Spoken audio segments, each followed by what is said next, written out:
Fabianism and Culture. A Study in British Socialism and the Arts c. 1884 to 1918 in Britain. For My Parents.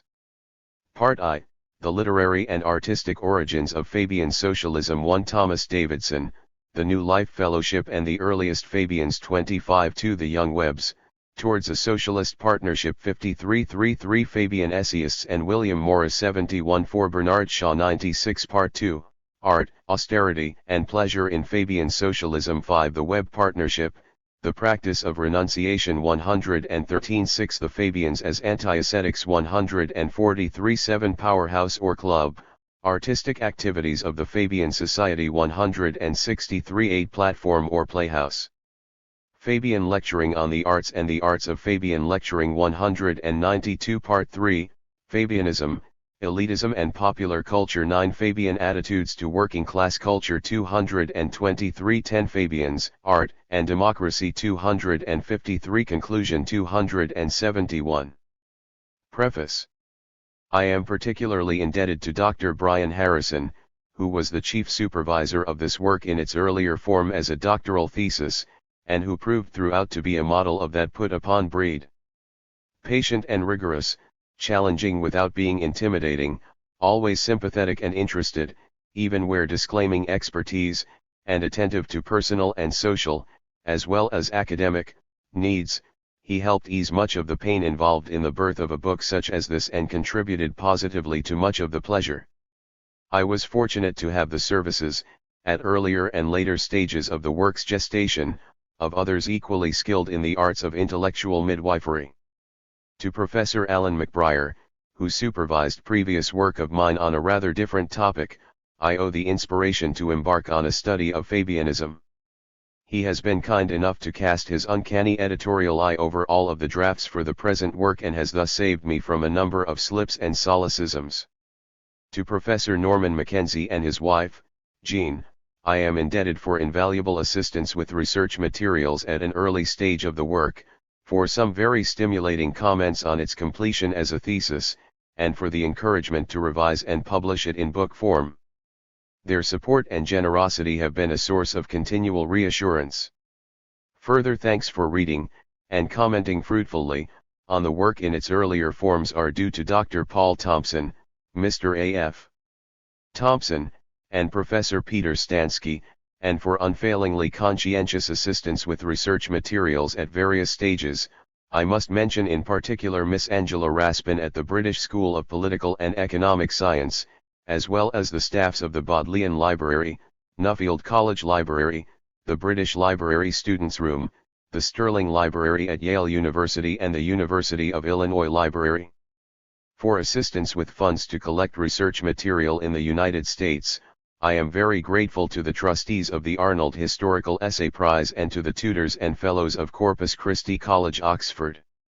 My years of research at Oxford would not have been possible without the grant of a generous scholarship by the Australian National University. The award of a research fellowship by Monash University relieved me from teaching commitments at a crucial stage of revising my thesis for publication and gave me the time and facilities to incorporate 2 completely new chapters as well as to revamp the whole work. I have received constructive and stimulating advice on a whole range of matters connected with the book from my parents and from many friends, non-experts all, but invaluable precisely for that reason. I must single out the following for their especial forbearance in looking over and commenting on the drafts of various chapters or of the whole work: Clive Burgess, Colin Johnston, Ian McCommon, Janet McCommon, and Al Knight, and Malcolm Wilde.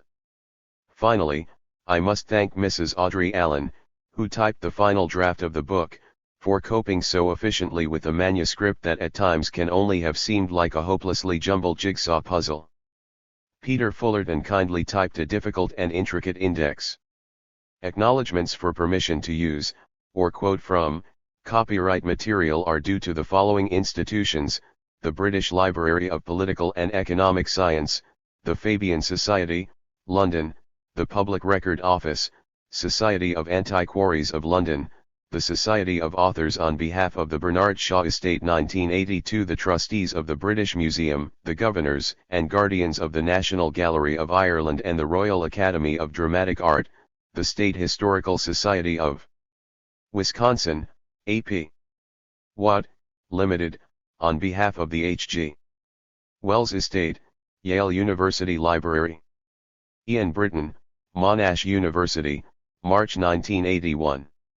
To everyone who wishes to study socialism duly, it is necessary to look on it from the aesthetic point of view one, except with regard to Morris himself, and a few other major socialist artists. Little consideration has been given to the aesthetic or broader cultural aspects of the British socialist movement of the late 19th and early 20th centuries. The revival of that movement in the early 1880s, following the disillusionment in various radical quarters with the domestic and foreign policies of the recently elected Liberal government, was one of the most striking political developments of the day, too, though the extent of its long-term significance in various directions is not at all a clear-cut matter. It is hardly surprising, therefore, that historians should have devoted so much time to working out, and debating, how far the new socialist organizations were related to other equally striking developments of the period, such as the growth of new and more overtly political forms of trade unionism and the emergence of a mass-based labor party. It would be superficial to regard such developments as purely political in their nature or origin, and the economic climate is often invoked as a factor in explaining why disillusionment with the existing political parties and methods should have become so acute by the early 1880s. That climate had taken a distinct turn for the worse around 1873, with the onset of a severe depression. This had first afflicted the agricultural sector of the economy, but had then spread to industry and commerce, with adverse effects on employment and the trade cycle that were still being felt in the early 1890s. There is statistical evidence to suggest that the depression in this period was not as intense, as general, and as unrelieved as some contemporary descriptions might lead us to believe. But such statistics would hardly have brought comfort to those who suffered from its effects, however sporadically, or to those observers who did not suffer directly themselves but were sufficiently sensitive to suffering to have their sympathies engaged. At certain times, such sympathies may have introduction been out of all proportion to the measure of suffering, but it would be surprising if the degree of adherence to any causes in history has borne a very close or precise relationship to such objective calculations, especially when the evidence for those calculations was so elusive at the time.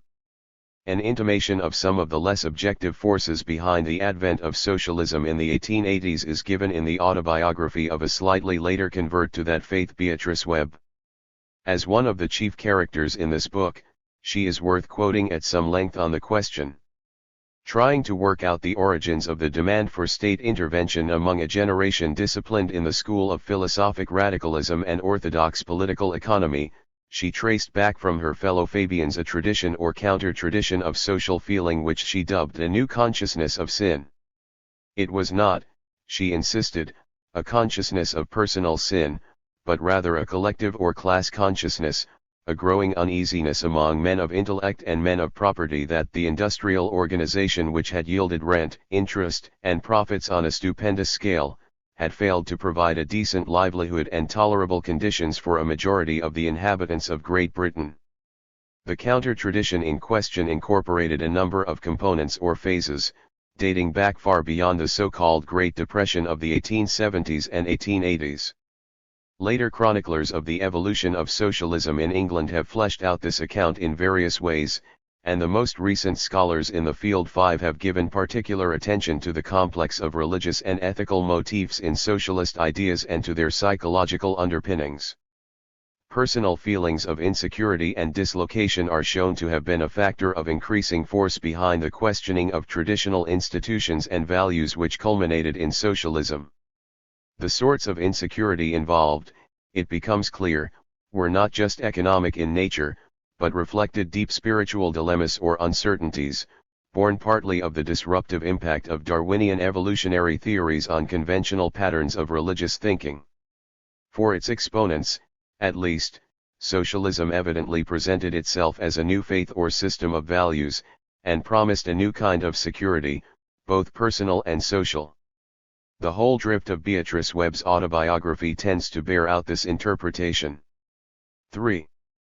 While the religious or quasi-religious elements in British socialism and its origins have received due attention, the literary and artistic elements to which Beatrice alluded in charting the growth of the new consciousness of sin have been largely obscured, where not altogether ignored.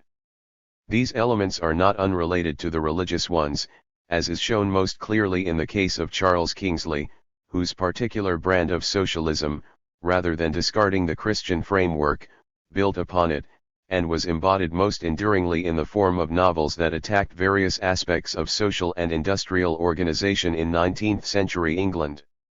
The example of Kingsley, in fact, shows the overlapping of the artistic, religious, and philanthropic inspirations, and suggests that Beatrice Webb's categories may be rather too rigid in parts. In combination with religious impulses and yearnings, whether overt or displaced, Christian or non-Christian aesthetic instincts were important both in germinating discontent with traditional institutions and values and in helping to define new or considerably renovated systems of values, such as came to be represented by socialism. This is an implicit theme of an essay on the historic basis of socialism, written by another of the major characters in this book, Beatrice Webb's husband, Sidney. Tracing, in rather similar fashion to his wife, the roots of the reaction against orthodox political economy and its individualist ideals, Webb stressed that the first revolt came from the artistic side. This he connected with the fact, or the feeling, that the practitioners of the individualist creed were a very Philistine bunch on the whole, whose approach to life and society represented an extremely mean, narrow, and literal-minded form of utilitarianism, symbolized by two of the most unpleasant characters in the novels of Dickens, Murdstone and Gradgrind. Webb made clear that Dickens was not the first artist to highlight the deficiencies and excesses of the utilitarian outlook. That honor went to the Romantic poets of the late 18th and early 19th centuries, and subsequent support came from various non-artistic quarters as well. The nest of singing birds at the lakes would have none of it. Coleridge did his best to drown it in German transcendentalism. Robert Owen and his following of enthusiastic communistic cooperators steadfastly held up a loftier ideal. The great mass of the wage earners never bowed the knee to the principles upon which the current white slavery was maintained. But the first man who really made a dent in the individualist shield was Carlyle. Then came Maurice, Kingsley, Ruskin, and others who dared to impeach the current middle-class cult. 6 Again, most of these social rebels or critics were active long before the economic crisis which overtook England's agriculture, industry, and commerce in the 1870s. For all of the intensity of their reactions against the seemingly unbridled individualism of England's capitalist economy, few of them were, or claimed to be, socialists of any kind. It might plausibly be argued, therefore, that it took the economic crisis of the 1870s to direct these streams of social consciousness into more forceful socialist channels. The original sources of these new channels were not the kind to dry up during any lulls in the economic crisis. On the contrary, aesthetic or religious instincts were deep enough to sustain, even reinforce, the new socialist faith when its immediate and objective raison d'etre became less pressing. Neither of the Webbs said as much in their respective accounts of the sources of the British socialist revival. Sidney Webb's catalogue, quoted above, limited itself to the precursors of his colleagues in the socialist movement. He did not indicate at all there whether the artistic revolt which he saw as initiating the whole reaction against individualism played any direct part in the latest, socialist phase of that reaction. Beatrice's catalogue, on the other hand, went beyond a list of mere precursors, and included the most famous socialist artist of her younger days, William Morris, as well as her fellow Fabians. She saw Morris as continuing the literary and artistic reaction against the excesses of industrial capitalism, but she placed the Fabians in a separate category. Subsequent chroniclers have tended to follow her lead. Indeed, most of them have gone further than Beatrice by expressly discounting the importance of a literary and artistic element in Fabian socialism, or even the existence of any such element. Where the aesthetic aspects of British socialism are considered at all, we are presented with the spectacle of a radically divided or disjointed movement. At one extreme is William Morris's brand, representing a deep, perhaps disproportionate 7 concern with the role of art in society, and a clear indebtedness to the Romantic tradition, even as it modifies or transcends that tradition in various ways. 8 The Fabian brand is seen at the other extreme, representing an indifference, even a hostility 9 to the arts, and subjected to infection by just the sort of Philistine and narrowly utilitarian influences which the Romanticist forebears of socialism were so keen to exorcise from political thought and economic policy making. 10 Morris, for all the criticisms made of particular aspects of his approach to socialism, has never been short of defenders, passionate or dispassionate, whereas the Fabian approach to socialism has been exposed to a general, and increasingly heavy, criticism from all sides. Even some of its own adherents or partisans join in the chorus of criticism when it comes to aesthetic or cultural matters, measuring the alleged deficiencies of Fabian socialism in these matters by the counter-example of Morris. 11 This tendency began early, and its fairness to Fabianism has never been questioned, let alone examined. 5. It is not the aim of this book to defend Fabianism in general as a brand of socialism vis-a-vis other brands. Rather, the abiding intention is to show that in ways quite unconnected with the advocacy or support of its particular cause, Fabianism is worthy of more considered, if not more considerate, attention than most commentators have been prepared to give it. This is particularly so in the area of culture, by which is meant in this instance the relationship of the arts with various aspects of society. For too long, the question of Fabian cultural concerns has been treated as a non-question. It is simply taken for granted that such concerns were negligible or, if detectable in certain individual Fabians, extraneous to the group's overall socialist beliefs and schemes. The cultural concerns of other socialist and labor organizations which emerged in the wake of the so-called Great Depression of the last quarter of the 19th century have not been examined in any thoroughgoing manner either, but neither have they been discounted. In a sense, then, the Fabian Society has suffered most from the general failure by students of English socialism to look on that movement from the aesthetic point of view. In attempting to remedy that failure, there is a case for starting out with a rigorous exploration of the Fabian terrain precisely because of its assumed aridity. An exploration of this kind provides a new angle from which to view the ideological traditions behind British socialism in general and the ideological tensions within that movement. Setting up dichotomies such as that between Romanticism and utilitarianism, or the William Morris brand of socialism and the Fabian brand, is a neat and plausible way of describing certain dissociations of sensibility in a particular period and of clarifying the rifts within various political, social, intellectual, or artistic movements. But are these dichotomies too neat to be true? However negative they may appear on the surface, Fabian cultural attitudes are worth exploring for yet broader reasons. They can add to our understanding of various issues and forces in society which have persisted up to the present day and which have a relevance beyond, as well as within, the context of socialism. Indeed, Philistinism would need to be regarded as one of these forces. In its more or less virulent forms it should be as much a concern of cultural historians and diagnostic eons as atheism, secularism, and religious apathy are a concern of historians and sociologists of religion. Philistinism and its practitioners should not just be censured and dismissed, especially if it is hoped to counteract any influence they might have in society.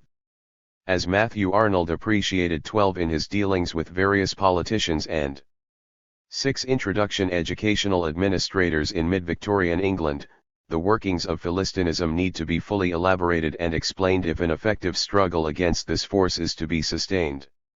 And the example of those, like Arnold, who consciously fought against the workings of Philistinism in society is also worthy of elucidation, partly for its inherent historical interest and partly as an object lesson for the present and the future.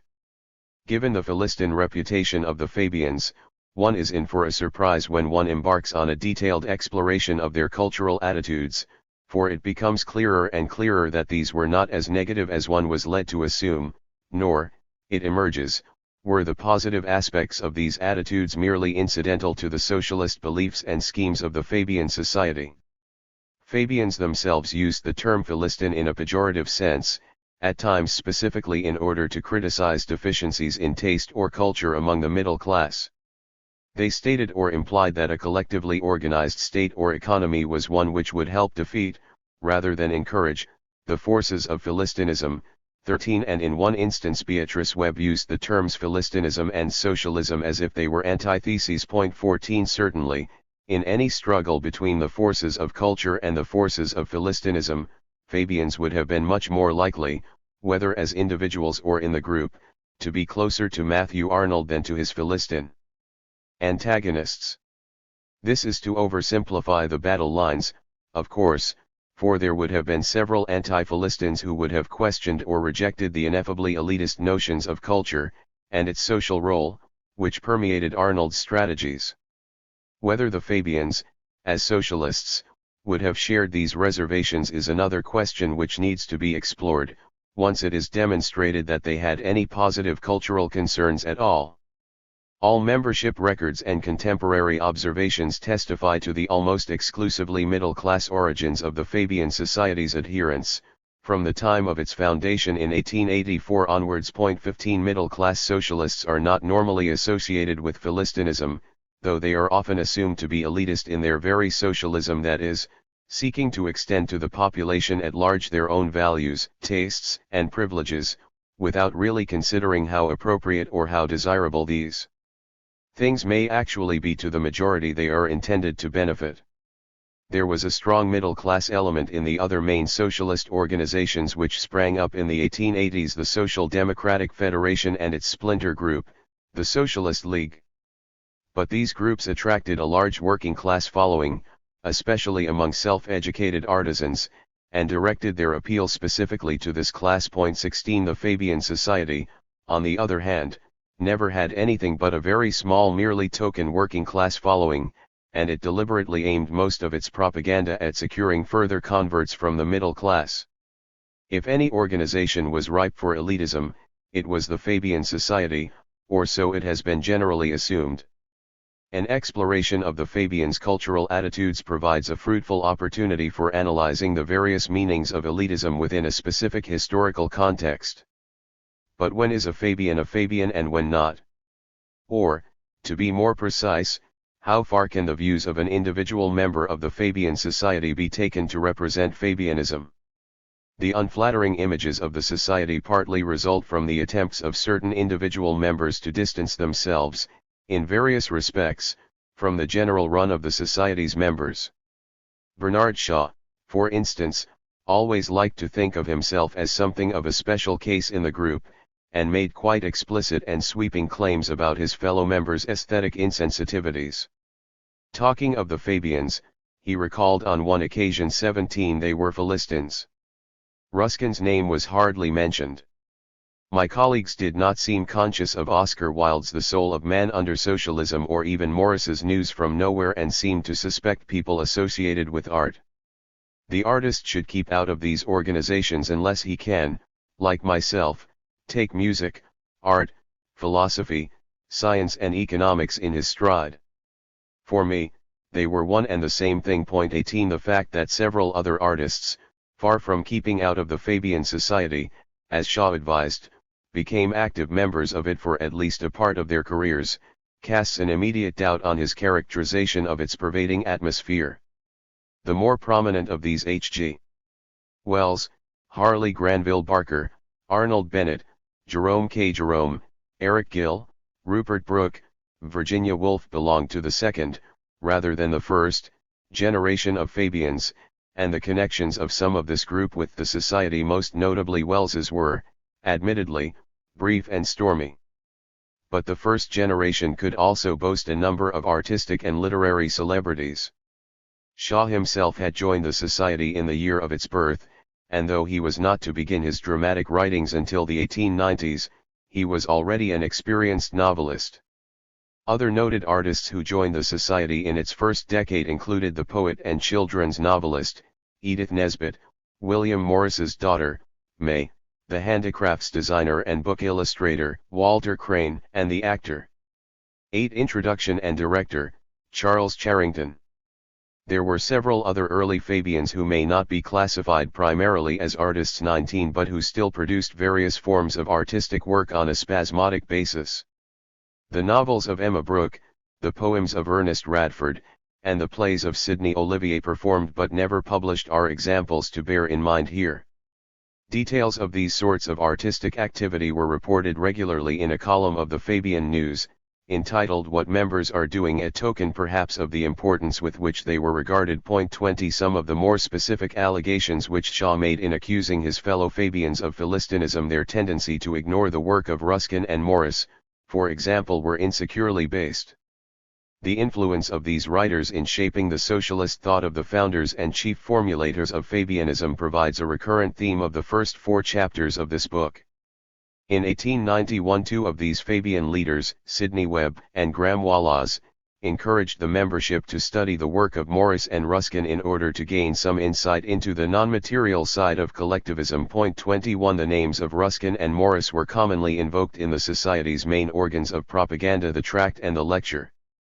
Most of these references were incidental, though in the Fabians' highly popular biographical series a whole tract each was devoted to a consideration of the two men's lives and achievements. 22 In the span between his conversion to socialism in the early 80s and his death in 1896, Morris himself made a number of appearances as guest lecturer at the Fabian Society's main London branch.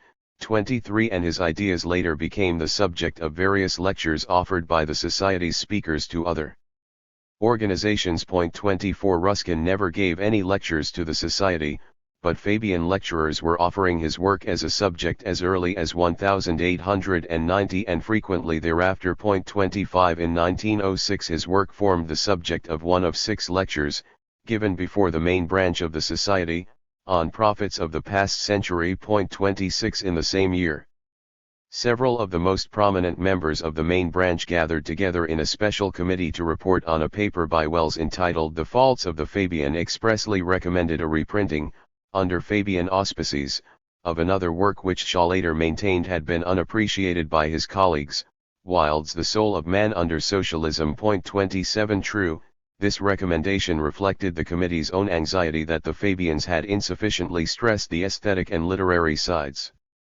of socialist propaganda.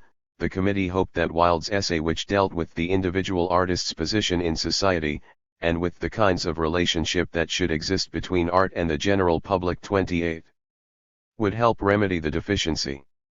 On the other hand, those very feelings, 9, on the part of the committee reveal a concern for artistic matters and especially for those with social and socialist implications, which serves to break down the totally Philistine image of the Society fostered by Shaw. This sort of concern was not confined to the upper echelons of the Society. In the same year in which the special committee to inquire into Wells's criticisms was set up, the critic and journalist, Holbrook Jackson, one of a crop of young literateurs who joined the Fabians in the first decade of the new century, told the secretary that he had always felt the Society had concentrated upon the scientific and political aspects of socialistic propaganda to the neglect of such fruitful fields as art and philosophy. He defined art as all those methods of interpreting life known under the terms music, painting, literature, sculpture, etc., as well as such applications of these to social affairs as is contained in the various handicraft guilds resulting from the energies of Morris and his followers. Jackson claimed that the Society's effectiveness and potential appeal had been limited by an altogether too narrow view of the Fabians' work, due probably to some powerful intellect within the executive giving the Society a bias which should have been temporary but has become traditional, and he asked why it should be that this organization, having created a definite socialist attitude in both politics and sociology, did not do the same for art and philosophy. Again, such claims and questions as these, while lending some support to the image of the Fabians as a body with little or no concern for the arts, serve in the final analysis to break down that image. To begin with, Jackson's letter provides evidence not only of his own, highly developed interest in the arts and their relationship with socialism, it also implies that this interest was shared, albeit on a less conscious level, by an appreciable portion of his fellow Fabians, and that it could be fruitfully tapped, if directed into proper institutional channels. He told the secretary that he wished to see the Society forming itself into groups with reference to certain ideas, art, philosophy, science and politics seem the main ideas under which social endeavor falls and therefore the most worthy of Fabian exploitation for socialism.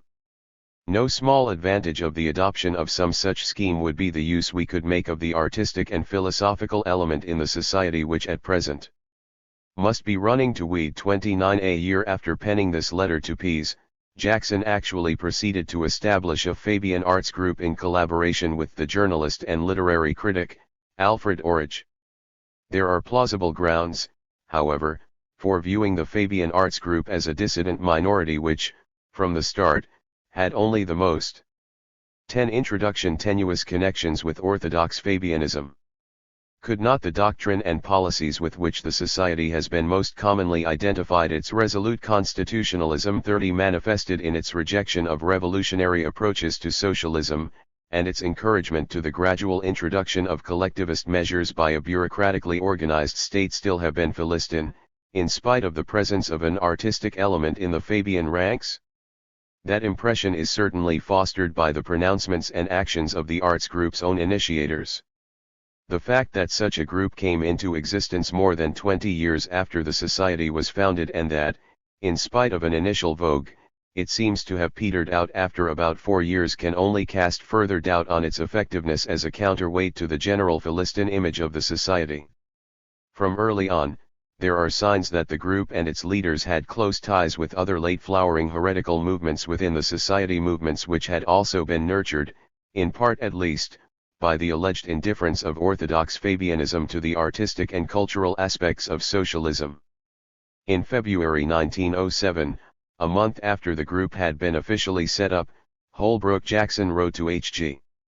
Wells to offer the novelist his personal support in furthering that revolution in the spirit of the Fabian brought about by yourself. 31 Wells's attempted revolution was in the end defeated by the old gang of Fabians, led by Shaw and Sidney Webb, and Wells resigned from the society in 1908. Revolution is probably too portentous a word to describe the nature of his attacks on the old gang. It would seem to have been at least as much a bid for personal power in the society as an attempt to effect any spiritual transformations there. 32 and was attributable more, perhaps, to quirks and excesses in Wells's disposition, his egoism, his ambition, his penchant for grandiose schemes and restless impatience with the pettier details of social reform than to any fundamental disagreement with the old gang's socialist principles. The Webbs themselves had shown an early enthusiasm for Wells's ideas, as enunciated in such books as Anticipations, and they had been influential in bringing him into the Fabian fold in the first place. Even after they diverged, Beatrice found much to praise and to sympathize with in the novelist's writings. 33 Moreover, at the start of his campaign to reform and expand Fabian activities, other members of the old gang, most notably, Sidney Olivier 34, found it possible to give their support to several of his recommendations. The leaders of the arts group, however, supported not only Wells's mildly heretical schemes, but also those of a more serious and persistent heretical movement within the ranks of the society, the Guild Socialist movement. To some extent, the conflict between the Guild Socialists and the 11 Fabian old gang was also one of clashing personalities and styles, but, as Margaret Cole has observed, there was a clear difference of theoretical approach separating the two sides which had not been evident in the Wells dispute. 35 Stated very badly, for there were several variants. Guild socialism was an attempt to replace capitalist control of industry not by full state control, administered through schemes of municipal collectivism or nationalization, but, rather, by the control of the industrial workers themselves, organized into a network of communal associations based on the present trade unions. 36 The movement was only in its infancy at the time of the Wells dispute and of the formation of the Fabian Arts Group, but even at that stage we find A.R. Orage to have been a firm convert to its basic tenets, and an opponent of the sort of collectivism to which he felt the bulk of the Fabians had committed themselves. A.J. Penty, one of Orage's oldest colleagues and a Fabian himself, had recently issued a book which proved to be the primer of Guild Socialism. 37 and had set up a Guild's Restoration League in order to work for the realization of his ideas. As early as July 1906, some 6 months before Orage and Jackson set up the Arts Group, the former wrote to Wells about the League's activities and gave his own version of the faults of the Fabian.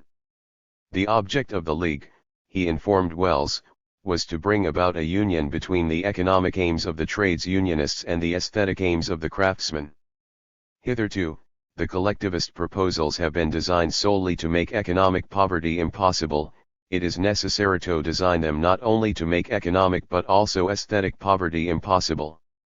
This, of course, would involve a considerable modification of the usual collectivist formulas.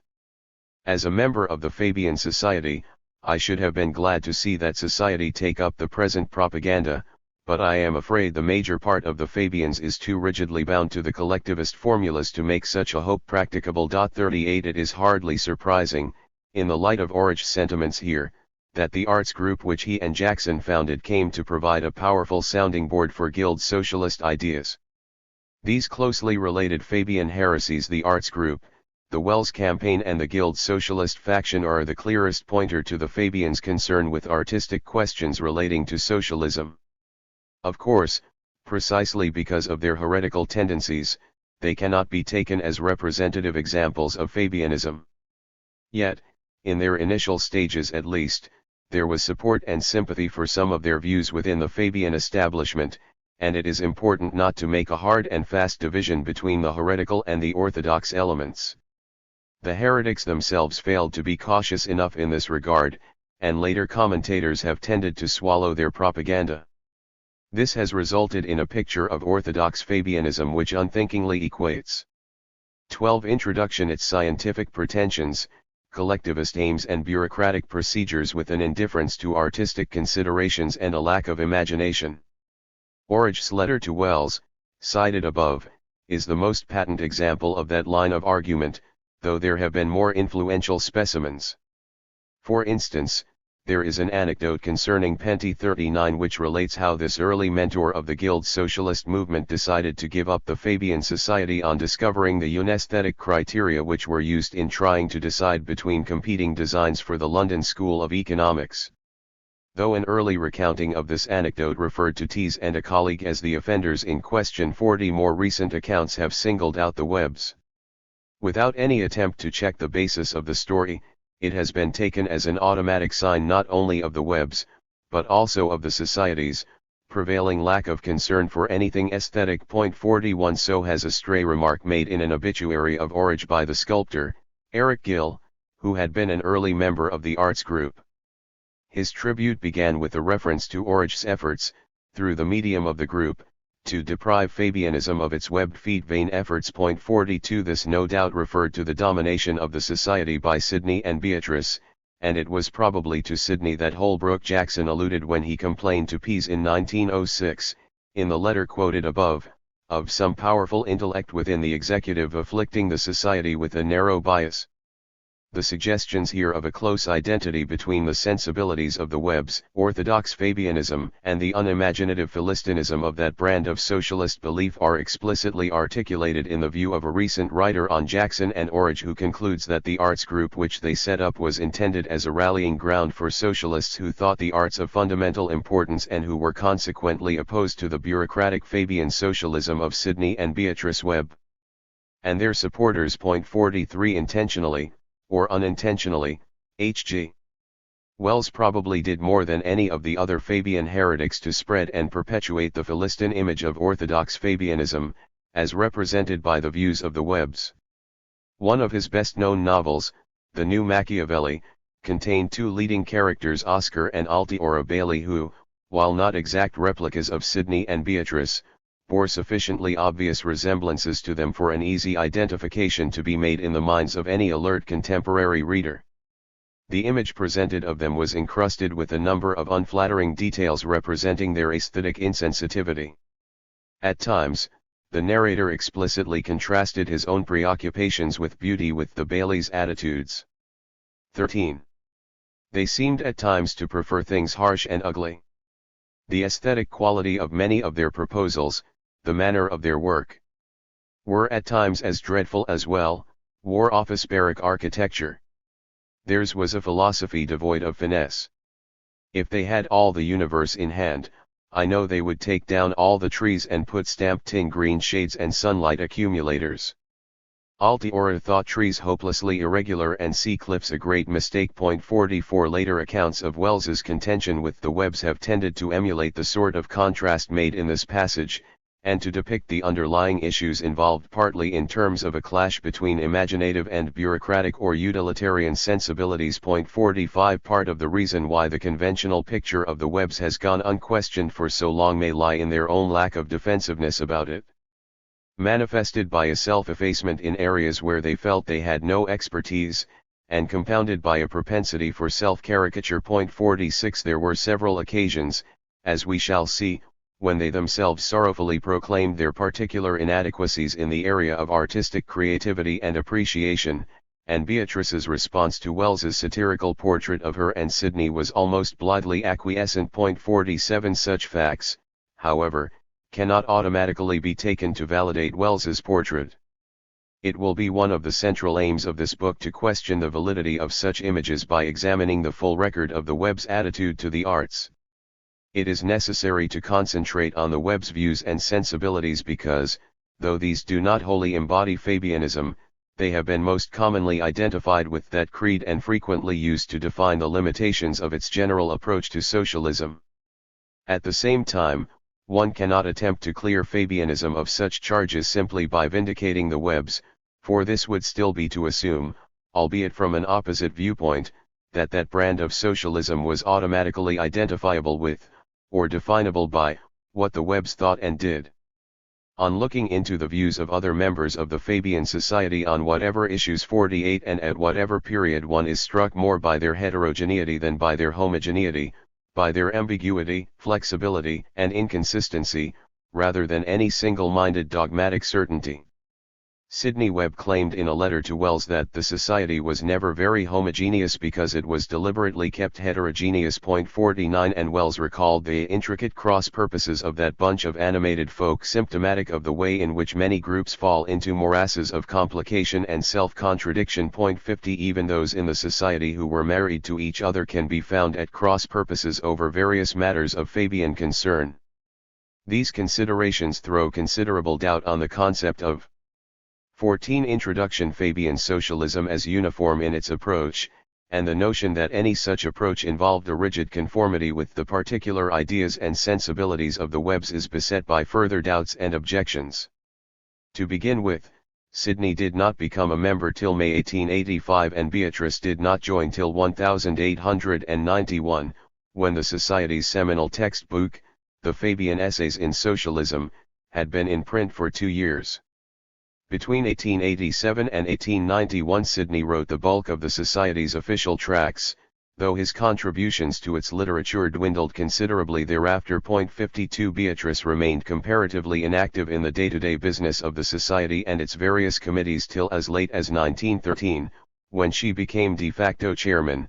53 And she contributed only one signed tract up to that time. 54 Sidney adapted his lecture on the historical aspect of the basis of socialism for publication in the Fabian Essays, but there were 6 other contributors to that volume, with varying approaches. Bernard Shaw, who had more to do with the publication of the essays than Webb, he contributed 2 of them and acted as editor, made clear in the preface that there was no single line in Fabian socialism. Not one of the essays, he admitted, could be what it was if its author had been a stranger to his 6 colleagues and to the Society. But that sense of community among the contributors entailed no sacrifice of individuality. They were all social democrats, with a common conviction of the necessity of vesting the organization of industry and the material of production in a state identified with the whole people by complete democracy. But that conviction is peculiar to no individual bias, so that the reader need not fear oppression here, any more than in the socialized state of the future, by the ascendancy of one particular cast of mind. There are at present no authoritative teachers of socialism. The essayists make no claims to be more than communicative learners. 55 The basis of the Fabian Society, which all members of the Society had to sign on joining, prescribed a commitment to certain broad socialist principles, along the lines which Shaw indicated in the passage just quoted. 56 Webb was among those who drew up the principles, but they were established not by his dictates alone, but by agreement and compromise among the whole executive committee, 15 in number. 57 Neither was Webb responsible for actually initiating any of the most characteristic policies and tactics of the Fabian Society as it developed in the 80s and 90s, its gradualist or non-revolutionary approach to socialism, its permeation of non-socialist parties, and its adaptation of radical collectivism. This last measure he was even inclined to dismiss, at an early stage of his Fabian career, as having no necessary connection with socialism. 58. 15. The Webbs eventually achieved dominance as leaders of the old gang, championing a conservative version of Fabianism and resisting any major institutional or ideological changes within the society. But that dominance was not achieved without a fairly constant struggle. They had to contend not only with the overtly heretical and schismatic movements led by newer or younger elements in the society, but also with eruptions of dissent in the senior ranks. Ramsay MacDonald, Graham Wallace, Stuart Headlam, and Sidney Olivier were among the most prominent of these dissenters. Their differences with the Webbs centered on various issues: the effectiveness of indiscriminate permeation as a political tactic, the administration of education, the ethics and politics of imperialism and protectionism. Sometimes these disputes were serious enough to lead to resignations. For example, MacDonald, accompanied by 17 other members, walked out of the society in 1900 because of its majority decision not to take any official stance on the issue of the Boer War. MacDonald, in his later career as Labour leader, never abandoned his evolutionary concept of socialism and his belief in attaining it through constitutional means. 59 And those tenets have come to be identified as the most distinct traits of Fabianism. A more recent Labour leader, C.R. Attlee, welcoming a series of Fabian essays written after the Second World War, claimed that the original series of 1889 had marked the beginnings of a new approach to socialism. It was the first clear statement of the philosophy of gradualism as against the utopian or catastrophic ideas of the past.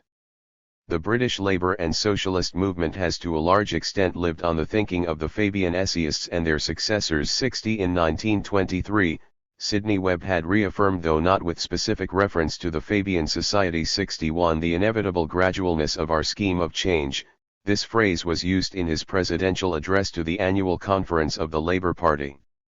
Beatrice reaffirmed his dictum the following year and expressly associated it with Fabianism. 62 If gradualism, however, is seen as the cornerstone of orthodox Fabianism, then there is a sense in which the Webbs themselves may be said to have developed heretical tendencies in their last years.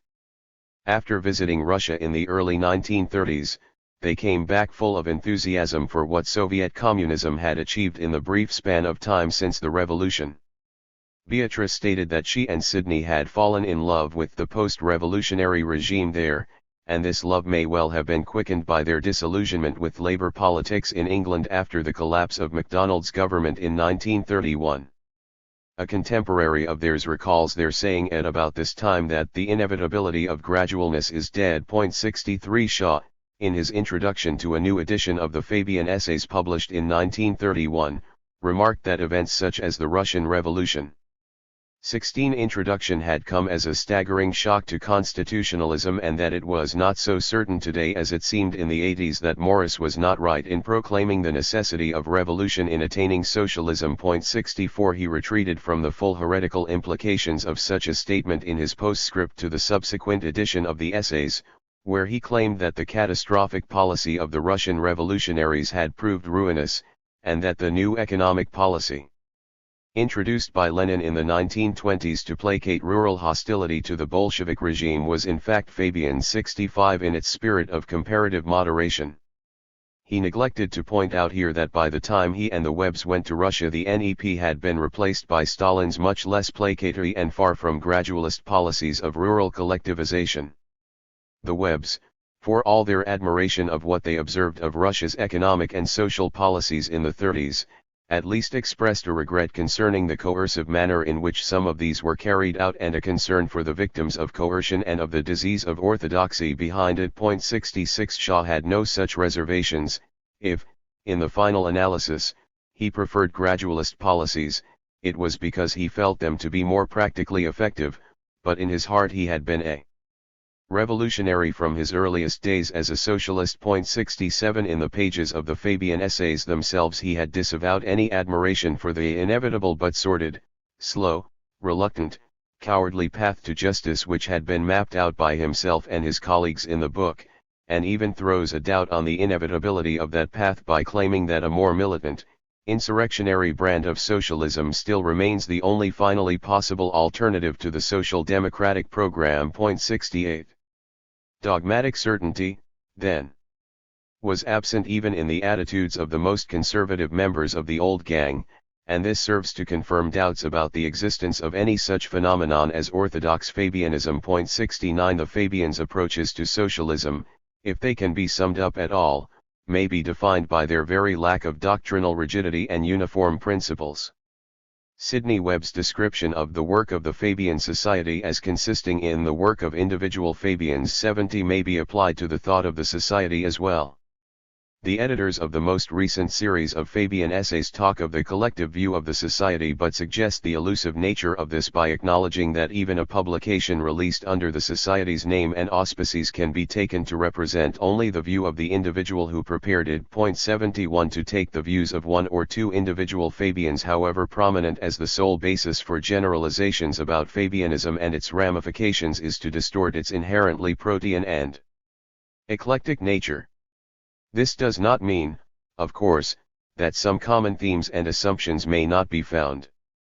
The only fair way of identifying these, however, is by considering, respectively, the beliefs of a whole range of individual Fabians and by working out from that complex 17 of thought the points of intersection as well as the points of divergence.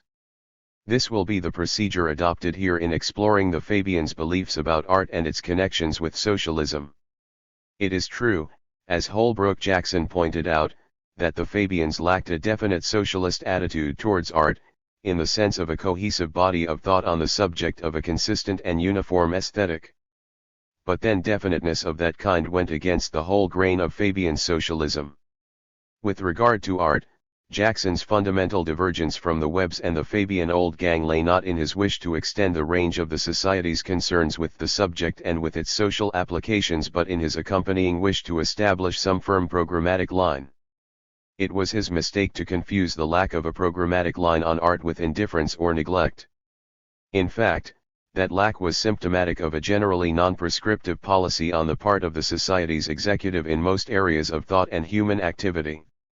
It reflected not an indifference towards what the individual member thought about the arts or how he involved himself in them, but, rather, an awareness that to lay down any formulae for approaching what was evidently among the most highly individual of human activities would be both unrealistic and insensitive. The report on Fabian policy explicitly declared that the organization had no distinctive opinions on the marriage question, religion, art, abstract economics, historic evolution, currency, or any other subject than its own special business of practical democracy and socialism, and it recognized the freedom of individuals to practice all arts, crafts, and professions independently. 72 The latter phrase appeared in a section of the tract that was explicitly headed Fabian Individualism. The relationship between individualism and socialism, as reflected particularly in the question of how the individual would maintain his freedom in a socialist state, was a recurrent theme in Fabian literature.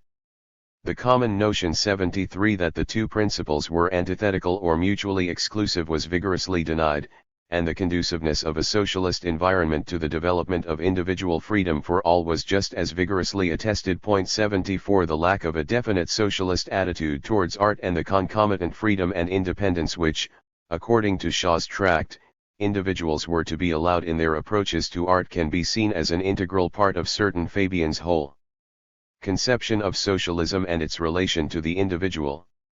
Other, more direct connections between the Fabian socialist beliefs and their diverse attitudes to art may be found, though these connections were often articulated in an indirect or implicit manner.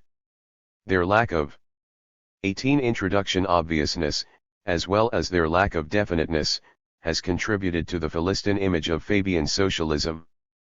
Thus Shaw backed up the charge of Philistinism which he leveled against his colleagues by noting that an essay on the fine arts under socialism was conspicuously absent from the original series of Fabian essays.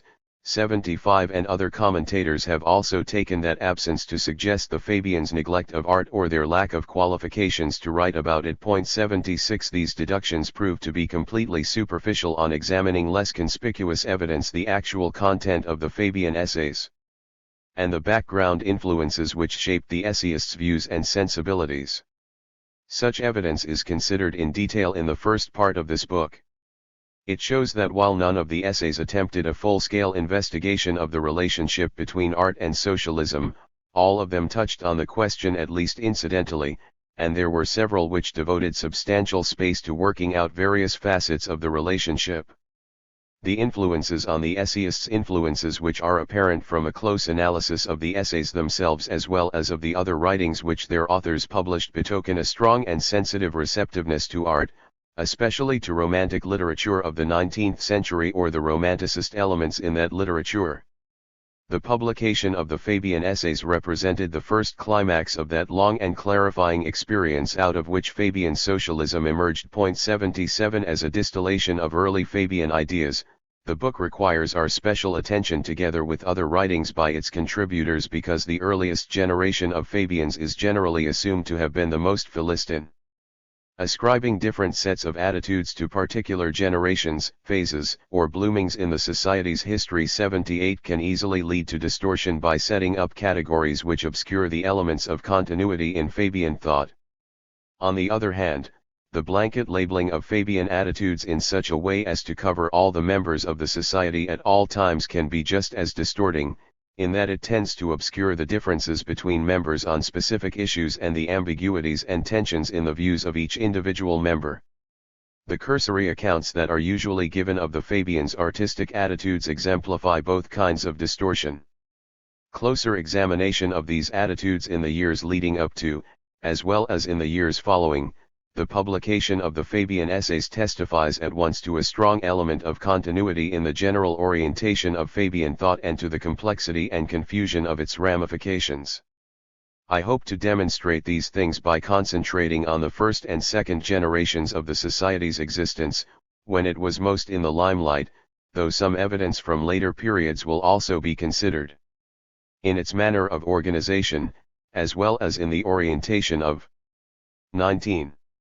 Its thought, there was a strong element of continuity in Fabianism, despite numerous and often bitter controversies over the particular functions and approaches of the society as a socialist body.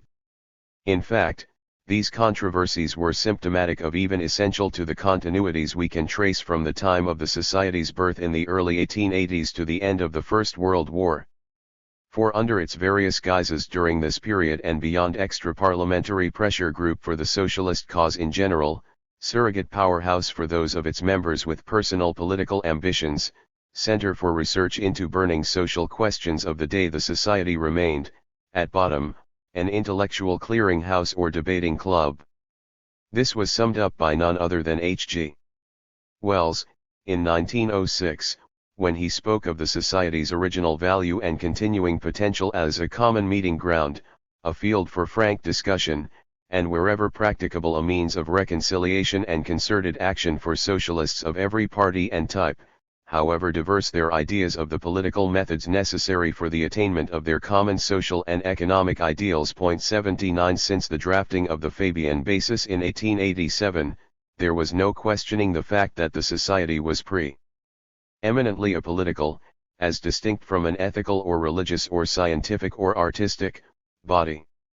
As the contributors to the Fabian essays made clear, however, both in that volume and in their other writings, the socialist aims and visions of the society's members were never as narrowly or categorically conceived. And even the political functions which the society saw as its chief raison d'être were open to a broad and all-inclusive interpretation. In facilitating, through permeation and propaganda, the application of socialism to the whole field of current polities, such areas as theater, art, religion were considered to be as worthy of the Fabians' attention as parliamentary parties and municipal authorities. 80 Though the preeminence of the society's political role was largely accepted, There were endless disputes over the question of how that role should be played out. Should it become an actual party itself? Should it actively assist one party, in particular the Labour Party, or should it continue in its efforts to influence and permeate all parties, as it did in the days before the Labour Party officially came into existence? 81 The perpetual attempts by various members to sort out such issues no doubt provided a source of controversy without which the society may have become rather staid and stagnant, but at the same time as sharpening the members' wits and tongues, and thereby helping to cultivate whatever talents they had as individual politicians. These wrangles may also have diverted the energies of the society as a whole from the wider political arena and thereby served to curtail its collective influence. The society's political failures are now well documented, though little has been done to explain them. That is not the purpose of this book, and 20 Introduction. Perhaps one can only speculate on the matter.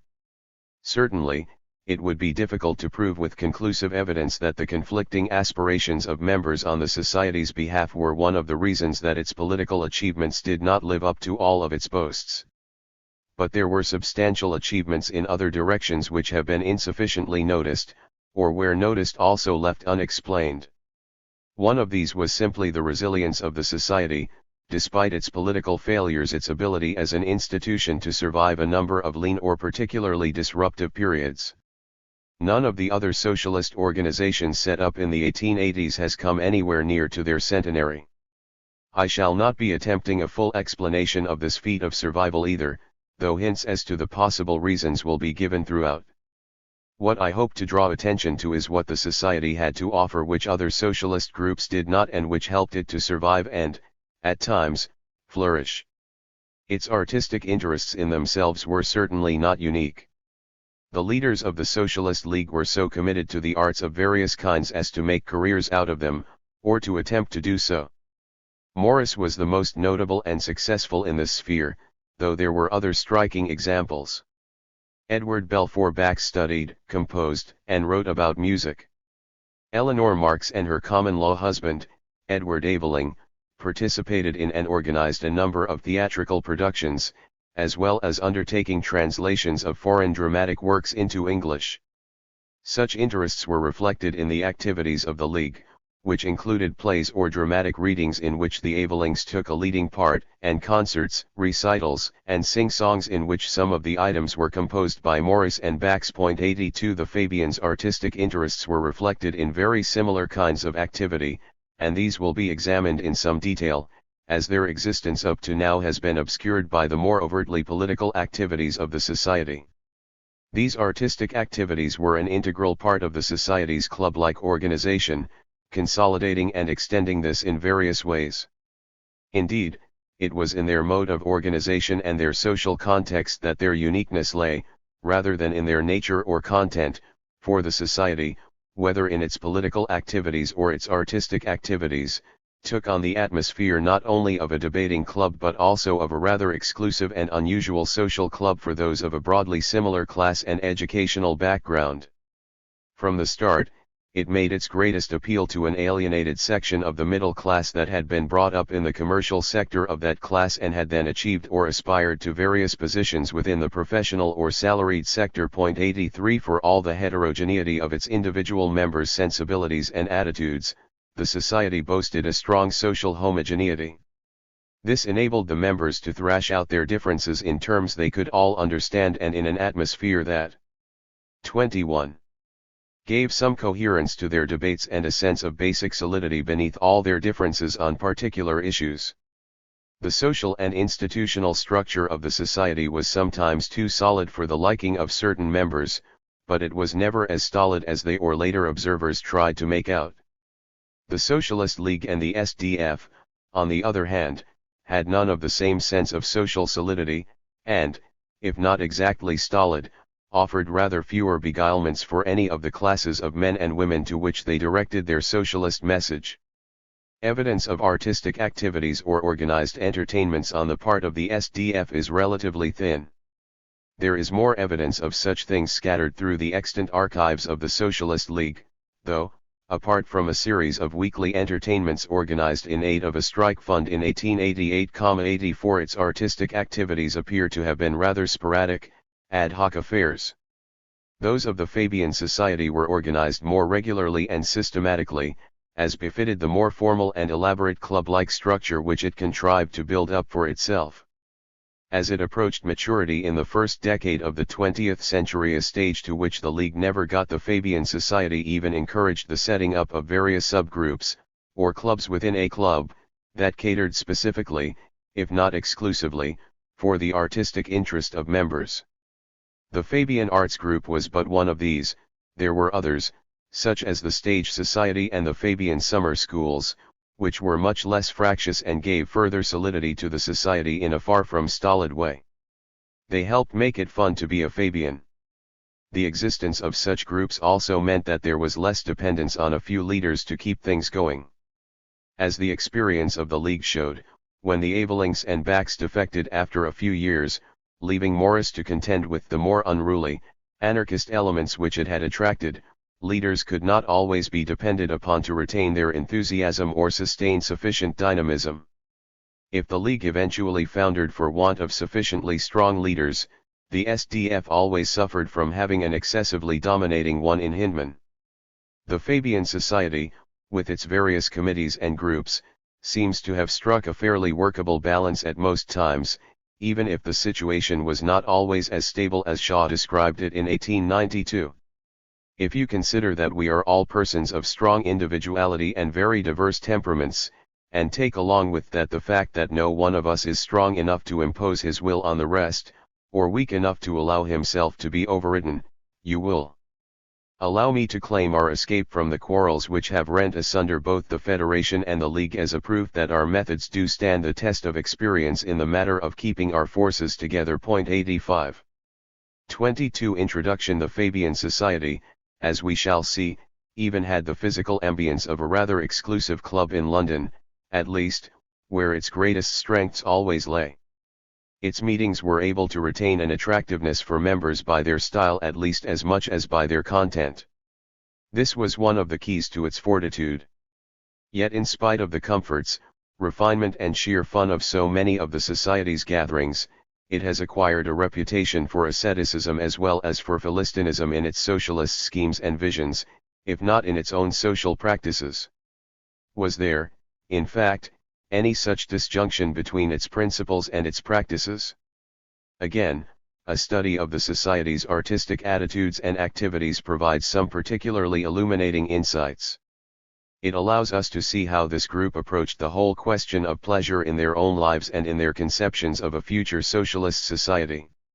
My hope is that such insights will make the Fabians themselves more pleasurable to read about and will invest their ideas and actions with a fresh significance. Part I. The Literary and Artistic Origins of Fabian Socialism. Thomas Davidson, The New Life Fellowship and the Earliest Fabians. The origins of the Fabian Society, as an institution, are still a matter of dispute. 1. The dispute centers on the precise relationship of the Society to a closely allied London coterie, the Fellowship of the New Life. One of these organizations began its independent existence by splitting off from the other, but uncertainties over the date of the official foundation of the fellowship have made it difficult to tell which of the two bodies was the parent and which the progeny that formally broke away. To attempt a full re-examination of this question here would be irrelevant to our present purpose, which is to focus not on the precise origins of the Fabian Society as an institution but, rather, on some neglected aspects of the general origins of Fabianism as represented by the ideas and activities of its early members. The significant fact to be kept in mind here is that personal or family links of some substance existed between the members of the Fabian Society and the Fellowship of the New Life, and that these were never completely severed.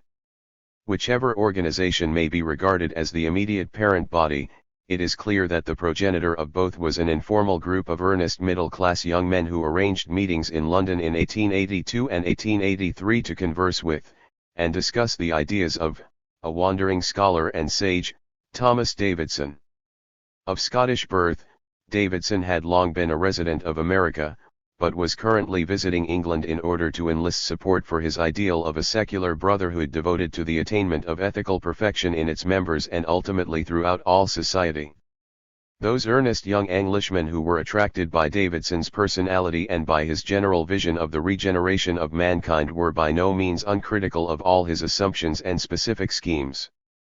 The eventual emergence of two organizations from the informal group which clustered round him in 1882-3 only confirmed differences in approach and emphasis that had arisen in the group almost from the outset. One of the main differences, and that which led directly to the division of the Fabian Society and the Fellowship of the New Life, was over the 26 question of how Davidson's vision of human regeneration could be implemented. There were participants in some of the earliest discussions of his ideas in England who doubted the practicability of any scheme to foster ethical perfection in society through the example and agency of a few select individuals gathered together into a brotherhood. Those dissidents, who included a number of early members of the Fabian Society such as Frank Podmar, Edward Pease, H.H. Champion, Hubert Bland, seemed to have felt that ethical deficiencies were not the first nor the only ones of their age which needed to be rectified.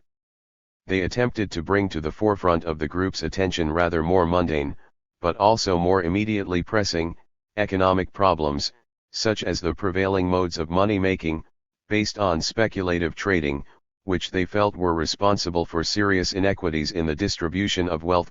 2 Basic material deficiencies, and the economic evils they stemmed from, had to be tackled before the more exalted campaigns for regenerating humanity could be launched. An active crusade for material improvements throughout society would be a much more effective means of fulfilling these immediate tasks than a contemplative movement for the moral and spiritual uplift of the individual self. The attempt by certain sections of Davidson's original following in England to modify the intensity of the group's ethical preoccupations did not escape vigorous counter-criticism from other, more orthodox quarters. Davidson himself had some doubts and reservations at this stage, but they did not reflect that extreme moral purism which he was later to develop. For the present he was able to accept, at least in theory, the need for preparatory social and economic measures. 3 The more purist members of his group, however, tried to alert him from early on to the limitations of those who wanted to concentrate on the practical business of effecting such measures. Thus Percival Chubb, a government clerk and the youngest of the group, confided in Davidson that he felt fellows like Pease and Podmar were not of the right fiber for such a movement as ours. He criticized Pease in particular for not carrying anything of the ideal about with him and made out that the material nature of such men's strategies for solving the problems of society and mankind reflected the truth of a criticism by Emerson on the limitations of the routine reformer. It is worth requiting the criticism in question. Reformers, claimed the American philosopher, affirm the inward life. But use outward and vulgar means. The reforms are quickly organized in some low, inadequate form, and present no more poetic image to the mind, than the evil tradition which they reprobated for the materialist, prosaic image of the Fabians and their reform schemes can be traced back, it appears, to a time even before the official foundation of the society. The criticisms, however, which Chubb bases on this image 21. Are rather diminished in force by the fact that he himself became an active, if initially sceptical, member of the Fabian Society 5 while at the same time remaining within the ranks of those who formed the Fellowship of the New Life. Chubb was not alone in his double allegiance. He mentioned that several others had followed suit. 6 He gave no names and the bulk of those he was referring to probably remained fairly anonymous within both organizations. But there are more striking examples later on of men who belonged simultaneously to the Fabian Society and to the Fellowship, achieving prominence inside and outside these bodies by writing and lecturing on their behalf. These examples suggest a pattern of overlapping membership right up until the demise of the Fellowship in 1898. The mere presence of new lifers in the Fabian Society makes it difficult to understand how the society has acquired the reputation of being entirely materialist in its aims and schemes and of lacking any idealistic or poetic side to its conception of how mankind and society might be improved. unless it could be shown that these members contrived or were forced to suppress their poetic idealism when working for the Fabian Society, it is impossible to see how that aspect of their sensibility could have been kept from continually elevating Fabian thought and activity above the mundane. There is no sign of any such contrivance or coercion. It is true that the factions in Davidson's original discussion group, which grew into the Fabian Society and the Fellowship of the New Life, became quite independent of each other as organizations, rarely coming into formal contact. But this never involved and was never intended to involve any kind of mutual exclusiveness. In the assumptions and aspirations of the two groups, as well as in their respective membership, there were many signs of a continuing affinity, and these show clearly that the Fabian Society, for all its concentration on quite mundane economic and social problems, did not outgrow its idealistic roots or lose all poetic vision. Distinctly aesthetic as well as ethical and spiritual roots can be seen beneath the surface of the Fabians' economic and social schemes, and their ideas in those fields were not divorced from high ideals, themselves partly aesthetic in nature. In a letter written to Thomas Davidson nearly a year after the formation of the Fabian Society, we have a small but striking portent of the affinities which continued to exist between that organization and the Fellowship of the New Life. The writer was Frank Podmar, whom Percival Chubb had stigmatized, in an earlier letter to Davidson, as a most unsuitable member of the Sages' Circle in London. Podmar had been prominent among the dissidents in that circle, had then left it altogether. 28. And not only joined the Fabian Society but actually gave that body its name. 8 Yet he could now be found confessing to Davidson, who had recently returned to America to found a branch of the New Life Fellowship there, "England cannot afford to lose you altogether. Won't you live out your more than 80 years in London? Won't you write a letter to us at the Fabian? We look upon you as our founder and should be glad to hear from you. And we need your sober and wise counsel." 9 Davidson did not heed the plea to return to England, though Podmar's attempt at this stage to tap the sympathies of the old mentor was not just a vain, placatory gesture. At this stage, Davidson was not nearly so hostile to socialism as he later became. 10 Eventually, his native aversion to the materialist aspects and economic concerns of socialism led him to denounce indiscriminately the low tone of its current exponents and the disintegrating impulse behind their policies, which, he claimed, point to nothing and lead to nothing. 11 This aversion became so strong that even the efforts of the New Life Fellowship to give prominence to the ethical side of life, as paramount to the merely economic, did not entirely satisfy him. Commenting on the first number of their monthly journal, The Sower, he said, "I should have been glad to see even a stronger insistence on the nobler side, and a yet clearer expression of the fact that economic relations form but one and a subordinate department of ethical life." 12 Those slight inadequacies, from Davidson's viewpoint, can be readily appreciated by examining the editorial preface to the journal and the column which gave a resume of the fellowship's aims. The editorial stated that political and social reorganization, to be satisfactory, must be accompanied by a moral regeneration, which was not the same as saying that such reorganization should only be the secondary aim.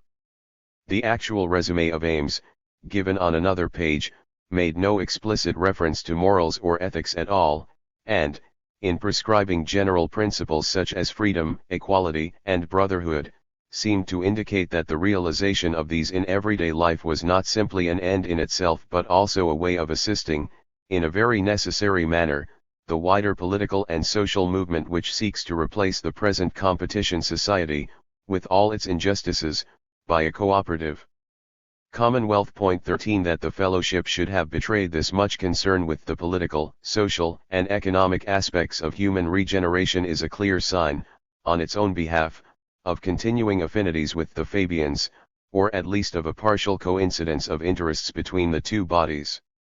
In spite of his ever-mounting distaste for these more mundane pursuits, Thomas Davidson himself claimed paternity of the Fabian Society in retrospect. 14 To accept this sort of claim literally would be to oversimplify the intricate processes by which the society came into being, but, in an 29. indirect sense, it is not entirely unjustified. Even if he was not regarded as a father figure by all the early Fabians in the way Frank Podmar tried to suggest, it is clear that some of them looked on him as one of the strongest formative influences on the development of their thought.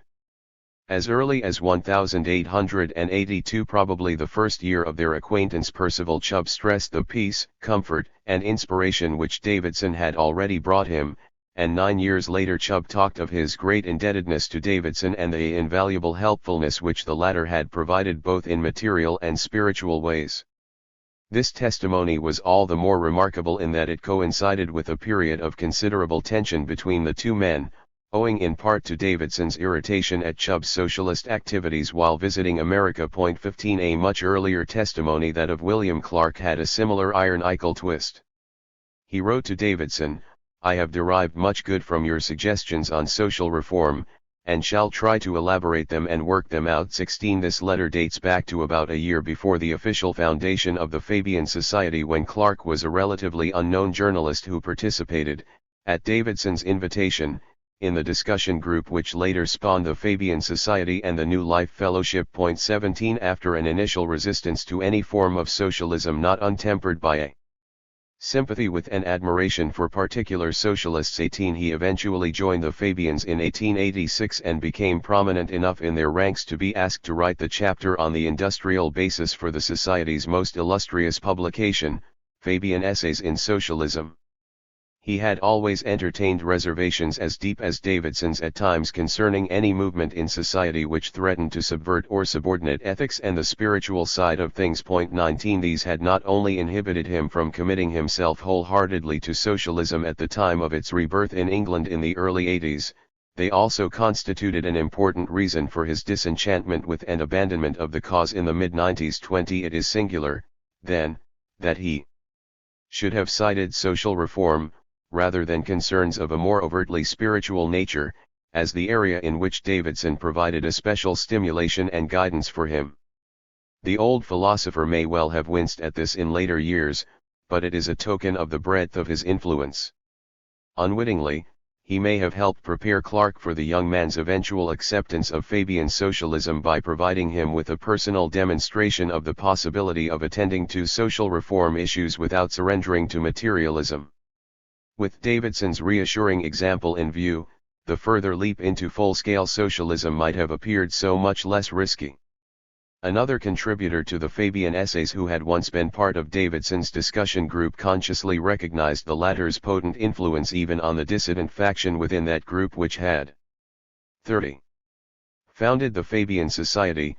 The little knot of men, Hubert Bland recalled, who in the winter of 1883 met in Mr. Pease's rooms and who, a few months later, founded this society, came there. With minds fresh from contact with the mind of Thomas Davidson. Many of the qualities that are most traditionally characteristic of our society, its dislike of exaggeration, its contempt for the gaseous and the flatulent, its suspicion of the mawkishly sentimental, its impatience of pretentious formulas, the critical attitude of its corporate mind, are largely due to his impress. 21 On the whole, Davidson's general influence on early Fabian socialism is likely to have been stronger in those less mundane areas where his own interests were really engaged. Art, specifically, constituted one of these areas of interest, intimately related as it was in his mind to ethics, religion, and philosophy. Though at times 22 he explicitly subordinated art to these other concerns, it was so passionate and wide-ranging an interest in itself that it is difficult to see how anyone drawn into Davidson's intellectual circles could have escaped its impress. 23 In a lecture he gave on the significance of art, he admitted readily that he was not an artist himself, knowing very little of the methods and technicalities of practical art. 24 This was not to deny his theoretical knowledge or critical appreciation, and the comments of contemporaries show clearly how his preoccupation with art, simply on this theoretical level, was sufficiently powerful to appear as an important component force of his worldview and as a determinant of his whole cast of mind. Thus William Knight, who edited some memorials of Davidson in 1907 written by English and American colleagues, claimed in his introduction to the collection that the late philosopher's basic aim had been to present to the world a new example of plain living and high thinking by the courageous pursuit and advocacy of truth, and by the realization of the beautiful in art and of the good in life. 25 In another memorial, a fellow philosopher, William James, observed of Davidson that he never outgrew those habits of judging by purely aesthetic criteria, which men fed more upon the sciences of nature are so willing to dispense with. 26 Davidson's particular artistic interests seem to have been literature and sculpture, and the direct impact that his exploration of such topics could have on the artistic views of his disciples is reflected in comments on his book, The Parthenon Frieze, made by Percival Chubb. That work appeared in 1882 and presented a comprehensive and highly technical interpretation of various specimens of Greek sculpture and building, as well as an essay on Sophocles' Oedipus Rex. Soon after the publication of Davidson's book, Chubb wrote to the author, "I feel highly interested in the subjects of your essays, both in their bearing upon art and in their bearing upon ancient Greece. I am only sorry that my total lack of scholarship will prevent me from doing justice." 31. To the book. I am anxious to learn all that it has to teach. 27 Some 9 years later, Chubb had learned so much more from independent explorations of artistic works and subjects as to be able to challenge Davidson's authority, in a gentle fashion, on the question of art's relationship to morality and the role of society in determining this. Davidson had developed a strong bias against romantic art, 28, most of which he hardly considered worthy of the name, and he now evidently sensed an actual enmity between art and morality. Because he neglected, in Chubb's eyes at any rate, to relate this enmity to prevailing social conditions, he seemed to be in danger of diminishing the total weight of significance that he had attached to art, and Chubb felt bound to protest against the implication that art, as such and in its pure idea, meant no more than self-embellishment, or that it has actually meant this with a great number of artists. 29 If Davidson, in his later exchanges with Chubb, was really in danger of denigrating all art out of a mounting suspicion and dislike of its more recent specimens, other comments of his at the time were much less drastic in their implications. It must be remembered, moreover, that Chubb's very protest against any such denigration stemmed in part from the seeds of enthusiasm and understanding which Davidson himself had first implanted. There are other ways, connected more specifically with the origins of Fabianism, in which Davidson's discussions of art and of various artists may have provided an initial guide and inspiration to his young followers. The Parthenon Frieze, in concentrating on classical Greek sculpture and drama, typified Davidson's especial love for this period, which he characterized elsewhere 30 as the stage of highest development in the history of art. This was a very broad generalization, however, as his view of art history following this peak in the 5th and 4th centuries BC was not one of simple decline into the trough of modern Romanticism. In the same year that Chubb challenged Davidson on his apparent denigration of art and artists, Davidson was writing that in certain fields, painting, poetry, and music, we moderns far excel the ancients as they excel us in the other arts. He cited Raphael, Dante, and Beethoven as 3 outstanding examples of artists who had no rivals among the ancients. 31 Davidson's reverence for Dante in particular was well known through his many writings and lectures on the Italian poet, and his ability to transmit that reverence to his disciples is hinted at in the very name, the new life by which some of them chose to call their brotherhood. This was an English rendering of La Vita Nuova, the title of Dante's first major work, and an allusion to the experience of youthful human love and the visions and spiritual insights opened up by that love. In Davidson's eyes, love, together with holiness, served to define 32.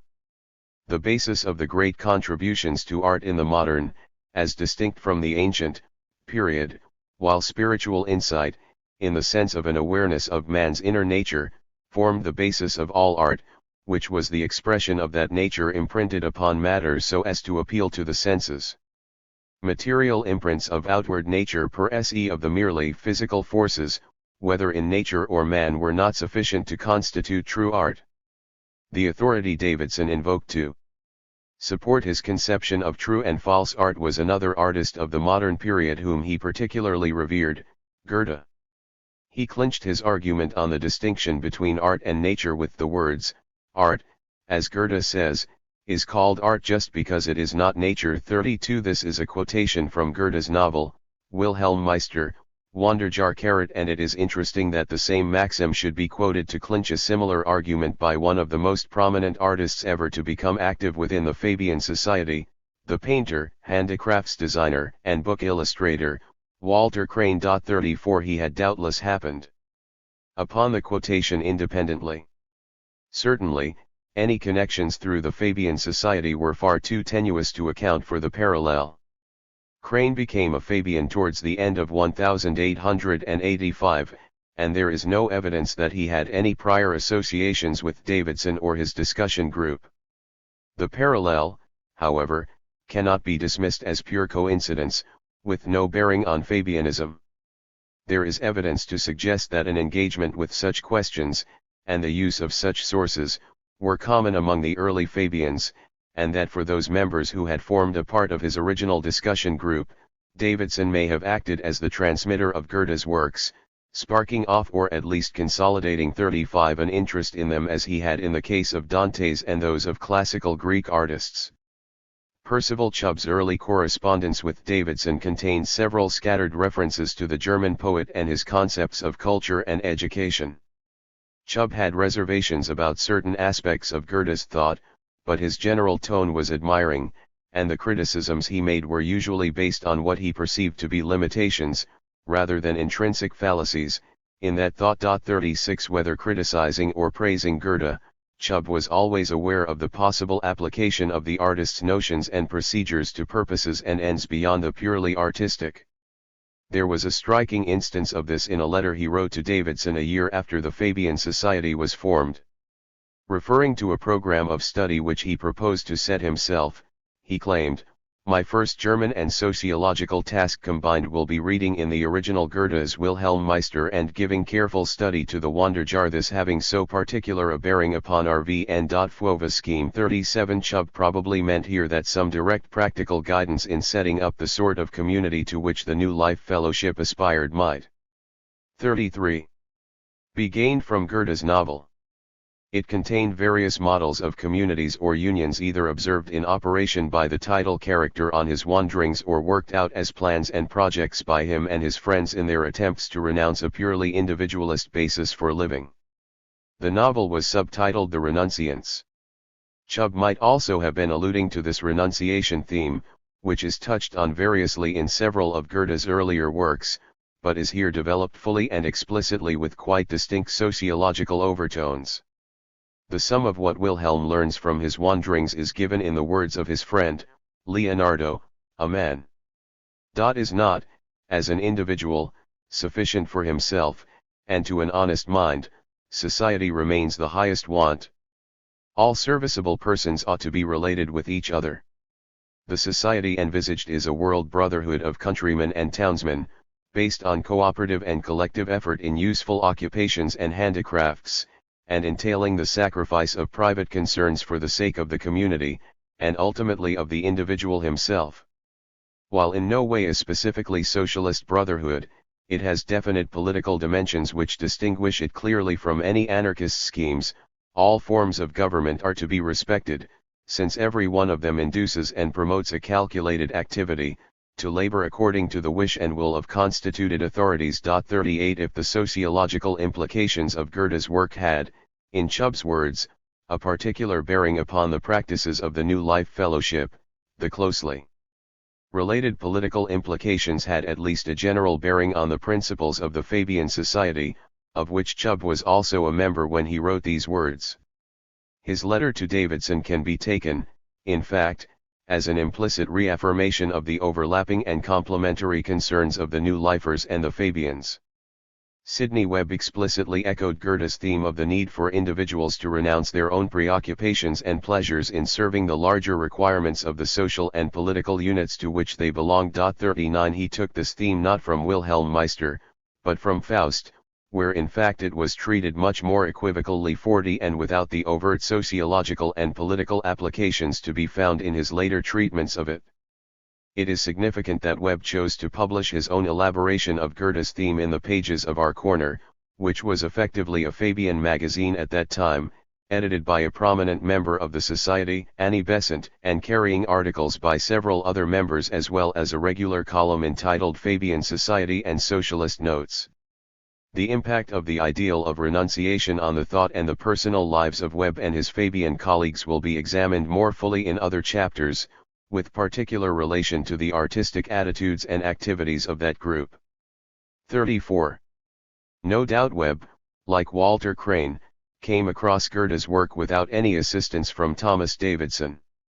The acquaintance with the German's writings may even have dated back to Webb's school days, part of which were spent under a Lutheran pastor in Germany. Webb met Davidson briefly in America in 1888 and was impressed by him 41, but there is no record of any earlier acquaintance.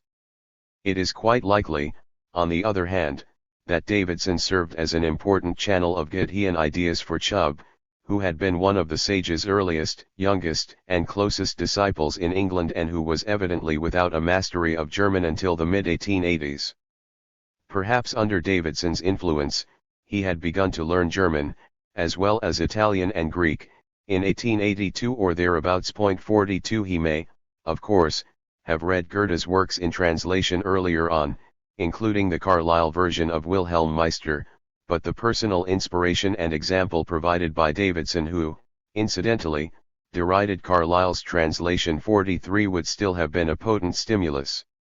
William Clark, another early disciple who went on to become an active Fabian, recalled his mentor as the living embodiment of Goethe's wandering scholar. Thomas Davidson would have delighted Goethe. The Wanderjahr of Wilhelm Meister was Davidson's own life. 44 In view of his own strongly avowed, if only vaguely explained, contempt for romantic art, Davidson's deep attachment to Goethe seems puzzling.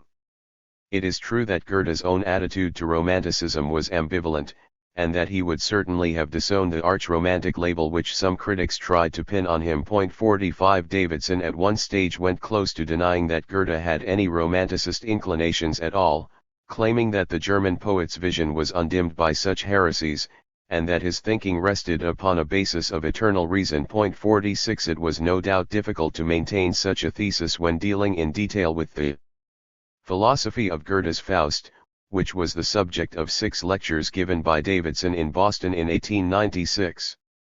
In that play, one of the central principles and procedures of Romanticism had formed the basis of the whole action, the attainment of knowledge and the search for the highest truths of existence through direct and continual emotional experience on the part of the individual, rather than through a detached rationality. Feeling is all. The title character went so far as to proclaim on one occasion a slogan which, especially out of context, has done much in itself to account for the play's reputation as a Bible of Romanticism. 47 And which certainly highlights and encapsulates those elements in Goethe that Davidson had elsewhere ignored. Davidson could not ignore them when dealing specifically with Faust.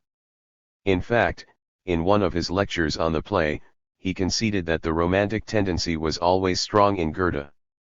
He argued that while this put several of the German's works into the second, 35, rather than the first, class of literature, and that while it was responsible for particular excesses and flaws in Faust, this play remained a serious and powerful philosophic work, with many passages of great poetic value and beauty. 48 This represented something of a retreat from his position that Romanticism has no art, though even at the height of his attack on that doctrine he had admitted to a weakness at one stage in his life for Swinburne and Keats and Byron and Shelley, for fruit, pictures and landscapes and genre paintings.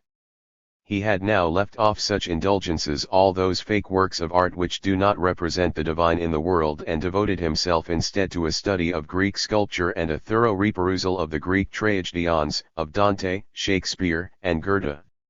In this way, art had come daily to have a deeper and greater significance for him. It is ironical, however, that the change in his reading should have accorded in part with the prescriptions of one whom he himself had stigmatized as the embodiment of the romantic spirit. 49 Close thy Byron, open thy Goethe. Love not pleasure, love God. These twin pleas had appeared within a paragraph of each other in Carlyle's Sartor Resartus, and were both explicitly related there to the ideal of renunciation which Goethe's work was to impress on Sidney Webb in a slightly different form over 50 years later. 50 It is uncertain, then, whether Davidson by repudiating the elements of hedonism and profanity in romantic art completely exorcised within himself the romantic spirit he saw in Carlyle. The imperatives that can be found in the latter's own work to repudiate such elements is an indication of the complexities and inherent ambiguities of Romanticism. 51 While asserting the claims of the individual's emotions and feelings in attaining a knowledge of the universe as distinct from the powers of reason celebrated by the philosophers of the Enlightenment. 52 The Romanticists did not always or necessarily countenance the free reign of those emotions, but could urge that the individual voluntarily contain some of them in his own ultimate interests, spiritual as well as material. Reason itself was a useful check, and was by no means completely derided by the Romanticists. 53 Davidson's rejection of what he saw as the hedonistic excesses and spiritual deficiencies of certain exponents of Romanticism could be seen as a self-corrective that was part of the Romanticist tradition itself. The question of Davidson's vestigial Romanticism is obviously important to any examination of his role as a source or filter of ideas, artistic and otherwise, for the early Fabians. A vivid testimony to the pervasiveness of Romanticism in the 19th century, to its irresistible intrusiveness, was its appearance in the works of a writer like Goethe, who had been reared on the ideals and forms of 18th century neoclassicism, with its basis in what? 36. Davidson termed eternal reason and its dependence on strict rules of decorum and generic hierarchies in the arts. 54 Davidson, as we have seen, having himself formed a deep attachment to classicist ideals and forms, both in their original and more recent variants, tended to exaggerate the extent of their continuing hold over Goethe, until in confronting Faust he was eventually forced to recognize the strength of the competing Romanticist stream. That he could still view the play with a large measure of sympathy, and certain parts of it with great admiration, adds doubts as to whether he ever fully succeeded in cutting himself off from the pervasive force of that stream. The doubts are confirmed when we consider the admiration he showed at various stages of his career for artists and philosophers whose immersion in Romanticism was more complete and wholehearted than Goethe's. Wordsworth, Tennyson, Browning, Emerson, Ruskin, and Morris among them. 55 It is true that Davidson's conscious anti-Romanticist bias never deserted him. He proclaimed it again, only 2 years before his death, in a book he published on Rousseau's educational ideas. At the outset of this, he made clear his preference for the ancient, classical, and social education, epitomized in Aristotle's system, to the modern, romantic, and unsocial education originating with Rousseau. He argued that the latter was based upon the private tastes and preferences of an exceptionally capricious and self-centered nature. It was a system which encouraged the mere animal spontaneity of its deviser by training men to enjoy the maximum of feeling with as little reflection and restraint as may be, and to aim only at sensuous well-being without moral regard or any rational organization of the feelings. 56 In advocating restraint or renunciation, he countered Rousseau by citing Goethe, just as Carlyle had countered Byron. Again, it does not seem to have occurred to Davidson that the course he advocated and the authority he cited in support of that course might have represented Romanticism in a self-critical mood as much as mere anti-Romanticism. 57 Davidson's reproof of Byron, Carlyle, and Rousseau, explicitly in connection with their Romanticist doctrines, should not be allowed to drown out his praise of other exponents whose association with the movement he usually failed to acknowledge or to see. That very failure can be taken as a measure of his own involuntary or unconscious attachment to certain Romanticist traditions. Implicitly, at least, he shared some of the characteristic, if not peculiar, preoccupations of the movement. The renunciation theme was but one of these. Its injunctions to refrain from hedonistic excess and merely self-directed pleasure found a positive side in the praises of the simple life, sung in various moods and modes by Ruskin and Morris and their disciples in England, as well as by 37. Emerson and his compatriots, Thoreau and Whitman, on the other side of the Atlantic. 58 Davidson spent long periods of his life studying in America as well as in England, and his aim, as described in his memorials, to set an example of plain living and high thinking was no doubt a partial reflection of his exposure in both countries to the pronouncements of these fervent champions of renunciation and simplification. As noted above, the example in life he tried to set specifically involved the realization of the beautiful in art. Though he singled out the art produced by the contemporary Romantic movement for some of his most clamorous denunciations against that movement, there remained points of sympathy and agreement between Davidson and various Romanticist conceptions of art which were no less substantial for being unstated. Perhaps the most important of these concerned the question of the relationship between art and nature. There were many differences among Romantic artists in their conceptions of nature, but all of them seem to have shared a reaction against the 18th century notion of a mechanistic universe. They saw nature as an organic whole rather than as a concourse of atoms, the whole incorporating and reflecting not only abstractions of science but also aesthetic values, linked to the creative powers and perceptual faculties of individual men. These values in nature were not readily appreciable behind the surface workings of nature, and it was the justification of art that it served to body them forth through the use of symbol and metaphor. 59 Davidson's own conception of the significance of art vis-a-vis nature accords largely with this view. We have seen that he followed Goethe in making clear that true art was not the same as nature, or a mere image of nature's outward aspects. This distinction in no way implied a divorce between the two phenomena, but was a token rather of the depths and intricacies of their interdependence. The great function of art, according to Davidson, was to reveal the soul within nature, that is, the powers whose action and reaction weave the sensible universe with all its wonder and all its mystery. 60 If art largely depended on nature for its subject matter, nature depended on art for the revelation of its most basic designs. At times, Davidson's views on the relationship between art and nature led him into arguing against classicism, in at least quasi-romanticist terms. In a paper on education of uncertain date, but adapted for publication in a volume of his writings which appeared posthumously in 1904, he claimed, "Only those works of art and literature which are directly dictated by nature appeal to us directly. Shakespeare and Burns are forever fresh, Milton and Pope, who drew their inspiration from classical literature, are already consigned to the Museum of Literary History. Human experience is the great art school." Though he did not make his meaning clear, Davidson would no doubt have drawn back from any 38. Exclusive association of human experience with emotional feeling and its impact, but his conception of the role and limitations of such non-rational forces would still fit in fairly easily with all but the most extreme Romanticist position on these questions. Summing up the nature of the will at one point, he argued that it was little more than the combined expression of the rational and irrational elements in the soul. The sum of the irrational impulses directed by rational insight. And at another point he went so far as to state that intellectual convictions are feeble motives to action, compared with affections. 61 Davidson's very confusion on such issues probably encouraged his disciples to wrestle with them in their own minds. Percival Chubb, for one, in his correspondence with Davidson, was able to arrive at a more clear-headed view of Romanticism. While he was skeptical of any primacy ascribed to the role of feeling in human behavior, this did not lead him into a prejudice against Romanticism as such.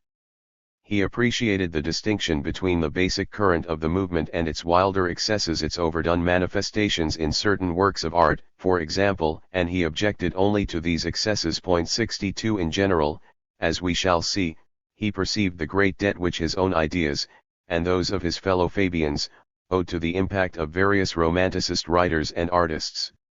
Such influences have seldom figured largely in discussions of the Fabians. Debates on the sources of their thought have centered on the question of the relative impact of John Stuart Mill, Th.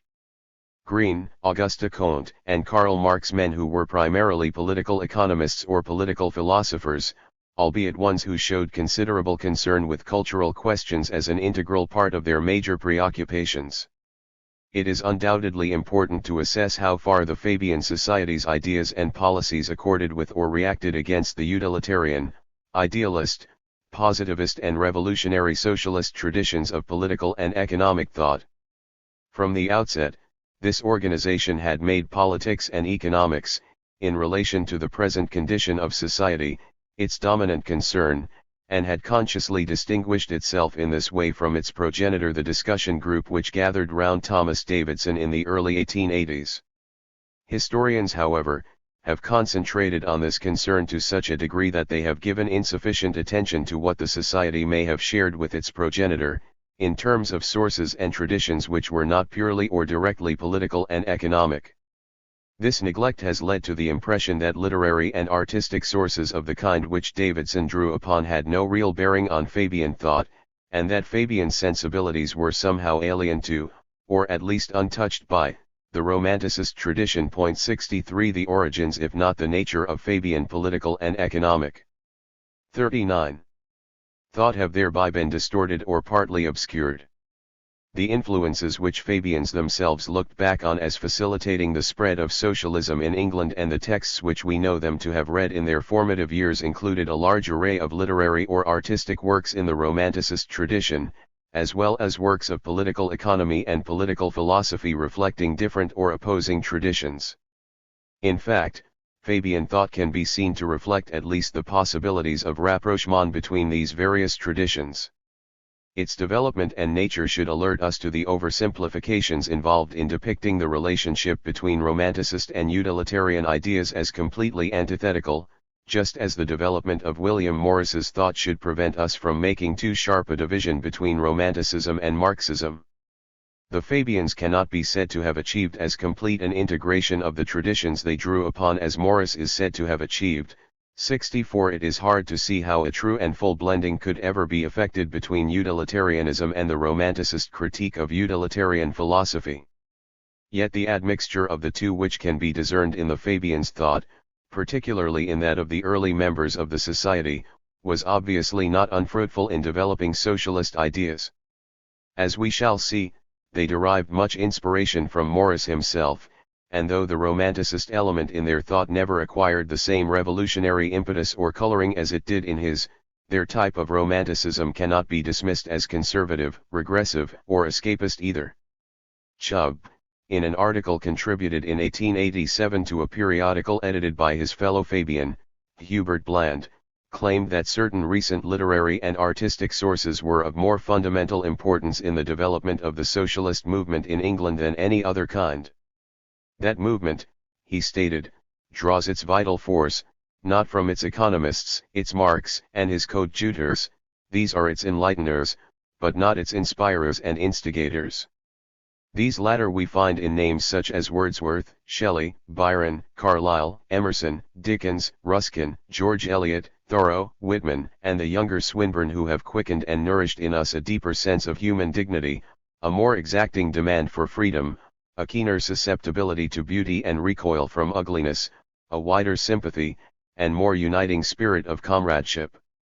Out of the influences of these men it has grown, and such a kindred influence must continue to sustain or impel it. 65 The importance of certain literary and artistic sources to other groups within the socialist and labor movement of the late 19th and early 20th centuries, especially working class groups, has at least been recognized, if not adequately discussed, by contemporary observers and historians alike. 66 Chubb's statement of the importance of such sources is clearly meant to apply as much to his own, predominantly middle-class socialist group as to any other, and is the earliest affirmation of this kind. 40. That we have. Yet it has gone unremarked by historians of that group, some of whom have simply accepted the retrospective claims of other Fabians that the society never had any time for artistic sources of this kind and that its members remained oblivious of the work of writers like Ruskin. 68 Chubb's emphasis on the relative importance of such sources was unusually strong and open to the charge of overgeneralization, but he was certainly not alone among the Fabians in attributing a formative influence to creative writers of this kind. In 1911, Ramsay MacDonald, who had been a colleague of Chubb's in the early New Life Fellowship and Fabian Society, observed that some of the best literary and artistic work of the previous century has served as drum taps to which the steps of socialism kept time. The works he had in mind were not produced by socialists themselves, but in their protest against commercialism these works and their creators had represented a powerful tendency in the direction of socialism. It was the role of socialism to give that protest a more definite and constructive shape. The examples he gave of artists who had exercised an especially powerful inspiration on the development of socialism included some which Chubb had singled out: Wordsworth, Dickens, Carlyle, Ruskin. MacDonald also added more recent examples: Meredith, Hardy, Tolstoy, Ibsen, Turgenev, Anatole France, and included artists from outside the field of literature, such as Burne-Jones, Watts, and the founders of the arts and crafts movement. Representatives in various ways of the forces of Romanticism, culture, humanism, all of these artists had declined to accept the companionship of commercialism. Those other types of mind who had been inspired by them brought down from the empyrean into the fogs and dust of the day their thoughts and prophecies, their criticisms and their dreams, and socialism was the result. 69 A memoir written by Hubert Bland, a few years earlier, of his own journey towards Fabian socialism, could have served as a specific illustration of MacDonald's account. Bland recalled how from early youth he had been disgusted with the insistent sordidness and blatant ugliness of our surroundings and had rebelled against the prevailing Philistine complacency towards these surroundings by harking back to the simple and beautiful ideals of the medieval past as evoked in pre-Raphaelite painting and the poetry of William Morris. This pessimistic retreat from the present received philosophical justification from the works of Schopenhauer. Bland sensed, however, that pessimism only bred paralysis, and his recovery from this condition was precipitated by the news that his laureate, Morris, had hit upon an alternative way out of the sordidness of the present. In his maturity, Morris not only harked back to an idealized medieval past but also looked forward to a 41. Socialist future, surrendering none of his ideals of beauty in the process. Bland followed the example of his old idol. I knew, he claimed, that if William Morris was a socialist, whatever else socialism might be it would not be ugly, and so I turned to the socialists. 70 Bland mentioned three other individuals who had a powerful impact on the development of his socialist faith: Thomas Davidson, Henry George, and H.M. Hyndman. On reflection, Bland concluded that Hyndman's influence had been the predominant factor in his actual conversion to the socialist faith. 72 This might be seen as demonstrating the exaggerations in Chubb's view that artistic and literary sources were more influential than overtly political or economic ones, though it is clear that Bland referred to Hyndman here as the immediate catalyst rather than as the original inspiration. His previous acknowledgement of Morris's importance to him in the latter capacity went uncontradicted. Therefore, non-artistic sources of a more fundamental kind were given due emphasis in an article on the Fabian Society, written by William Clark in 1894. Attempting to sum up the general intellectual forces which had helped bring about the growth of Fabian socialism among active young men in England, Clark listed 6 related points, 3 of which were plainly political or economic in orientation: the exhaustion of the older liberalism, the effective extinction of laissez-faire individualist political philosophy or philosophic radicalism, and the death in all but the most hidebound and orthodox quarters in England, of the old political economy. Clark viewed the third factor specifically as a symptom of serious interest in advanced economies, based on the influence of German thought. This was probably an allusion to Marx's Capital above all, though whatever the particular sources were, Clark viewed them as directly influencing the many socialistic critiques of capitalism produced in England in the 80s and 90s, including the Fabian Essays in Socialism and half of the Social Science series issued by the famous left-wing publishing house, Swan Sonnenschein & Co. He clearly distinguished these factual or quasi-scientific critiques from works such as Edward Bellamy's Looking Backwards and Morris's News from Nowhere, which he classified as romances that might have achieved their popularity simply on the basis of artistic qualities such as their ingenious narrative or charming style. It is strange that in discussing here the works which facilitated or signing 42. Fied the demise of traditional theories of political economy, Clark should have made no mention of Ruskin's writings. Elsewhere both he and other leading Fabians paid ready tribute to the art critic's analysis of the intimate relationship between beauty, usefulness, and human labor, and to the way in which that analysis had helped overturn orthodox views stemming from Adam Smith and David Ricardo on the sources and components of national wealth. 3 months earlier, for example, Clarke described explicitly how Ruskin's political economy of art had, not only led William Morris and many of the younger English artists to socialism but had also undoubtedly affected economic thought among all but the straightest sect of Ricardian Pharisees. 73 Certain points, then, in Clarke's summary of the forces behind the growth of Fabianism appear to have played down, or even ignored, the role of sources which had any literary bent or artistic ramifications. There were other points, however, which clearly acknowledged the Fabians' debt to specific literary and artistic works or which openly asserted the general influence of these sources. In discussing, for example, the ethical impulses which made converts to the Fabian faith impulses that were now secular, and a faith that centered itself on the world here and now, Clarke drew attention to the powerful impact of the idea embodied in a key slogan from Morris's story, A Dream of John Ball, Fellowship is Heaven, and the lack of fellowship is hell. 74 Clarke attributed to Morris an even more direct role in engendering the new art feeling which he felt to be another of the chief forces impelling earnest young people of the cultivated classes to seek outlets for their conscience in Fabianism. That feeling he defined as a love to be surrounded by attractive objects combined with an intense hatred of the smug and respectable. The influence here of Morris, together with that of his mentor, Ruskin, and his disciple and colleague, Walter Crane, was very important because all three men had demonstrated how the commercialism and profit instinct dominating economic relationships in contemporary society was quite incompatible with true art. From that demonstration had grown the conception that no person has any right to inflict an ugly object of any sort on the world, especially for the sake of making gain out of it. Closely associated with the new art feeling as a factor in the growth of Fabian socialism was what Clarke designated as a new spirit in literature. This, too, involved a reaction against smugness and respectability in its urges to sound the plummet in the sea of social misery and to have done with the genteel make-believe of the thinner kind of romantic literature.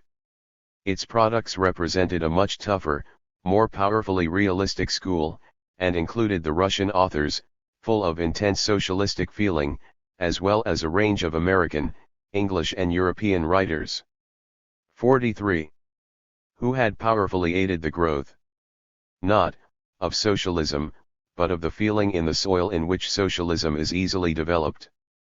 Tolstoy, Whitman, Dickens, Carlyle, Ruskin, Arnold, Hugo, and Zola were the particular examples cited, and all of them, according to Clarke, were united by an intense social feeling which had contributed a distinct element to the expansion and liberation of the minds that have been formed, say during the last 20 years. 75 In discussing the revolt of these so-called realists against the thinner kind of romanticism, Clarke did not make the mistake of seeing them, or those whom they influenced, as anti-romantic pure and simple. These mentors, as he indicated, make up a curious and medley list, and they defy the rigid categorization used by some critics, who have tended to exaggerate the reaction against romanticism among realist writers or to underestimate the persistent romanticist strains in later 19th century art, not least in its social criticism. 76 If it is to be held as a fundamental force behind the birth and development of Fabianism, or as a reflection of integral aesthetic elements in the socialist creed adopted by the Fabians, the inspiration of the writers and artists mentioned by Clarke and his colleagues needs to be documented, and accounted for, as fully as the extant evidence allows. Any attempt to show the roots of a particular creed must also examine how its exponents came into contact with those roots. Reading habits and tastes, and the stimuli by which these were engendered and developed, provide an essential guide here. Yet accounts of the Fabians' reading even by commentators who supplement the usual list of political and economic sources with certain literary and artistic ones have been superficial and selective. It remains now to make up for some of the deficiencies in these accounts by indicating how and why the early Fabians came under the influence of literary and artistic sources, and how that influence affected the evolution of their beliefs. One of the chief agencies of influence has been discussed, in part, above. Thomas Davidson. In the letters he elicited from his young disciples in the discussion group which spawned the Fellowship of the New Life and the Fabian Society, there were very few references to political philosophers and economists, and any to be found were usually rather unflattering. 77 Nor were there many references to straightforward political, economic, and social issues of the day. The topics discussed might sometimes have had an indirect bearing on these issues, but they were predominantly ethical and aesthetic in orientation, and were concerned more with ideals than realities. They included such questions as the nature of beauty and duty and the relative allegiance demanded by each in life, 78 the components, procedures, and values of culture, and its intimate relations with nature, 79 the constituents of feeling, 80 and the value of utopian schemes. 44.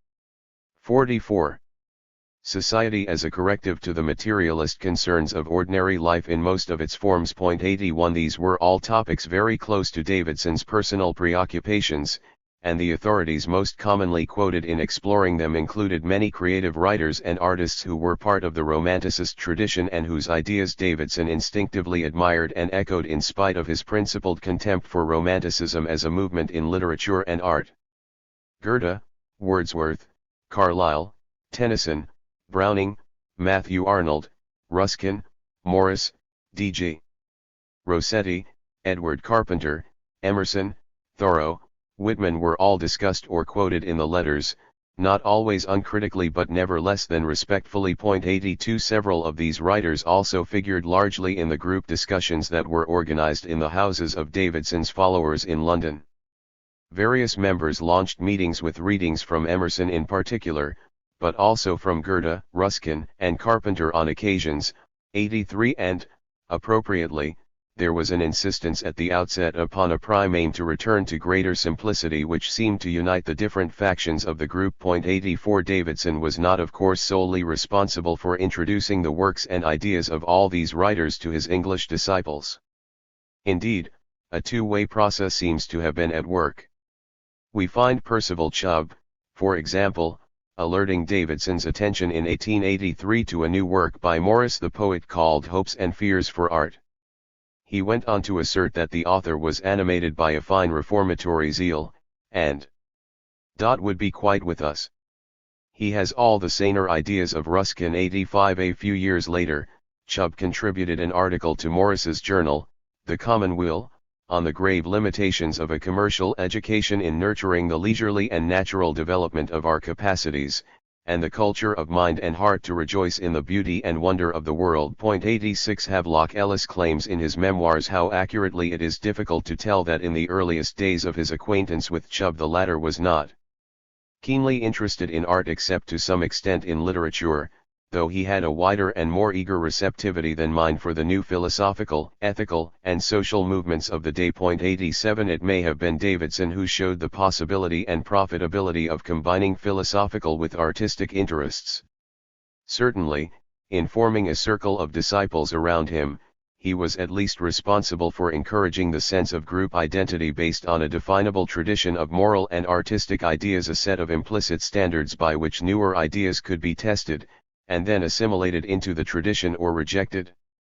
Such ideas may have been picked up from the general intellectual atmosphere by the disciples' independent reading, but dialogues with the master on the subjects and sources in question, and discussions in the group that he inspired, must have facilitated the 45 essential processes of clarification and assimilation. 88 This all begs a number of more basic questions: why Davidson should have attracted the particular disciples he did, why they should have sought group identity or fellowship in working out their own ideas, and why they should have found inspiration or support for these ideas in the works of particular writers and artists in the Romanticist tradition.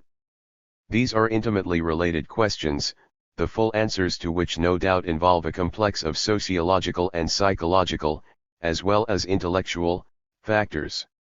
Unfortunately, we do not really have enough detailed evidence to give full answers.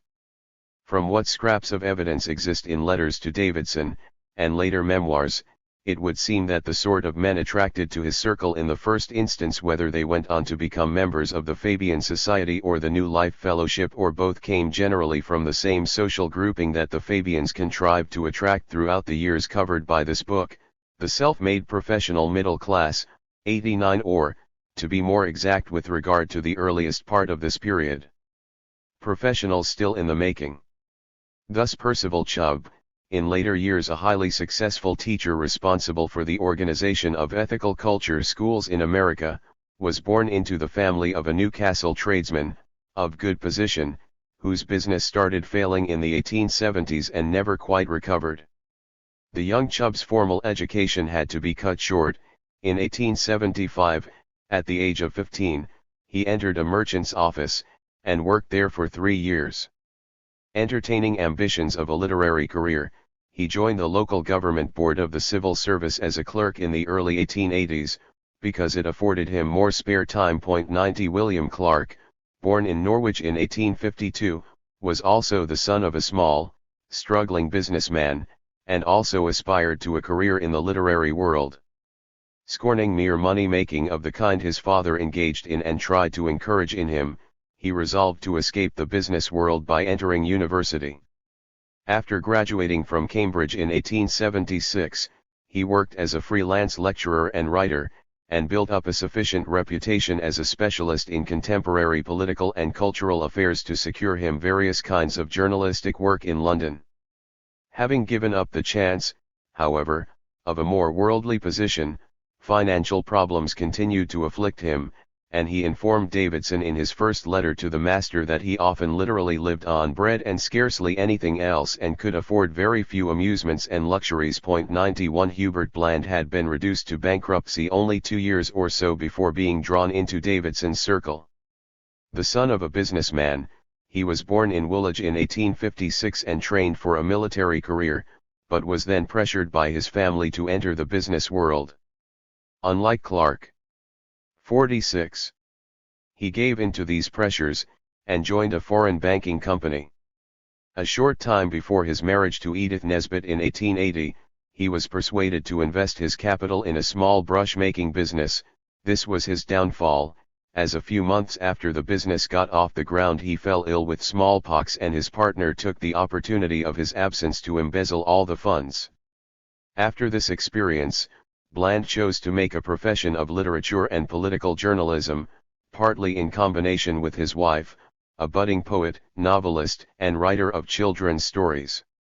92 Edward Pease, who eventually made his profession inside the Fabian Society itself, as its full-time secretary, had also followed a business career in his youth, though evidently with greater success than Bland. Born in 1857, near Bristol, into a prosperous Quaker family connected with the railway industry, he was educated by tutors at home until he was 17. Then he moved to London, where he worked as a clerk for a firm of silk merchants and finally, through a family connection, gained a partnership in a firm of stockbrokers. Imbued with the moral principles of his religious upbringing, though these had shed their specifically religious connotations, he balked at the idea of continuing to make his living in the ruthlessly competitive world of high finance in London. He therefore gave up stockbroking in the mid-80s and, before taking up his full-time position in the Fabian Society in the early 90s, he went to Newcastle to train as a cabinet maker, directly inspired by the craft ideals of William Morris and the desire for a simplification of life. 93 In his History of the Fabian Society, written 20 years or so afterwards, Pease alluded to his early aesthetic concerns, and those of his colleagues, though in the same breath he helped to foster the Society's Philistine reputation by suggesting that these were a kind of youthful indulgence. His condescending attitude here seems all the more perverse, though also, perhaps, all the more understandable when it is considered that he had once indulged himself in art in a more practical and committed way than any of his early colleagues. Any kind of reaction, for whatever reason, was bound to be deeper than usual. As he acknowledged, there were still many who are no longer young who felt anxiously concerned about art. 94 A rough pattern can be discerned in the early lives of all these founding Fabians, a link of some kind with certain sections of the Victorian commercial world, but one that was clearly severed through revulsion or disillusionment or failure. Granted, it was not a completely uniform pattern among Davidson's disciples.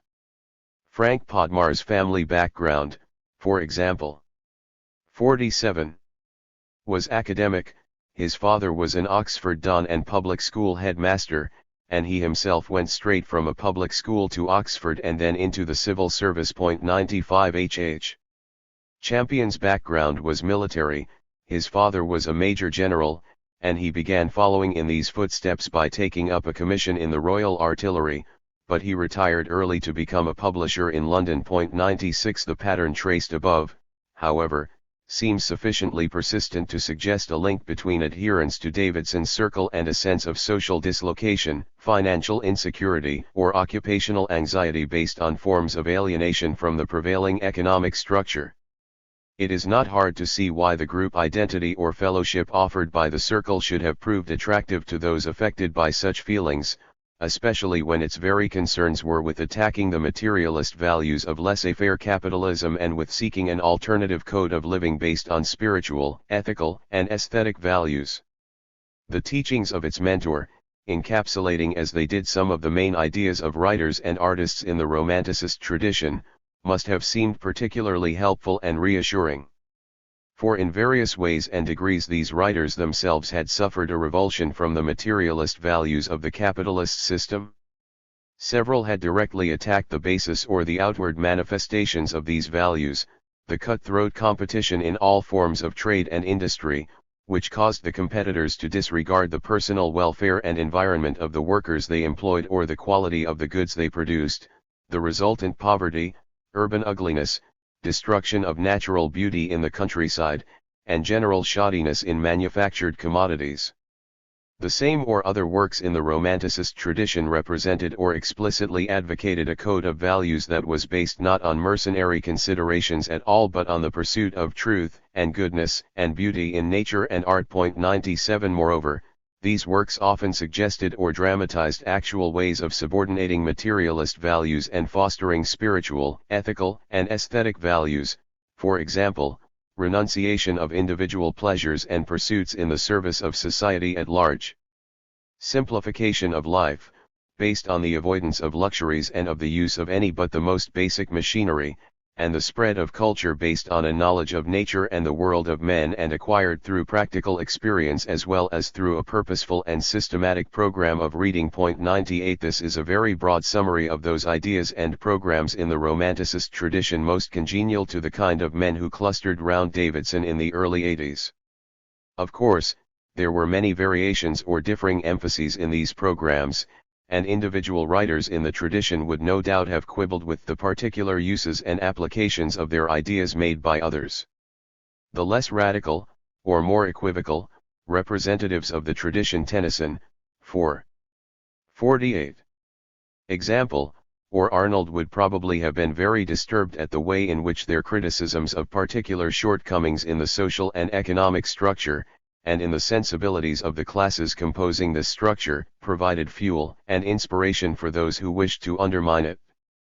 Yet it is difficult to resist the conclusion that this was the special significance of artistic and literary sources in the Romanticist tradition for those Fabians who emerged from Davidson's original circle.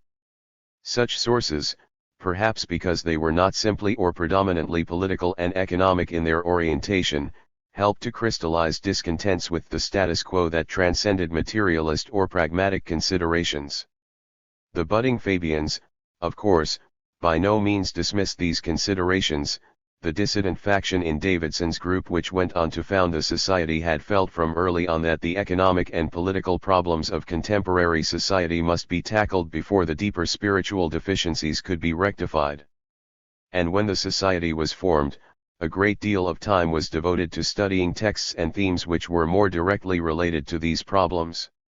The protracted debates of the Fabian-dominated Hampstead Historic Club concerning the various theories of determining value in a commodity were an important example of these interests, crucial as they proved to be in the evolution of Fabian thought. 100 But such texts did not figure nearly as largely as certain literary and artistic works in the reading and discussions that the early Fabians carried out in their formative years.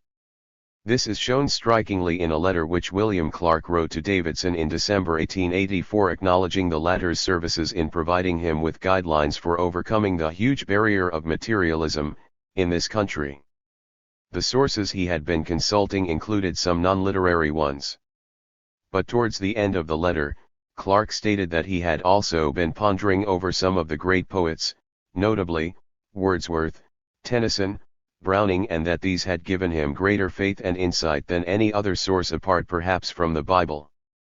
He agreed with Emerson that these writers were the true spiritual teachers. 101 Given the power of such works to shape and reinforce incipient dissatisfaction with the condition of society, they were perhaps more important in initiating the development of future Fabians' thought in the direction of socialism than any other kind of written source. In clarifying the basic issues at stake by presenting them in a readily accessible and attractive form, they might even have prepared the ground or eased the way for confronting the more technical works which served, in later discussion, to consolidate Fabian socialism. This in itself raises a central aesthetic question: how far the impact of a written 49 source depends on its generic form as distinct from, or in interaction with, its content.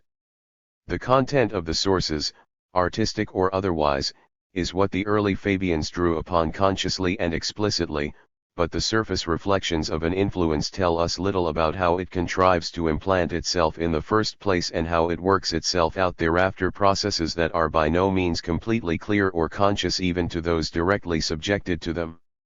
Unfortunately, because of the elusiveness of these processes, there is not enough tangible evidence to make any firm generalizations about the relative roles of form and content in determining the impact of various kinds of written sources upon the evolution of Fabian beliefs and schemes. The part played by aesthetic sensitivities in fostering the socialism of the Fabians can be traced more definitely by going beyond a consideration of their written sources and examining broader aspects of their personal interests and backgrounds. Their conceptions of beauty, and of the threat to beauty from the worst excesses of industrialization and urbanization under a capitalist regime, were never just ideas, picked up from an immersion in romantic art. Their responsiveness to the Romantics' themes and motifs was, rather, a symptom of an intrinsic feeling for beauty rooted partly in a shared love for the countryside 102 and of a genuine concern for the fate of beauty at the hands of what they saw as the forces of ugliness in contemporary society. Bland's recollections, quoted above, of the impulses which led him to the socialist faith, vividly evoke that feeling and concern, albeit from a distance in time. There are various traces, nearer the time in question, in other founders of the Fabian Society or early recruits. The daily program which Percival Chubb devised for himself early in 1884 is rather self-consciously romanticist in its resolution to explore and apprehend nature through direct experience as well as appreciating that force and her interactions with man through works of art. 103 His native capacity to appreciate beauty both in nature and art emerges, nonetheless, quite unself-consciously. I must not forget, he wrote to Davidson, the time to be spent out of doors in converse with nature. I look forward to having many good walks and saunterings in the leafy Suffolk lanes or on the breezy downs. I have had one fine walk already. Deepening the desire for more.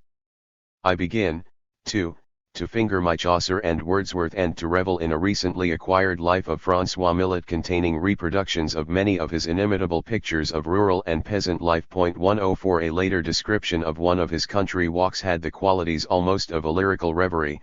He lovingly recounted his route, with two friends from the New Life Fellowship, along the lanes, in the woods, over the heaths. 50.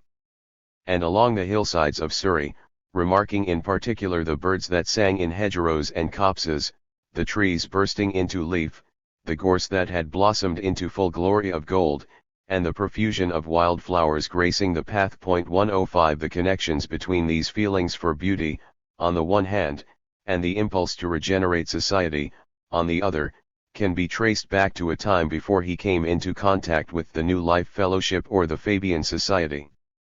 One of the earliest letters he wrote to Davidson described how, some 2 years before, he had taken his holidays in the Lake District, roaming about in the land of Wordsworth, Coleridge, North, and De Quincey, and had there conceived the hope of establishing amongst those ragged hills and smiling lakes a revolutionary organization which should become the center of a general regenerating movement. 106 His rural nostalgia was not entirely self-indulgent or escapist, therefore.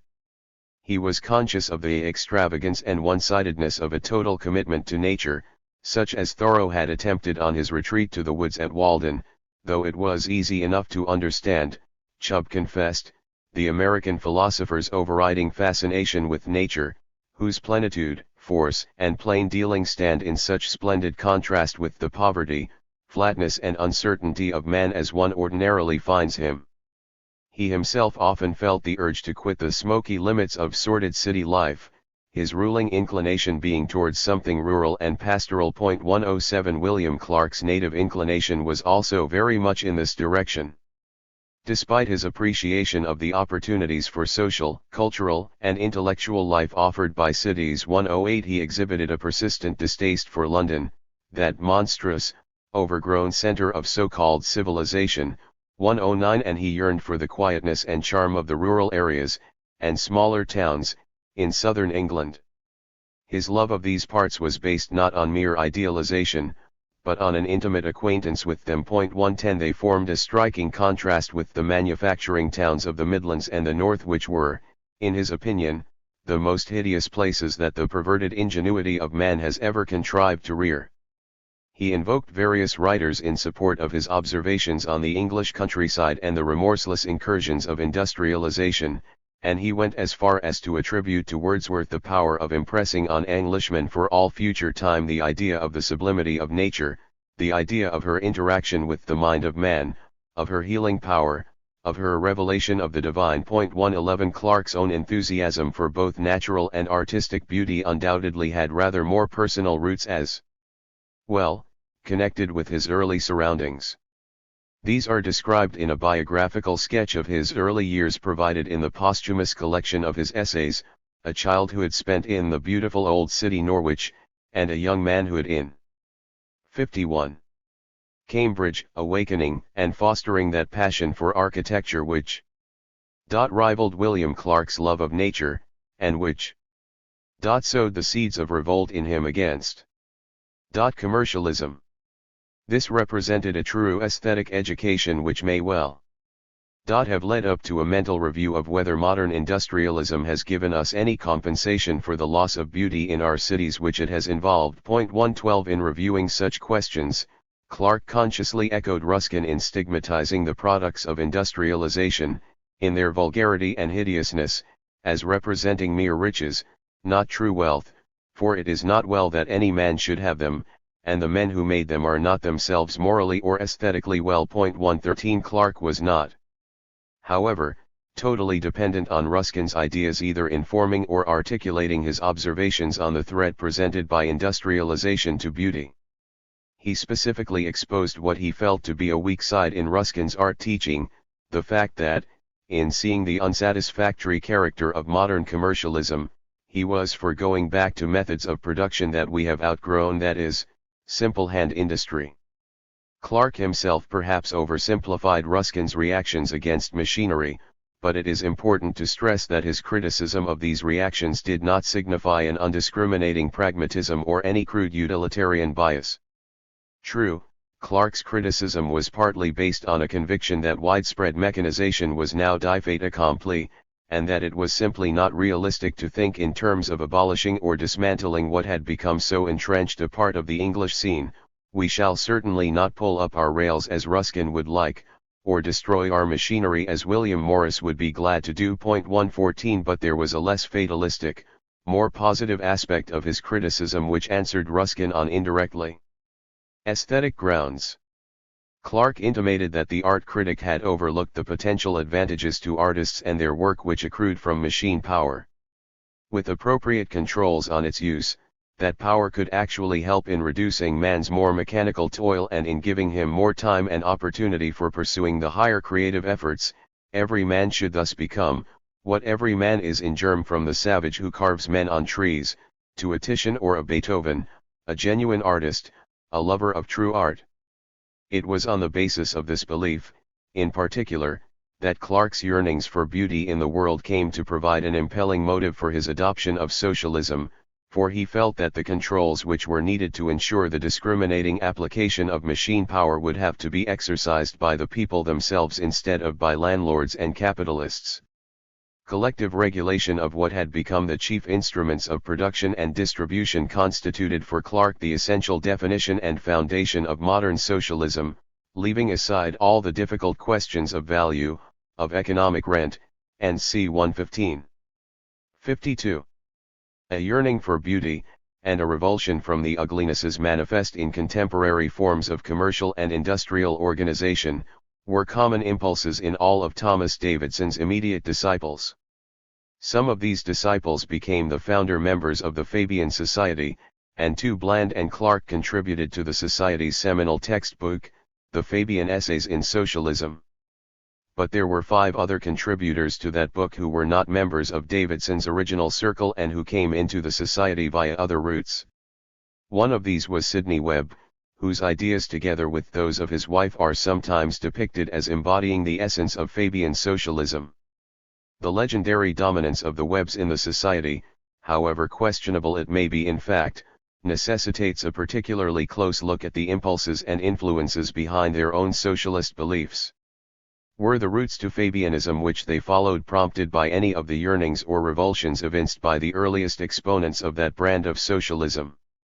Towards a socialist partnership, Sidney Webb once rather scornfully caricatured certain Ruskinian ideals held by early Fabians.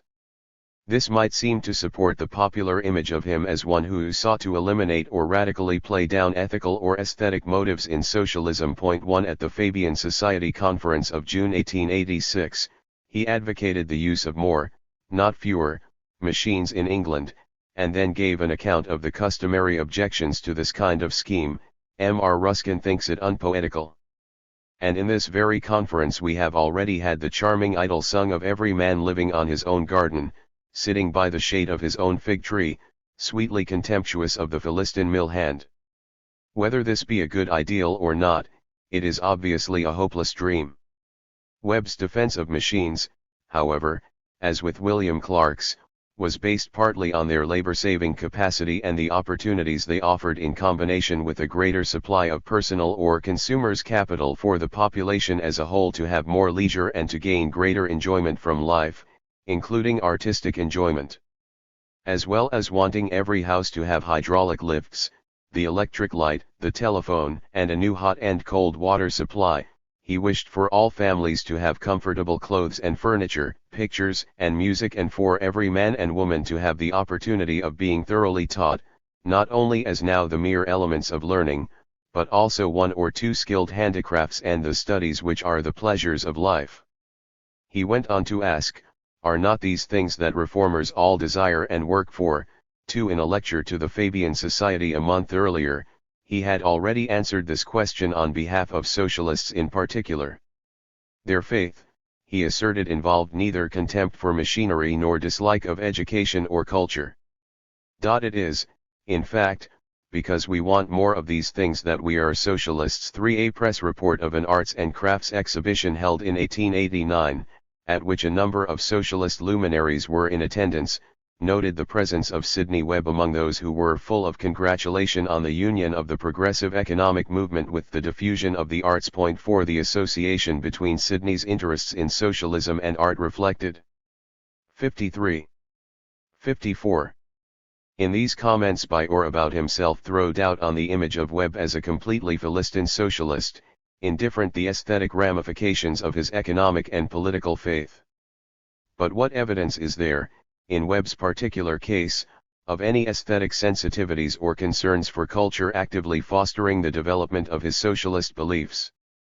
We can, in fact, find traces of these things in a lecture he delivered in February 1885, about a year before his actual conversion to socialism. The subject of the lecture was the economic functions of the middle class, and one of its themes was the diminution of those functions owing to the increasing parasitism and declining abilities of this group as it grew larger and more prosperous under the capitalist system. He claimed that one of the extenuating features of that parasitism in the past had been the function performed by the richer classes in developing taste, a sense of beauty, and a love for culture, and the fine arts. A certain ease in circumstances, he acknowledged, had hitherto been requisite for the cultivation of such things, but wealth sometimes extinguishes and perverts them. He went on to suggest that this is precisely what had happened in modern capitalist society. The middle class in particular had become an overgrown and inflated mass, which had appropriated to itself the lion's share of the world's produce, but was unable any longer to boast the skill which had produced its wealth or the taste with which to enjoy it. It could no longer exalt itself, therefore, as the most important and indispensable element in the industrial kingdom. These remarks were made in the same lecture in which Webb stated, I am sorry to say no believer in state socialism, and I am not at present aware of a better system of wealth production and distribution than the institution of private property. 5. His resistance to socialism, noticeably reluctant, here broke down within the next few months, and his half-hearted acceptance of the economic status quo turned into positive rejection. 6. These crucial developments in his attitudes were possibly facilitated by the already profound lack of faith which he exhibited here in the leadership capacities of the middle class, including their capacities in artistic and cultural matters. On being converted to socialism, Webb could contemplate an even greater application of the machine power which the dominant classes in the capitalist system had used to fuel their financial ventures. As already indicated, the applications he envisaged were for the social and cultural benefit of the whole industrial community. What he criticized in the Ruskinian attitude to machines was an overreaction which denied these wider benefits. He was every bit as aware as Ruskin of the abuses and iniquities of machinery as it was applied, under the present commercial system, to the mere purpose of mounting up personal profits for a few individuals. In an article published in 1891, and later issued as a Fabian 55 tract, he saw the commodities of this system as being produced in the wrong way and for the wrong ends, reflecting the apotheosis, not of social service, but of successful financial speculation. He intimated that this kind of production adversely affected the moral and aesthetic sensibilities of consumers as well as producers. With it, he asserted, comes inevitably a demoralization of personal character, a loosening of moral fiber, and a hideous lack of taste. 7. The adverse effect of commercial pressures and undiscriminating mechanization on the artistic quality of various commodities was a theme which Webb and his wife developed in one of the earliest books of their partnership. They contrived to show how the introduction of a new machine could annihilate the utility of a workman's skill as completely as the photograph has annihilated the miniature. In a desperate attempt to compete with the machine, the handicraftsman lowered the rate for his labor. His former earnings could only be made up, therefore, by hurry and overwork, which soon had injurious effects on standards of craftsmanship. The work insidiously drops its artistic quality and individual character. In the losing race with the steam engine, the handiwork becomes itself mechanical, without acquiring either that uniform excellence or artistic finish which is the outcome of the perfected machine. The degradation of the handworker's craft deprives the nation of the charm given to the old country stuffs and furniture by their artistic individuality. The Webb's tendency to take a more sympathetic view of machinery than Ruskin or Morris, and their recognition of its artistic potential, still comes out in this passage. Even the machine-made product, they went on to argue, is the worse for the deterioration of the handicraft. It gradually loses the ideal of perfect workmanship, to which the inventor and operative were perpetually striving to approximate. In the Webb's view, the destruction of beauty in the natural environment was as much a matter for concern as the destruction of beauty in an individual commodity. 9. One of their later works suggested a close relationship between these two phenomena in describing the unfavorable climate which industrialization had created both for production and for the development of taste in consumption. Who can measure, the Webbs asked, the diminution in health, in happiness, in morality, and in intelligence, all factors in human productivity caused through the profit maker by a defilement of air, water and land, and the destruction of all amenity and beauty in the surroundings of countless millions. 10. In a letter he wrote to Beatrice, before their marriage, Sidney Webb had stressed the great value to the workers of an appreciation of natural beauty, and confessed that his thoughts on these lines had become almost a monomania. 11. It is true that Webb also retained a great 56. love for cities, especially his native London, and tended even to deride provincial towns and hamlets. 12. It is also true, as a recent historian has put it, that he was wholly lacking in the nostalgia for rural or simpler forms of community which pervaded the socialist movement. 13. And of which there were strong traces in fellow Fabians such as Percival Chubb. Webb even warned his future wife that she would find love for the country a little incompatible with what he conceived as the ideal life for her. 14. On the other hand, in a lecture on London delivered just after his marriage, he showed some sympathy with the desire of many of the city's inhabitants to be in the country, seeing it as possibly the last spark of poetry in our natures. 13. He himself had courted Beatrice in Epping Forest, reading to her aloud from Rossetti and Keats, and he continued to find pleasure and solace in rural retreats. 16. Neither Sidney nor Beatrice, then, were devoid of the earlier Fabian's feelings for beauty and of the anxieties concerning its fate under the present commercial system. Such feelings and anxieties had been nurtured in different ways, of course. Sidney and Beatrice's respective backgrounds differed considerably in themselves, and both came into the Fabian society too late to have gained from contact with Thomas Davidson or the discussion group he set on foot. These differences complicate any pattern which might be discerned in the roots of Fabianism, but there were certain broad similarities as well which served to consolidate the pattern. In a sense, Sidney Webb was the archetype of the self-made professional that figured so significantly in the Fabian ranks. He was born in 1859 into a lower middle-class family engaged in small, and precarious, business concerns. His father was a hairdresser turned accountant, and his mother managed a modest dressmaking establishment. Their limited means made it necessary for them to put an end to Sidney's formal schooling when he was 16 and to send him out to work as a clerk in a firm of colonial brokers. Developing a distaste for working from motives of personal gain, rather than those of social good, he declined the offer of a share in the firm and chose instead to join the civil service. By dint of extreme diligence and an extraordinary flair for competitive examinations, he rose very rapidly, attaining the rank of First Division clerk in the colonial service by the time he was 22. He then went on to read for the bar, qualifying as an Bachelor of Laws from London University in the mid-80s, about the same time that he joined the Fabian Society. 17. Beatrice, on the other hand, came from a much higher stratum of the middle class. She was born in 1858 into the family of a large industrial and commercial magnate. As shown above, however, one of the founding Fabians, Edward Pease, shared a similar social background, so that Beatrice's position was not completely atypical. Moreover, her up. 57. Bringing was not entirely without experiences or memories of financial insecurity. There had been risks and uncertainties associated with the speculative investments on which the Potter fortune was based. 18. And there was the example of perpetually reduced circumstances presented by Beatrice's relations on her mother's side, several of whom worked as mill hands in Lancashire. Beatrice's visit to this poorer side of her family gave her a direct insight into conditions of life and work in the industrial North, and prompted her decision to become an investigator of social institutions. 19. A girl of her class and means did not need a career for any financial reasons at all. She appears to have taken it up precisely because of a heightened conscience about her privileged social and economic position.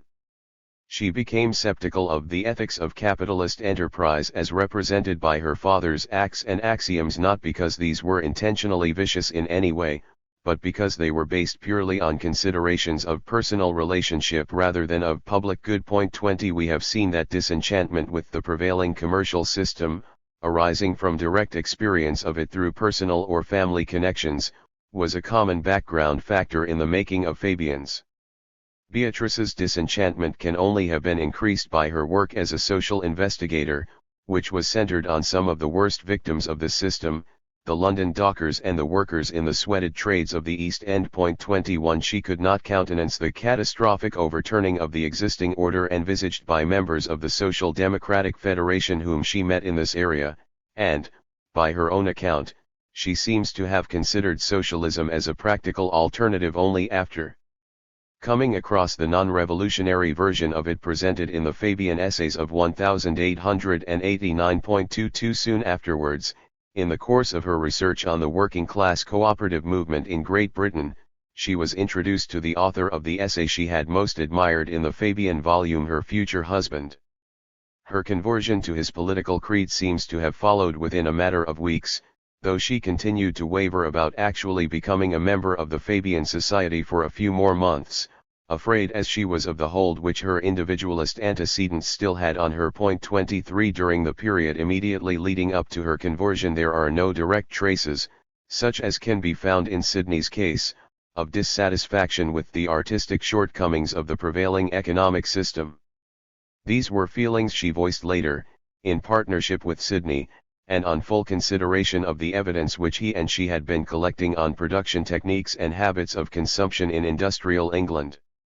Some of this evidence, however, she had started collecting herself, before her introduction to Sidney, in connection with her study of the cooperative movement.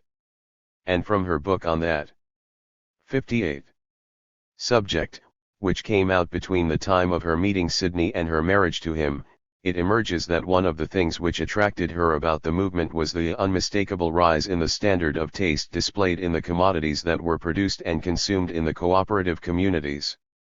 She claimed that the general run of manufacturers, even in the 18th century, was ignorant, unversed in the arts of civilized life, with few interests beyond the routine of daily work.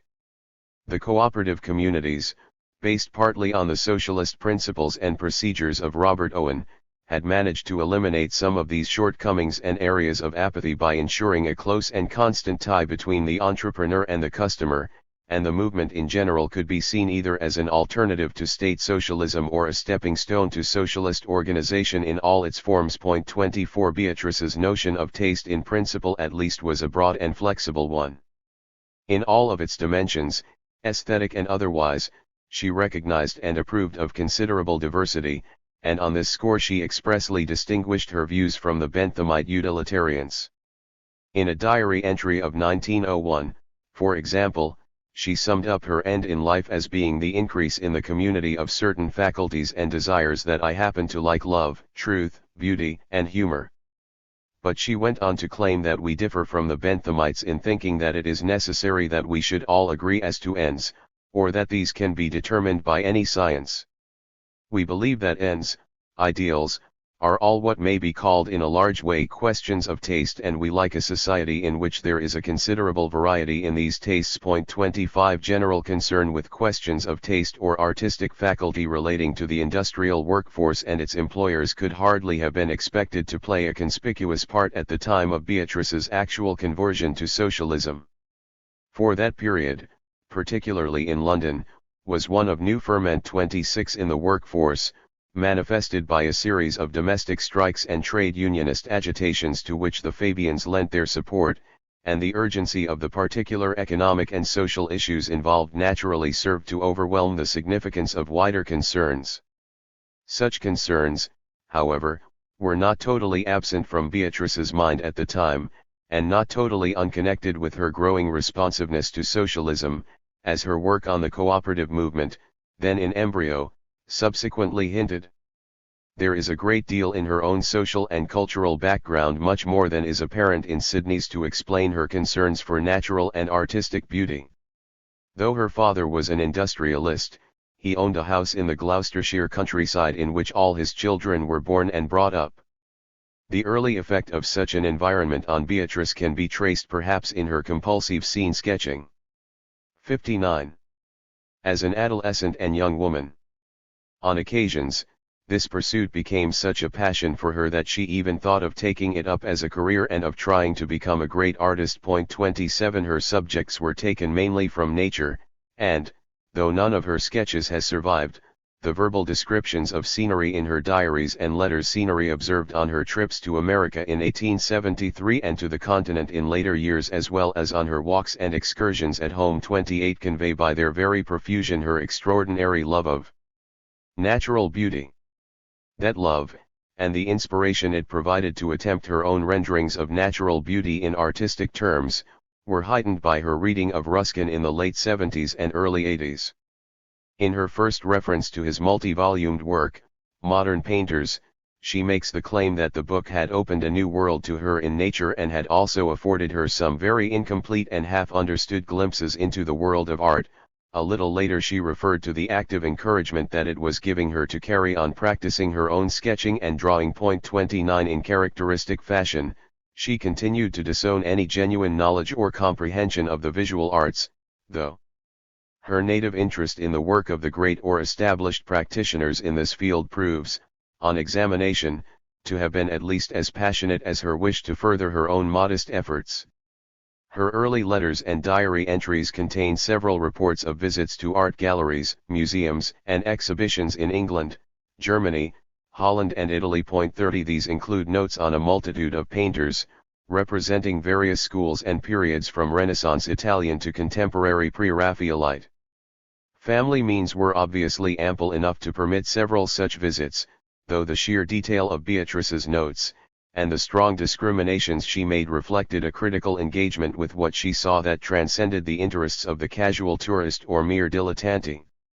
Some of these impressions were recorded in letters to her family, and there is evidence that her father in particular provided her not only with the necessary funds to develop her interests in the arts but also with the example and stimulus of his own personal interests.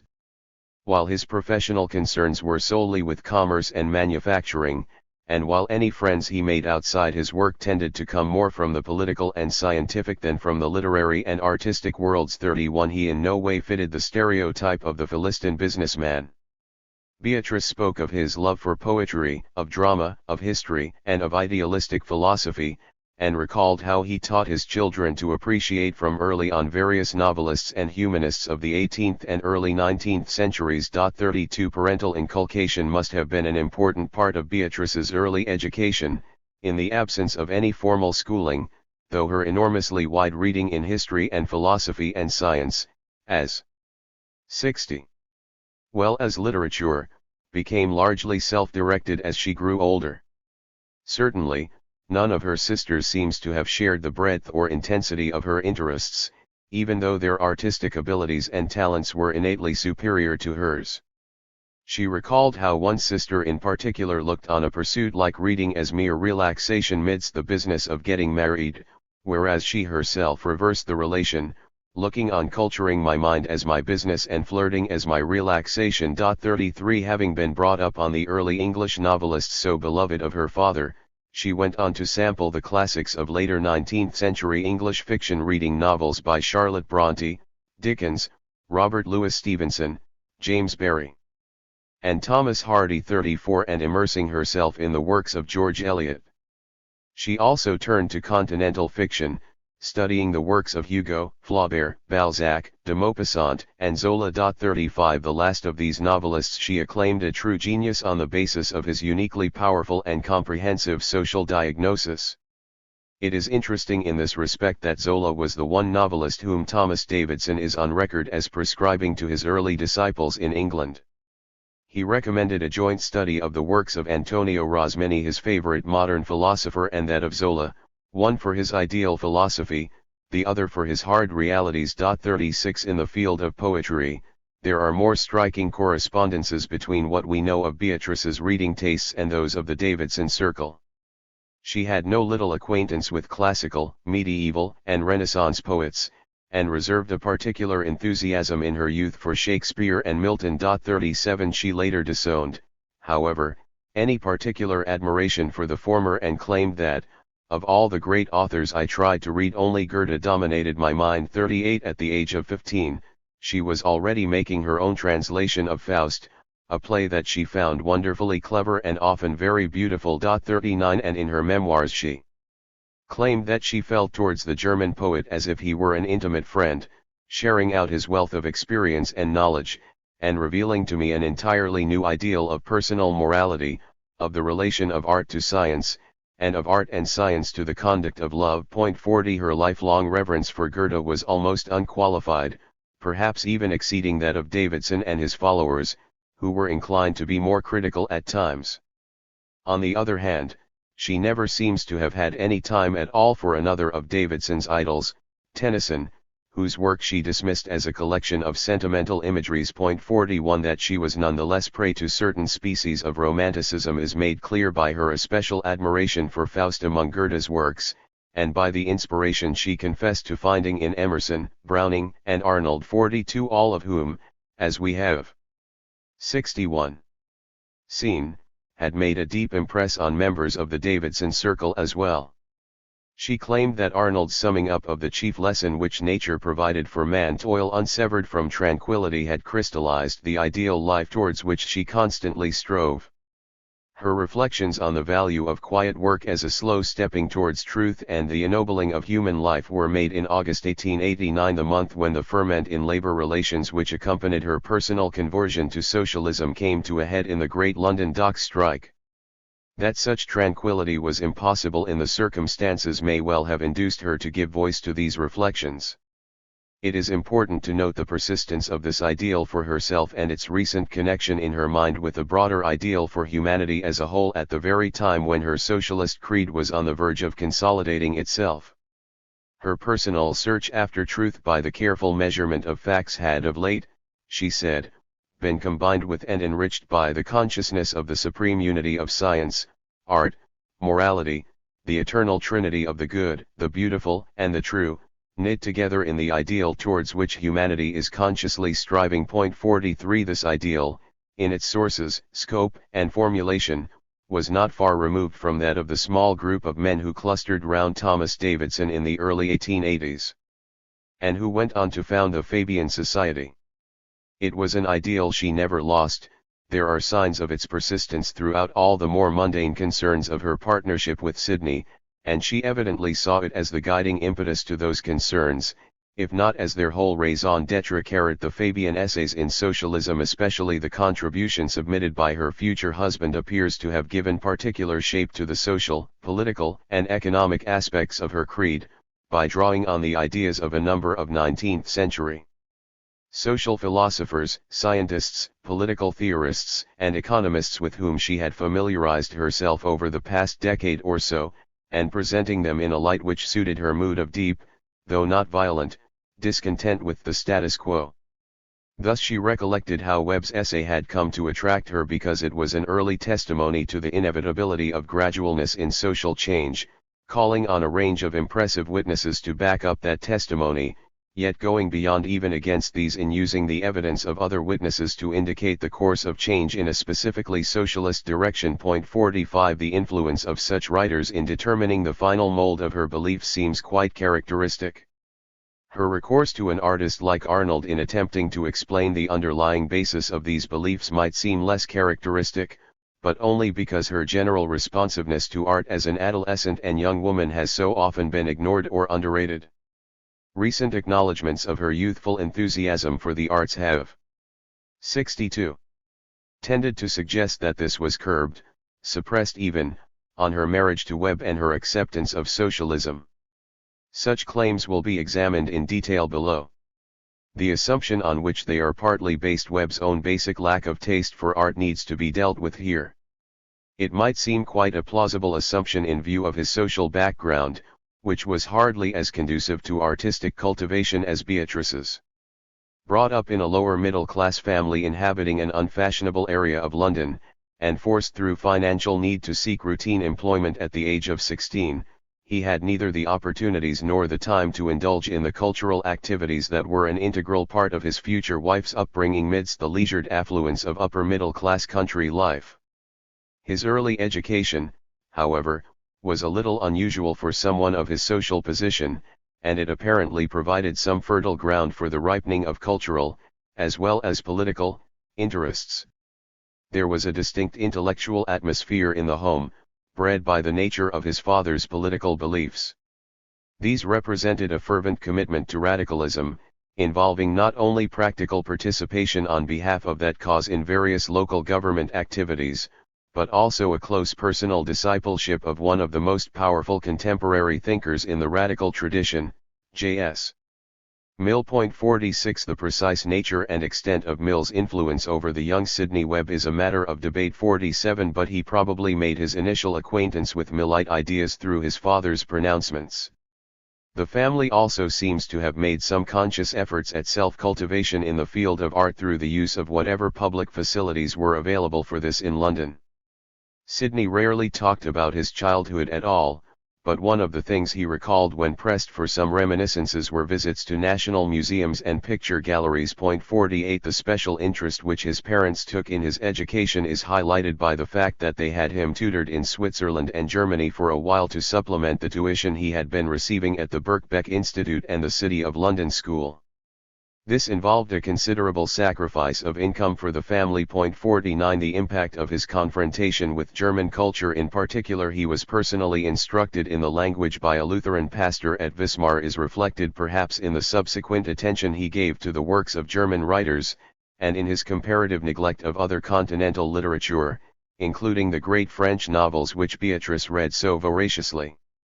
In a letter to Beatrice a few months after their first meeting in 1890, he stated that he had long been familiar with certain works of Goethe and that he had just finished a plunge into some other 63 generally less well-known works. He was not as enthusiastic about Goethe's writings as Beatrice had been, instinctively reacting against what he saw as their strong apolitical element, symptomatic of the egoism and real selfish anarchism in the poet's personality and approach to life.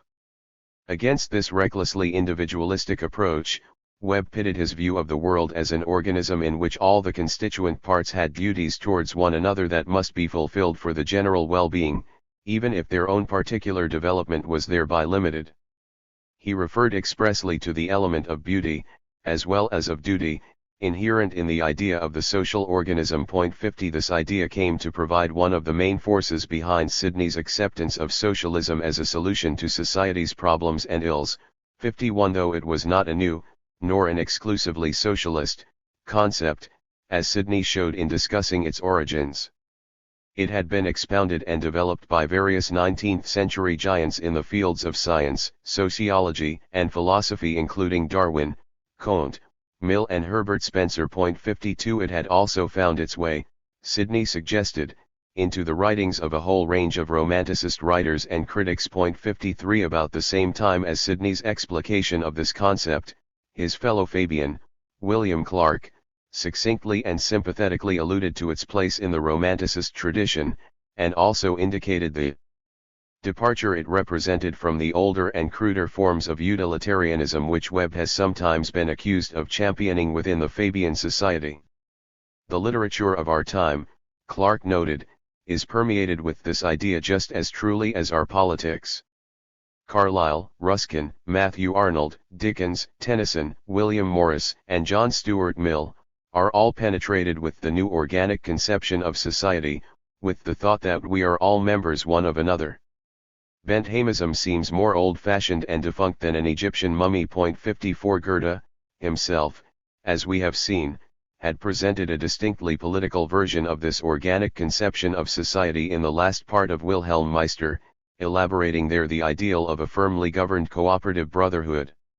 It is significant in this regard perhaps that Webb found some merit in this work. It was, he commented, so mixed, good and evil.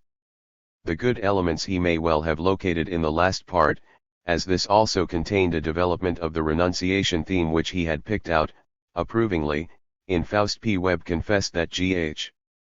Lewis's biography of Goethe increased his tolerance of the German poet and novelist by supplying some extenuations for the latter's want of patriotism, and of interest in polities. He nevertheless reserved greater admiration for other German writers. 64. Lessing, in particular, whom he felt to be a more important spiritual father of modern Europe.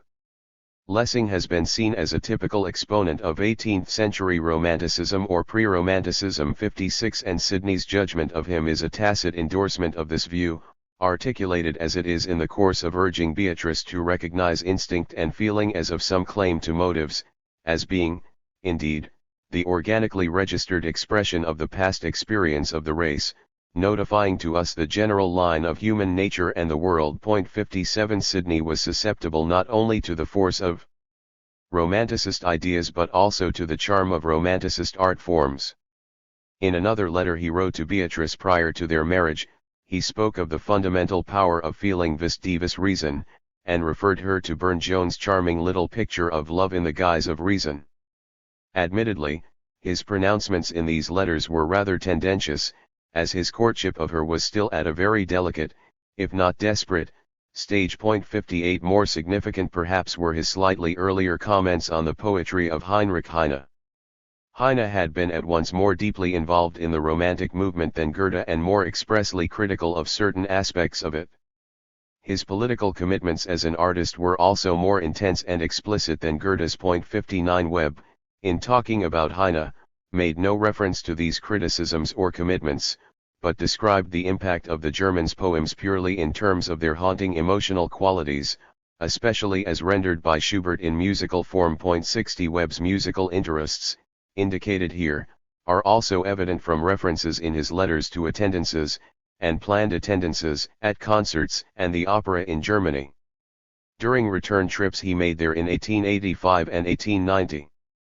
On those trips he visited a number of art galleries as well. His recollections of such visits are not nearly as detailed as Beatrice's.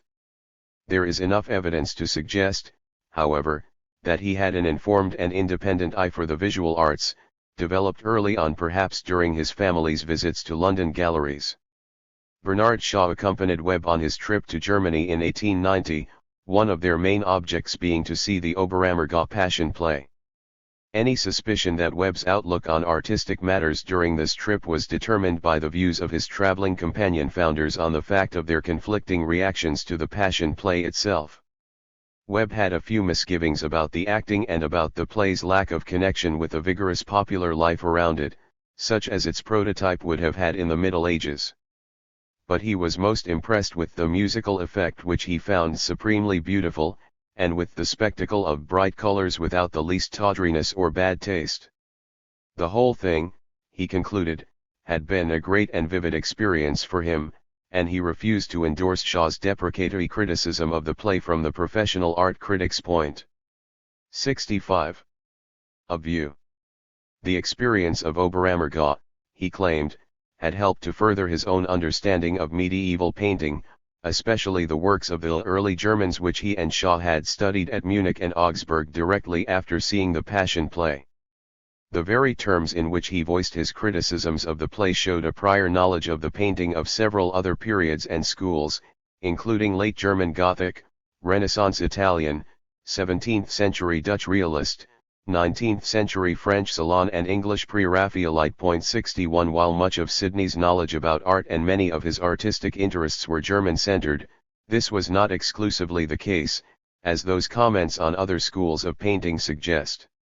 As far as literature was concerned, he had gained some grounding in the classics, and also showed at least a nodding acquaintance with medieval Italian writers. 62 Though he was much less immersed than Beatrice in French literature, he shared much of her enthusiasm for the novels of Zola, especially Germinal. Its horrific description of living and working conditions in an imaginary mining community in France seems to have struck him as a faithful representation of the conditions actually existing both in European and English collieries.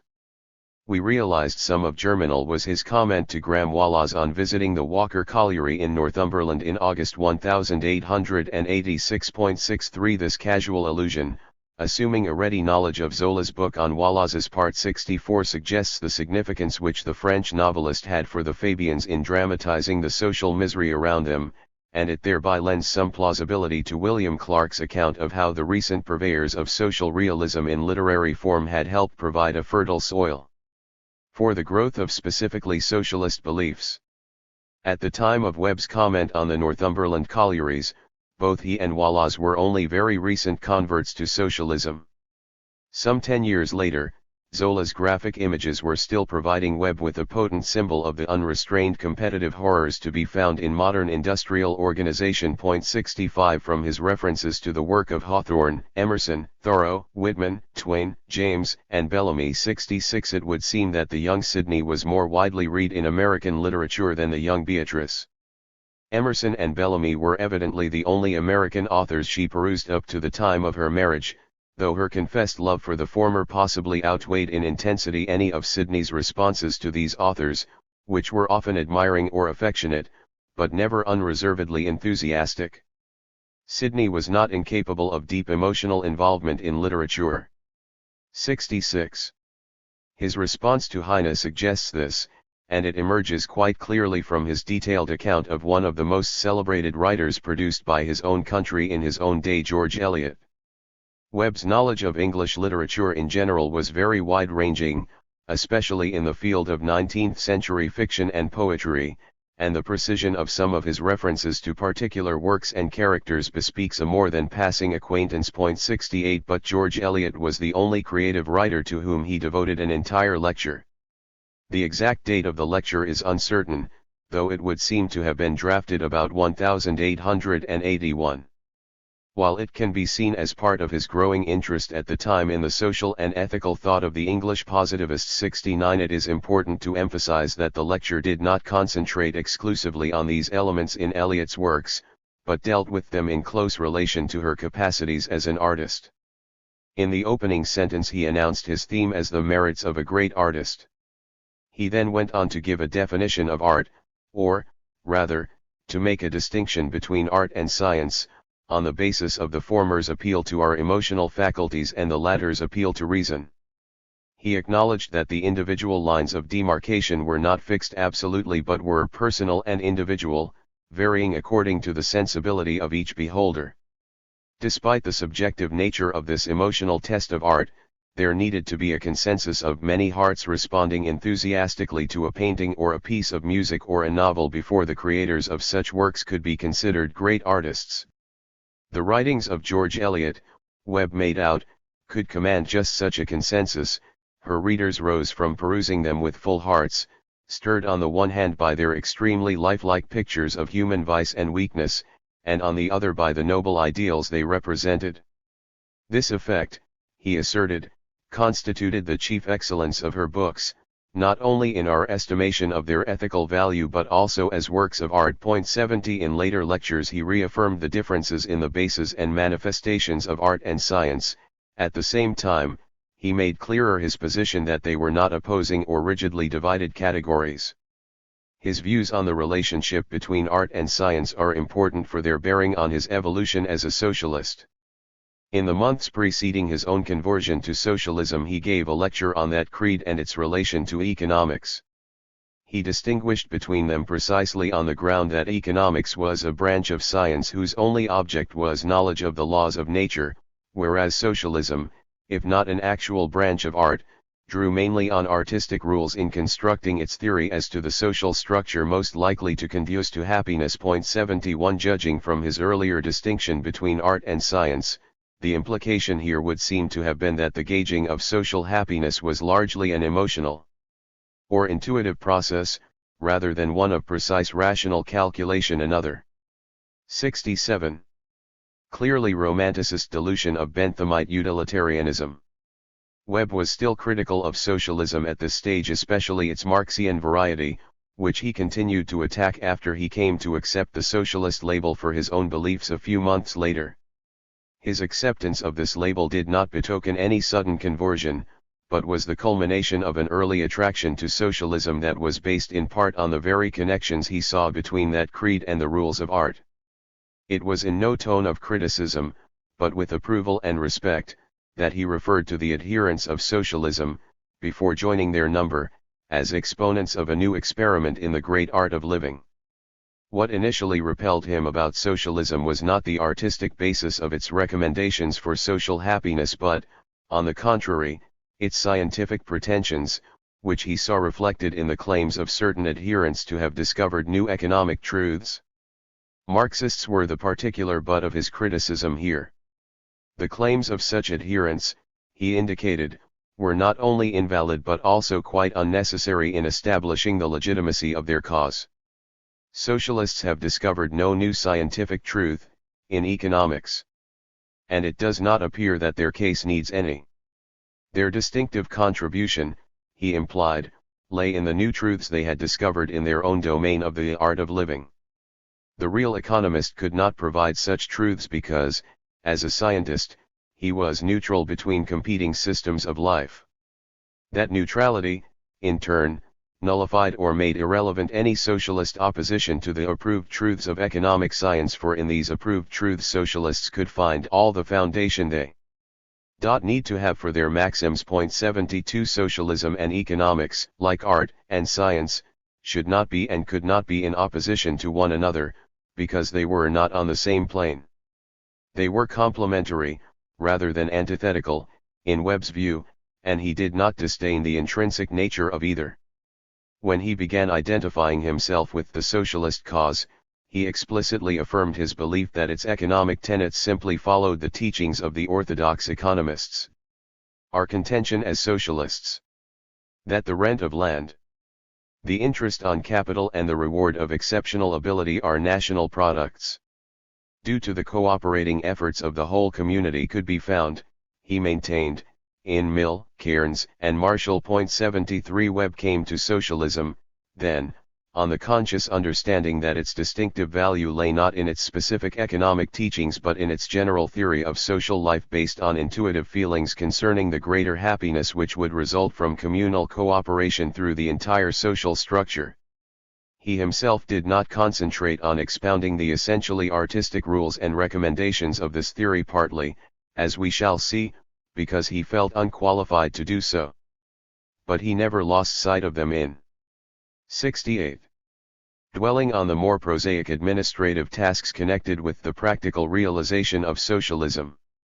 The recent claim that he sought to eliminate the emphasis on ethical or aesthetic motives found in Morris, Carpenter, and others 74 would have upset him as much as the review of his book, Socialism in England, which maintained that he had shown conclusively that real socialism was not of the William Morris type, with its faith in moral suasion as a substitute for law and its treatment of human nature as if we were all simpletons. Webb railed against this distortion of Morris's and of his own position, scorning the National Press Agency as an unfair house for allowing such a statement to be issued. 75 If we look at his actual comments on Morris in Socialism in England and in later writings, we find that their tone is usually deferential and sympathetic, and that although they may complain of limitations in Morris's approach to socialism, they never suggest that it is intrinsically or essentially false. He could even present that approach as an emblem for socialism in general, as when he invoked Morris's name as proof that a socialist regime would not involve a rigidly centralized national administration of all the details of life. 76 Webb might claim that Morris's preoccupation with socialist principles or ideals entailed a lack of engagement with the practical political and administrative problems of bringing socialism about. 77 But this in no sense and at no time implied a criticism of these principles per se. Webb endorsed sometimes explicitly the recurrent exhortations to brotherhood and fellowship in Morris, and saw in these general recommendations for social happiness the whole meaning and ultimate end of the political and administrative activities in which he himself had chosen to specialize. As late as 1923, he could be found reminding the Labour Party, on the threshold of office for the first time, that there was an even higher need than practical government, and that this was to be located in those very doctrines of brotherhood and fellowship preached by Robert Owen and that other great British socialist William Morris in The Dream of John Ball. 78 Admittedly, such statements may have reflected a degree of political opportunism on Webb's part, an attempt to exploit a famous name so as to lend authority, even respectability, to the socialist cause, and Morris would no doubt have recoiled from the tactic. More seriously, there was a degree of sentimental idealizing in Webb's representation of Morris. In drawing attention to Morris's ideals of fellowship and brotherhood, he ignored or evaded the very strong emphasis which Morris also laid on the class struggle as a prerequisite for destroying the competitive basis of society. Criticizing that emphasis in Marx, Webb was capable even of pitting the ideals of fellowship and brotherhood against it, as if these presented a preferable alternative to class struggle. This in itself involved a 69. Serious distortion of Morris's approach, which in fact had derived much from Marx himself on the particular issue of class struggle. 79 This caricature, however, betokened not a wholesale dismissal or condemnation of that approach but an underlying reverence for its ultimate ends and a deep, personal admiration for their proponent. A Dream of John Ball had been one of the works which Webb, remote for once from any political arena, had chosen to read to Beatrice during their courtship, 80, and towards the end of his life, when he had retired altogether from the arena and had no further use for tendentious rhetoric, he looked back on Morris as the greatest socialist he had known. 81 In a review of the Fabian essays in 1890, Morris criticized Webb and his followers for tending to overestimate the importance of the mechanism of a system of society apart from the end to which it may be used. 82 His barely disguised scorn for Sidney Webbian permeation and his disavowal of faith in the municipalization of public facilities as in any way reflecting or facilitating socialism, highlighted crucial divergences from the Fabians, but these never amounted to an actual dichotomy in socialist principles and ends. 83 Webb, for one, did see beyond the mechanistic side of socialism which Morris berated him for endorsing. In a paper he had produced only a couple of years or so before his contribution to the Fabian essays, he could be found insisting that socialism was not just a scheme of social reform but much more, a faith, a scientific theory, and a judgment of morality on the facts of life. 84 For all its criticisms, Morris's review of the Fabian essay suggests that he fully appreciated the existence of this less mechanistic side to the Fabians' approach. Its predominant tone was one of regret that the authors of a book, honestly devoted to the regeneration of society, should be so distracted along the way by compromises and half measures which he felt could only damage or hold up the realization of their common ends. He did not suggest that even Webb, whose essay came nearest to provoking real anger in Morris, failed completely to share or recognize such ends. And he openly acknowledged that another of the essayists, Hubert Bland, had himself spoken of the need to attend not so much to the thing which the state does, as to the end for which it does it. Morris stressed that there was a good deal in Bland's whole essay to the same purport, making it rather a curiosity in the book. 85 These comments testify to the strong bond of sympathy between Morris and Bland which the latter was to put forward many years later as one of the main factors in his conversion to socialism. Bernard Shaw's suggestions that Morris eventually came to accept the non-revolutionary Fabian way to socialism is patently a distortion. 86 On the other hand, in demonstrating the strength and fidelity of Morris's adherence to a Marxist way, it is possible to exaggerate the width of the 70 gap between Morris's and the Fabians' conceptions of socialism, and to suggest too great a degree of hostility towards the Fabians on Morris's part, or vice versa. 87 The next two chapters will aim among other things to point up some of the affinities, personal and ideological, underlying the obvious differences. Clear signs of sympathy with William Morris, or with the socialist principles he represented, may be found in the ideas which Graham Wallas, Sidney Olivier, and Annie Besant expounded in their formative years and in their contributions to the Fabian essays. These ideas provide further pointers to the aesthetic and literary origins of Fabian socialism, and, more particularly, to the strength of the Romanticist ingredient in the ideological mixture represented by the Fabians' concerns. There were other important ingredients, of course, in the thought of these three Fabian essayists, including utilitarian and positivist ideas, as well as the moral force of evangelicalism, left over from a reaction against evangelical theology. That reaction was consistent, in fact, both with the susceptibility to romanticism one and the rationalist streak in utilitarianism. In the very tension it reflected between these dominant philosophies of the age, Fabian socialism points up the dangers involved in drawing any rigid distinctions or clear-cut boundaries between them. Morris's own criticisms of the Fabian essay serve to convey the underlying sympathies between him and its authors. This is particularly the case with his treatment of the essay by Graham Wallas on property under socialism. Part of this, he claimed, represented a net statement of the exaggeration of the value of a mechanical system. Wallace allows himself to speak of socialism as the system of property holding which we call socialism, and goes on to say that this is not necessarily the wished for new life any more than a good system of drainage is health, or the invention of printing, knowledge. Morris countered this narrow and mechanical definition of socialism with a much broader, more exalted view. Socialism, he asserted, is emphatically not merely a system of property holding, but a complete theory of human life, including a distinct system of religion, ethics, and conduct, which, if put into practice, will not indeed enable us to get rid of the tragedy of life, as Mr. Wallace hints, but will enable us to meet it without fear and without shame. The words allows himself and emphatically are important here. They suggest that Morris did not think Wallace had an intrinsically narrow and 71. 72. Mechanical view of socialism, but one that seemed that way because of the limited and imprecise definition which he had come to use. This was a lapse or concession which Morris himself could not allow to pass, though he raised the issue as a friendly objection. 2 Only a year and a half before, he had asked Wallace to contribute from time to the common will, adding that the points of difference between us are not very great. 3 There are aspects of Wallace's background and earlier writings which bring out and explain the points of proximity to Morris. He was born in 1858 in the northeast of England, where his father was an Anglican clergyman of a strong evangelical persuasion. He was brought up, however, in an area far removed from this heavily industrialized section of the country. In 1860 or thereabouts the family moved to the south on Wallace Pear's appointment to a vicarage in Barnstaple.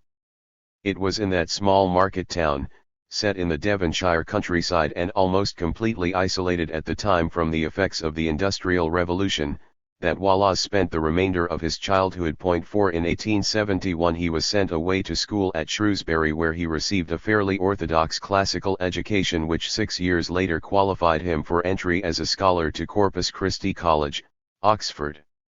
Here he came under a range of diverse intellectual influences, including the teachings of Ruskin, who was a resident lecturer at the college. Wallace later recalled how he attended Ruskin's lectures and for a short time saw him almost every day. 5 Ruskin's lectures focused on subjects in art but made a point of examining these in close relation to social and moral questions. J.H. Muirhead, who also attended them, recalled their frequent tirades against the destruction of English landscapes by the spread of industrialism. 6 Personal exposure to such teachings may well have helped to stimulate Wallace's interest in Morris when he began to mix in socialist circles in the early and mid-1880s.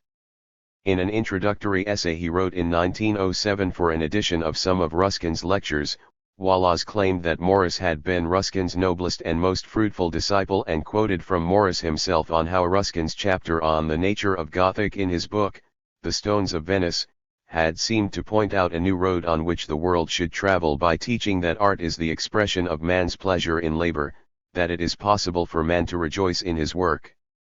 And that unless man's work again becomes a pleasure to him, the token of which will be that beauty is once again a natural and necessary accompaniment of productive labor, all but the worthless must toil in pain.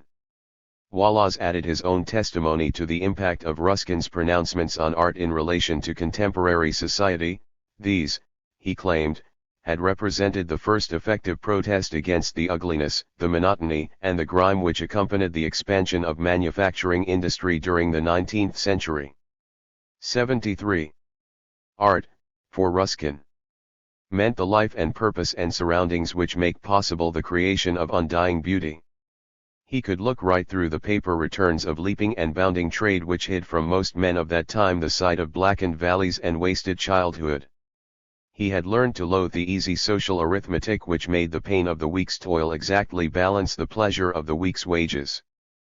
Perhaps, indeed, one can best sum up the purpose which underlay all Ruskin's best teachings on art by saying that he recalled to men's minds the possible worth and happiness of the ordinary working day. 7 Wallace, of course, was not a disciple exclusively of Ruskin, and he explicitly stated in his essay of 1907 that Ruskin's artistic teaching and social teaching were to be approached in a spirit of historic sympathy rather than of discipleship, as the social science of our own time, in its slow task of subdivided labor, has to seek and form many allies for whom Ruskin had small regard.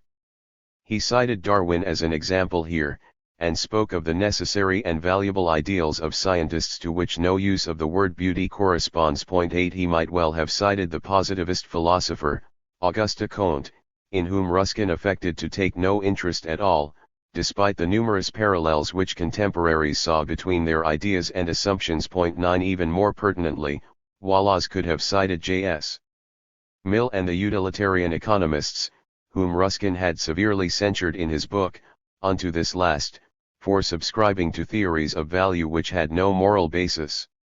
While at Oxford, Wallace had begun to immerse himself in the ideas both of Darwin and Mill entirely on his own initiative in the case of the former, but with some external guidance and encouragement in the case of the latter. Wallace's tutor during his last 2 years at Corpus Christi, Thomas Case, had made Mill's system of logic the foundation of his teaching, and had directed any student interested in economic questions to principles of political economy, the work of Mill's which Ruskin had singled out for particular criticism in Unto This Last. 10 Millite and Ruskinian ideas were not completely opposed, however, as the last chapter of Unto This Last itself showed. There Ruskin claimed that Mill deserves honor among economists by inadvertently disclaiming the principles which he states, and tacitly introducing the moral considerations with which he declares his science has no connection. Many of his chapters are therefore true and valuable. 11 At least a superficial link is discernible between Ruskin's conclusion that that country is richest which nourishes the greatest number of noble and happy human beings. 12 And the utilitarian commonplace that the aim of any state should be the achievement of the greatest happiness of the greatest number. 13 Though, of course, Ruskin approved of Mill only insofar as he believed him to have departed from or to have seriously modified this commonplace by introducing the notion of qualities of 74. Happiness. Wallace signified his awareness of a link between Ruskin's views and the Millite version of utilitarianism in the last 2 sentences of the passage quoted above, where he alluded to the art critic's rejection of the cruder applications of the Benthamite hedonic calculus. 14 But went on to show that a definite form of human happiness, manifested in men's everyday occupations, represented a basic ideal for Ruskin. In the same essay, as we have seen, Wallace had quoted Morris's pronouncements on the necessity of pleasure in labor and his acknowledgment to Ruskin for spreading the doctrine. Wallace's own writings from the mid-80s on bore the traces both of the Benthamite-Millite utilitarian tradition 15 and of the Ruskin-Morris tradition, without any real sense of contradiction. By that stage he had left Oxford and had worked as a schoolmaster both in Maidenhead and in London.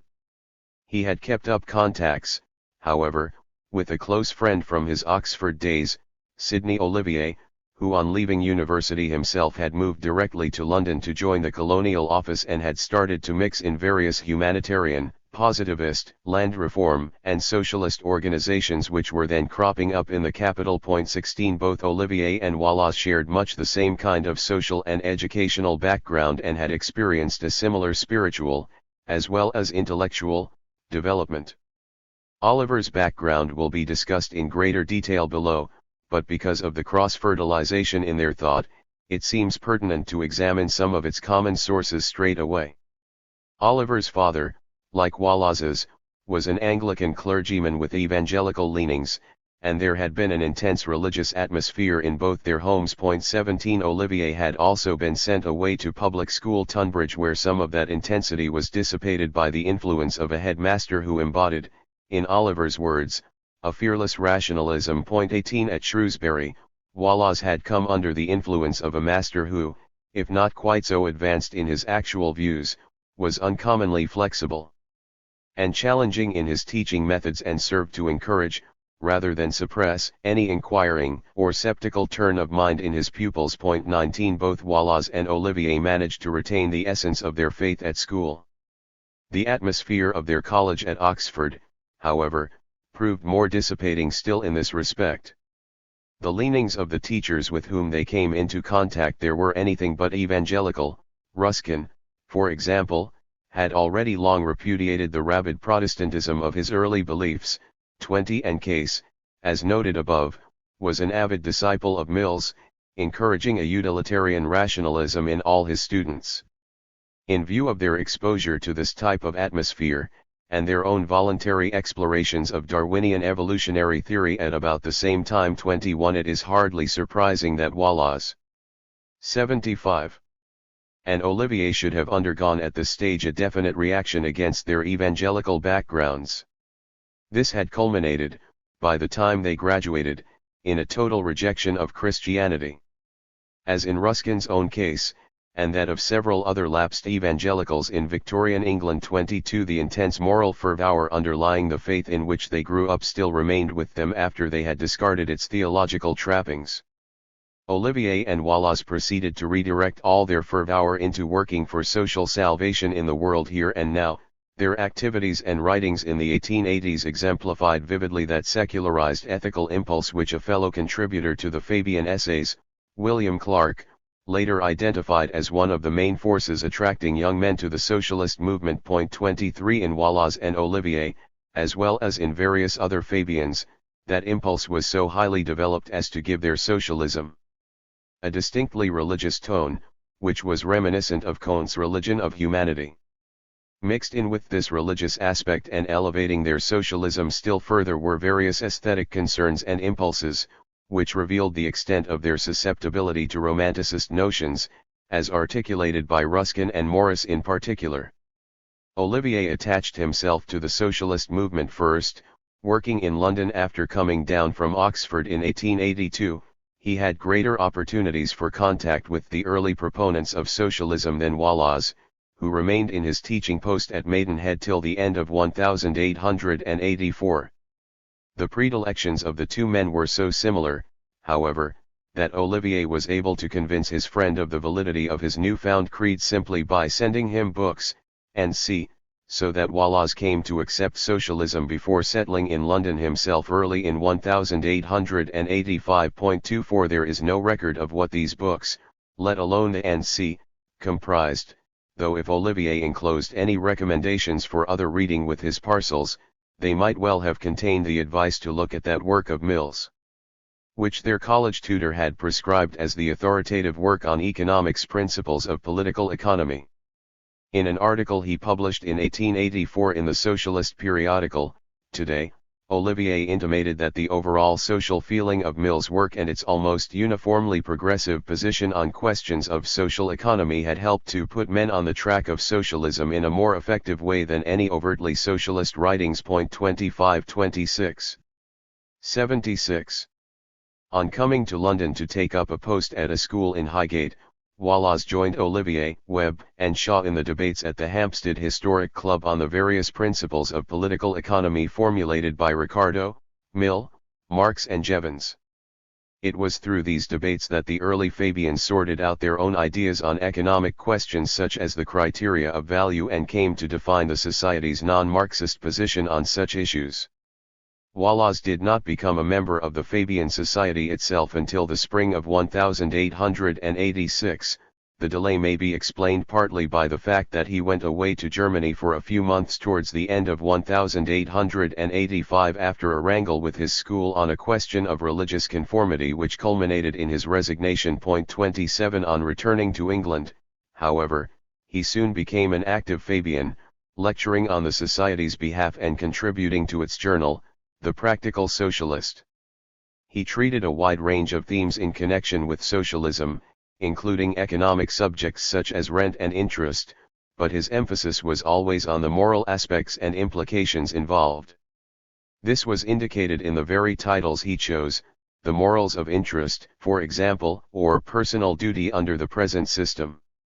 His emphasis on personal duty or self-sacrifice reflected the evangelical mold of his ideas, though the substance of these ideas was no longer theological in any sense.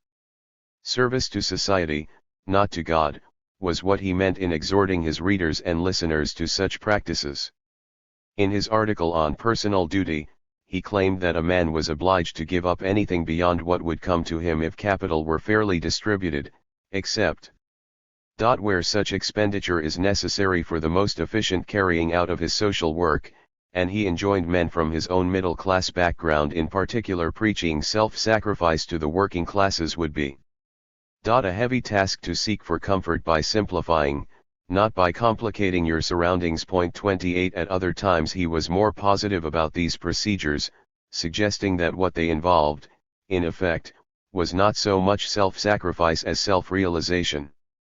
This way of looking at man's duty to his fellows, in the interests of the common good, took its inspiration from Robert Owen's sunny confidence and William Morris's jolly laugh, the best and healthiest state of mind for a man to aim at whilst he is in the midst of the fight. 29 In a lecture he delivered before a socialist gathering arranged by Morris at Kelmscott House in the spring of 1886, he referred to the basic social idea shared by himself and the assembled audience as a new religion which alone would be able to reintroduce order and happiness into a world where the old social organism had disappeared, but it was a religion which could be preached without hostility or compromise alike to believers and disbelievers in any theological system. Your religion will find its noblest sphere not in churches and on deathbeds but in the 11. Workshop, the cornfield, the assembly, and wherever associated human life is most strong and most delightful. 30 Morris's definition of socialism, which he propounded in opposition to the one given by Wallace in the Fabian Essays, simply encapsulated Wallace's own views as presented in earlier lectures and articles. The capsule, as proffered on this occasion, was not quite so sweet perhaps. Morris's theory of human life, embracing a distinct system of religion, ethics, and conduct, did not promise to eliminate the tragedy of life if put into practice. On other occasions, however, Morris had been readier to assert in a more positive way the degree of general happiness which socialism would facilitate. In a lecture he delivered in 1887, for example, he claimed, "I am bound to suppose that the realization of socialism will tend to make men happy. What is it then makes people happy? Free and full life and consciousness of life. Or, the pleasurable exercise of our energies, and the enjoyment of the rest which that exercise or expenditure of energy makes necessary to us. I think that is happiness for all." 31 Links between Wallace's outlook as a socialist and the Ruskin-Morris tradition are particularly evident in his views on the condition of art in contemporary society. Among his papers, there is a draft of a lecture on this subject merely dated early. Its assumptions and statements about the interconnections between art, morality, and society reflect a clear sympathy with both Ruskin and Morris. Whether it was prepared before he joined the Fabian Society or just afterwards, 32, it suggests that the sympathy was a potent force in turning Wallace against the prevailing economic structure and in directing him towards socialism. Rejecting any ideal of art for art's sake as idiotic, Wallace insisted on the importance of the artist's message and of an audience ready to receive his message. Because of the present distribution of wealth, that audience was restricted to the very small class that could afford the money to buy up works of art and give the necessary financial support to the artist. The vast majority of the English nation was thereby deprived of the whole legacy of great thoughts and feelings greatly expressed which makes civilization valuable, and art itself had become paralyzed as a moral force. It was of no use, ultimately, for artists to seek a moral restorative in the old religion, that was now as worn out as the social system. There was little hope for art as long as its practitioners remained financially dependent on the upholders of that system, a position which turned them effectively into slaves. For service not of the general good, but of the caprice of the unworthy few is slavery.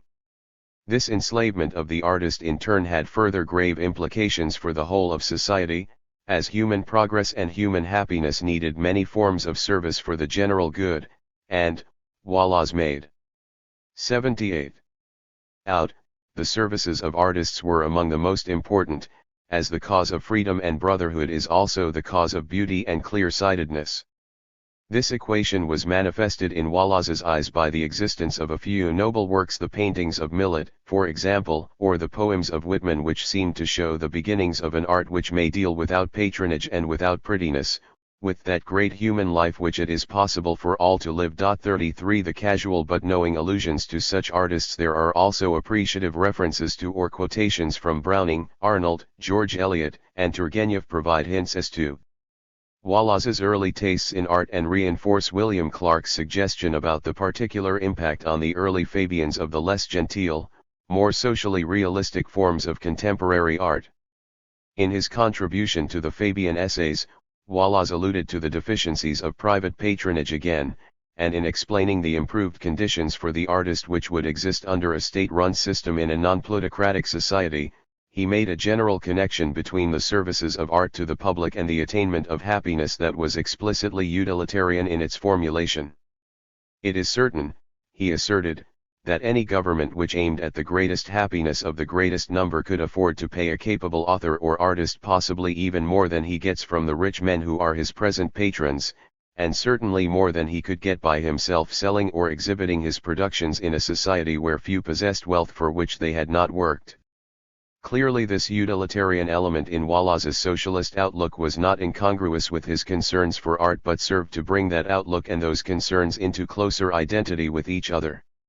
In stressing elsewhere in this essay the superiority of public to private means in the production of happiness, he gave as examples the delights which would be afforded workingmen by the provision of such things as public galleries and theatres and public opera. 34 In fact, while Wallace's contribution to the Fabian essays defines socialism simply as an alternative system of property holding to the one prevailing under capitalism, his discussion of this mechanical change from private to public property did not ignore the wider implications of change moral as well as artistic which he had dealt with earlier.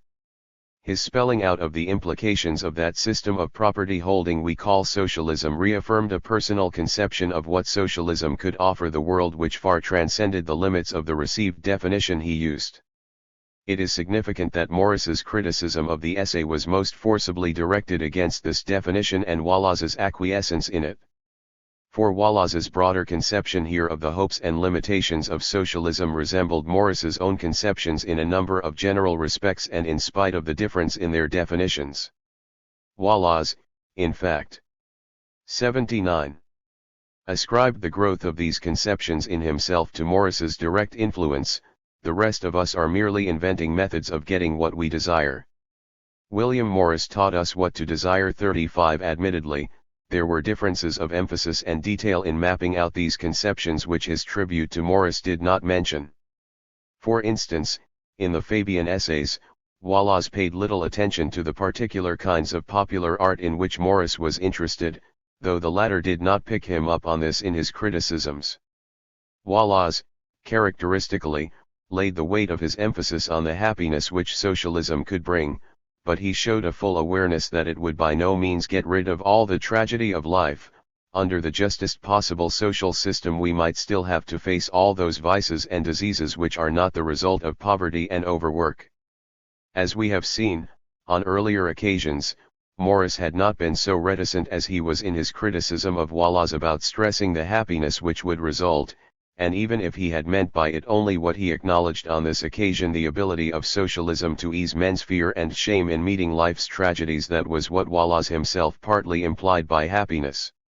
Elsewhere Morris had explicitly associated socialism with happiness on the grounds of the free and full life, the pleasurable exercise of energies and the enjoyment of rest which socialism would bring. Wallace also acknowledged this more positive side to happiness under a socialist regime. After elaborating the vices and diseases which could still persist, he stated, "But in the households of the 5 out of 6 men in England who live by weekly wage, socialism would indeed be a new birth of happiness. The long hours of work, without interest and without hope, the dreary squalor of their homes, above all that grievous uncertainty, that constant apprehension of undeserved misfortune, which is the peculiar result of capitalist production, all this would be gone, and education, refinement, leisure, the very thought of which now maddens them, would be part of their daily life." Furthermore, Wallace associated happiness under socialism with the growth of true fellowship, achieved through a shared simplicity of life and the personal sacrifices this involved on the part of those who had escaped or profited by the misery of our century.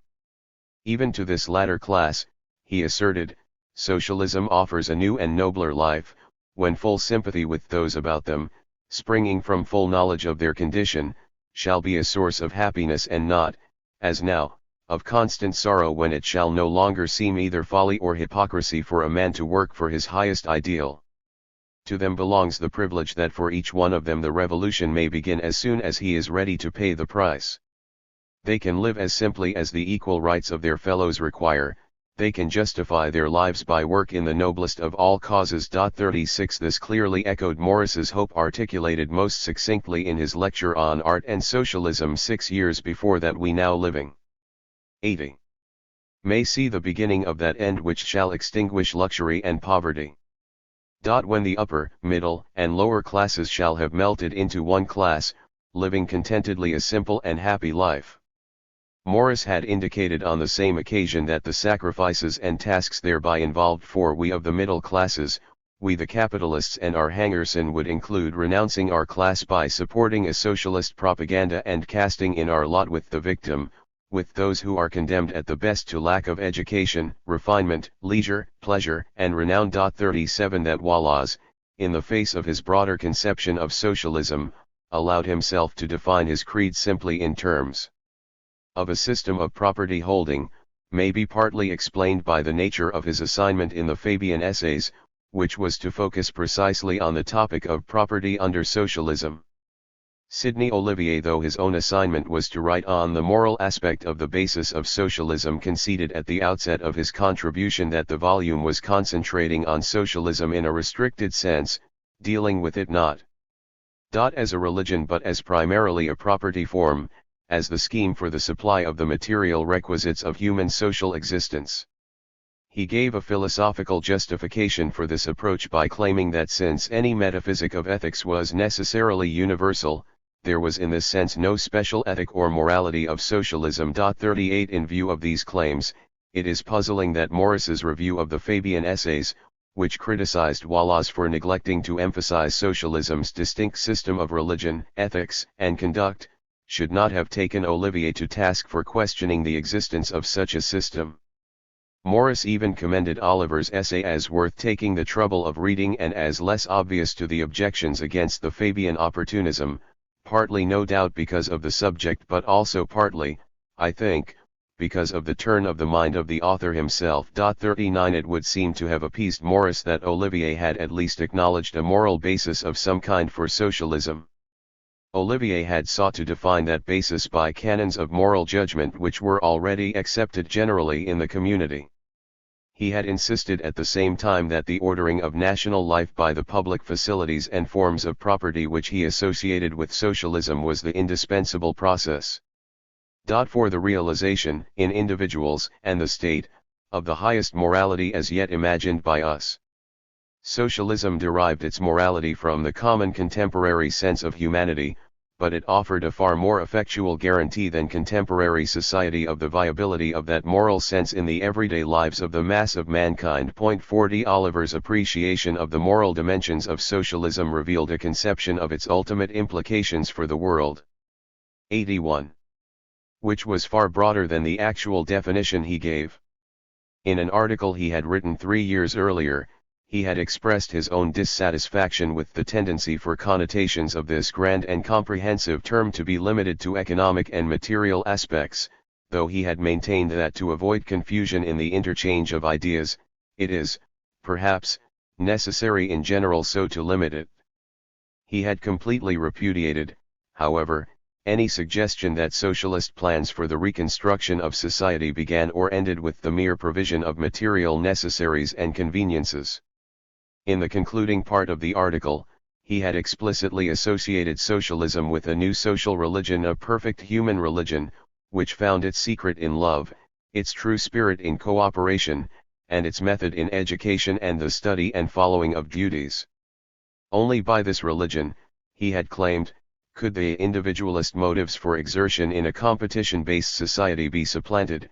Competitive individualism of all kinds, not just its manifestations under capitalism, was for him the object of any complete socialist criticism, so that something more positive and inspiring than anti-capitalist polemics was required. 41 In another article, published only a year before his contribution to the Fabian essays, he had spelled out some of the non-material aspects of human life which the present individualist system prevented the majority from enjoying to any substantial degree: the moral elements of human existence, the healthy family life, the love of married companions, the dignified leisure of old age. Access to literature and music. Facilities of travel to scenes of natural beauty and centers of artistic or historical interest. The access to the arts and to nature, he maintained, comprised the chief of the advantages given by economic emancipation. In a socialist community these advantages would be extended to all.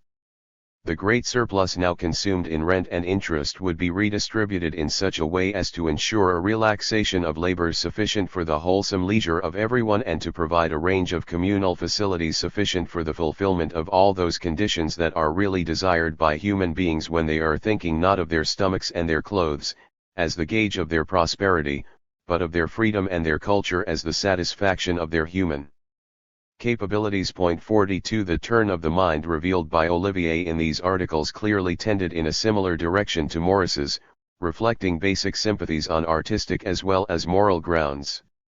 Morris may well have read them, as they were published in a prominent socialist journal today, and he was certainly acquainted with their author who used to attend his socialist gatherings at Kelmscott House. 43 Significantly, however, in the approving reference he made to Olivier when reviewing the Fabian essays, Morris 82 indicated that he was judging the young Fabian's turn of mind specifically on the basis of his contribution to that volume.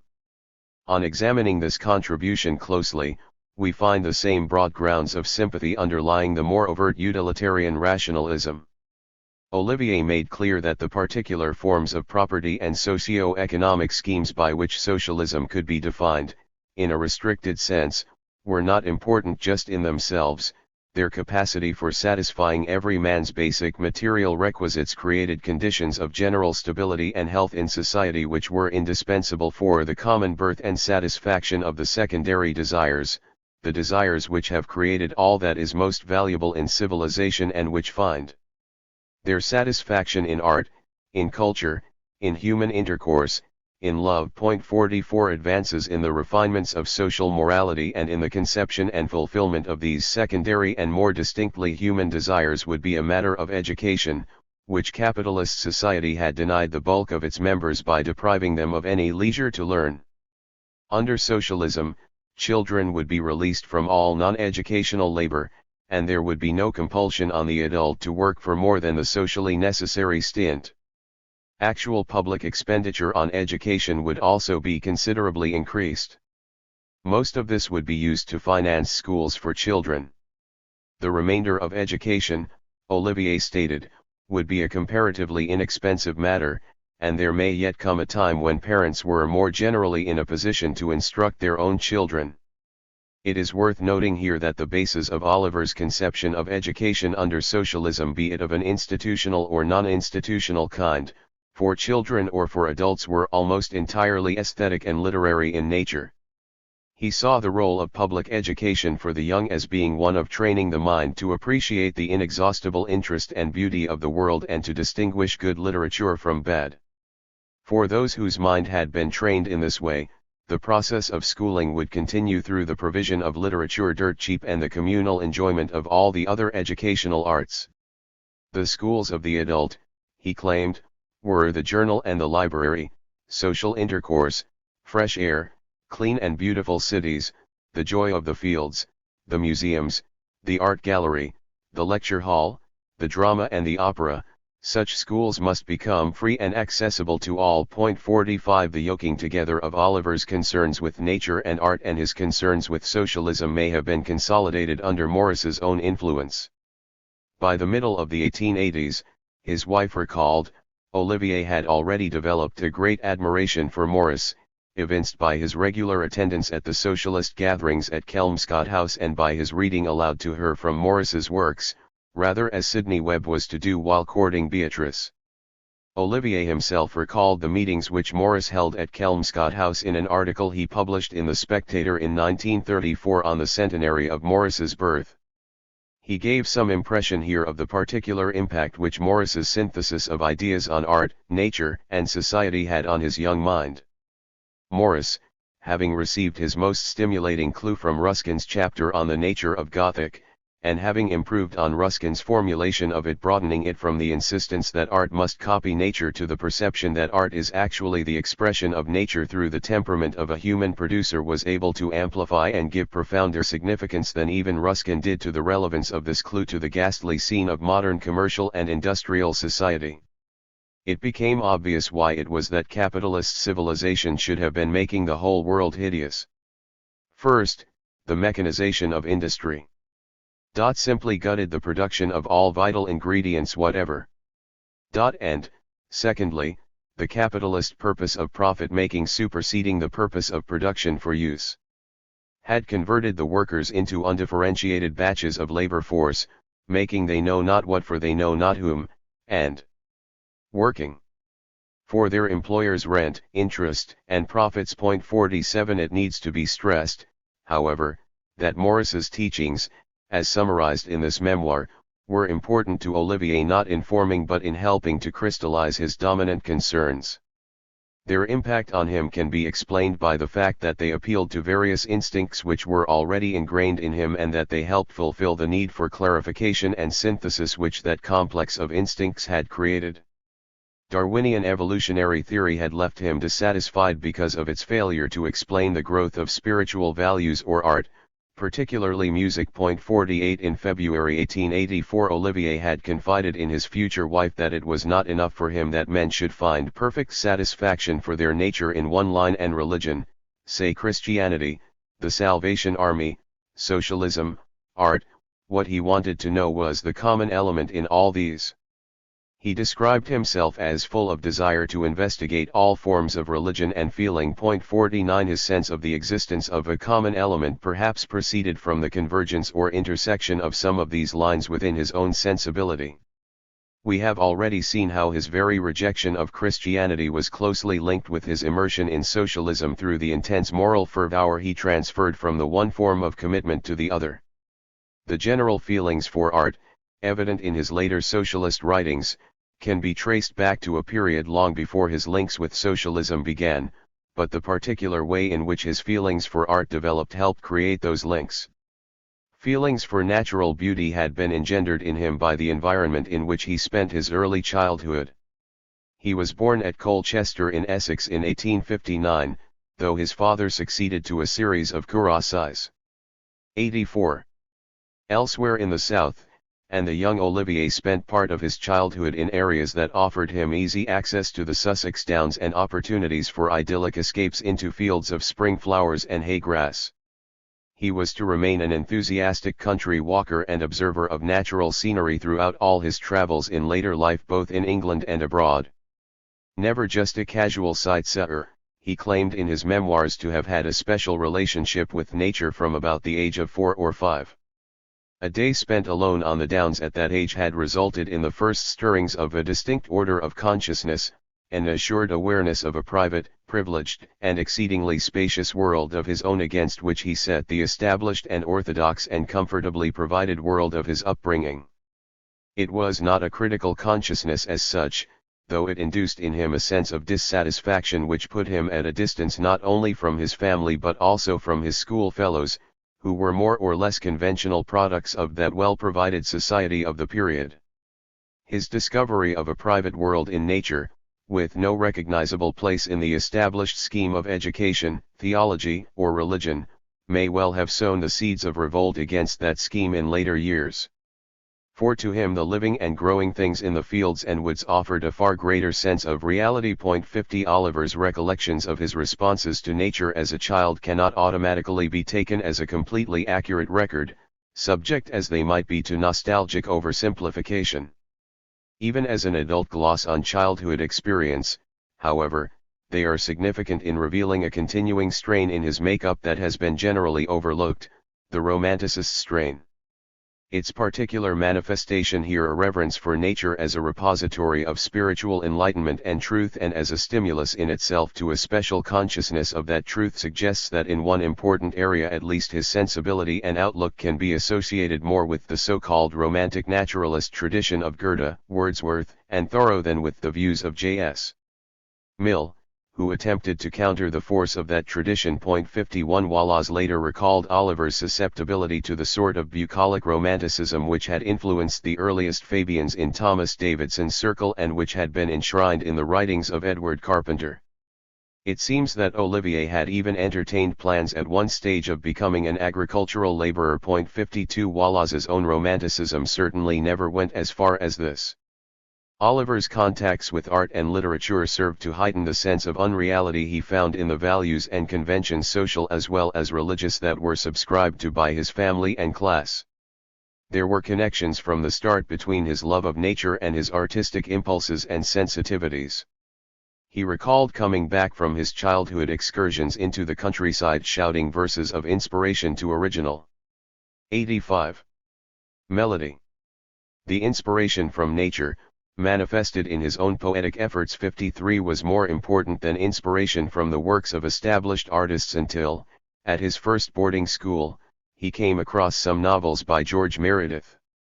These, he maintained, were the first books which effectively contributed to his spiritual education. For him they evinced a clear understanding of the truths and realities he had hitherto found only in private communion with nature. He did not go into detail about the sympathies he felt between himself and Meredith, though the latter's recurrent conception of nature as both a context and a contributing source to the awakening of spiritual energy in a human being 54 had discernible links with the romantic naturalist tradition and clearly accorded with Oliver's own discoveries. There were some apparently anti-romantic tendencies in Meredith as well, further reflections perhaps of the ambiguities and self-critical elements in romanticism noted above.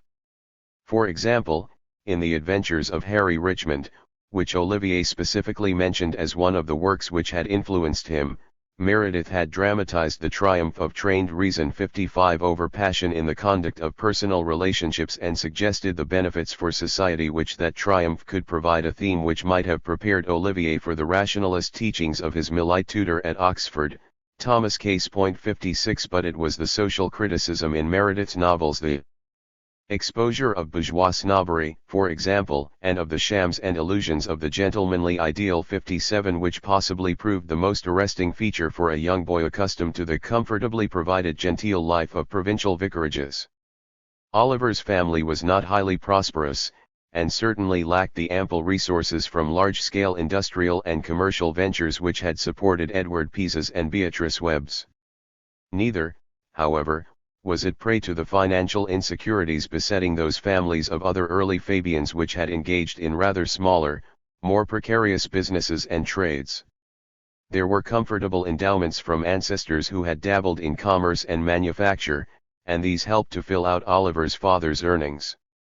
But both his father and mother looked down on money-making professions as not suitable for a gentleman, and brought up their children to do likewise. The young Sidney's disapproval of buying cheap and selling dear, therefore, derived from an initial acceptance of his parents' values and not a rejection, as in the case of so many other Fabians. What he did come to reject was the self-complacent philosophy and insulation from economic and social realities on which his parents' values were based. This was revealed not only in their rather snobbish attitudes to trade but also in their conception of 86. Poverty as either God-given or the fault of the poor themselves. 58 Oliver's own first direct contact with poverty came when he moved to London after leaving university and carried out voluntary work under the direction of Gertrude Toynbee's Sanitary Aid Committee as a health inspector in the East End slums. But his social conscience had already been raised by this stage, and he was on the verge of conversion to socialism.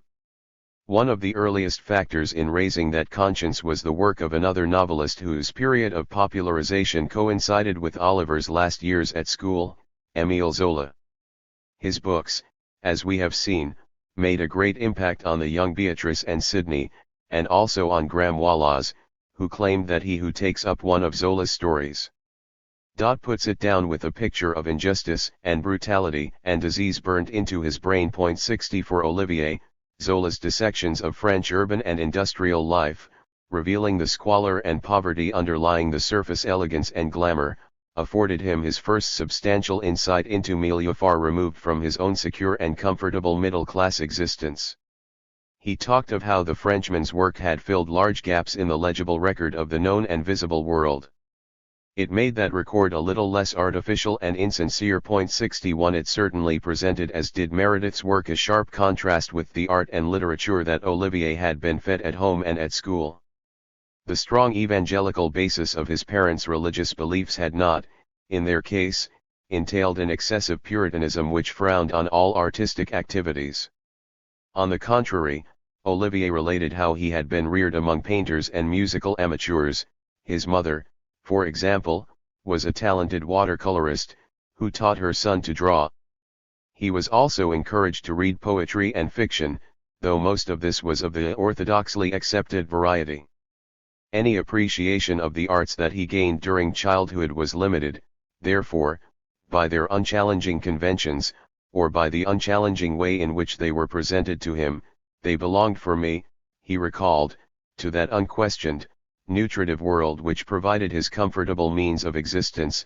I had no notions of what literature, or poetry, or music, or art, really were. 62 His perusal of Meredith and Zola, away from the confines of his home, served to convey for him the realities of art and its potential connections with the realities of nature and life at large. 63 It was but a short step from here to a full awareness of the artificialities of the orthodox religious beliefs in which he had been brought up and of the limitations of their relevance to society. The capacity of art itself to heighten that awareness in him was reflected in some observations he made on visiting a church in the East End at just about the time of his acceptance of socialism. A service was in progress. 87. And he heard a woman singing a very lovely setting of words which struck him as one of the most perfect pieces of simple poetry, equal to Blake or Wordsworth. The service as a whole, however, distressed him because here was the universal language, music, beautifully rendered, to a scanty congregation, in a district of London to all appearances utterly dead and hopeless in most respects, and giving itself in all earnestness to forms which never more can supply what is wanted for these people. It seems like some madness, the eternal truth of music, and the strength which simple bare expression in adequate language of conviction really felt gives to poetry, chained to this corpse. 64 The teachings of William Morris soon demonstrated for Olivier how art could be related to the new social religion of which they were both adherents for the greater health of art itself and for the greater happiness and vitality of society as a whole. It was by attending the Kelmscott House gatherings in the mid-1880s that Olivier and Wallace, as well as other early Fabians, including Sidney Webb 65, were first exposed to Morris's personal influence. The Fabian Society as a whole had the opportunity of hearing him when he took up an invitation to deliver a lecture to the group in July 1886. His subject was the aims of art, and the lecture was chaired by his close disciple in artistic principles and practices, Walter Crane. Crane's presence was not the only mark of sympathy between speaker and audience. A report in the Fabian Society and Socialist Notes, published in the journal, Our Corner, said that Morris's paper had proved to be most interesting. 66 And another report, in the Fabian periodical, Practical Socialist, showed that the discussion which followed had been mainly taken up, not with criticism of the paper, but with the reaffirmation and elaboration of Morris's ideas. One of the contributors to that discussion was Annie Besant, who edited Our Corner and who was to write the chapter on industry under socialism in the Fabian essays. She emphasized the point that the hard struggle for bread in which the wronged classes are so constantly engaged crushes out all desire for the beautiful, and indeed, blunts the aesthetic sense. 67 This was but a summing up of a theme which Morris had presented in his earliest socialist lectures, and which was clearly echoed in the current lecture under discussion. 68 Mrs. Besant's point, however, did not represent a stray observation, made out of perfunctory respect for a celebrated guest speaker. She herself was firmly convinced that this point was important, reiterating it in various ways throughout her own socialist writings, and continually emphasizing its chief corollary, as Morris had expressed it in his Fabian lecture, that once men had shaken off that compulsion of the gambling market to waste their lives in hopeless toil, their instincts for 88 beauty and their imagination would be set free and result in the production of such art as they need. Under socialism, Mrs. Besant reaffirmed, all the treasures of knowledge and of beauty, all the delights of scenery and of art. All that only the wealthy enjoy today would come flowing back to enrich the worker's life. 69 This argument was not missing from her chapter in the Fabian Essays. She asserted towards the end of this chapter, the daily bread being certain, the tyranny of pecuniary gain will be broken, and life will be used for living and not in struggling for the chance to live. Then will come to the front all those multifarious motives which are at work in the complex human organism even now, and which will assume their proper importance when the basis of physical life is assured. The desire to excel, the joy in creative work, the instinct of benevolence, all these will start into full life, and will serve at once as the stimulus to labor and the reward of excellence. 70 Morris disregarded this passage in his review of the Fabian Essays. Admittedly, the rest of Mrs. Besant's contribution was mainly taken up with trying to work out the practical administrative and bureaucratic details of all the activities and institutions of a socialist state, or of a state during the transition period to socialism. Morris, characteristically, failed to be impressed by any such mechanical approach, dismissing the essay as an unsatisfactory sketch of state socialism in practice in its crudest form. It is significant, however, that he exempted the author of this essay, claiming that her contribution was unsatisfactory because of the difficulty of the subject, and not through any shortcoming on her part. 72 Having achieved a considerable reputation as an orator and publicist in several advanced causes in the 1870s mainly associated with the secularist movement led by Charles Bradlaugh, Mrs. Besant was almost as celebrated a convert to socialism as Morris himself, and had proceeded to enlarge the scope of her activities within the new movement by various means. 73 As well as lecturing and writing articles, she could be found helping to organize conferences and committees among socialist groups, championing working class causes and agitations, and running periodicals, such as Our Corner, which became a forum for socialists' views on a wide range of subjects. The breadth of interests and activities through which Mrs. Besant established her prominence within the socialist movement. No. 89. Doubt obliged Morris to acknowledge that the limitations he discerned in her contribution to the Fabian Essays were not truly representative of her. If he had any direct acquaintance with her other writings, he must have known that she was actively sympathetic to his abiding concerns with the provision of beauty in the lives, surroundings and work of all, and that she abhorred as much as he the way in which the highly competitive, heavily mechanized system of trade and industry in England effectively deprived the bulk of the population of any such provision.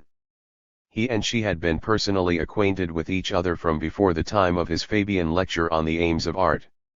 She recalled that, in the spring of 1886, she had helped organize a conference precisely on the topic of the present commercial system and the better utilization of natural wealth for the benefit of the community, and that Morris had spoken at it along with various other socialist luminaries including Aveling, Edward Carpenter, Bland, Webb and herself. 74 At about the same time, she sent Morris her collection of articles on *Modern Socialism for comment, and he seems to have been sufficiently impressed to recommend the usefulness of republishing them, with certain revisions. 75 The basic sympathies between Morris and Mrs. Besant, suggested by their appraisal of the various costs to the working class incurred by the current commercial system, were possibly a significant factor in the continuing cordiality of their personal relationships, enabling these to survive the increasing bitterness of his disputes with the Fabians over their recourse to parliamentarism and similarly moderate political tactics. 76 In her autobiography, published in 1893, Annie Besant drew specific attention to the devotion of that noble and generous genius, William Morris, in the cause of working-class socialism. 77 As in the case of other Fabians, her reverence for Morris, and her re-echoing of some of his basic ideas, did not mean that these ideas were actually formed for her by personal exposure to Morris's influence in the socialist movement. Their development and particular formulation may have been encouraged or assisted by Morris's teachings, but one still has to account for her receptiveness to such teachings in the first place. The roots of her ideas as expressed in the 1880s can in fact be traced back to instincts and sensitivities which were with her from childhood and their interaction with a range of other personal and environmental influences. It is not necessary to examine these in full here. There are already adequate accounts of the religious and even the suppressed sexual impulses which lay behind her various intellectual and political commitments. 78 Biographers and historians, however, have generally ignored the strong aesthetic impulses involved in her commitment to socialism in the later 1880s, even while acknowledging her aesthetic interests and tastes. The evolution of the 90 literary and artistic origins relationship between those interests and tastes, on the one hand, and her political commitments, on the other, needs to be traced. Her own early environment and education particularly favored the development of those instincts for artistic and natural beauty which she came to see as part of a common inheritance denied to most of mankind by the present commercial system.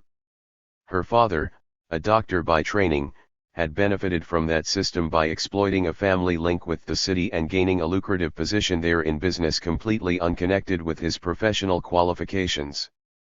He died when his daughter was 5, but he made a lasting impression on her as a keenly intellectual and splendidly educated man who found his daily household delight in the treasures of ancient and modern literature.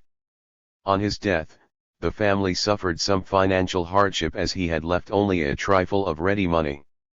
It would accord with a pattern among certain of the early Fabians if Annie Besant's distaste for the world of Victorian capitalism was first occasioned by her family's own misfortunes at its hands. There is, however, no direct evidence of this. The struggle and anxiety which followed this sudden removal of financial security did not entail complete impoverishment. The family was still able to live in reasonably comfortable and congenial surroundings, repairing as it did to a charmingly old and rambling house in Harrow-on Hill with a large garden and an impressive view of wooded countryside. This same view, Annie Besant pointed out in some early recollections, had once proved a great inspiration for Byron. Her own appreciation of this idyllic setting did not, however, reflect the specifically romanticist view of nature which can be discerned in the young Sidney Olivier. As a child, she even entertained a positive dislike of Wordsworth, though she read him conscientiously enough. Shelley had been one of her father's favorites, perhaps appealing to his deeply and steadily sceptical attitude to religion, but her own early enthusiasms in literature were for pre-romantic Christian allegory. Dante, Milton, and Bunyan were all great favorites, and she recalled in particular the thrill she received from Paradise Lost, which she used to recite aloud while sitting in a tree in her garden, gazing into the unfathomable blue of the sky and losing herself in an ecstasy of sound and color. 79 The combination of great art with intense religious feeling, in an idyllic natural setting, was an irresistible one for her. For if there was an important religious side to her artistic interests, there was also an artistic side of religion which strongly appealed to her. This had formed an important element in her mother's attachments to higher Anglicanism, and its impact registered itself fully on the young Annie after she had visited some churches in Paris on a school trip and discovered in the rituals of the Catholic Mass a real sensuous enjoyment, a gratification of the 91 aesthetic emotions. Dignified with the garb of piety. 80 Her own religious development up to that stage had been in the hands of a strictly evangelical school mistress. While imbuing her pupils with much more austere and puritanical forms of piety, she had by no means tried to stultify all aesthetic emotions within them, but on the contrary had provided several outlets for these. For example, she had organized scenic walks and excursions in the English countryside and on the continent, and encouraged her charges to write up their impressions of these. She also had them taught music by a special master, thereby consolidating in Annie an interest which was nurtured at home by her mother's musical activities and which proved to be a lifelong passion for her. 81 The religious confusions of her adolescence, reflected in the tension between her evangelical upbringing and her attractions to Catholicism, turned to religious doubts, after a disastrous marriage to an Anglican curate and the near-fatal illness of a beloved child of that marriage. The fearful agony caused by doubt led her to consult various works of theological criticism from broad church, Christian socialist, theistic and agnostic viewpoints. These works conveyed elements of the poetry, beauty, enthusiasm, devotion still to be found in Christianity, but Annie Besant was already appreciative of such elements from her own experiences and perceptions. What she sought, at the height of her crisis of faith, was a solid rock of reassurance as to the basic validity of that faith on which she might build her own anew. This rock her reading failed to provide, and some of it made the former foundations of her faith shakier than ever. Matthew Arnold's Literature and Dogma, for example, one of the works to which she referred, rejected all notion of God as a person, tended to dismiss the miraculous and supernatural aspects of Christianity, or the conventional interpretation of these, and indicated that the spiritual truths which Scripture had to offer were to be apprehended by treating the Bible as a literary work, not as a literal guide. It was hardly surprising that on perusing this work she found a return to the fundamentalist notions of her old evangelical beliefs more and more impossible. 82 During her spiritual struggles she had come into contact with some influential members of the Free Thought movement in London and had been introduced to its leading exponent, Charles Bradlaugh. It was not long before she came to accept his doctrine of atheism and began to channel all her energy and zeal into writing and lecturing on behalf of his organization, the National Secular Society. In changing the focus of commitment from God to man, from spiritual to materialist or mundane concerns, secularism lacked. 92. None of the opportunities for enthusiasm and devotion with which Christianity had provided her. In essence, it represented a popular species of the positivist religion of humanity, defining the object of life as the ultimate building up of a physically, mentally, morally perfect man, and it based itself on a firm ethical doctrine derived directly from utilitarianism, which judged all actions by their effect on human happiness, in this world now and in future generations. 84 Total loss of faith in a righteous God, she explained, and she could have been speaking for several of those who ended up taking the Fabian route only made her more strenuously assertive of the binding nature of duty, and the overwhelming importance of conduct. 85 Elements of beauty, aesthetic as well as moral, which had exercised such a strong appeal for her in Christianity, were not missing from secularism either. God was removed, but she wondered how anyone could maintain that that automatically removed all beauty. Is there, she asked, no beauty in the idea of forming part of the great life of the universe, no beauty in conscious harmony with nature, no beauty in faithful service, no beauty in ideals of every virtue? At least some of these elements were actually enriched and compounded by secularism. She explained in her autobiography that the atheistic philosophy underpinning that movement, having outgrown any anthropomorphic deities, left one face to face with nature, open to all her purifying, strengthening inspirations, and she supplemented this claim with a quotation from a tract she wrote in the mid-1870s: "There is only one kind of prayer which is reasonable, and that is the deep, silent adoration of the greatness and beauty and order around us, as revealed in the realms of non-rational life and in humanity." 86. The peculiar inspirations and revelations which she now confessed to finding in nature indicate that she had grown closer to the romantic naturalist tradition described above since arriving at a utilitarian rationalist position. These two strains were quite capable of coexisting, as we have seen also in Sidney Oliver's case. In a later tract on atheism, she explained how that creed would take over the specifically artistic side of the Christian religion and give it a much wider and much more fruitful application. Atheism will utilize, not destroy, the beautiful edifices which, once wasted on God, shall hereafter be consecrated for man. Destroy Westminster Abbey, with its exquisite arches, its glorious tower of soft, rich color, its stonework light as if of cloud. Nay, but reconsecrate it to humanity.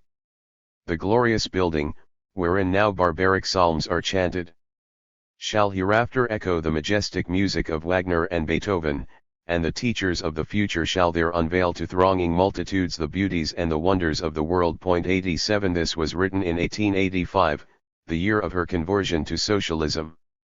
It suggests it itself how her concerns as a socialist for the aesthetic sense. 93. and cultural welfare of the working classes grew naturally out of the passion for art which was always associated with her religious impulses, whether Christian or secularist humanitarian. Part of that passion, as it developed during her secularist humanitarian phase, consisted precisely in the desire to make the beauties of the world available to all mankind. She came to observe, however, that it was not simply a God-centered religion which prevented the multitudes from attaining to a proper and fruitful appreciation of those beauties. The poverty which the present method of wealth production and wealth distribution inflicted on them was a more basic cause. In an article she wrote in 1886 on Why I Am a Socialist, she made clear that one of the reasons was directly related to the failure of our present civilization to solve the problems of poverty and thereby eliminate a situation in which a section of society had access to art, beauty, refinement, all that makes life fair and gracious, whereas the rest were condemned to drudgery, misery, degradation. Given the nature of modern civilization, those life-enriching qualities had actually come to depend for their existence among the higher classes on the continuing degradation of the lower, and this only accentuated class divisions. The culture of their superiors is paid for with their ignorance, the graceful leisure of the aristocrat is purchased by the rough toil of the plebeian. Such is modern civilization. Brilliant and beautiful where it rises into the sunlight, its foundation is of human lives made rotten with suffering. Education, training, culture, these make class distinctions, and nothing can efface them save common education and equally refined life surroundings. Such facilities could not be made truly common until land and capital themselves, now so ill distributed, became common property, thereby eliminating the basis of the present exploitation or enslavement of the non-propertied by the propertied. This was precisely what socialism promised to bring about. My socialism, she claimed, is based on the recognition of economic facts, on the study of the results which flow inevitably from the present economic system. 88. As she implied throughout this article and indicated explicitly elsewhere, it was not just the economic soundness of its basis which appealed to her in socialism, but the combination of that with a splendid and beautiful ideal which looked forward to a true social brotherhood and the rendering possible to all of a freer life by the provision of health, comfort, leisure, culture, plenty for every individual. That ideal, or that interpretation of the basic socialist ideal, corresponded to a deeply felt and long-rooted sense of mission within herself. My life, she rather vaguely recollected, was turned toward the progress of the people and the helping of man. 89. A specific clue to the impulses behind that altruistic mission was contained in a letter she wrote to an Anglican. 94. Clergyman, J.W. Ashman, in 1889, the year that the Fabian essays appeared. Alluding here to her love for the poor, those rough, coarse people who have paid their lives for our culture and refinement, she maintained that the devotion of her abilities to their interests represented the mere bare debt that I owe, for my class, to them, for those abilities had been cultivated at their cost. 90. Here is a clear example of how the class consciousness of sin, which Beatrice Webb perceived as one of the chief motivating impulses of the Fabians, could be roused by specifically cultural considerations. In Annie Besant's case, its main focus seems to have been the causal relationship she came to see between the wealth of opportunities provided by her middle-class upbringing for the development of cultured tastes and sensitivities and the dearth of similar opportunities available to the working class. She relates how she was brought up to regard the poor as folk to be educated, looked after, charitably dealt with. A rather unorthodox family friend, who had been closely associated with the Chartists and had set himself up as a working man's lawyer, attempted to wean her from this decorous Whiggism, impressing on her at every opportunity that the poor were the real wealth producers, with the right to self-rule, not to looking after, to justice, not to charity. 91. The lessons she received from this tutor in radicalism must have helped prepare her for the progressive political views subscribed to by the leaders of the secularist movement with whom she became acquainted on losing her faith. Her attachments to radicalism remained strong throughout the early 80s, though by the middle of the decade the socialist movement in England had been revived, and its texts and teachings gave her an insight into the deeper economic causes of poverty that had not been provided by any of the older English economists she had read earlier. 92 She was gradually led by that insight into proposing more thoroughgoing changes in the economic system than radicalism had envisaged, even to the point where Bradlaugh became unable to distinguish her more extreme collectivist alternatives from communism. 93 This did not signify a complete break with her old mentor, however. She did not abandon the secularist cause until she became a convert to theosophy at the very end of the 1880s. And in joining the Fabians rather than any of the other organizations, she chose the group which was the least hostile to the radicals and was even willing to form an alliance with them. Perhaps the main attraction of the socialist movement was that it provided her with more direct opportunities than the secularist or atheist platform, a more relevant context for devoting herself to attacking the ramifications of 95. Poverty, cultural as well as material, which she saw as the major obstacle to the attainment of her ideal society. Her election to the Fabian Society in the middle of 1885, which marked her official initiation into the socialist movement, was sponsored by Bernard Shaw, with whom she had been personally acquainted for about a year. 94 The intertwining of his own cultural and socialist concerns, even at this early stage of his career before he emerged as a major playwright, has been dealt with in countless biographical, critical, and historical studies, and scarcely requires detailed re-examination here.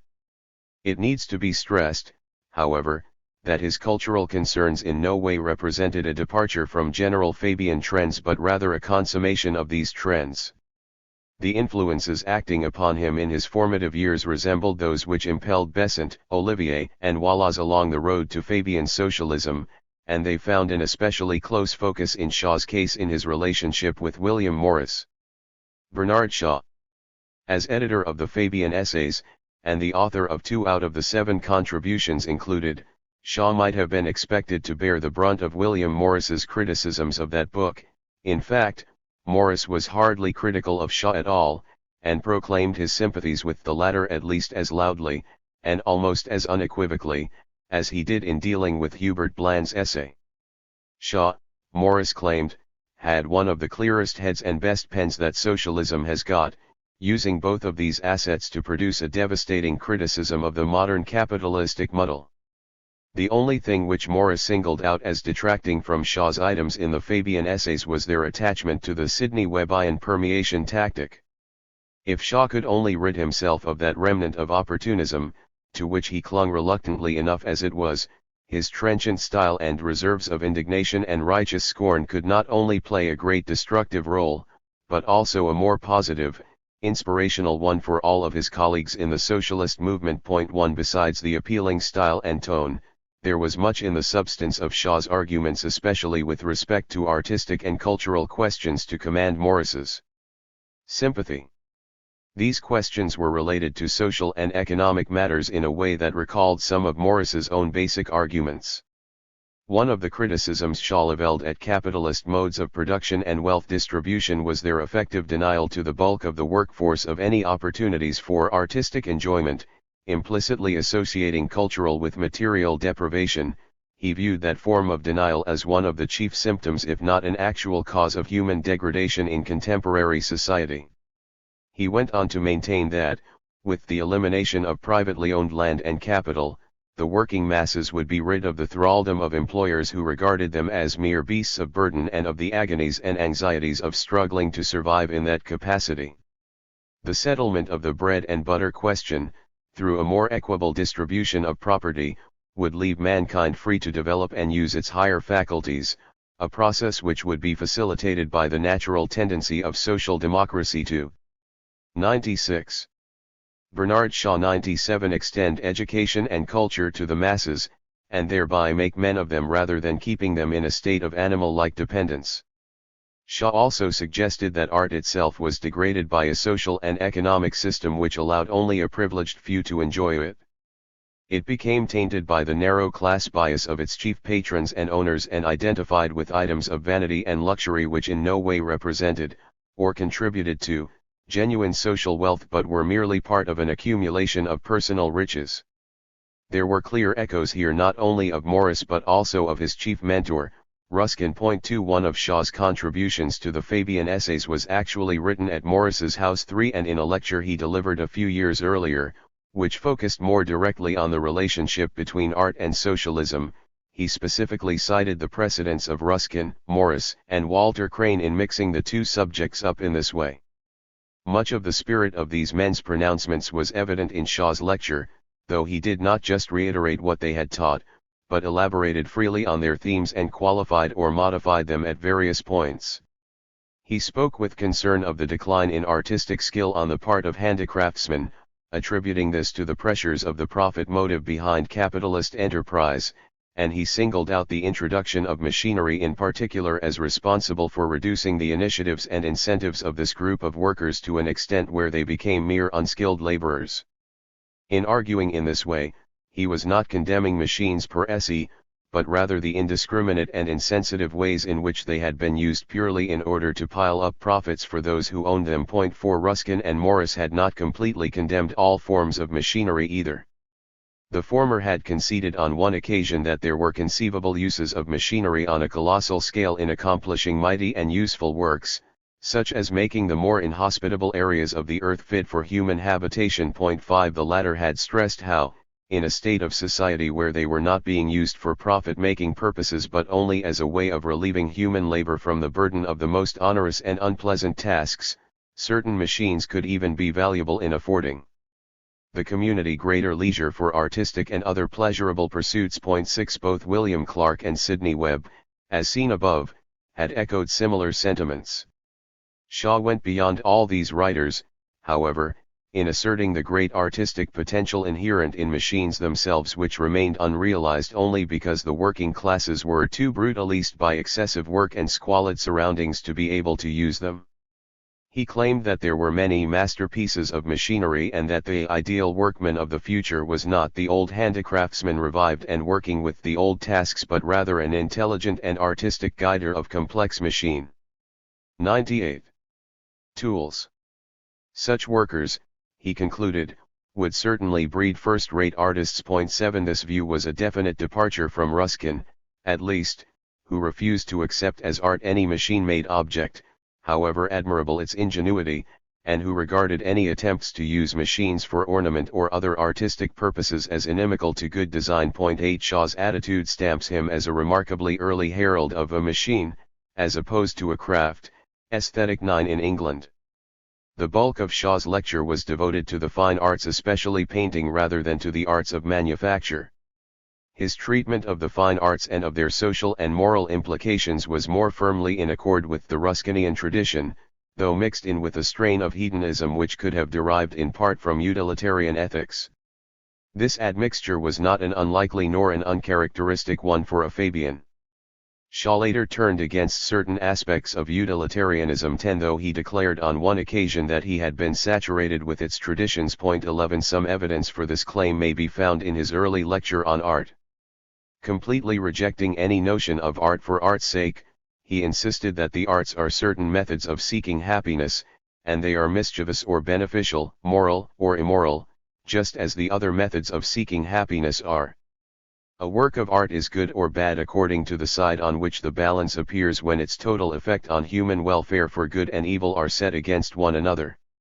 He admitted that in many instances the calculations of this balance were beyond our arithmetic, though in referring to one particular genre, the painting of the human face, he claimed that the paramount criterion in discriminating the value of one work from another was the number of ideas it contained with relation to the subject's character, as expressed by facial signs. 12 Even this frankly quantitative means of moral judgment in art recalled Ruskin's dictum that the picture which has the nobler and more numerous ideas, however awkwardly expressed, is a greater and better picture than that which has the less noble and less numerous ideas, however beautifully expressed. 13 Shaw concluded his lecture by reasserting, in more general terms, the close relationship between the quality of the arts and the conditions of society, as judged by the welfare of all contributing to the operation of that society.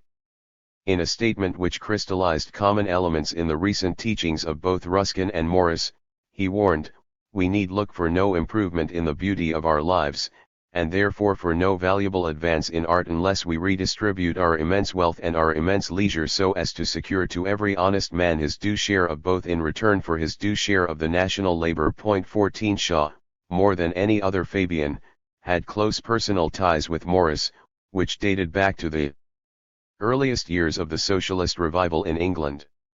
Bernard Shaw 99. They first became acquainted in 1884 at a meeting of the Democratic Federation, the proto-socialist organization of H.M. Hyndman, which was to become known, towards the end of that year, as the Social Democratic Federation.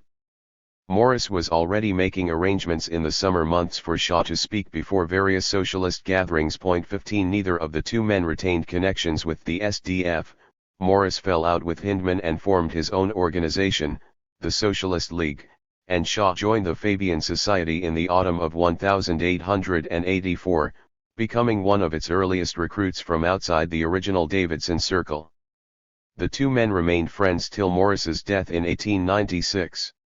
The details of their relationship over this 12-year span, and of the various ways in which they influenced each other's outlook, have been documented to an extent by Shaw himself in retrospective accounts and filled out by various historians. 16 Shaw never knew Ruskin personally, and it may have been partly through his contact with Morris that he imbibed Ruskinian ideas, though his diary reveals that he was acquainting himself with them at least as early as 1880 when he spent an afternoon in a South Kensington library reading The Stones of Venice. 11 As noted above, the chapter in this book on the nature of Gothic, which incorporated an attack on modern capitalism for effectively removing any beauty or pleasure from the lives and work of industrial operatives, had been a formative influence in the development of Morris's own thought in the direction of socialism. And it might well have facilitated Shaw's development in that direction. 18 Shaw was also familiar with Morris's work before entering socialist circles and coming into personal contact with the latter. He recalled a prior acquaintance both with Morris's poetry and with his contributions to the arts and crafts movement. 19 The actual catalyst in Shaw's conversion to socialism seems to have been a lecture he heard in 1882 by the visiting American land nationalizer, Henry George. Shaw recalled how, on hearing that lecture and subsequently consulting George's most popular work, Progress and Poverty, he was plunged into a course of economic reading, and at a very early stage of it became a socialist. Until that stage, he claimed, I was a young man, of a very revolutionary and contradictory temperament, full of Darwin and Tyndall, of Shelley and De Quincey, of Michelangelo and Beethoven, and never having in my life studied social questions from the economic point of view, except that I had once, in my boyhood, read a pamphlet by John Stuart Mill on the land question. 21 Who was so steeped in artistic works and sources as we shall see, there were many others, besides the writings of Ruskin and Morris, that could be added to his list here was unlikely to relinquish his passion for 100 them on discovering a new field of interest. Shaw managed to conjoin the new and the old interests immediately, as was shown most strikingly in his habit of reading the translation of Marx's Capital available to him in the British Museum side by side with the score of Wagner's opera, Tristan und Isolde. He began to insinuate socialist economic ideas into the art form which he himself was then practicing. The novel Sidney Trefusis, the leading character in An Unsocial Socialist, which Shaw wrote in 1883, is in revolt against the commercial system which has made a rich man of his father, a Manchester cotton manufacturer. He stigmatizes all capitalists as those who could only secure profit by obtaining from their workmen more products than they paid them for, and could only tempt customers by offering a share of the unpaid-for part of the products as a reduction in price.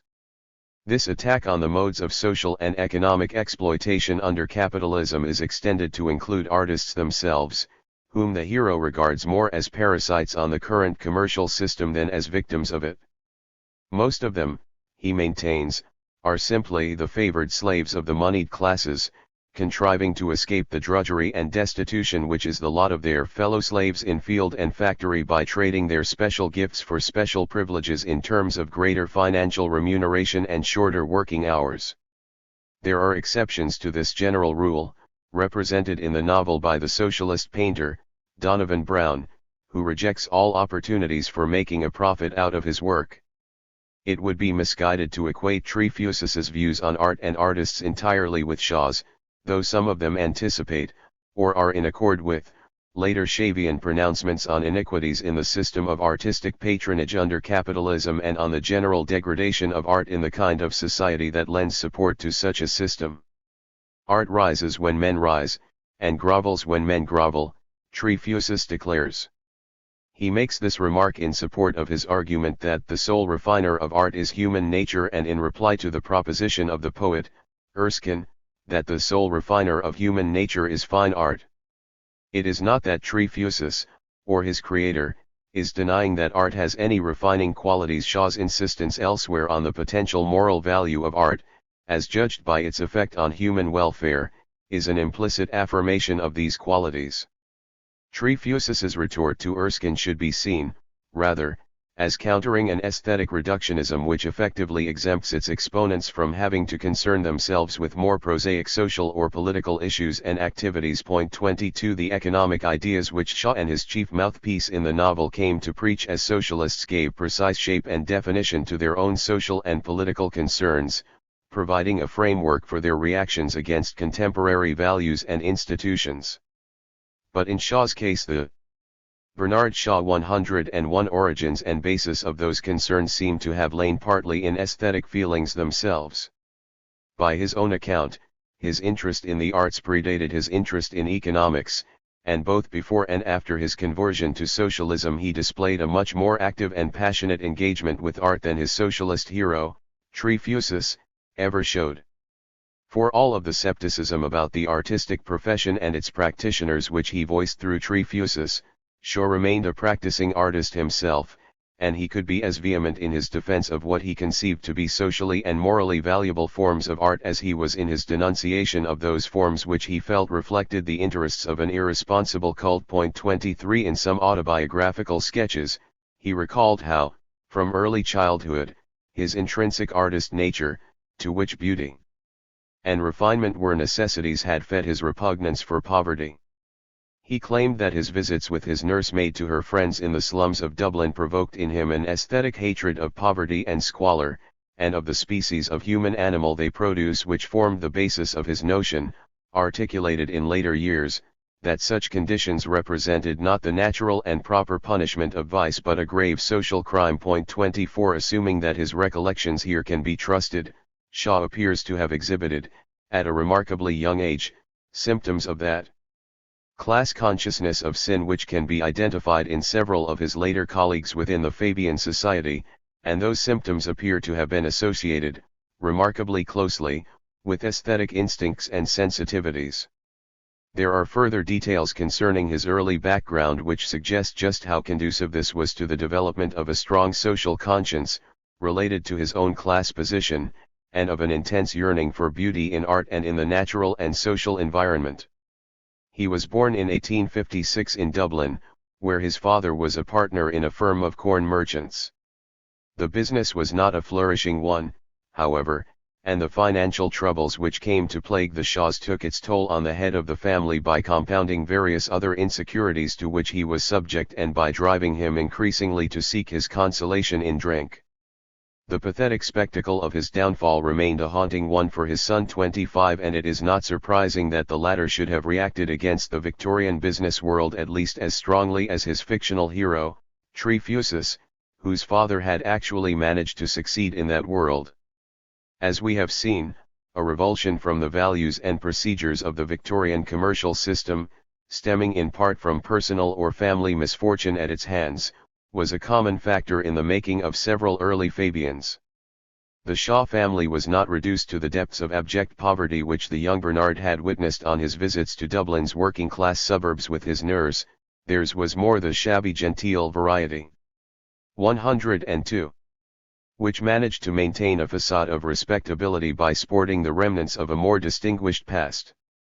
Shaw's father retained a snobbish pride about his gentlemanly origins. Based on some tenuous aristocratic connections, one of his cousins was a baronet and reflected in an outward observance of the evangelical faith, designed to emphasize his social superiority to his Catholic neighbors. 26 He had at one stage held a comfortable sinecure in the government, and it was his pension from this which enabled him to set up in business. He attempted to dissociate himself from the general run of the commercial middle class by dealing wholesale. The family dignity, his son noted, made retail business impossible. 27 Bernard Shaw inherited a strong consciousness of social rank from his family, but he also gained an insight, from their example, into the shams and pretensions on which rank could be based, and into the desperate snobberies which it involved. This insight provoked a reaction in him against all the trappings of the shabby genteel class, including its religion. His repugnance, again, was partly aesthetic in nature. As in Annie Besant's case, the artistic aspects of religion constituted a major part of its appeal for Shaw, sustaining his interest in church-going long after he had lost his faith.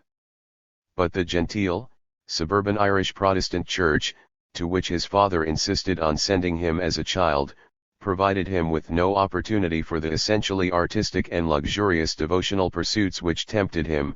The insipid music and uninspiring architecture he was confronted with there only served to crush his faith out of him. 28 Shaw's contempt for the hypocritical values and shabby trappings of genteel impoverishment represented by his family was as intense in its way as his hatred of the far more squalid conditions he had witnessed in the slums. Yet the artist nature in him which helped foster such reactions was itself partly cultivated by his family, or, more precisely, by some rather incongruous elements in the atmosphere of his home. Beneath the genteel surfaces was a bohemian streak. Shaw's mother was the daughter of an Irish country gentleman, while a suitable social catch for her snobbish husband. She was no languishing debutante and became eager to pursue a career as a mezzo-soprano. The family's concerns for social respectability did not prevent her from inviting into the Shaw household a man who could help further her professional ambitions, George Vanderlur Lee, mesmeric conductor and daringly original teacher of singing, as her son later called him. There is no evidence of a sexual relationship between Lee and Mrs. Shaw, though he became the effective head of the household, as her husband slipped further and further into alcoholism, and when he went to London in 1872 she had no hesitation in quitting Dublin to join him. The young Bernard followed the Bernard Shaw 103 pair to London some 4 years later, making that city his base for the rest of his life. His formal education in Ireland had been so deficient and disorganized a series of inferior church and commercial schools was the only form of tuition his family could afford that he looked back on Lee's influence in the home as the crucial stimulus to his self-education, especially as regards his appreciation of art and the beauties of nature. Lee actually purchased a cottage for his adopted family on Dalkey Hill, which afforded some spectacular views of Dublin Bay and the Wicklow Mountains and which gave Shaw his first sustained opportunity for indulging his love of natural scenery. In his recollections of his education he gave the impression that if he had had to remain confined to the depressingly unpicturesque area of Dublin in which the main family home was situated, his aesthetic sensitivities and understanding might have been rather less acute than they became. 29 He regarded Lee as a savior and perhaps even exaggerated the latter's influence at times. He recalled that when his school days came to a close at the age of 15, he knew nothing of what the school professed to teach but was highly educated all the same. I could sing and whistle. Leading works by Handel, Haydn, Mozart, Beethoven, Rossini, Bellini, Donizetti, and Verdi. I was saturated with English literature, from Shakespeare and Bunyan to Byron and Dickens. And I was so susceptible to natural beauty that, having had some glimpse of the Dalkey scenery on an excursion, I still remember the moment when my mother told me that we were going to live there as the happiest of my life. And all this I owed to the meteoric impact of Lee, with his music, his method, his impetuous enterprise and his magnetism. Shaw qualified this last sentence a little further on by intimating that there were large holes in Lee's culture. The latter had no real literary bent, it appears, and he tended to ignore the visual arts, a gap which Shaw filled in for himself by diligent study of the collections of sculpture and old masters at the National Gallery in Dublin. 30 Even in the field of music, Shaw had probably gained an initial grounding or had his interest roused before Lee appeared on the scene. The Shaws, he recalled elsewhere. 31 were naturally a musical family, his mother's singing abilities represented their most accomplished achievement in this field, but many of his relations were competent and sensitive players of one kind of musical instrument or another. During his childhood, he was treated to displays of their talents at musical evenings held in the country house of his second cousin, Sir Robert Shaw. Admittedly, such occasions were a fashionable convention among upper-middle or aristocratic families at the time, as Shaw himself intimated. It may well have been Mrs. Shaw's singing teacher, then with his completely unconventional methods of instruction and a startlingly eccentric 104. Personal demeanor, hypnotic to behold, who gave the young Bernard his first glimpse into music as something other than a genteel diversion, and thereby evoked in the boy what was to prove a lifelong passion. Lee's own passion for music was in fact limited only to the vocal side, and Shaw recalls having to investigate instrumental forms such as the symphony and the string quartet for himself. 32 In accounts of his education, written in his old age, he laid great stress on the role played by personal experience as distinct from formal academic study, concluding that without living experiences no person is educated.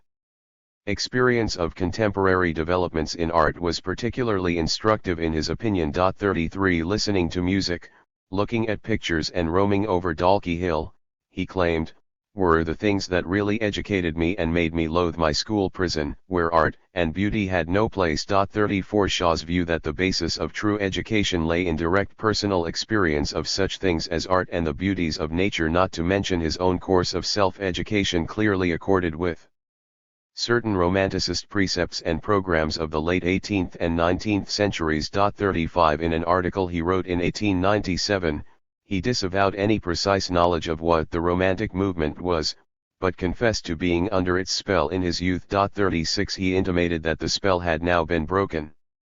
Reared on romantic opera and romantic fiction, he had come to discover that on the whole such genres represented a freak of the human imagination, which created an imaginary past, an imaginary heroism, an imaginary poetry as a way of escape from a condition in which real life appears empty, prosaic, boresome. They were therefore essentially a gentlemanly product. He did not condemn them, their makers or their audiences completely. Some of the mirages which they created were once dear and beautiful, and the land of dreams was still a wonderful place. But he had lost much of his patience with them, as he had with the social and religious aspects of gentility fed him during his youth. The artistic genius at least had the power to contain the phantasmal excesses of these genres, but the journeyman artist who tried his hand at them tended to be blinded to nature and reality, from which alone his talent could gain nourishment and originality. With the result that Romanticism became, at second hand, the blight and dry rot of art. 37 It is important to note that what he was criticizing here was not Romanticism in the sense of the particular cultural and philosophical movement which had developed out of, and in reaction to, the values and ideals of the Enlightenment of the 18th century. Rather, he was presenting a critique of romance as a general art form and of the tendency to romantic escapism in the sensibility of certain individuals or Bernard Shaw. 105 Classes in all ages. 38 All its beginners were anticipated, Shaw said of the phenomenon he was describing, and the examples he gave going back to the tales of the knights-errant beloved of Don Quixote make clear that his application here of such terms as romantic movement and romanticism was broad and ahistorical. There was no real contradiction, therefore, between his disenchantment with this general romantic tendency and the persistence in his own thought of ideas and assumptions which reflected romanticism in its more specific historical sense. 39 Those whom he cited as his predecessors in the reaction against romantic forms included a number of writers and artists: Carlyle, Ruskin, Wagner, Ibsen, for example, who have usually been accepted as among the chief exponents or adherents of Romanticist ideas in the 19th century. This, again, does not really amount to a contradiction, when it is recognized that Shaw's target of criticism was the escapist and genteel element of romance. As noted above, one of his colleagues in the Fabian Society, William Clark, spoke of the reaction against the make-believe of the genteel, the conventional, the thinner kind of romantic literature, and the turning to a more powerful realistic school as one of the main forces associated with the growth of Fabian socialism in England. It was precisely as realists that Shaw categorized Carlyle and Ruskin, Wagner and Ibsen in his article of 1897. In his book on Ibsen, published 6 years before, Shaw included one of the earliest and most important exponents of Romanticism in the realist category, explicitly linking him with the Norwegian dramatist on this basis. 40 This was Shelley, with whom Shaw had firmly linked himself for many years, on the basis of 3 main beliefs. At a meeting of the Shelley Society in March 1886, he had announced that, as a good Shelleyan, he was a socialist, an atheist, and a vegetarian. 41 Elsewhere he recalled how he had been converted to vegetarianism in 1880 or 1881, having had his attention first drawn to the subject by Shelley. There is no evidence that the poet played any such role in Shaw's actual conversion to socialism a few years later, though his belief that his great idol had been a socialist may well have helped facilitate his acceptance of that creed. We have already seen how another of Shaw's colleagues in the Fabian Society, Percival Chubb, specifically included Shelley in his list of those writers and artists whom he felt to have been the prime inspirers of socialism in England. Shaw's direct identification of Shelley with socialist doctrines, however valid, and his own identification with the poet on this basis, constitute a particularly striking illustration of Chubb's hypothesis. Shaw, in giving his reasons for joining the Fabian Society rather than the Social Democratic Federation, to which he had been initially attracted, 106, stated that he was guided by no discoverable difference in program or principles, but solely by an instinctive feeling that the Fabians and not the Federation would attract the men of my own bias and intellectual habits. Alert as ever to considerations of social rank, ingrained in him from childhood, he went on to claim that the significant thing about the particular socialist society which I joined was that the members all belonged to the middle class and addressed itself to its own class in order that it might set about doing the necessary brain work of planning socialist organization for all classes. It thereby distinguished itself in his eyes from the SDF or from the Socialist League, which were led by middle-class men but professed to be working-class societies. 43 As we have seen, several of the earliest members of the Fabian Society had been alienated from the conventions and values of their middle-class homes 3 broadly similar ways to Shaw, and they had developed a concern for the misfortunes and deprivations suffered by the working class, which stemmed in part from their experience of the misfortunes to which even members of their own class were subjected by the current economic organization of society. Some of them had started out their adult lives impecunious and adrift. They nonetheless bore the traces of their class background, one of the most conspicuous of these being a sophisticated literacy with which their educational opportunities as children, at home or at school, had served to endow them. Their very advantages in this respect over the bulk of the working class, as well as the financial disabilities and social insecurities which several of them came to suffer through impoverishment, fed their antagonism towards the status quo. As Shaw himself put it, by being liberally educated, they had been brought up to think about how things are done, instead of merely drudging at the manual labor of doing them, and were therefore among the first to perceive that capitalism was reducing their own class to the condition of a proletariat. 44 The Fabian Society appears to have offered Shaw the same sense of security and sense of identity as it did to those young men who had formed the organization out of the informal group which gathered round the Scottish sage, Thomas Davidson, in the early 1880s. It provided not only an institutional base for working out particular grievances against prevailing economic assumptions and structures, it also offered the attractions of a club for men and women of like social and educational backgrounds. The common image of the Fabian Society as a group of Philistine utilitarians, an image which Shaw himself, in later years, was not above fostering, has always made it something of a puzzle as to how a dramatist of his stature, with such a wide range of interests in the other arts, could have remained such an active and enthusiastic member of the group. When it is realized that, in fact, an immersion in the arts Bernard Shaw 107. Especially Romanticist literature of the 19th century formed a crucial part of the educational background of most of the early Fabians, and that a strong feeling for the fate of beauty in art and nature supplied a powerful motive for their more precise economic and social preoccupations. Shaw's choice of the Fabian society as the main venue for preaching his socialist beliefs becomes all the more explicable.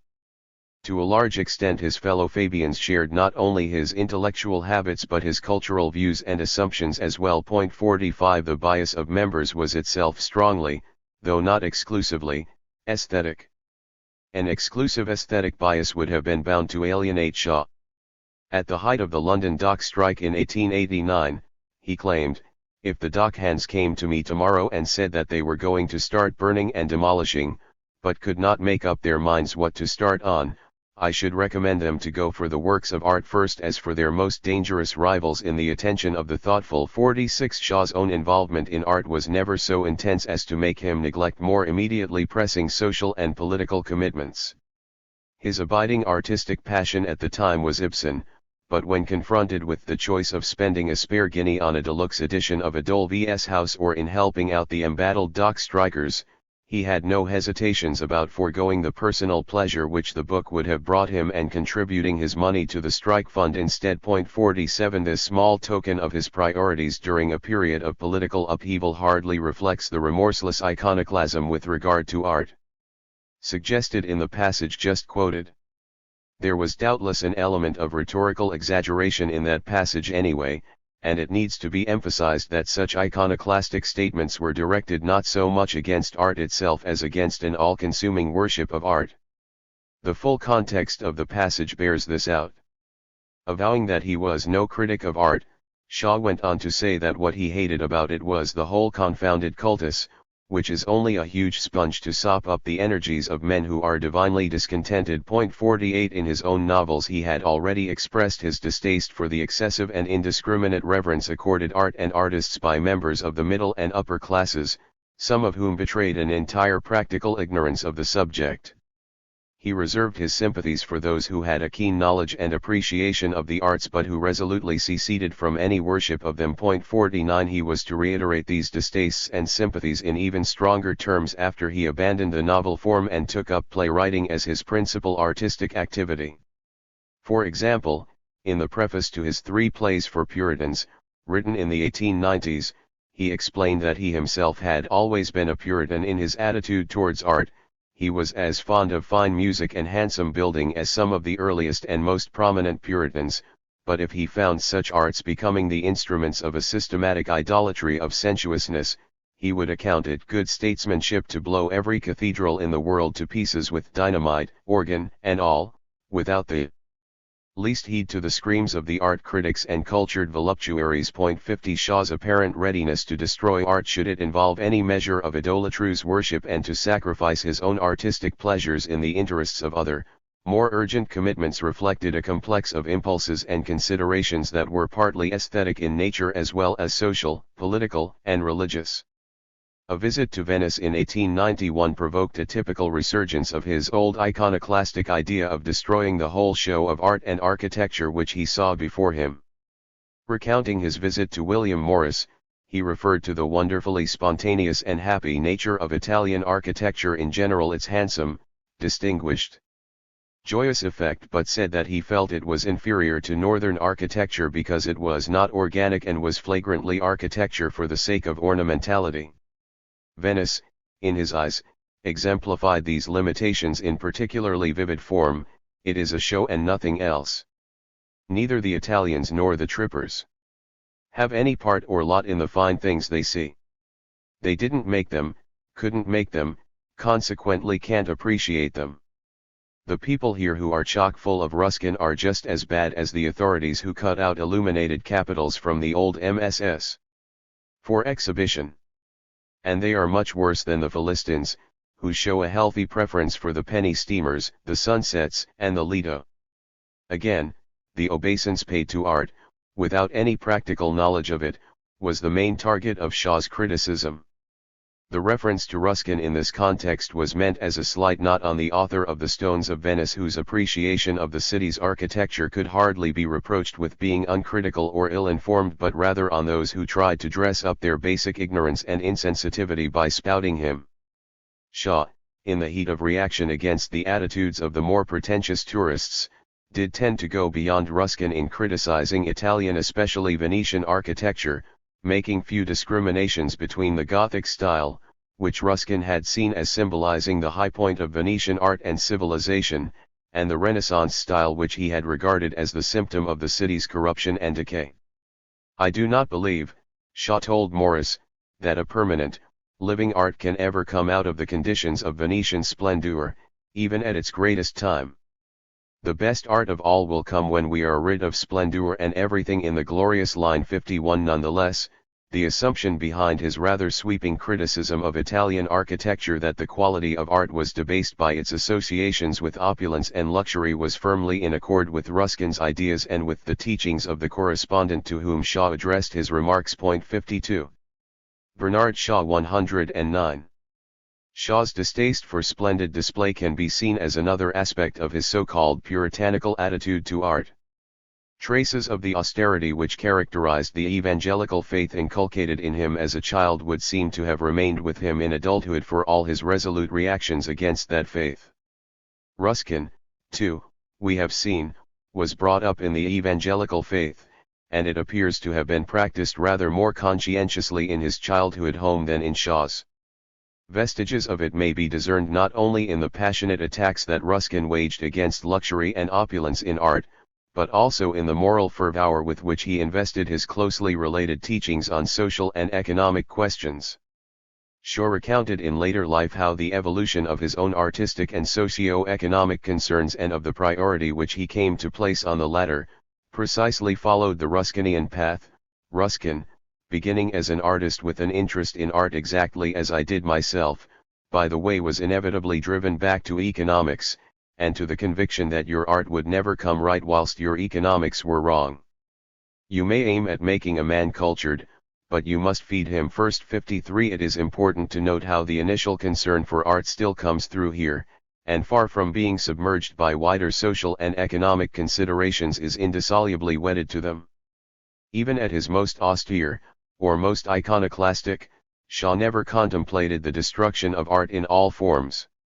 He indicated in fact that the death of traditional forms of art, as of traditional forms of economic organization, may be a part of the process by which art would find wider audiences and new practitioners throughout society.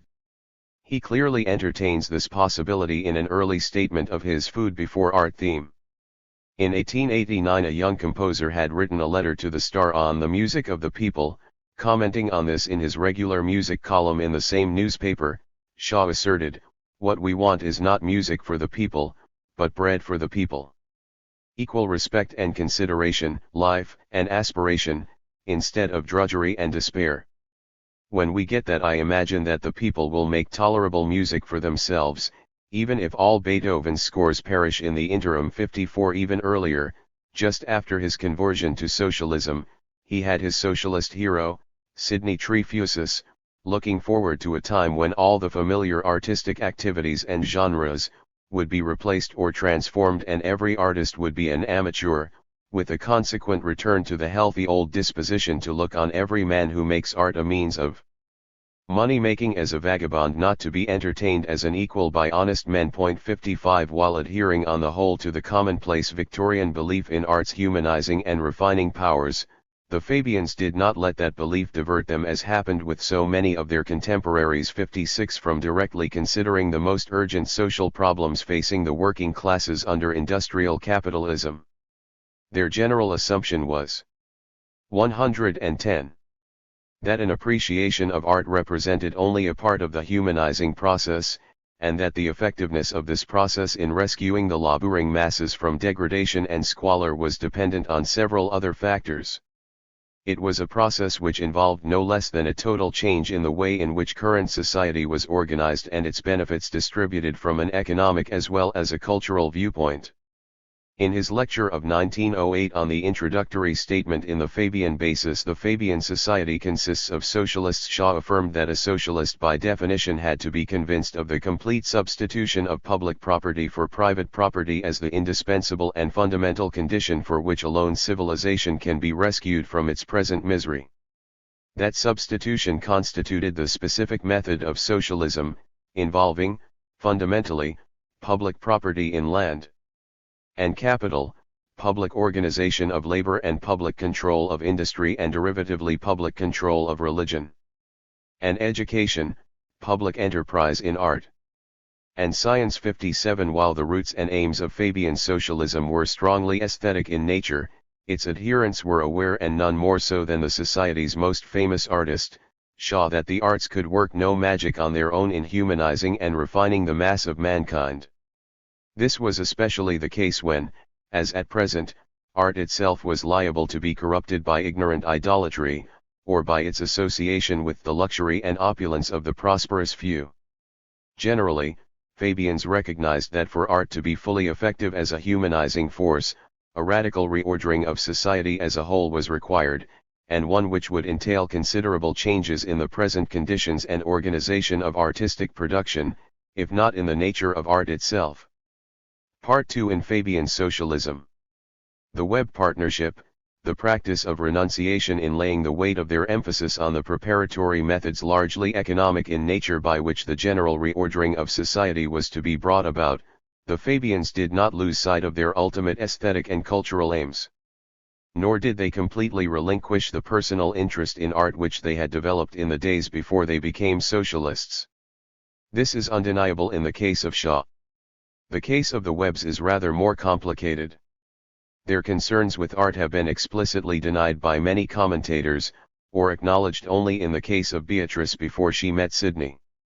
Once the Fabian partnership began, it has been argued she turned her back on artistic interests or creative pursuits, partly out of deference to her husband's distaste for them. That distaste has been greatly exaggerated, as can be seen from the breadth of Sidney's own early interests in the arts. Misunderstandings concerning his attitudes to the arts have been compounded by a highly selective reading of the evidence relating to the years which followed his conversion to socialism. If this evidence is examined more thoroughly, it will be found that his attitudes did not differ substantially from Shaw's.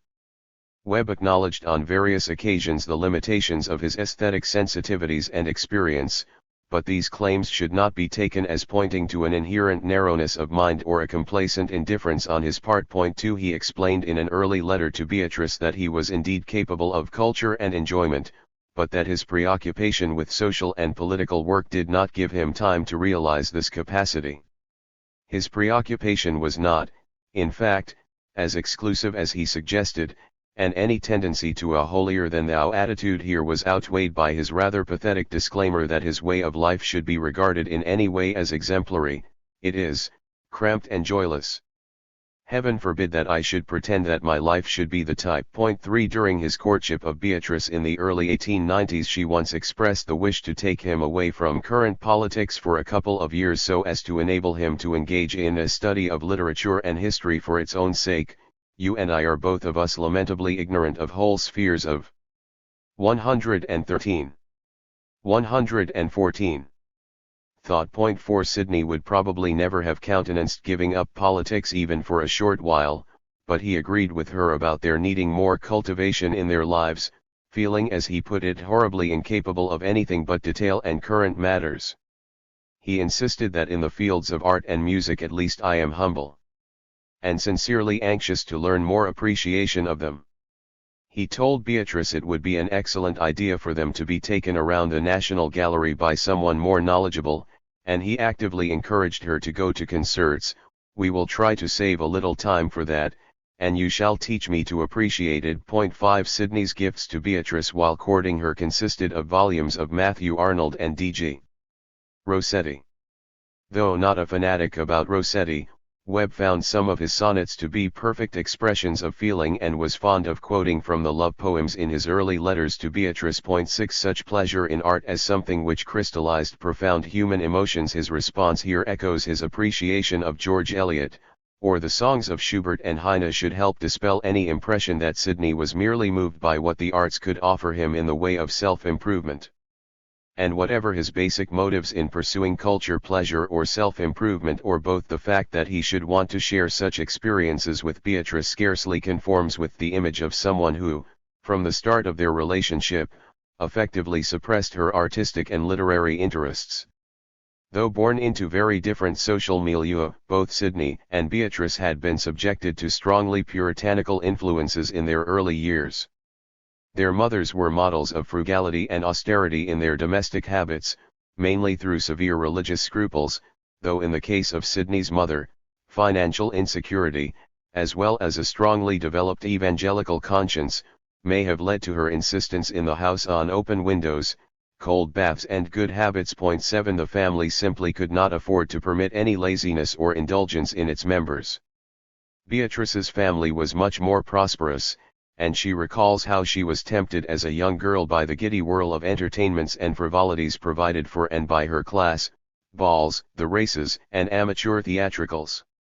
Her mother's manifest disapproval of these frivolities, however, and the stirrings in Beatrice herself of a strong religious if not specifically Christian conscience, gave rise to periods of intense guilt during adolescence concerning her hedonistic tendencies.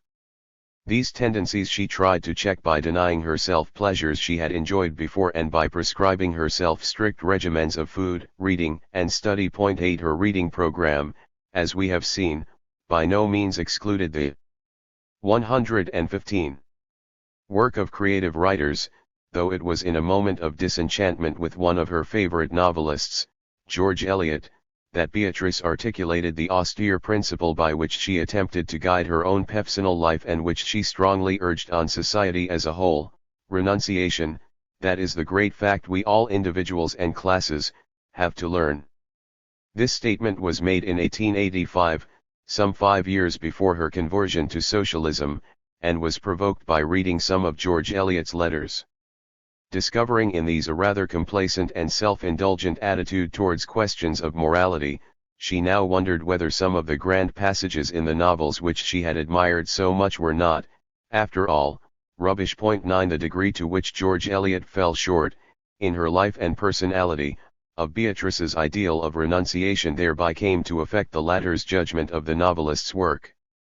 It is interesting that in his lecture on George Eliot, a few years earlier, Sidney had depicted her works as an outstanding embodiment of that ideal. The same great lesson of work, renunciation, and submission which he himself would have learned as a child from personal experience of his mother's rigorous discipline he found perfectly summed up in the pages of Silas Marner, The Mill on the Floss. Felix Holt and Middlebury. Behind Sidney and Beatrice's divergent opinions of George Eliot lay a shared assumption, the undesirability of any form of self-indulgence in life and art. The ideal of self-sacrifice was as much a part of the positivist creed as of evangelicalism. 11 Despite his reputation, it was not in fact uncharacteristic of Sidney that he should have sought support for his version of that ideal in works of creative literature rather than in more formal expositions of political, social, and religious thought. He found support not only in George Eliot's novels but also in that Bible of Romanticism, Goethe's Faust.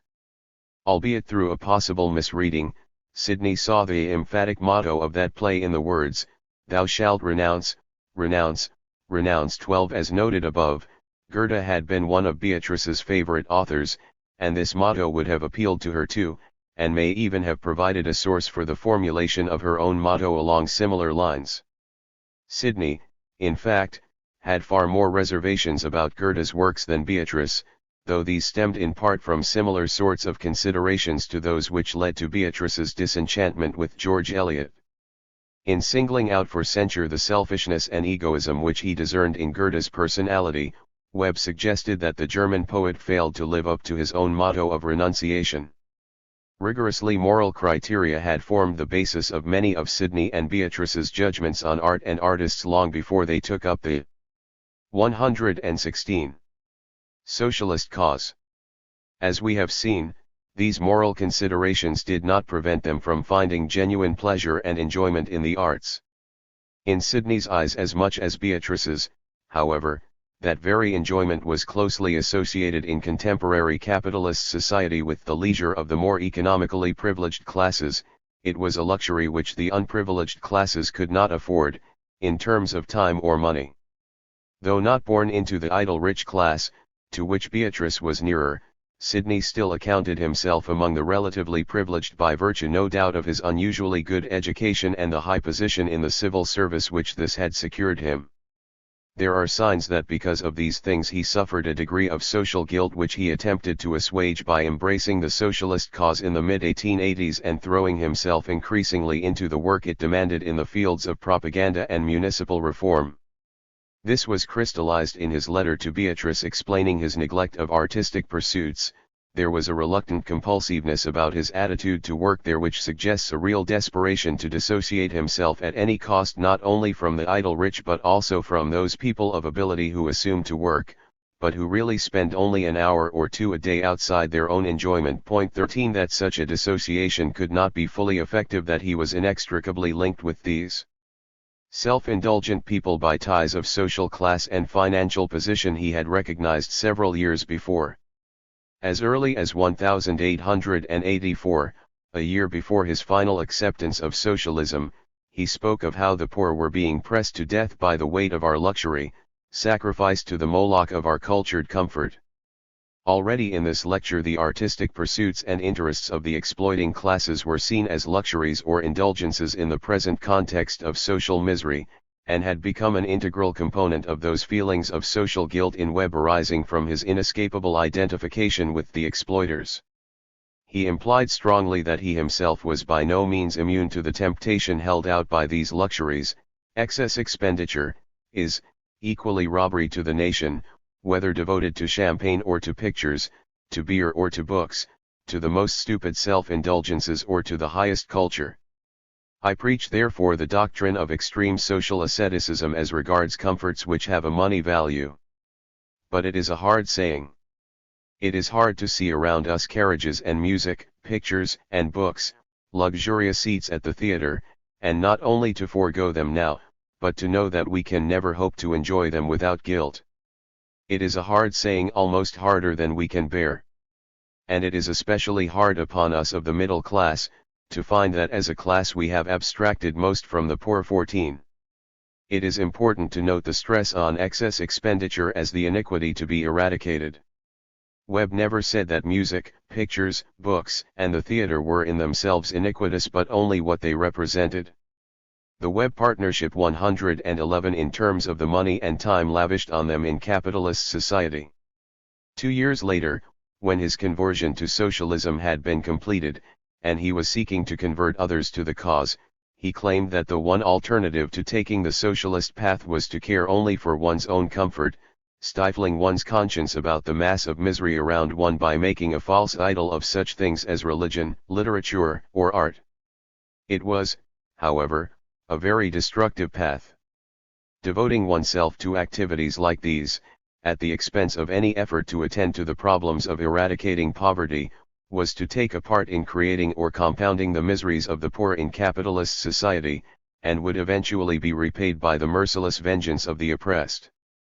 We see Webb here developing a case similar to Shaw's, not against art and literature as such, but rather against the self-indulgent and all-consuming idolization of such activities. 15 In this same lecture he put forward his claim that, far from socialism's involving any dislike of culture, it was because its adherents wanted more of such things that they were socialists.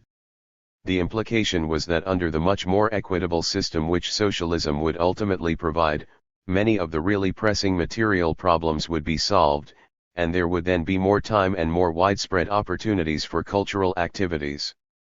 For Sidney, the extravagance, waste, and self-indulgence which he saw reflected in many of the cultural products of capitalist society were not only socially reprehensible but also damaging to art itself. It was partly out of a respect for art and a concern for its health and well-being that he counseled restraint and austerity. This becomes clear in his article, The Difficulties of Individualism, published in 1891 and reprinted as an official Fabian tract 5 years later. He launched a strong protest here against the preparation of senseless luxuries where there is need for more bread. The inequality of income inherent in an individualist system had resulted in a flagrant wrong production of commodities which were urgently demanded by the affluent few without any consideration of genuine social needs. One of the examples he gave of this process was the provision of Italian opera in London. 16 Characteristically, he nowhere showed himself to be against the art form as such. It was the present social and financial arrangement of this form which he thought was wrong, involving as it did the expenditure of grossly disproportionate amounts of money. The main measure of that disproportion was the infinitesimal number of people who had the means to enjoy opera in a world where the bulk of the population lacked even the means of subsistence, though Sidney hinted, in some earlier remarks on this subject, that another measure was the actual quality of the enjoyment experienced by those classes who did possess the requisite funds and leisure time. In his eyes, what they demanded of opera was merely a diverting spectacle, and their 118. Enjoyment of it lacked any real vitality or intensity or sense of commitment. Here again he echoed Shaw, who as early as 1879 had railed against Italianized opera in England as aristocratic in the worst sense and effete because it never appealed to the people. 17 It was no sign of national prosperity, Webb argued, that £1,000 prima donna should be faintly amusing a languid audience at the moment when 40,000 children may be without bread, and several persons dying of starvation. There was now the possibility of yet more Italian opera being provided in London. In considering the question of whether the supply of this commodity should be increased or not, no attempts would be made by those responsible for the decision to assess either general social need or the intensity of desire exhibited by particular groups within society. This question, Sidney felt, would be resolved merely by the momentary whim of a few hundred families with the money to invest in such ventures, the direction of their whim being determined by whether or not they thought the venture in question would add to their personal fortune. He showed concern that these mercenary motives and speculative procedures adversely affected the taste of the consumer and ultimately the quality of the commodity itself. Not only opera, among cultural commodities, was affected by the financial implications of the individualist system of production.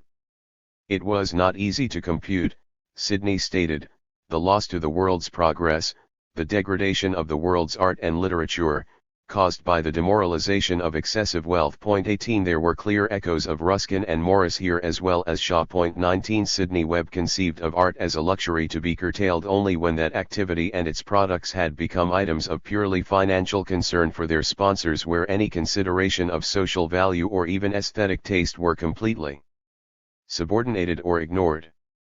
The degradation of art in this way was a process which he felt the capitalist system of wealth production in particular had encouraged. That process was symptomatic of the general destruction of beauty in the natural environment and in the commodities of everyday use as well as in the fine arts which both Sidney and Beatrice perceived in contemporary society. We have already seen how their comments on these various symptoms are scattered throughout their joint writings, forming a recurrent theme of their socialist critique of the status quo. It was the actual process of bringing socialism about which came to involve for the Webbs the sacrifice or positive renunciation of many of the luxuries enjoyed by the members of their own class, including the luxury of immersing themselves in art.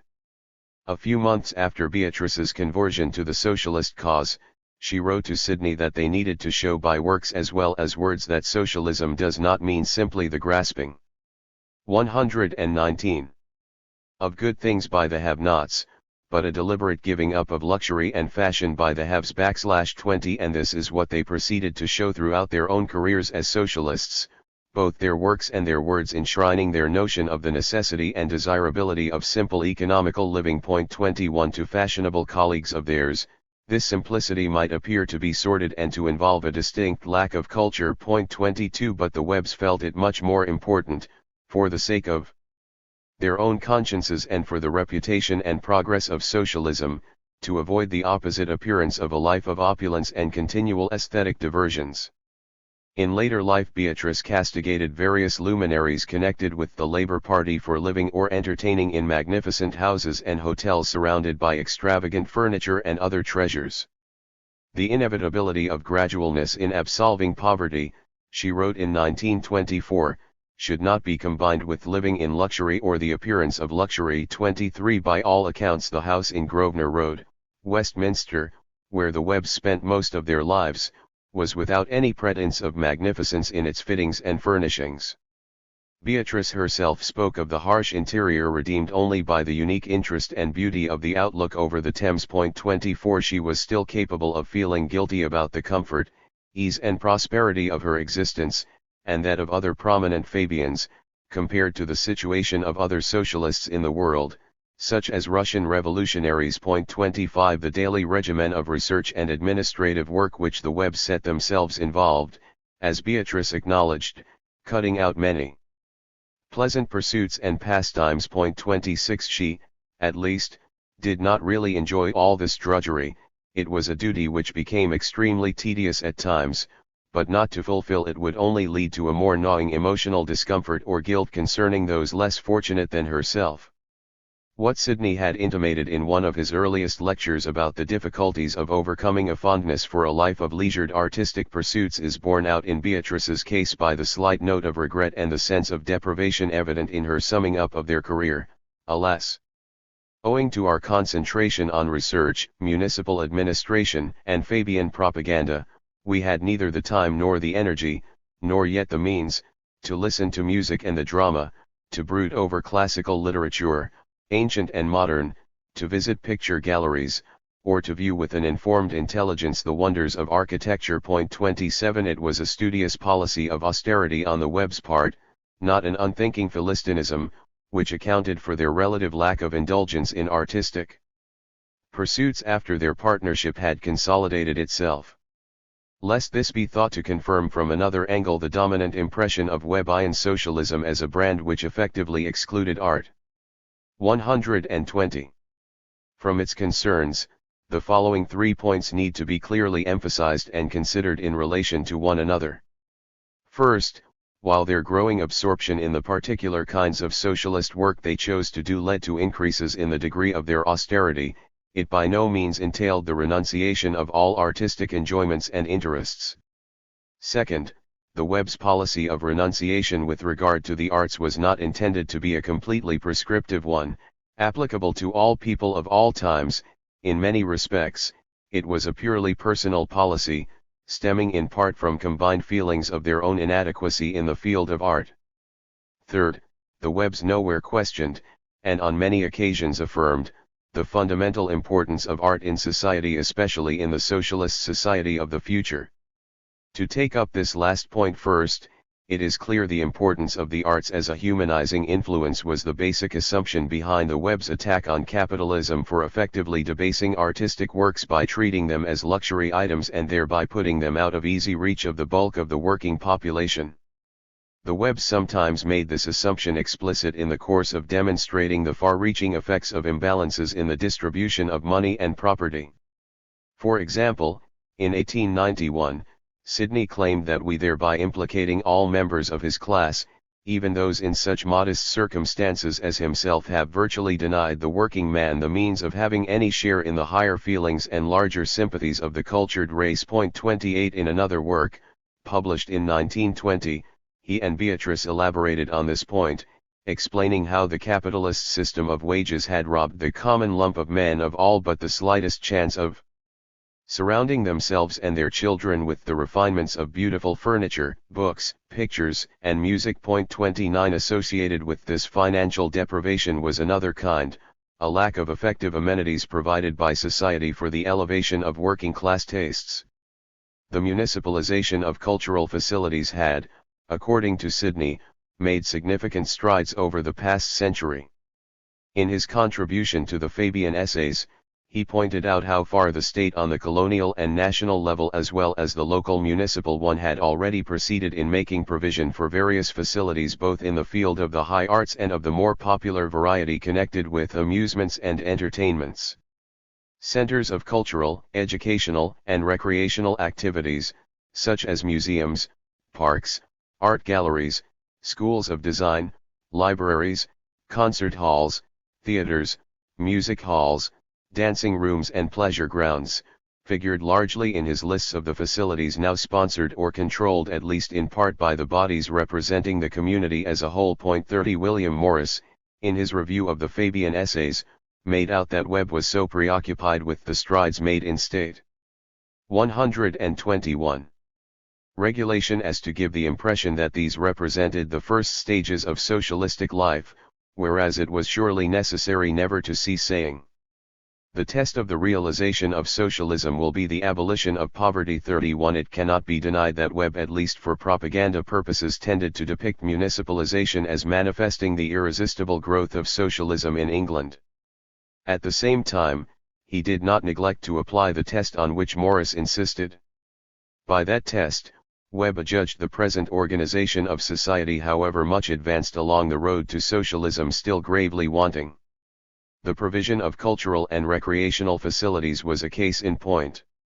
In an unsigned tract which he wrote for the Fabian Society in 1891, advocating a bill for an 8-hour working day, Webb affirmed that new possibilities of enjoyment, physical, emotional, intellectual, were daily opening for the masses, but he went on to point out that the power and opportunity to exploit such possibilities were now denied the mass of the workers. 32 The implication was that the excessively long hours which they were forced to work in order to make up for their excessively low wages prevented them from taking advantage of many of the new facilities which existed. In one of their joint works, written in the 1920s, Sidney and Beatrice pointed to a further and less easily remedied disability arising from conditions of poverty and overwork, a blunting of aesthetic sensitivities.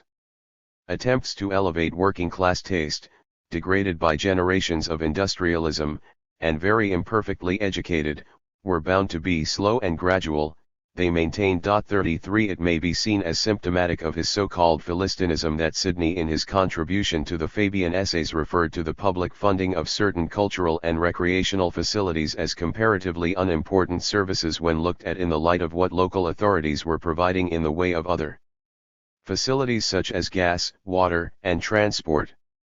This should be taken, however, as a statement of administrative priorities in a transitional period to socialism, and not as a principled belief in the subordinate status of cultural activities in society.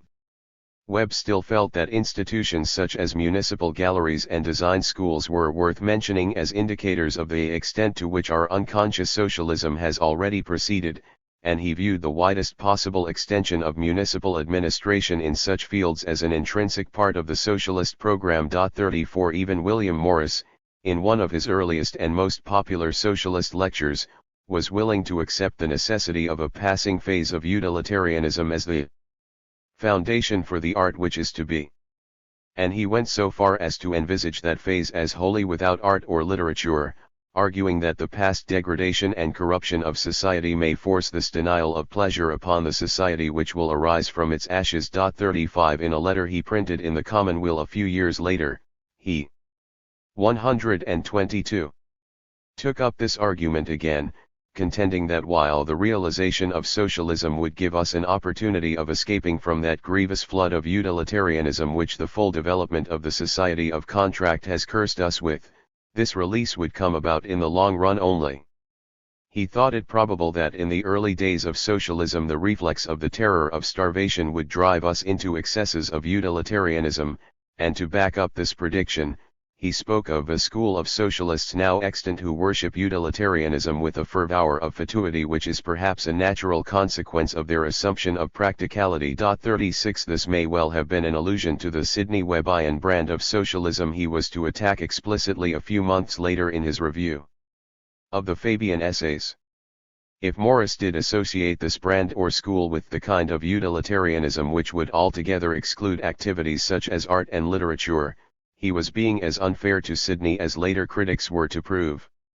Beatrice claimed in an interview she gave in 1893 that the reason she and Sidney concentrated their efforts on collectivizing the kitchen of life was to make such well-considered arrangements for the material side that all may have freedom for the drawing room of life, at least a little corner of it.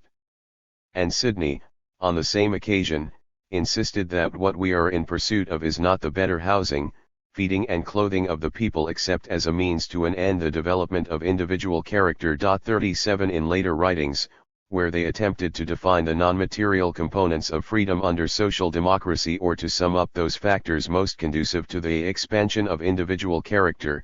They continually emphasized the importance of public access to the arts and of the general provision of opportunities for the development of personal creative faculties. 38 In some cases, there was a direct link between their schemes for administering the most basic and prosaic municipal services and their broader interests in developing educational, recreational, and cultural facilities. With regard to municipal gas and electricity supplies, for example, they advocated the general introduction of a system whereby a definite charge per unit consumed be levied as a way of discouraging waste in use, and whereby any surplus accruing to the municipality from these rates be used to supply elementary education or parks or music gratuitously to all. They were prepared to countenance the deliberate raising of a surplus for such purposes. 39 The spread of electric power services was seen to have definite aesthetic, as well as social advantages, in that it would serve to enhance the health and cleanliness of the community, and through these the beauty of our cities and our countryside. 40 Such schemes might not have impressed William Morris, had he been 123 alive to see them articulated or put into operation. They could well have struck him as only confirming the mechanistic approach of Webbian socialism.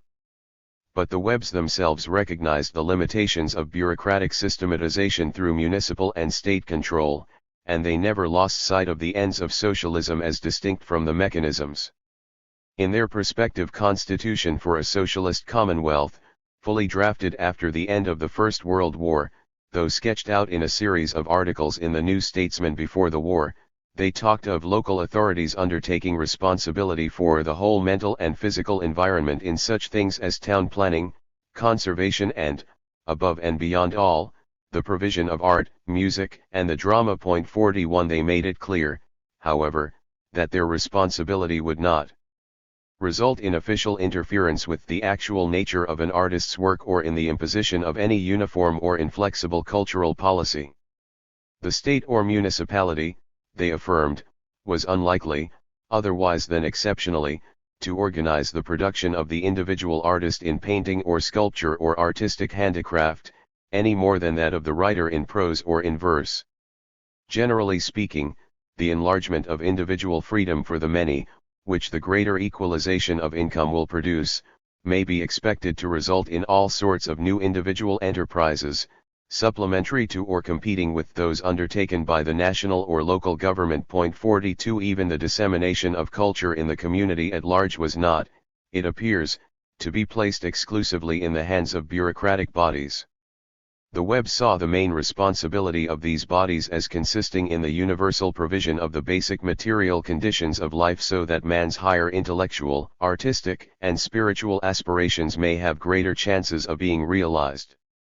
In one of their earliest joint works, published in 1897, they laid characteristic emphasis on the importance of material prerequisites while at the same time articulating the values of beauty and fellowship underlying that emphasis. So long as life is one long scramble for personal gain, still more, when it is one long struggle against destitution, there is no free time or strength for much development of the sympathetic, intellectual, artistic, or religious faculties. When the conditions of employment are deliberately regulated so as to secure adequate food, education, and leisure to every capable citizen, the great mass of the population will, for the first time, have any real chance of expanding in friendship and family affection, and of satisfying the instinct for knowledge or beauty. It is an even more unique attribute of democracy that it is always taking the mind of the individual off his narrow and immediate concerns, and forcing him to give his thought and leisure to considering the needs and desires of his fellows. 43 The Webbs' reservations about the capacities of bureaucracy were appreciated by R.H. Tawney, the socialist historian with whom they had many deep political disagreements. Some remarks he made in a memoir of the Webbs throw considerable doubt on any depiction of those disagree. 124. Ments as a simple conflict between bureaucratic and more humane approaches to socialism. 44 He maintained that portrayals of them as bureaucratic energumens, conspiring to submit every human activity to the centralized control of an omnicompetent state, were a caricature, which the subjects chosen for their researches should be sufficient to refute. 45 Art was never, in itself, a subject of their researches, but their incidental comments on the role and organization of the arts in society testifies vividly to the truth of Tawney's observation. Their conception of art's humanizing power serves in fact to humanize them. The same is true of their personal response to art and to artists. This shows clearly that their austerity was by no means unrelenting. To begin with, they nowhere demanded that others, even their colleagues in the socialist movement, renounce artistic pursuits and pleasures to the extent which they themselves did. They seem to have felt that it was more fitting for them, in their avowed ignorance of artistic matters, to devote their energies to the more mundane bread and butter or gas and water aspects of socialism. Even then, Beatrice was glad to find Sidney, in the early stages of her relationship with him, taking the time to study the works of an artist like Goethe, because one needs the high air of the mountain when one is fighting on the plain. 46 Both of the Webbs continued to take a discerning interest in the works of several playwrights and novelists. These included a number of prominent literary figures who were attached to the Fabian Society itself at various times: Bernard Shaw, H.G. Wells, Harley Granville Barker, Arnold Bennett, Rupert Brooke, and Leonard and Virginia Woolf. Beatrice is on record as actively endorsing and encouraging the literary activities of several of these writers, as well as of others who had no formal connections with the Society. 47 Both she and Sidney enjoyed the novels of Leonard Woolf as well as valuing his political and diplomatic writings. Some of his factual writings developed into official Fabian literature under the Webbs' influence, but Beatrice also saw to it that his fiction was included in the library of the Fabian Club room. 48 In the case of Bernard Shaw, Beatrice even preferred on occasion that he get on with his writing off the theatre where she felt his intellect was centered than with any socialist writing outside that medium. 49 On looking back on the Webbs' friendship with Shaw, Beatrice was fond of drawing a contrast between the pragmatism of herself and Sidney and the intellectual and literary brilliance of the dramatist. 50 This exemplifies her tendency to categorize people rather rigidly according to particular roles, capacities, and temperaments, to construct, as Leonard Woolf put it, a kind of psychological and occupational card index of all her acquaintances. 51 The possession of artistic gifts or sensibilities formed the basis of one such category in her eyes. She excluded herself and Sidney from this 125 category, not only because of their avowedly pragmatic, scientific procedures, but also because of the very restraints which they imposed on their own social and emotional lives. Absence of restraint, as Beatrice saw it, was one of the defining qualities of the artistic temperament. It was, moreover, the key factor in an artist's conception of liberty, to be distinguished from the Webbs' own emphasis on presence of opportunity. 52 In principle and practice, it linked the artistic temperament with the anarchistic and the aristocratic temperaments, the three A's in Beatrice's mental filing cabinet. The Webbs themselves, Beatrice is reported to have said, fitted rather into the B category, bourgeois, bureaucratic, and benevolent. There was a rather absurd arbitrariness about this process of classification which led to an oversimplification of the Webbs' own sensibilities, it should be stressed, as well as those of the artists they knew. The classifications themselves, however, were not so arbitrary or so rigid as to posit a complete separation between them or to imply mutual antagonism between the different sorts of temperaments which formed their basis. Beatrice warned Sidney from early on about the dangers of ignoring or dismissing as unworthy aspects of human life and human effort outside one's own sphere or range of interest. Try not to judge others always by your own standard and your own experience. 53 The value which a novelist like E.M. Forster placed on the personal and aesthetic aspects of human relationships, the presence of beauty of soul and body, seemed in direct opposition to her and Sidney's emphasis on the need for perfecting the general social and ethical aspects. Perhaps men cannot be at once aesthetic and ethical, she mused. 54 Beatrice made clear elsewhere, however, that the Webbs' differences with what they regarded as a primarily aesthetic creed did not imply total opposition to all aspects of that creed. With special reference to the views of Virginia Woolf, Beatrice stressed the common goals and common areas of concern which linked the novelist's set with the web partnership. We all aim at maximizing human happiness, health, loving kindness, scientific curiosity, and the spirit of adventure together with the appreciation of beauty in sight and sound, in word and thought. Where we differ is how to bring about this ideal here and now. 55 There might be two distinct sides to human sensibility, aesthetic, and ethical, unable to be synthesized completely in one person, but, Beatrice implied, these two sides were not intrinsically hostile to each other, nor mutually exclusive in every respect. Neither was the scientific temperament, which the Webbs ascribed to themselves, necessarily antagonistic to the artistic temperament. From the time before he became a socialist, Sidney had implied that science and art were complementary pursuits. Beatrice, looking back at the end of her life over her and Sidney's good relations with Shaw, concluded that the 126 political scientist wastes his time if he argues with a witty and dramatic genius. They must complement, not fight each other. 56 With half a century's experience and self-restraint behind her, she was prepared to acknowledge that restraining regimens prescribed by institutions or other individuals would be quite inappropriate and undesirable for the artist. She went so far as to agree with the anarchist art critic, Herbert Read, that the artist should be freelance and that the absence of restraint when there is genius, especially artistic genius, is of great importance. Far from wishing to impose any disabilities on those whom she included in her category artist, Beatrice seemed to be suggesting that they were entitled to special privileges. The implicit elitism of this position, made explicit in her concern for the genius in particular, was tempered by her corresponding concern for a general availability of opportunity to all those who were capable of becoming artists. Beatrice felt that those who were already established in the art world tended to show no such concern. She contended that Read himself, for instance, as the son of a well-to-do farmer, simply assumed the presence of opportunity because he had always enjoyed it. 57 Beatrice, in placing greater weight on this factor as a basis for freedom, was not necessarily opposing the other basis, absence of restraint in all fields of human endeavor.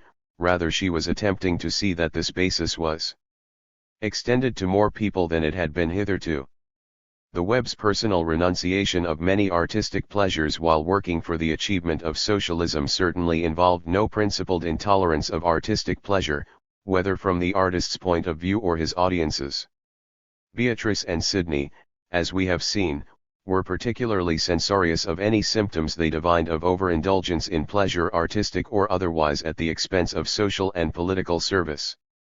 And Sidney's censoriousness, perhaps because he had never experienced any conscious artistic impulses himself, was unqualified by the sympathetic concessions which Beatrice was prepared to make in exceptional cases to the creed or practice of unrestraint in artistic matters. He tended to make in his own way as rigid a categorization as she between artistic and other pursuits, capacities, and roles in society, and he clearly subordinated his own artistic interests to more direct and immediate socio-political concerns.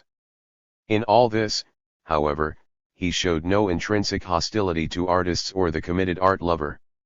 Though he seems to have thought there could be a clear separation between politics and art as areas of human involvement and concern, and implied the primacy of the former, Sidney admitted, far more than Beatrice did, the possibility that the two areas might coexist in one man's life and sensibility. He was anxious about the curious ignoring of the public duties which literature joins with theology in encouraging. He perceived a strong apolitical streak in various Victorian novelists and poets, reflected in the fact that none of them ever thinks of man as a citizen. He is a lover, husband, father, friend, but never a voter, town councillor or vestryman. 58 This need not and should not be the case. A few years later, he gave examples from the past, which would serve as exemplars for the future, of writers who in themselves had successfully managed to combine their artistic capacities and impulses with political and social duties. Schiller, for instance, he pictured as a type of the socialistic poet, writing his poetry over time, after his duties as a civil servant were ended for the day. 59 Clearly, while believing there should be some obligation for artists, as for others, to carry out certain political and administrative work on a regular basis, he by no means expected them to devote nearly all their time, as he had done, to this work and to subordinate their artistic concerns completely. As we shall see, he even suggested ways in which an artist's political duties could be directly related to matters of aesthetic interest for the community at large. It should always be remembered, too, that his and Beatrice's own devotion to pragmatic and often quite mundane public work had certain cultural ends for the benefit of artists and non-artists alike. Beatrice felt strongly that the artistic temperament, as she defined it, was much more intolerant of the pragmatic temperament than the other way round, and that it was inclined to be quite exclusionist in its concerns. On meeting Rabindranath Tagore in 1920, and sensing the Indian poet's disdain for all that the Webb stood for, she concluded, "He is not content to be the seer and the poet, he must needs condemn the man of action, the lawyer, the administrator, and even the scientific worker." This quite unconscious and spiritual insolence, is, due to the atmosphere of adulation in which the mystic genius lives. The practical man is always being opposed and criticized. This tends to make him humble and tolerant. He seldom becomes insolently contemptuous of all other types of man. He may dislike the artist, the poet, and the mystic, but he does not condemn them. 60 Sidney Webb showed more than just tolerance when the literary side of the New Statesman came under attack for its avant-gardism. He actively defended the paper's literary editor, J.C. Squire, and while admitting again to a limited personal taste in literature, he averred that the new generation of writers and artists had to be welcomed and encouraged, even if their elders don't appreciate them. 61 The fact that the Webbs saw themselves as pragmatic, scientific socialists who had little or no proper appreciation of art, may help explain why they could acquiesce so resignedly in the caricatures of them presented by a socialist artist like H.G. Wells. Any element of condescension or complacency in their pose, vis divas. 128. The artist, masked a more basic humility and self-effacement. It is impossible, of course, to measure precisely changes in the intensity of their artistic appreciation before and after marriage. But the idea that their socialist austerity involved turning their backs on art completely founders on a number of objections. First, a close attention to literature formed an integral part of their work. Throughout their historical and social investigations, Sidney and Beatrice testified implicitly and explicitly to the great value of novels, plays and poems as sources of evidence. Their massive study of English local government was peppered with references to a wide variety of imaginative writers, especially from the 18th century. Though the Webbs consciously suppressed their responses to the aesthetic aspects of their source material 62, they occasionally revealed their enjoyment of the more imaginative works.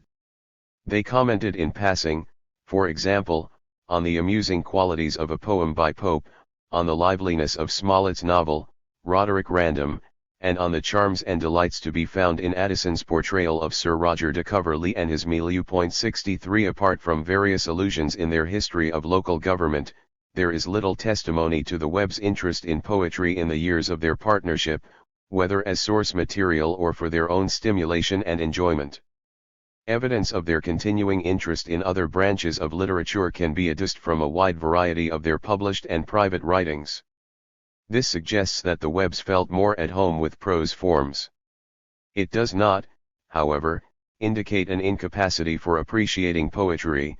Their interest in the works of a number of poets in their more youthful days undermines any such charge. If Beatrice was poetry blind, writes Fr. Levy, it is impossible to believe that she was congenitally so. Indeed, she hadn't supposed herself to be in the formative years. Even in the days of the partnership, she would occasionally invoke the words of 19th-century poets to crystallize her innermost feelings. 64 In the early stages of his relationship with Beatrice, Sidney had turned to poetry in times of discouragement. 65 As well as using it to court her, and, on continuing into marriage this courtship ritual, he chose as his texts the two great poetic plays of Ibsen. Sidney's recitations from these two verse dramas provided real enjoyment and solace for Beatrice herself, feelings which contrast with her marked irritation and impatience at a performance in 1901 of one of Ibsen's earliest social didactic plays, Pillars of Society. 66 Beatrice's lack of attention to the work of 20th-century poets may have sprung in part from a suspicion that the values which repelled her in so many post-Victorian novels would only be found in intensified form in modern verse. One of the web's most prominent 129 friends in the world of letters, Arnold Bennett, claimed that reading novels was possibly the only distraction that Sidney and Beatrice permitted themselves. 67 It is true that they read many novels which were not strictly relevant to the particular subjects of their historical and social research. Apart, however, from the years of their retirement, when Beatrice started borrowing copies of Trollope, Thackeray, and the like to satisfy Sidney's increasingly voracious appetite for old-fashioned novelists. 68 It is doubtful whether they approached even their extracurricular reading as a completely pleasurable diversion which needed to bear no relation to day-to-day concerns. There are anecdotes related, it should be noted, by a rather hostile witness which picture Sidney reading, but detesting, the historical romances of Walter Scott, and craving a novel of business life. 69 Beatrice acquired a taste in the interwar years for solid sociological novels, especially by modern American writers. 70 This contrasts with her neglect of American literature in the pre-war years. She discovered in many of its later products an unshirkingly realistic emphasis on the degeneracy of the capitalist order, combined with some life-sustaining philosophy or vision which conveyed a real sense of how that order would be eradicated and what might supersede it. These qualities, she indicated, were partially or wholly lacking in nearly all the works of English fiction she had read from both the immediate pre-war and post-war generations. There were novelists such as Aldous Huxley and Virginia Woolf who depicted the decay of contemporary civilization, but whose consciousness of it, in Beatrice's eyes, assumed the proportions of a cynical or morbid obsession that positively precluded any living philosophy concerning man's relation to the universe, still less man's relation to man. 71 There were a few English novelists of the present century whose works seemed to offer some kind of positive philosophy or vision, but in nearly all cases Beatrice found this to be deficient or completely alien to her sensibility. Both she and Sidney had taken a keen interest in H.G. Wells's work from the early years of the century, though their attitude to it was ambivalent almost from the start, complicated as it was by their personal acquaintance with the author and their bitter conflicts with him over policy in the Fabian Society. Wells, however, was inclined to be much more embittered than the Webbs. After the Fabian storm had blown over, and he had resigned from the Society, Beatrice attempted at least to keep open the channels of communication. On the publication of Tono Bungay, his fictional expose of the corruptness he saw at the heart of the Edwardian business world, Beatrice penned him a congratulatory letter. In this she said how she had thoroughly enjoyed the novel, though had felt that it might not outlast his apocalyptic fantasy of the year before, The War in the Air.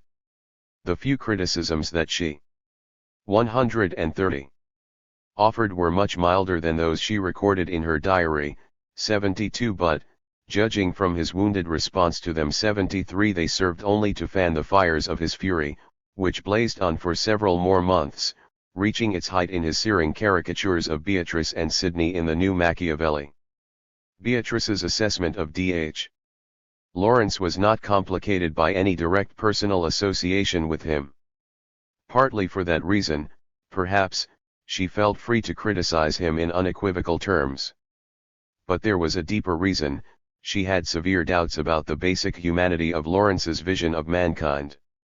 She designated his ideal as a cult of sex and primitivism, lacking any kind of ethical code or fixed scale of values, divorced from personal affection and social obligation, and antagonistic to intellect and social purpose, and if it was in any sense a life-sustaining philosophy, the life it appeared to prescribe was the purely instinctual one of the pre-human animal or even the pre-ape animal. 74 For Beatrice, purpose came before pleasure in literature as in life.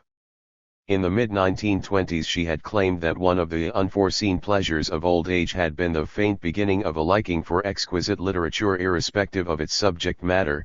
75 But all of her judgments on literature during the last 2 decades of her life show clearly that her main discriminating criteria continued to be based on the nature or degree of moral or social purpose which she divined in an author's works. Beatrice claimed that this insistence on a purpose in 20th century literature might well be dismissed as the delusion of an aged Victorian. Her Victorianism also revealed itself in her related insistence on the necessity for artists to emphasize those civilized and ethical qualities in man that distinguished him from animals. 76 The early influence of Ruskin on her view of art clearly outlasted all of the attacks on his assumptions mounted by the late Victorian and Edwardian champions of art for art's sake. In the mid-19th century, he had reinforced the notion that good art required a stout moral purpose as well as the luminous attraction of pleasure. Acknowledging that you must not follow art without pleasure, he added, nor must you follow it for the sake of pleasure, and this admonition was repeated in various forms throughout his writings. 77 It needs to be stressed, however, that just as Ruskin's insistence on purpose in art by no means entailed a ban on pleasure, neither did Beatrice's, and that her own native prejudice against art for art's sake never resulted in an indifference to artistic concerns or an insensitivity to aesthetic criteria. Even in the midst of attacking writers for their lack of moral or social purpose, she could acknowledge their stature as great artists and her own appreciation as distinct from the worlds of their artistic capacities. She did this in the case of Lawrence, though without 131. Going into detail about what aspects of his artistry she particularly appreciated. 78 In the case of Virginia Woolf, she referred specifically in her diary to the great charm and finesse of the novelist, to her excellent craftsmanship, her sensitiveness, her subtle observation and her symphonic style.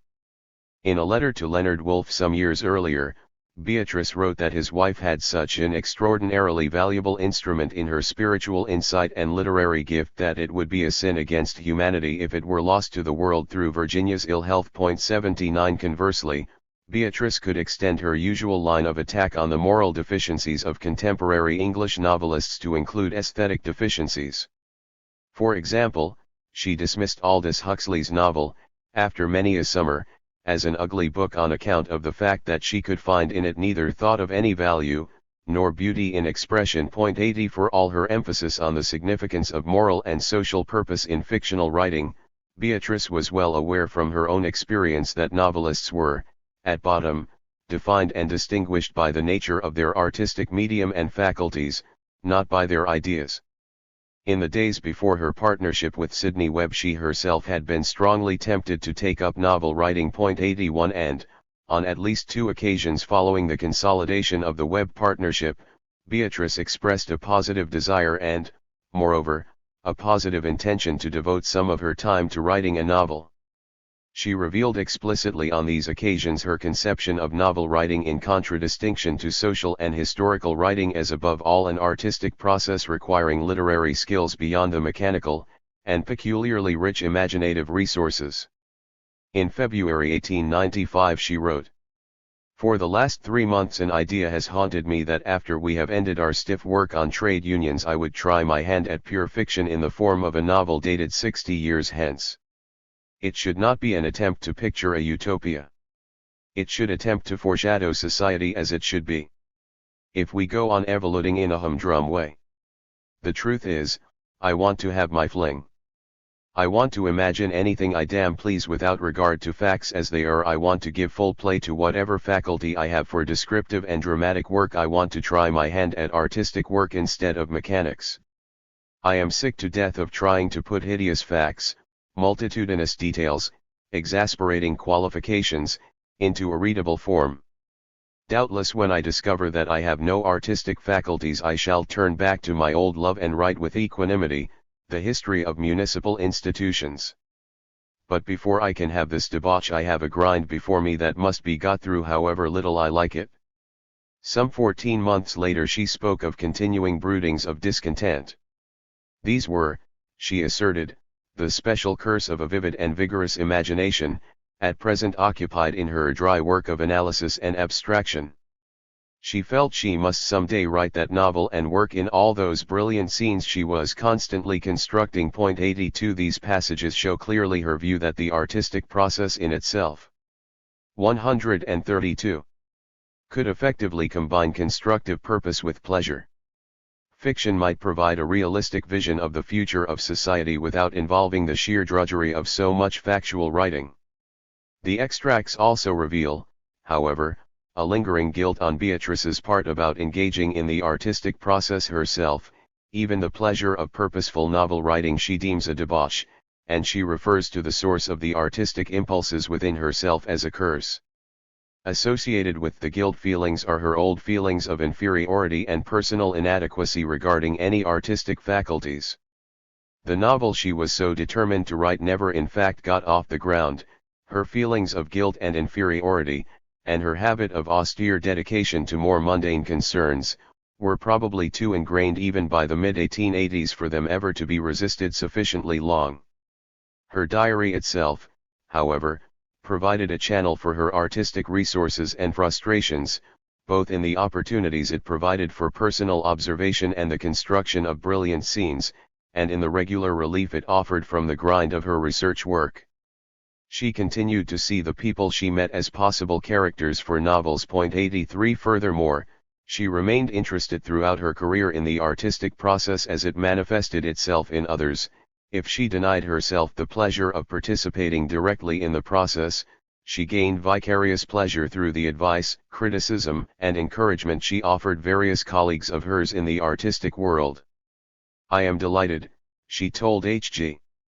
Wells in 1909.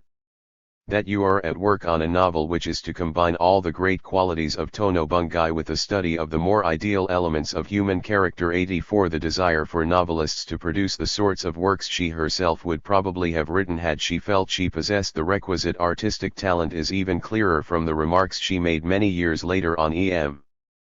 Forster. Though critical of his aestheticism, she tried to persuade him to write another great novel on the very theme of the conflict between those who aim at exquisite relationships within the closed circle of the elect and those who aim at hygienic and scientific improvement of the whole of the race. 85 The fact that she considered an art form like the novel a potentially fruitful medium for such an examination is very significant. It shows that her differences with aestheticism, and her own social and ethical preoccupations, never blunted her intrinsic interest in artistic methods and procedures, and could in fact extend her appreciation of the areas in which art had a particular or peculiar contribution to make to human understanding. We know far more about Beatrice's opinions on art than about Sidney's. Most of this information comes from her diary, and Sidney did not keep any such record, apart from contributing the odd entry to Beatrice's when they were traveling abroad. But various sources, 133, including Beatrice's own recollections in her diary, show that Sidney shared several of her artistic experiences throughout the period of their partnership. Travels abroad provided the only sustained break from the Webb's usual routine of research, writing, lecturing and sitting on committees, so that records of these travels produce the largest concentration of evidence relating to their experiences and interests in the field of art. Not that art was a mere holiday indulgence for them. We have already seen in the case of literature how their research itself involved the use of artistic material, and to a lesser extent this was the case with painting. 86 They simply had more leisure time when away from England, and the continual demands of their private and public work there, to go to theatres, concerts, galleries, and so on, though they still managed to squeeze some of these activities into their routine at home. Whether at any time Sidney and Beatrice approached such activities as mere diversions is questionable.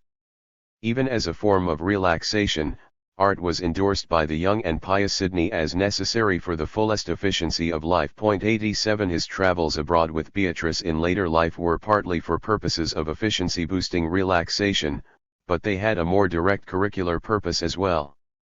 They provided the Webbs with first-hand lessons in the ways in which social institutions in foreign countries compared with those they were studying at home. Under the head social institutions they included not only such things as the family, the educational system, the structure of government, but also the organizations of recreation and games, religion and science, poetry and art, and, indeed, every sort of cultural relations among men. 88 The most comprehensive work to come out of their travels. Their two-volume study of Soviet communism devoted considerable attention to the cultural policies of the USSR government and the recreational and artistic facilities provided for the Russian people. There was one specific section on artistic culture, with subsections on museums and picture galleries, theater and ballet, music and literature. 89 In a sense, the web's own visits to exhibitions, plays, operas, ballets, concerts and such like, in whatever country, reflect their conscientiousness as social observers. At the same time, it would be misguided to claim that they did not enjoy many of these artistic activities for their inherent qualities, or that they were incapable of discriminating between them on any kind of aesthetic grounds. Of all artistic activities, theater was the one which engaged most of their attention while they were at home. In the period before 1918 they went to performances of a number of Shaw's plays, as well as reading 134 them in published form, or having them read out by the author himself. 90 They saw productions of plays written by another prominent member of the Fabian Society at the time, Harley Granville Barker, and they appear also to have taken some interest in his capacities and fortunes as an actor, director, and theatrical manager. 91 That they did not attend to the work of these dramatists merely out of a sense of loyalty to fellow Fabians, or purely for the sake of the ideas which could be mined out of the plays concerned, is clear from both Sidney and Beatrice's retrospective remarks. They approached the plays in a far from perfunctory manner, not hesitating to pick out and criticize faults or deficiencies which they found in the works themselves or in their production, and, in making these criticisms, they showed at least some desire for the plays to please or excite on an artistic level as well as on an intellectual level. Beatrice's suspicions that Barker's faculties may be more analytic than artistic 92 were apparently borne out for her when she attended a performance of his play, The Madras House, in 1910 and found it intellectual but dull. The basic theme was not to her taste, in its preoccupation with the mere physical attractions of men to women, though her accusation of dullness seems to refer rather to the playwright's treatment of the theme. By way of comparison and contrast, she branded Shaw's play, Misalliance, which shared the same theme in her view, as brilliant but disgusting. 93 Without ever entirely separating such categories as theme and treatment, she could show more fascination at times with the way in which the playwright had embodied his ideas than with the ideas themselves. This is borne out explicitly in her response to Shaw's Man and Superman, which the author read to her and Sidney in 1903. The chosen subject was much more to her taste than that of Misalliance but what particularly impressed her on this occasion was the form of the play, not its dramatic form, admittedly, but one which she saw clearly in artistic terms as well as in intellectual terms. To her Man and Superman seemed to be Shaw's greatest work to date. He had found his form, a play which is not a play, but only a combination of essay, treatise, interlude, lyric, all the different forms illustrating the central idea, as a sonata manifests a scheme of melody and harmony. I was all the more delighted with it as I had not been impressed with the bits I had heard before, and Sidney had reported unfavorably on the play itself. 94 Sidney had found very little to admire in earlier drafts of Man and Superman which he had been given to peruse, though he judged the preface, which he felt had little to do with the play, as brilliant. 95 This did not represent a general prejudice against the literary or theatrical expressions of Shaw's ideas. His comments on a production of The Devil's Disciple which he and Beatrice saw in New York in 1898 evinced 135. At once enthusiasm and critical discrimination, especially with regard to the central performance by the American actor, Richard Mansfield. Sidney enjoyed Shaw's work on the stage and he clearly wished the actors to do proper justice to that work. 96 The civilized delights which theater could offer did not escape him, even though his personal routine did not allow him to partake of these very much himself. On visiting the capital of South Australia in 1898, he had noted its physical and social resemblances to the small German towns he had known as a schoolboy, but added the qualification that it lacked the charm of the German residence. In history, art, and scholarship. 97 The early impact of German culture had clearly not lost itself on him. When the Webbs went to Russia in 1932, they were very struck by the popular appreciation of drama which they witnessed firsthand. 98 Sidney managed to see a wider range of theatre than Beatrice by making a return visit to Russia without her in 1934, though he regularly reported back to her on the details of the various plays he had seen. Soviet theatre as a sociological phenomenon, as a manifestation of mass culture, was by no means the only aspect of that activity which impressed the Webbs. Observations on artistic and technical aspects, the quality of the acting and the staging were always included in their reports, and were usually flattering to the productions concerned. 99 While they approved the notion of theatre as an ethical force or medium, they had sufficient respect for the integrity of the form to be against its use for any crudely ideological purposes. Commenting on the plays specially produced for children, the Webbs observed that these were interestingly written about subjects and situations within the children's comprehension and were free from didacticism, and of anything that can fairly be called propaganda, although subtly penetrated with a healthy moral tone and a strong civic patriotism. The packed child audiences are thrilled with excitement at every phase of the drama acted before them. 100 The Webbs sought a healthy moral purpose in all art, but it was something which, in their eyes, did not necessarily detract from the excitement art could give. Neither was it to be confused with simple tendentiousness, which was really inimical. Long before, Sidney had explicitly identified crude didacticism in artistic form with Philistinism. 101 It was what she saw as an unhealthy, life-denying morality, combined with an over-didactic stance in presenting that morality in the theatre, which made Beatrice critical of many of the Shaw plays which she saw in London in the 1920s and 1930s.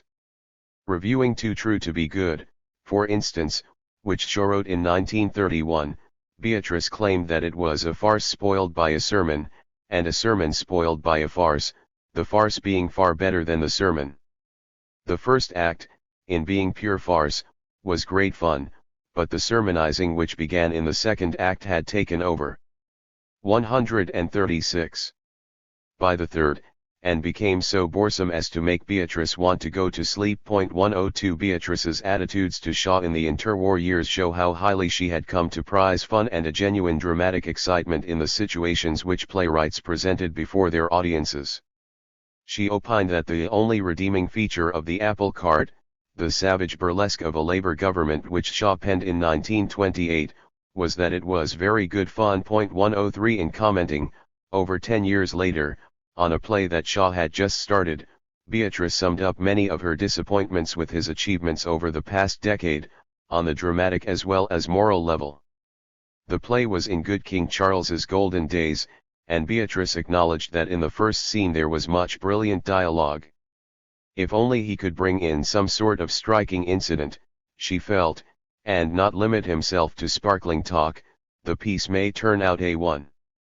She suggested to him that his greatest plays, St. Joan, Major Barbara, John Bull's Other Island, Man and Superman had all gained from having truly dramatic events as a basis of their situation. It was the loss of the excitement and vitality which these had provided, as much as the loss of any definite scale of values, which sapped her enthusiasm for much of Shaw's dramatic work in the 1930s. 104 This is brought out vividly if we consider her initial attitude to one of those plays which she later ranked among his greatest, Major Barbara. She had attended the first performance of this in 1905 with Sidney and the Conservative leader, A.J. Balfour, and had come away shocked and dismayed. G.B.S.'s play turned out to be a dance of devils, amazingly clever, grimly powerful in the second act, but ending as all his plays end. In an intellectual and moral morass. I doubt the popular success of the play, it is hell tossed on the stage with no hope of heaven. GBS is gambling with ideas and emotions in a way that distresses slow-minded prigs like Sidney and me. 105 It is clear that Beatrice, long before the 1930s, had entertained grave suspicions about the solidity of Shaw's sense of moral values.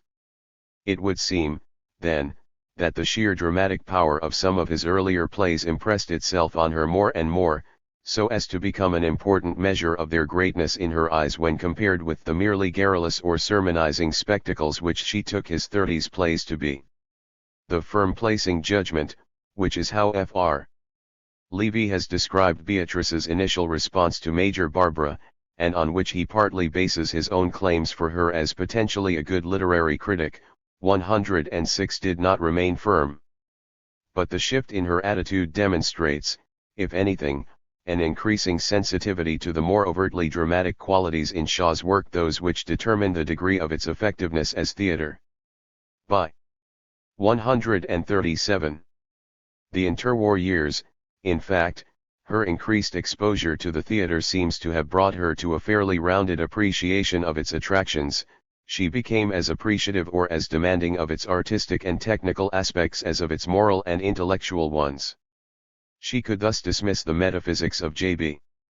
Priestley's time fantasy, "We have been here before," as absurd, and yet still be receptive in a discriminating way to other attributes of the play and production.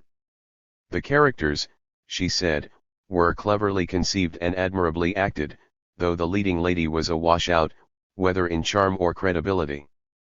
The dialogue she found serious, dramatic, and at times amusing. Altogether the play excited us and never bored us. 107 Sidney didn't just tag along behind Beatrice to the plays they attended in the interwar years. He shared at least some of her enjoyment in these breaks from their routine, and there is evidence that he proposed and arranged some of the outings himself. Concert-going was another activity he seems to have taken the initiative in arranging on occasion. 108 The Webbs' interest in music blossomed in the interwar years, when the advent of radio made music much more readily accessible to them, bringing it into the confines of their home. Beatrice maintained in December 1925 that the B.B.C's programs were teaching her to listen to music with a degree of appreciation that might even create a drug-like dependence upon it. 109 The craving for music which those programs induced had already prompted her to seek out alternative sources in the traditional live forms which she had long neglected. Sidney, she implied, shared in the musical pleasures which the wireless brought to our little household. It has been a source of delight but was not affected to nearly the same degree as she. The curious result to me personally is that I have attended as many concerts these last 6 months as I have in the last 20 years. Music has become my main recreation, and if I can afford it, I shall make my future visits to London chiefly for the purpose of hearing more and more music. I am already contemplating a course of reading on music and musicians. 110 The Webb's own record collection suggests rather limited and orthodox tastes. When she attended the Gloucester Music Festival with Shaw in 1931, Beatrice reported how she had been swept away by some of Gustav Holst's music. 112 Though on the whole she could never bring herself to appreciate much that was beyond the range of a standard Victorian concert repertoire.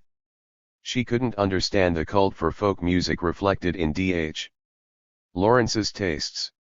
She inveighed against the B.B.C's tendency, in the late 30s, to play what she termed jazzy music. And she was gravely disturbed by the subtle lowering of the sense of beauty, the idolizing of the superhuman, and the prevalence of crude animalism in much of the music of the 20th century.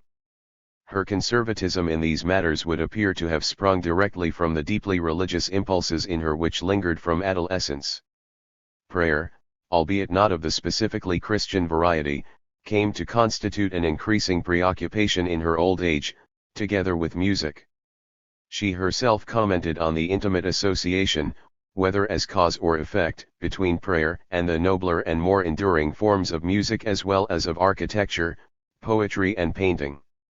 The ugly, crude qualities she found in 20th century music she also found in contemporary manifestations of other art forms, and explicitly attributed those qualities to the decline of the religious habit. 113 The modern movements in painting seem to have had little or nothing to offer her, from an ethical or aesthetic viewpoint.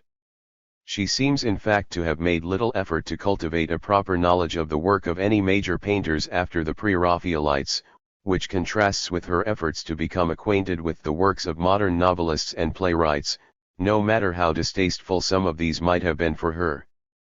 Perhaps the noblest and most enduring schools of painting in her eyes were those of late medieval and Renaissance Italy, Holidaying in Florence in 1909, she found herself reveling once more in the pictures she had loved so well on her previous visit to that city some 30 years before. 114 The walls of the Webbs' own houses in London and Suffolk, Hampshire, were hung with reproductions of Botticelli, Lorenzo di Credi, Michelangelo, and Titian, as well as major English painters of the 19th century and several original landscapes, portraits and etchings by lesser-known artists. 115 With regard to the more overtly functional arts, such as architecture and town planning, the Webbs do not seem to have harbored any decided prejudice against the modern manifestations they saw around them in England and abroad, though they had decided tastes and distastes in specimens both of the past and present. These discriminations were not based wholly on functional criteria, and were more often cast in aesthetic than in purely practical or technical terms. Examples we have of Beatrice's responses to university architecture are pertinent, in that they hardly suggest someone who could have been infected by the statistical and sheerly utilitarian standards imputed to her husband in judging the designs for the permanent buildings of the London School of Economics. In 1898, only 4 years before the official opening of the school's main buildings, the Webbs were inspecting another academic institution, Columbia University in New York, and Beatrice criticized the look of its buildings and fittings precisely on the grounds of their utilitarian nature, which she found charmless and even squalid. 116. 139.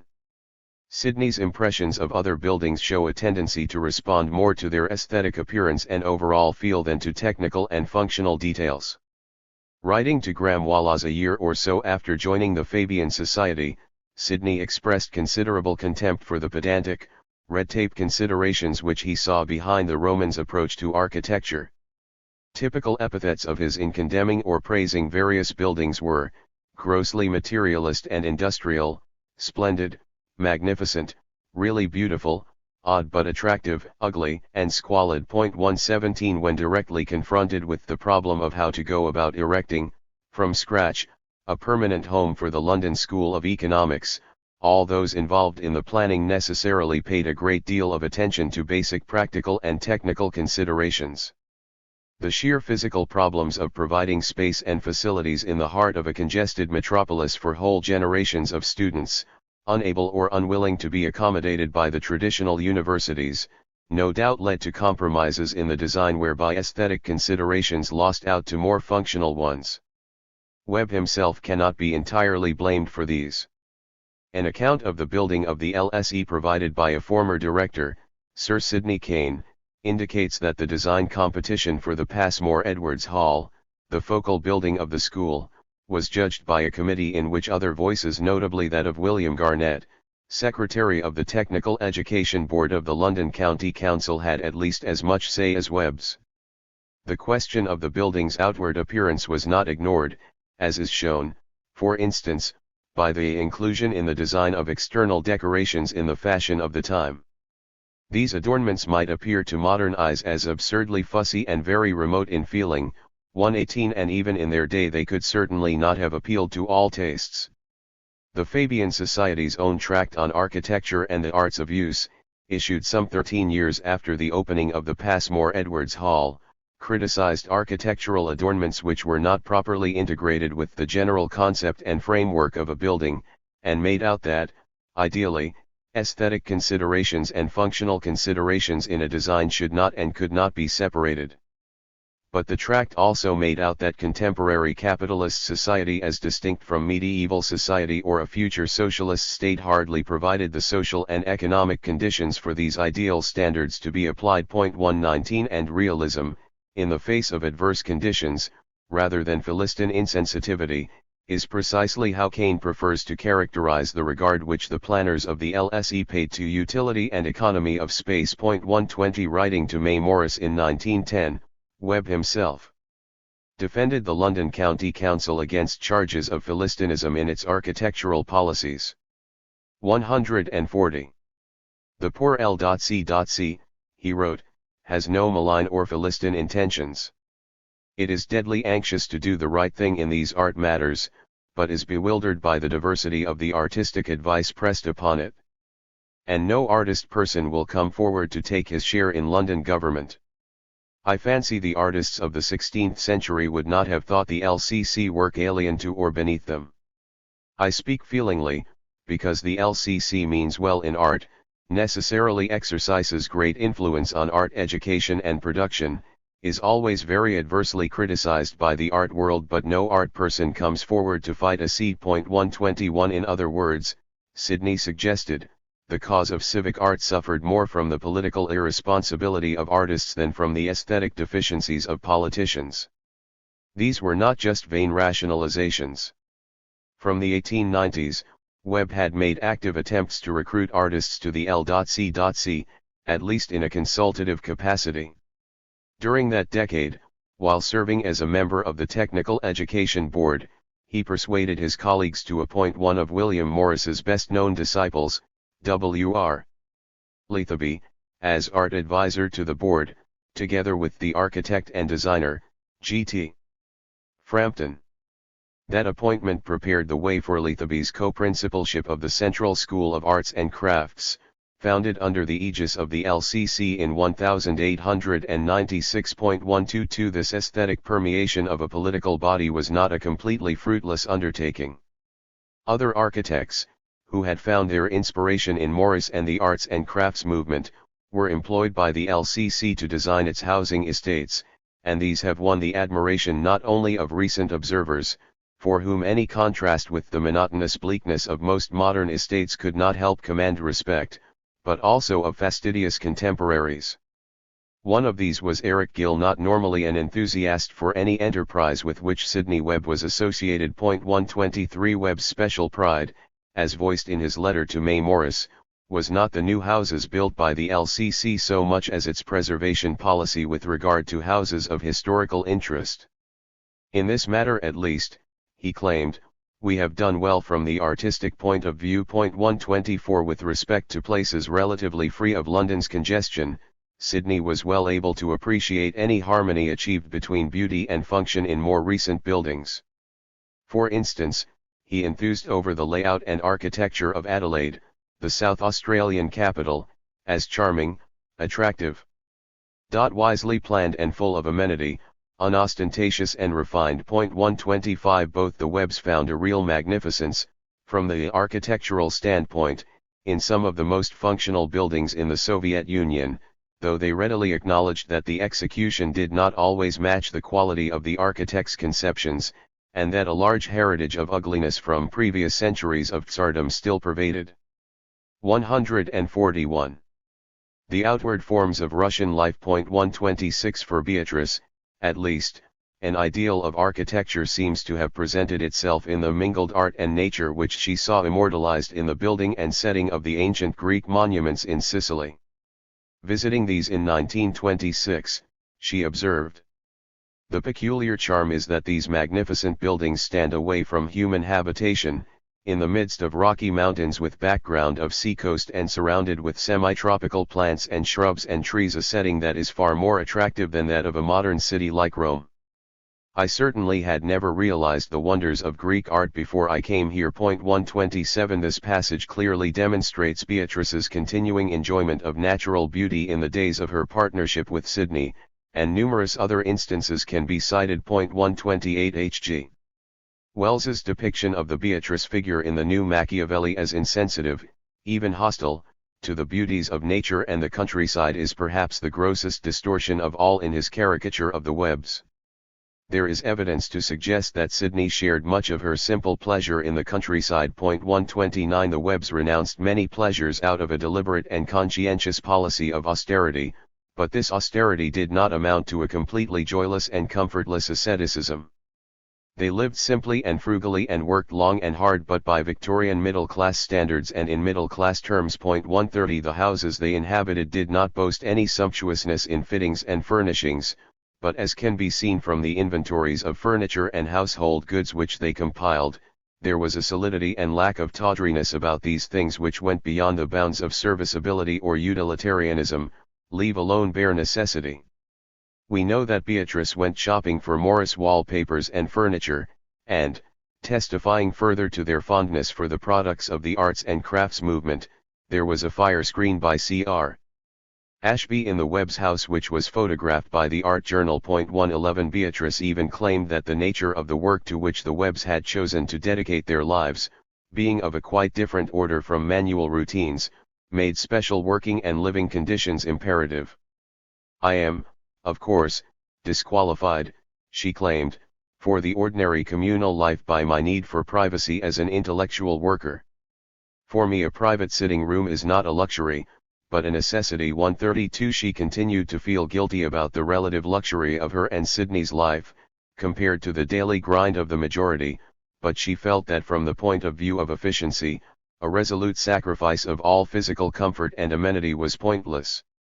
Chastising, on the one hand, those leaders of the left who surrounded themselves with luxuries, she stated, on the other, that those who have taken the extreme ascetic line Cr. Buxton, Stephen Hobhouse, have not thereby increased their usefulness.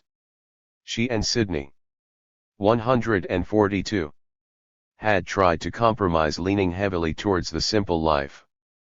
Forms of religious asceticism did not win her sympathy either. 133 As noted above, in the year before his full conversion to socialism, Sydney had gone so far as to preach a doctrine of extreme social asceticism. This, however, was soon modified, as his commitment to a definite faith forced him to work out the practical details and implications of living by it on a daily basis. While continuing to urge very strongly the need for simple living, Sydney maintained that this did not rule out being comfortable. We need not be ascetic, he told Beatrice. 134 It was not purely for the sake of efficiency that the Webbs, in following a path of simplicity and austerity, avoided the verges of asceticism.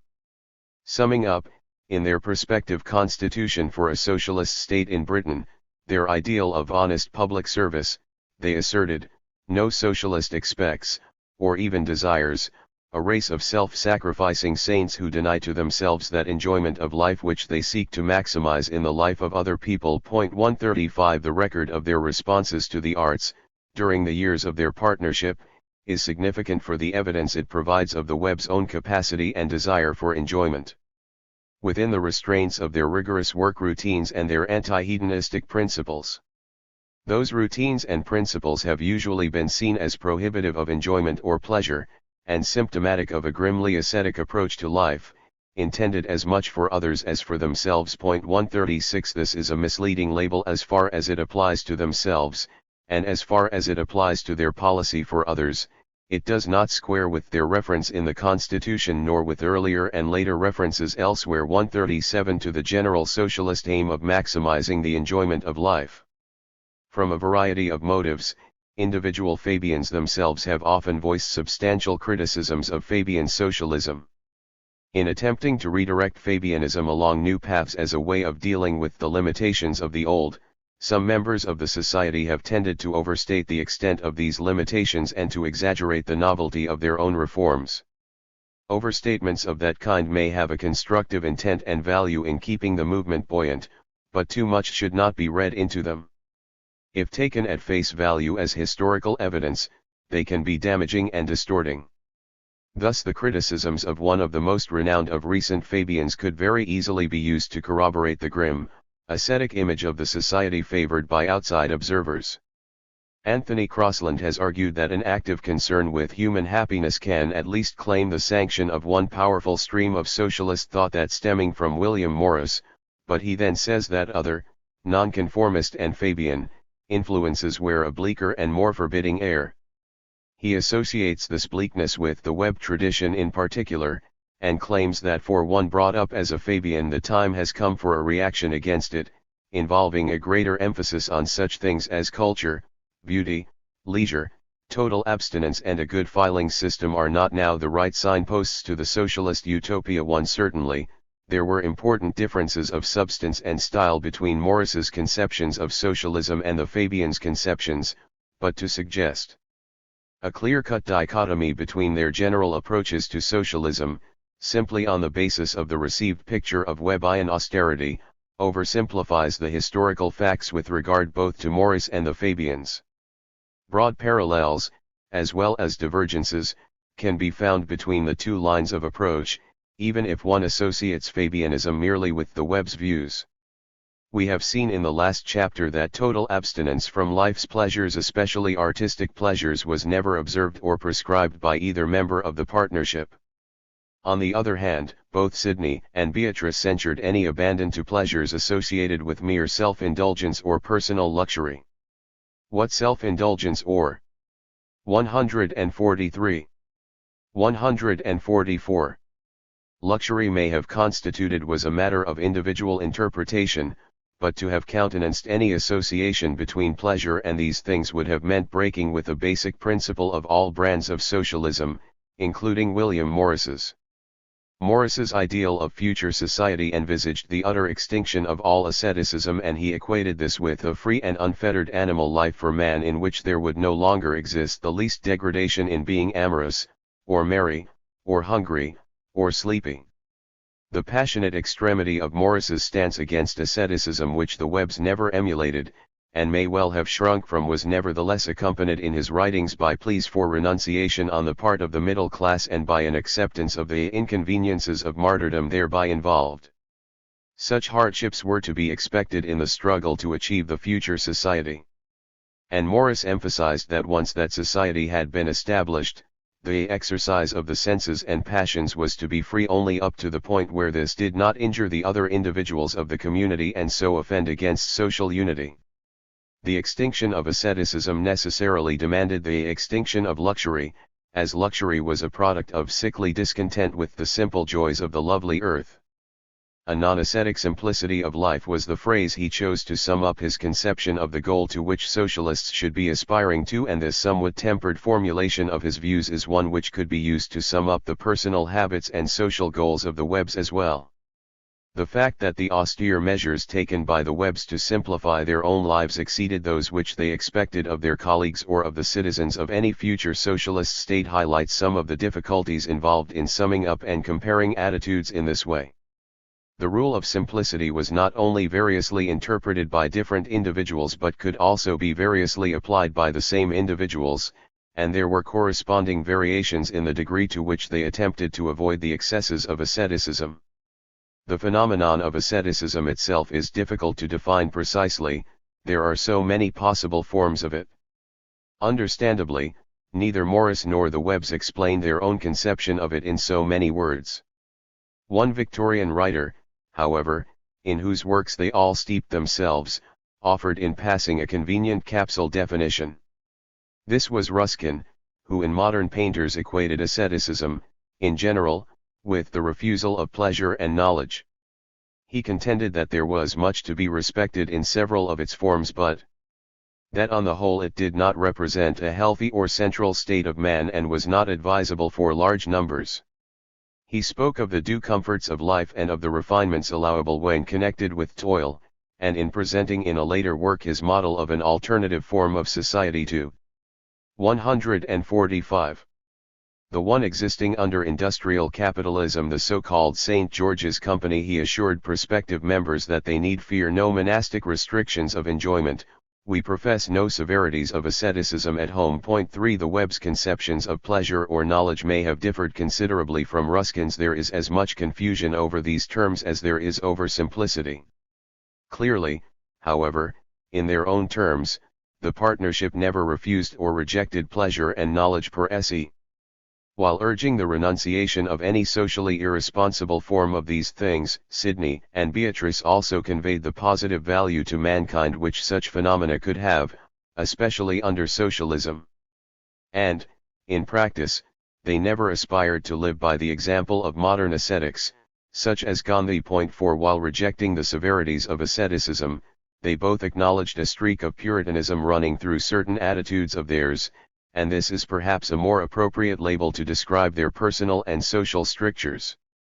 Stripped of its historical connotations, the word Puritanism has several varieties and levels of meaning too, and caution must still be taken, when applying it to the Webbs, to dissociate it quite clearly from any connotations of asceticism. Beatrice unhesitatingly ascribed a Puritan view of life not only to herself but also to other leading Fabians, and the context of her remarks suggests that what she meant by Puritanism was no more than a repugnance for sexual libertarianism and social glamour. 5. Sidney Webb, on the other hand, had some reservations about the suitability of the term Puritan even as a label for himself, and contended that the strength of the Puritan streak in him had been exaggerated by his colleagues, notably by a fellow Fabian, Stuart Headlam. 6 As we shall see, the latter does seem to have identified Puritanism with the refusal of pleasure, especially in the arts, and Webb's reservations were in response to this interpretation of the term. Bernard Shaw, as noted above, described his own attitude to art as a Puritan one, though he made clear that this meant not a reaction against the pleasure of the senses which he could sympathize with and share, but against the idolatry of the arts and the substitution of sensuous ecstasy for intellectual activity and honesty in apprehending them. "I am no ascetic," he insisted in the preface to one of his late plays.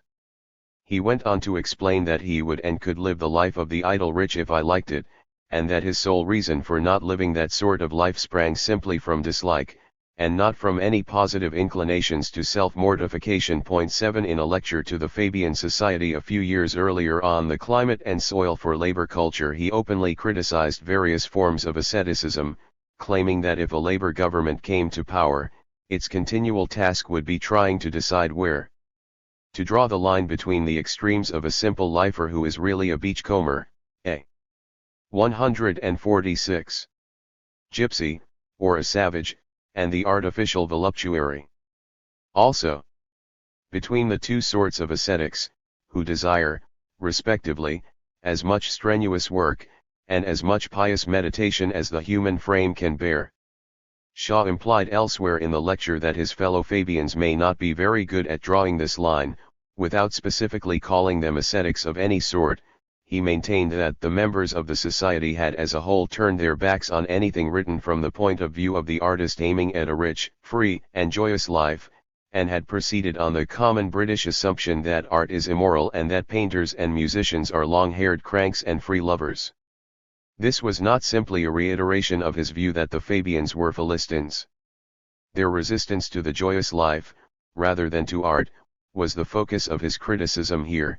A few sentences later, he even conceded the existence of a Fabian art culture, but this itself, he contended, was of a melancholy variety which could not be of much use to the labor movement. There is a half-truth in his observation that the special business of the society had been to work out the political and industrial environment of socialism, and leave others to rhapsodize about the joys that would follow their application, but the general impression he gave that most Fabians somehow reacted against joy and against art anticipates the serious oversimplifications in Crossland's criticisms 40 years later. 8 There was one member of the society, Ramsay MacDonald, who, in a speech of 1898, expressly lamented the fact that the present scramble of living under the rule of commercialism made it impossible for us to be so simple as to lose art in asceticism or the love of the beautiful in the humility of our lives. The next sentence, however, makes clear that he in no way entertained the prospect of art's demise under simpler or less competitive forms of social organization. Looking forward to a time when the blight of commercialism would be eradicated, he said, mere decoration and show will be gone, but the chastity and simplicity of all true representations of our sense of beauty can never be wanting from the art of a natural and free people. What he advocated here was not the refusal of any kind of pleasure associated with art so much as the containment of those outward and gratuitous pleasures pursued at present by a commercialist world, the tinsel of the rich. 9 As in describing the Webb's personal regimen of daily living, so in summing up MacDonald's social and cultural ideals, it is more accurate to speak in terms of austerity than of asceticism.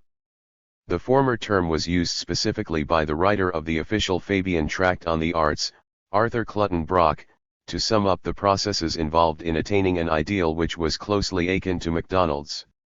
Delivering a lecture on art in a series organized by the Fabian Society in 1916 on the general subject The World in Chains, Clutton Brock stated, 147. We lack art, because we think of everything in terms of something else. That is the disease of our capitalist society which betrays itself most plainly in our art. But there is hope. We have a desire, half conscious, to recover the sense of absolute values. We know that we have lost the natural delight in art. We long for it, and through that longing we may find the way back to absolute values. But we must be austere if we are to succeed. The way to freedom is through an austerity. Point 10. From early on in the society's history, several prominent Fabians, including some of the most Puritan or austere in their general principles or personal practices, took up an explicitly anti-ascetic position, especially in connection with art. We have already noted this in the case of the Webbs. An examination of its manifestations in other members of the society, some of whom were opponents of the Webbs on various issues, suggests that that position was a general one in the society.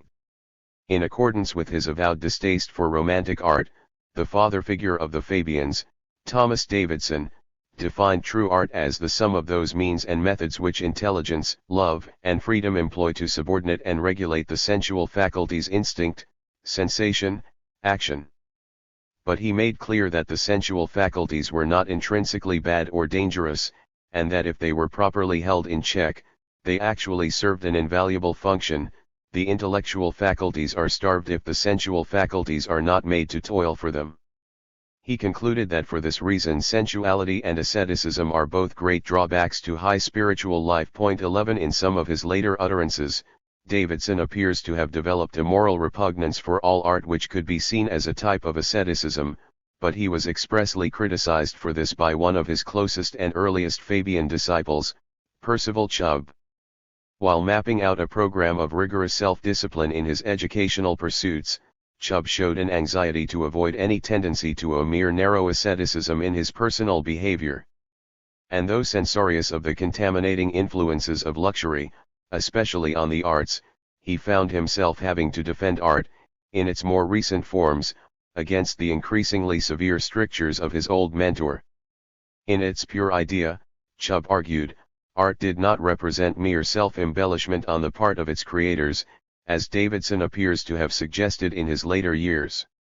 The trouble so far, Chubb told Davidson, has been that art has never flourished under just and proper social conditions. It has naturally been the product of societies verging on rottenness. Even under these conditions, some artists had managed to achieve a genuine self-forgetfulness, though not at the expense of pleasure. Chubb defined true art, in terms very reminiscent of Morris, as the natural and inevitable flowering of wise and noble and useful activity, the expression of a man's joy in his work. Free, generous self-bestowal. Point 12. 148. Another member of Davidson's discussion group in London in the early 1880s, William Clark, could be found at the beginning of the next decade echoing the warnings of his former mentor against the extremes of asceticism and unbridled sensuality. Ascetic dogma, he states, was an obvious reaction against extreme license, but the one is as false as the other. These words appeared in his book on Walt Whitman, published in 1892. Though they referred specifically to sexual, rather than artistic, matters, it was in the art and philosophy of the American poet that Clark saw embodied the ideal mean between the two extremes which he derided. It is in reasonable self-control that virtue resides, in the positive, healthy direction of all human actions by a good will and a clear intellect. This is exactly what happens in Whitman's great individual, fluid as nature. 13. Clark showed a distaste for religious asceticism also, associating it with a retreat from social realities. It was on similar grounds that he tended to criticize even the great practitioner of the simple life, Henry David Thoreau. Clark felt that much as we may admire Thoreau, much as we may esteem the message he had for a generation which is disposed to fritter away its energies in accumulation and adornment, we shall not save our souls alive by living in a wood and eating roots. Simplification, as a guiding principle in life, was not in question here, only the more excessive, isolationist practices of some of its adherents. Elsewhere, Clark made clear how fortunate it was for America, particularly for her literature, that so many of her writers, including Whitman, had been brought up in the country and in simple fashion. Luxury distressed him as much as sexual and moral license. 14. It was partly over moral issues that he became alienated from the Fabian Society in the 1890s. He was particularly revolted by Shaw, who, in his famous Fabian lecture on Ibsenism in July 1890, had attacked all conventional ethical standards and ideals. That Shaw was not thereby endorsing complete moral license but, rather, searching for a new relativist base for morality, escaped Clarke in the heat of his reaction against the more destructive aspects of Shaw's case. Annie Besant, who had agreed to chair Shaw's lecture, was equally revolted by his attack on traditional values, and a few months afterwards she left the Fabian Society, though not solely because of Shaw's views. 15 She could be as critical as Shaw of shortcomings in the current moral practices of capitalist society, but she could not bring herself to question the principles on which such practices were supposed to be based.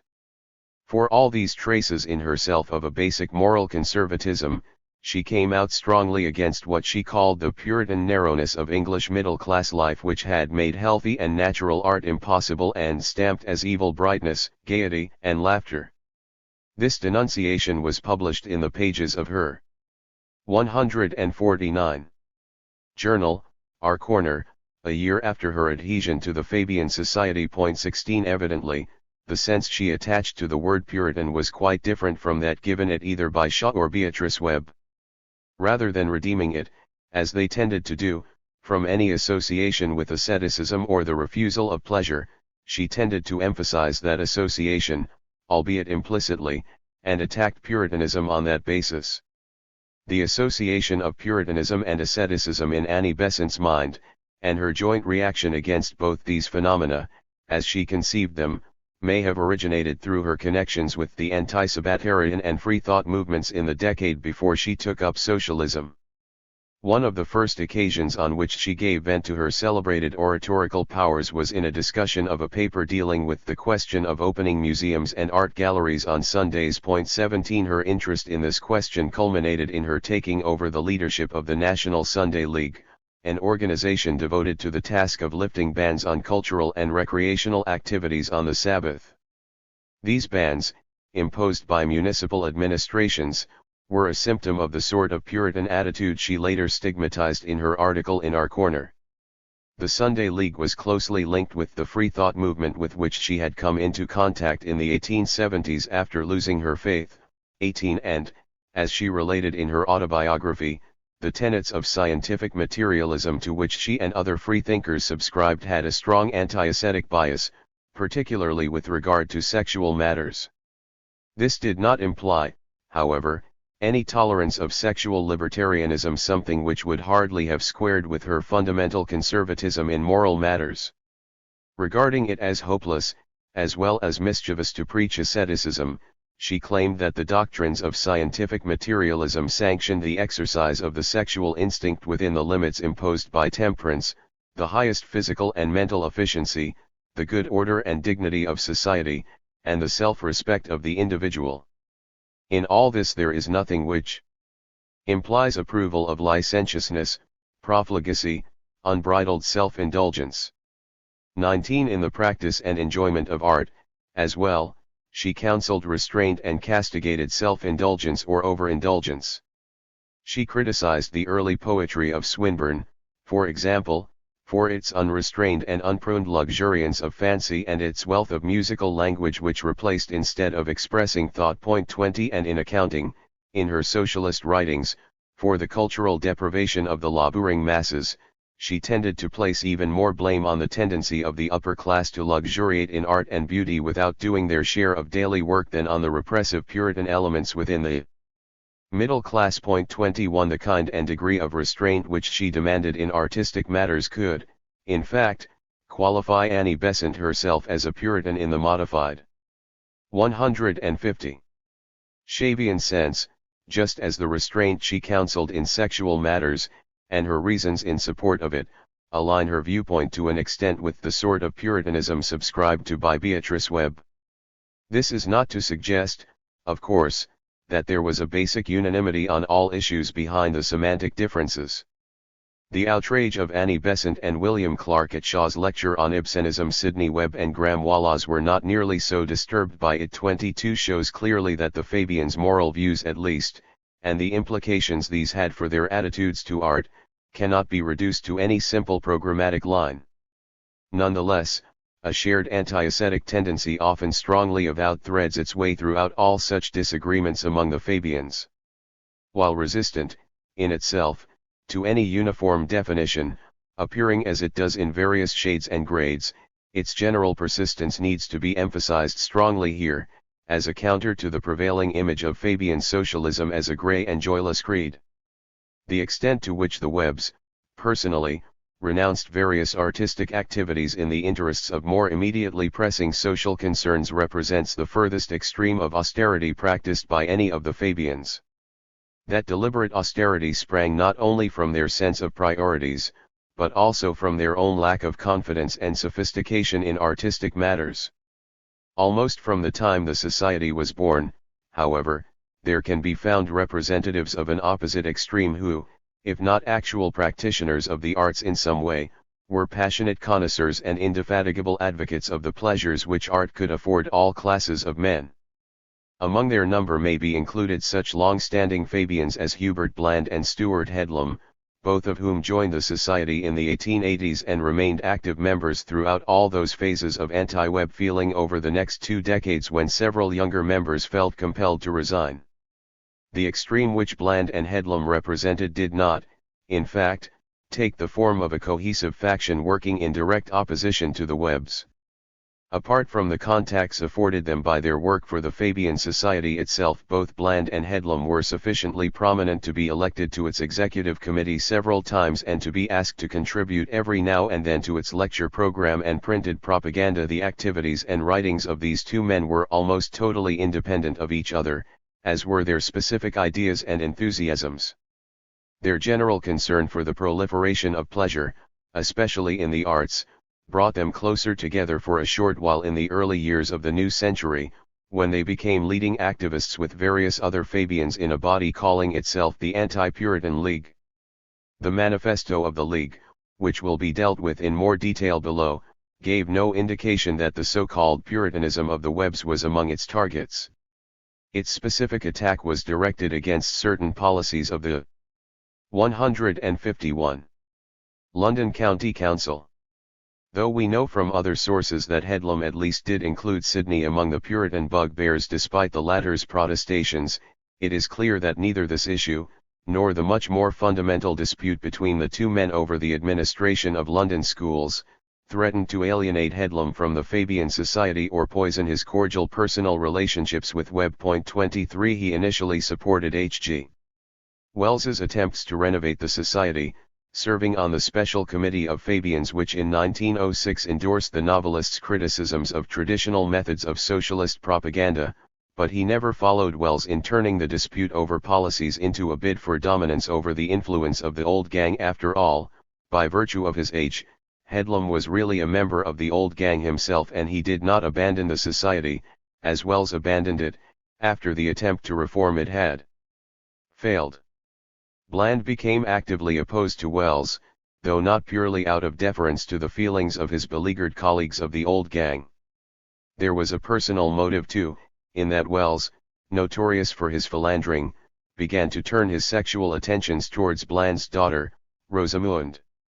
Before that, Bland found sufficient grounds of sympathy between their viewpoints to invite the novelist to support the Anti-Puritan League. 24 Though he was capable of affecting an extreme rectitude at times on matters of sexual morality, Bland's own private life showed him to be as active an amorous adventurer as Wells, and while his unconventional sexual practices were conducted with relative furtiveness 23 they were not in contradiction of all his avowed principles.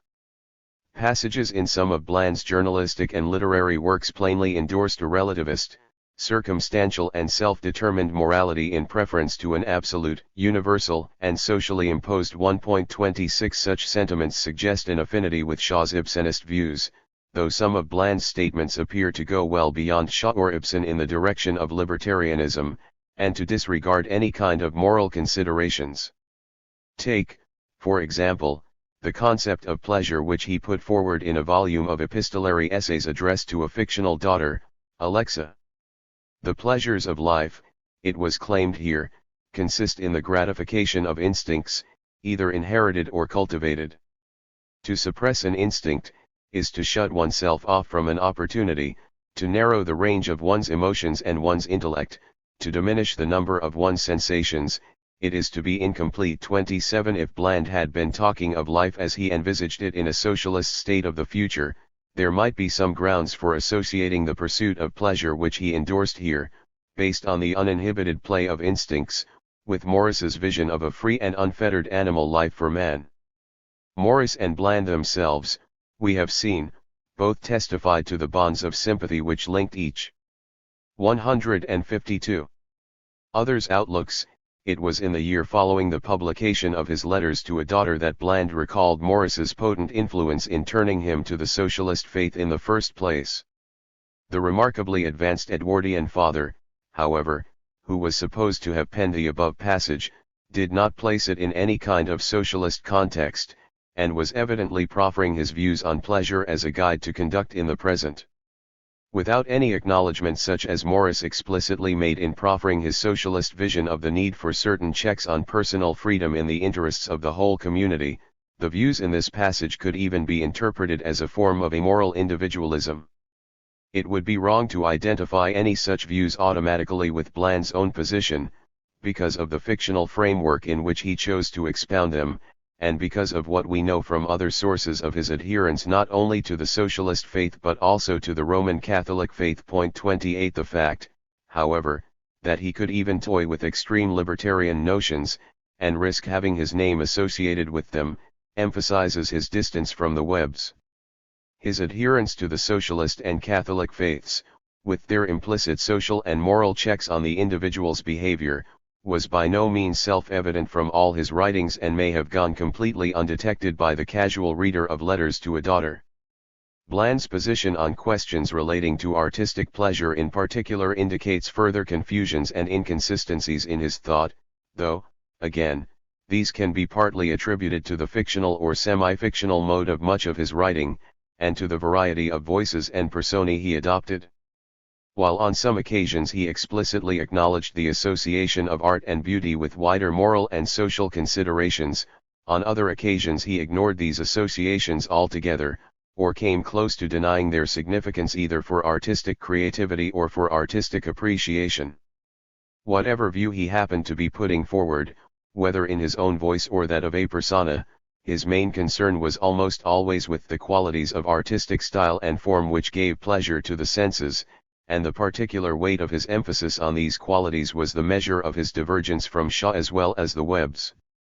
It was not as radical a divergence as it appeared on the surface, but it was nonetheless an important token of the wide range of approaches to art and artistic questions in the Fabian society. Bland put into the mouth of his Edwardian father figure a clear endorsement of the pursuit of art for art's sake, which he defined as the notion that art should seek no end outside itself, that if you set about painting a picture, say, your aim should be just to paint a beautiful picture, not to inculcate moral habits in a Sunday school. 29 In a collection of essays he published in 1905 there was one devoted specifically to the 153 subject of beauty, and in this he defined a beautiful picture as one which gave the beholder a certain sensation which produced a distinct emotional or physical thrill in him. 30 This was not a very precise definition, but it clearly placed Bland in the tradition fin de siècle aestheticism. 31 And reflected his adherence to its high priest in England, Walter Pater, who had identified the arts in general as powers or forces producing pleasurable sensations. 32 Another essay of Bland's, appearing in the same collection,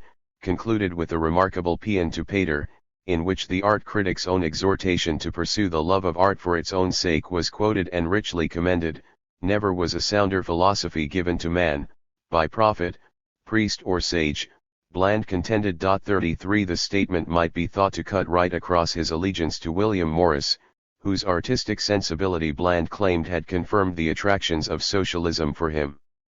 But it needs to be borne in mind that Pater had originally enunciated his doctrine of art for its own sake in the coda to an enthusiastic review of one of Morris's own works, The Earthly Paradise, and had later dubbed that work an exemplar of aesthetic poetry. 34 There may have been some distortions or evasions involved in categorizing Morris's work in this way. 35 And in any case both the poem and the review were written before Morris became committed to socialism.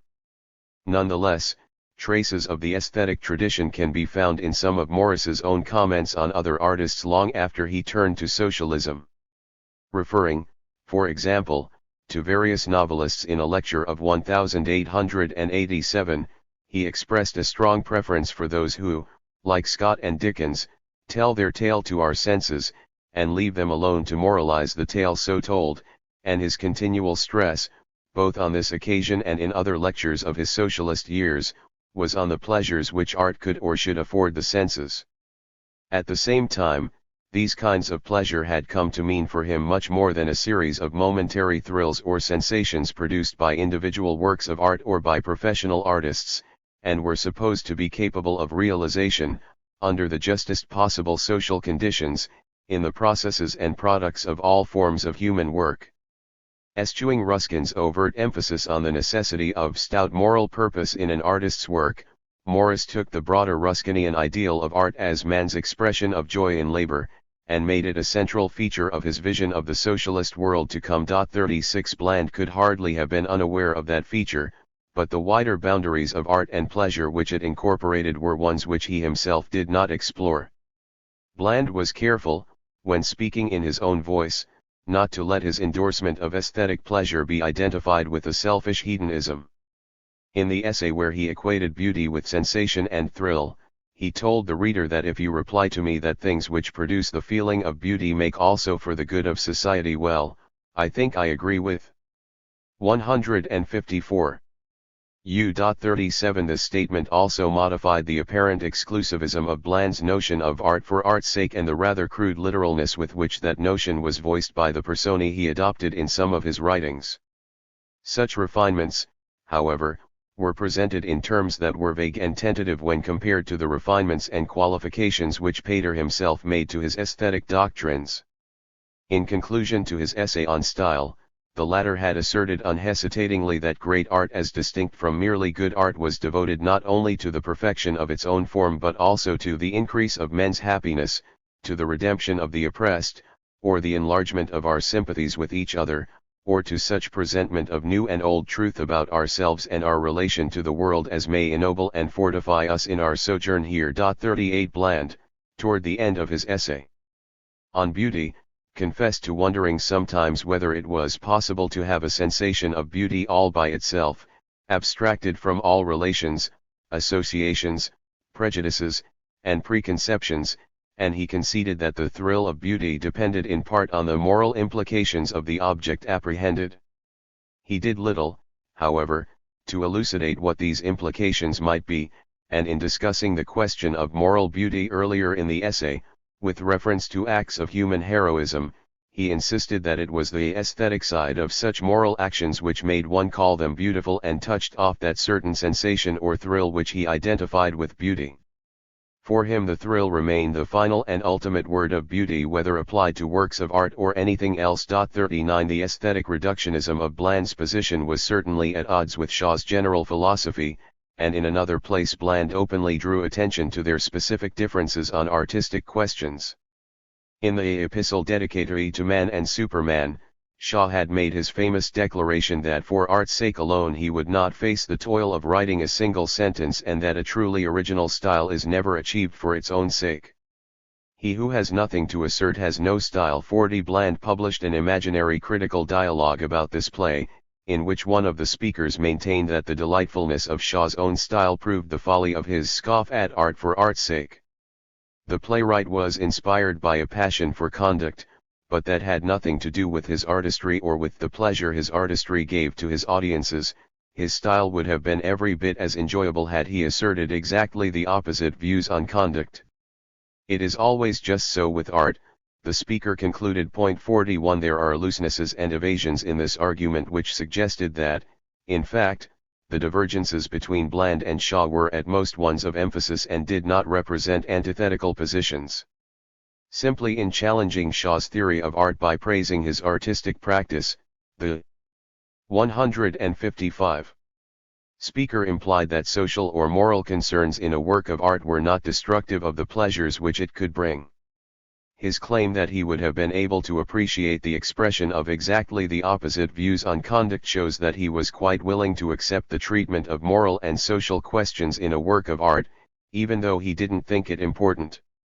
Now Shaw's point was that the assertion of some such views was absolutely crucial both to artistic creativity and artistic appreciation, but he never made out that those views were the be-all and end-all of art. Their particular standpoint and validity were, in the final analysis, as irrelevant to his conception of art as to the conception voiced by Bland's persona. What mattered to Shaw was the fact of their assertion and the degree of conviction with which that assertion had been invested. Shaw scoffed at writing for art's sake alone. The speaker in Bland's dialogue exaggerated his difference with the playwright in omitting the word alone. Shaw's own concern and fascination with artistic style and form shone through his arguments about the necessity of assertion and constituted an integral part of those arguments. Effectiveness of assertion is the alpha and omega of style. He who has something to assert will go as far in power of style as its momentousness, and his conviction will carry him. Disprove his assertion after it is made, yet its style remains. All the assertions get disproved sooner or later, and so we find the world full of a magnificent debris of artistic fossils, with the matter-of-fact credibility gone clean out of them, but the form still splendid. 42 As far back as 1889, the year of the Fabian essays, Shaw showed his dissatisfaction with the exclusiveness of the art for art's sake school and the didactic art school. He implied that the polarity set up by these two schools, in their conflicting critical prescriptions, was both false and debilitating. In an article tracing literary developments between Dickens and Ibsen, he stated, "A novel or a play has two aspects, the documentary and the artistic. There are people who protest against the documentary element in works of literary art on the ground that art should not be didactic because it exists solely for its own sake. There are also people who declare that the value of such works is purely documentary, because the art is valuable solely for its efficiency in spreading documentary content more widely. These are deficient, one in the appetite for knowledge, the other in the appetite for beauty, and their wranglings are such as might arise between a blind musician and a deaf painter over the comparative merits of a beautifully designed musical instrument which could not be put in tune, and an ugly one with divine tone and perfect intonation. 43 The popular image of Shaw as one concerned with artistic achievements purely for their political, social, and ethical content, or for their propaganda value, must labor heavily to maintain itself in the light of such pronouncements. Shaw was never entirely antipathetic to the aesthetic movement of the 1880s and 1890s, with its stress on the role of sensuous pleasure in the arts, nor was he divorced from it in practice, as 156 is indicated by his cordial relationships with several of its representatives and by their influence on his own artistic creations. 44 Conversely, Bland could be as insistent as Shaw on the importance, in an artist's work, of something to assert. In 1903 he refused to go ahead with preparing a lecture for the Fabians on the subject of Maxim Gorky, because he could not find a philosophy or new view of life worth talking about. He told the secretary of the society that mere literary criticism was a mere waste of time. 45 For all the vacillations and complications in his attitudes, the pleasures afforded by the beauties of style and form remain the most consistent and the most intense focus of interest for Bland in the arts. 46 The same may be said of his colleague in the anti-Puritan camp of the Fabians, Stuart Headlam, though there was a stronger, or at least more obvious, coordination in Headlam's case between his artistic concerns and his socio-political and religious commitments. Like Bland, and unlike many other leading Fabians, Headlam managed to retain his faith in Christianity, though it went through various phases. Whereas Bland was brought up and remained a Roman Catholic, Headlam was brought up an evangelical, was attracted as an undergraduate to the broad church views of the early Christian socialist, F.D. Maurice, and drifted into Anglo-Catholicism. So strong was Maurice's influence on Headlam in his formative years that he became interested in socialism long before the formation of the Fabian Society 47 and was a founder member of one of the earliest socialist organizations in England, the Guild of St. Matthew. This body was set up in London in 1877 and named after the parish church in Bethnal Green where Headlam was employed as curate. He was 30 years old at the time, and the curacy was his second ecclesiastical appointment. After completing his education at Eton and Cambridge, he had first taken up a position as curate in the parish of St. John's, Drury Lane. 48 The problem of poverty was not as intense or as widespread in this district as in the East End parish to which he succeeded, though his active sympathies with the socially depressed classes found an early focus in the plight of the rank and file of the theatrical profession, chorus girls, dancers, and the like, who eked out a meager living on the stages of Drury Lane. They were the victims not only of low and irregular wages, but also of a social and moral prejudice which deemed their career disreputable. Headlam's parents, who adhered to the evangelical beliefs in which many of the early Fabians had been brought up, were a party to that prejudice, and while not frowning on all the arts, Headlam père, we are told, was a great lover of poetry. 9 Prohibited their son from having anything to do with the theatre. This was plainly impossible in Drury Lane, where young Headlam's parishioners included a number of the local actors and dancers, albeit 157 clandestine ones who feared ostracism by the church should the nature of their profession be discovered. Headlam made friends of them, and mutual trust was established. Through his contacts with them, he came to see the general groundlessness of the slights on their personal character, and he also had the opportunity and incentive to witness at close quarters the actual nature of their work. His attendances at their performances planted the seeds of a lifelong passion for the theatre in all its forms, not only Shakespeare and the dramatic classics, but also the ballet and the music hall. These enthusiasms, as well as the rather unorthodox social and theological beliefs which he derived from the teachings of F.D. Maurice, brought him into a conflict with the higher authorities in the Anglican Church, which culminated in his suspension as a clergyman from the mid-1880s to the end of the next decade. He was not happy that he should provoke such disputes, and devoted much of his energy to attempts at conciliation. As early as 1879, he had set up, in association with the Guild of St. Matthew, a church and stage guild which defined itself as a society of members of the dramatic profession, clergymen and others, who feel it their duty, to get rid of the prejudices widely felt by religious people against the stage, and by theatrical people against the church, and to vindicate the right of religious people to take part in theatrical amusements whether as performers or spectators. 130 This organization attracted 470 members in its first year, and won substantial support from outside its ranks. Among its most ardent sympathizers was Ruskin, who, as Headlam recalled, had always rated dancing high and hated religious intolerance of the arts. Ruskin was also an enthusiast of the Christian Socialist journal which Headlam edited from 1884 to 95. The Church Reformer, one in the first number of that journal issued under Headlam's charge. The editorial had expressly praised Ruskin for demonstrating how the richer classes under the present social system not only robbed the poor in a material sense, but deprived them of the opportunities for achieving wisdom, virtue, salvation, all those things which made for independence, self-respect, culture, and spiritual sustenance. 52 Headlam was not to join the Fabians until nearly 3 years after he penned this editorial, though the critique of contemporary society he offered here differed from theirs only in being set in a specifically Christian framework.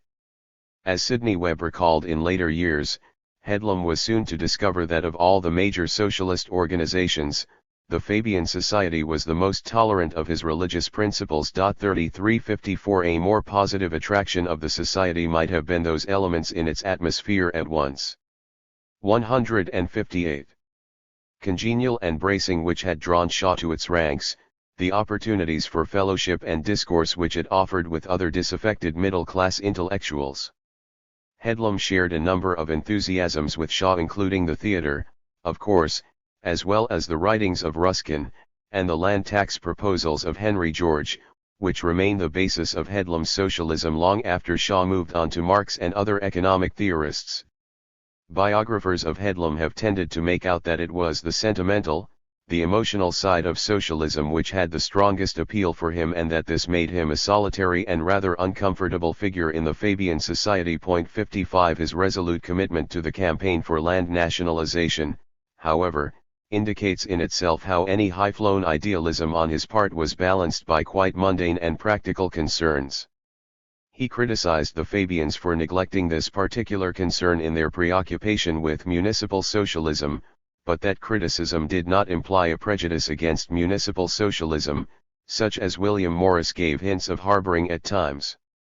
Their limitations notwithstanding, Headlam roundly defended the schemes with which Fabianism was identified, and for all his differences with Fabian leaders on certain issues, he was sufficiently active and popular in the society to be always very near the top at elections for the executive 56 in 1907, at a time when the socialism of the old gang had come in for a renewed battering at the hands of Wells. Headlam asserted, what has contemptuously been termed gas and water socialism is genuine socialism so far as it goes, and will probably still be necessary when the ideal of socialism has been reached. Municipal socialism, the collective ownership by a definite community of gas, water, trams, electricity, and indeed of all the industries which can conveniently be owned collectively, this is all to the good. He was keen to see that institutions such as the theater and the music hall also be brought under collective control. 57 And in rehearsing a year later his rather more far-reaching proposals for land reform, he laid particular stress on the advantages artistic as well as economic and social which would accrue to those institutions, should his proposals be adopted. He presented an elaborate case to support the conclusion that it is English landlordism which is destroying and hindering the development of English drama. 38 Shaw later suggested that Headlam's artistic concerns were in themselves a sign of his isolated position in the Fabian society, and that he was the only other member to have any real understanding of them. 59 The statement, however, accentuates the distortions in Shaw's general picture of Fabian sensibilities, and makes his own position in the society look more incongruous than it was. On the other hand, it tends to obscure the actual nature of Headlam's differences with other Fabians, including Shaw himself, on artistic questions. As in Bland's case, the 159 differences were ones of emphasis. Headlam was, in fact, much clearer than Bland in showing his awareness of the general social applications and moral implications of art. In acknowledging the role which the arts could play in refining and educating mankind, he was at one with Ruskin as well as with the leading Fabians. Where he diverged was in his repeated insistence that this role was a secondary or incidental one, and that the chief and distinctive role of art lay in its capacity to give pleasure. In a lecture he gave in 1886, for example, on the function of applause in the performing arts, he said of those artists who worked on the stage that they may by chance instruct, convey useful information to their audience, they must of necessity educate, draw out the faculties of their audience, purify their pity and their fear, make the great principles of morality current coin, but neither instruction nor education is the object of their art. The object of their art is to please. And applause shows that they have taken their audience out of themselves by giving them pleasure. He quoted from Ruskin himself here on art's twin functions of pleasing and teaching, but the whole weight of his emphasis was on the prime necessity of the former. 60 In a lecture he delivered a few years later he reaffirmed that instruction, education, edification may accrue from plays, but pleasure must. A work of art has failed of its object if it does not give pleasure. Without going as far as Bland in expressing direct sympathy with Pater or with any notion of art for art's sake, Headlam made clear that his concept of pleasure was closely identified with the intrinsic beauties of style and form in various types of art. The contemplation of what is beautiful, and the enjoyment of what is pleasurable, is right and good in itself, he insisted. Drawing on the example of his favorite art, the ballet, he said, suppose that the story goes for nothing. There is still the poetry of vital motion, there is still the beauty of form, music, and color. The main moral and social roles which he assigned to art grew out of its pleasure-giving capacity.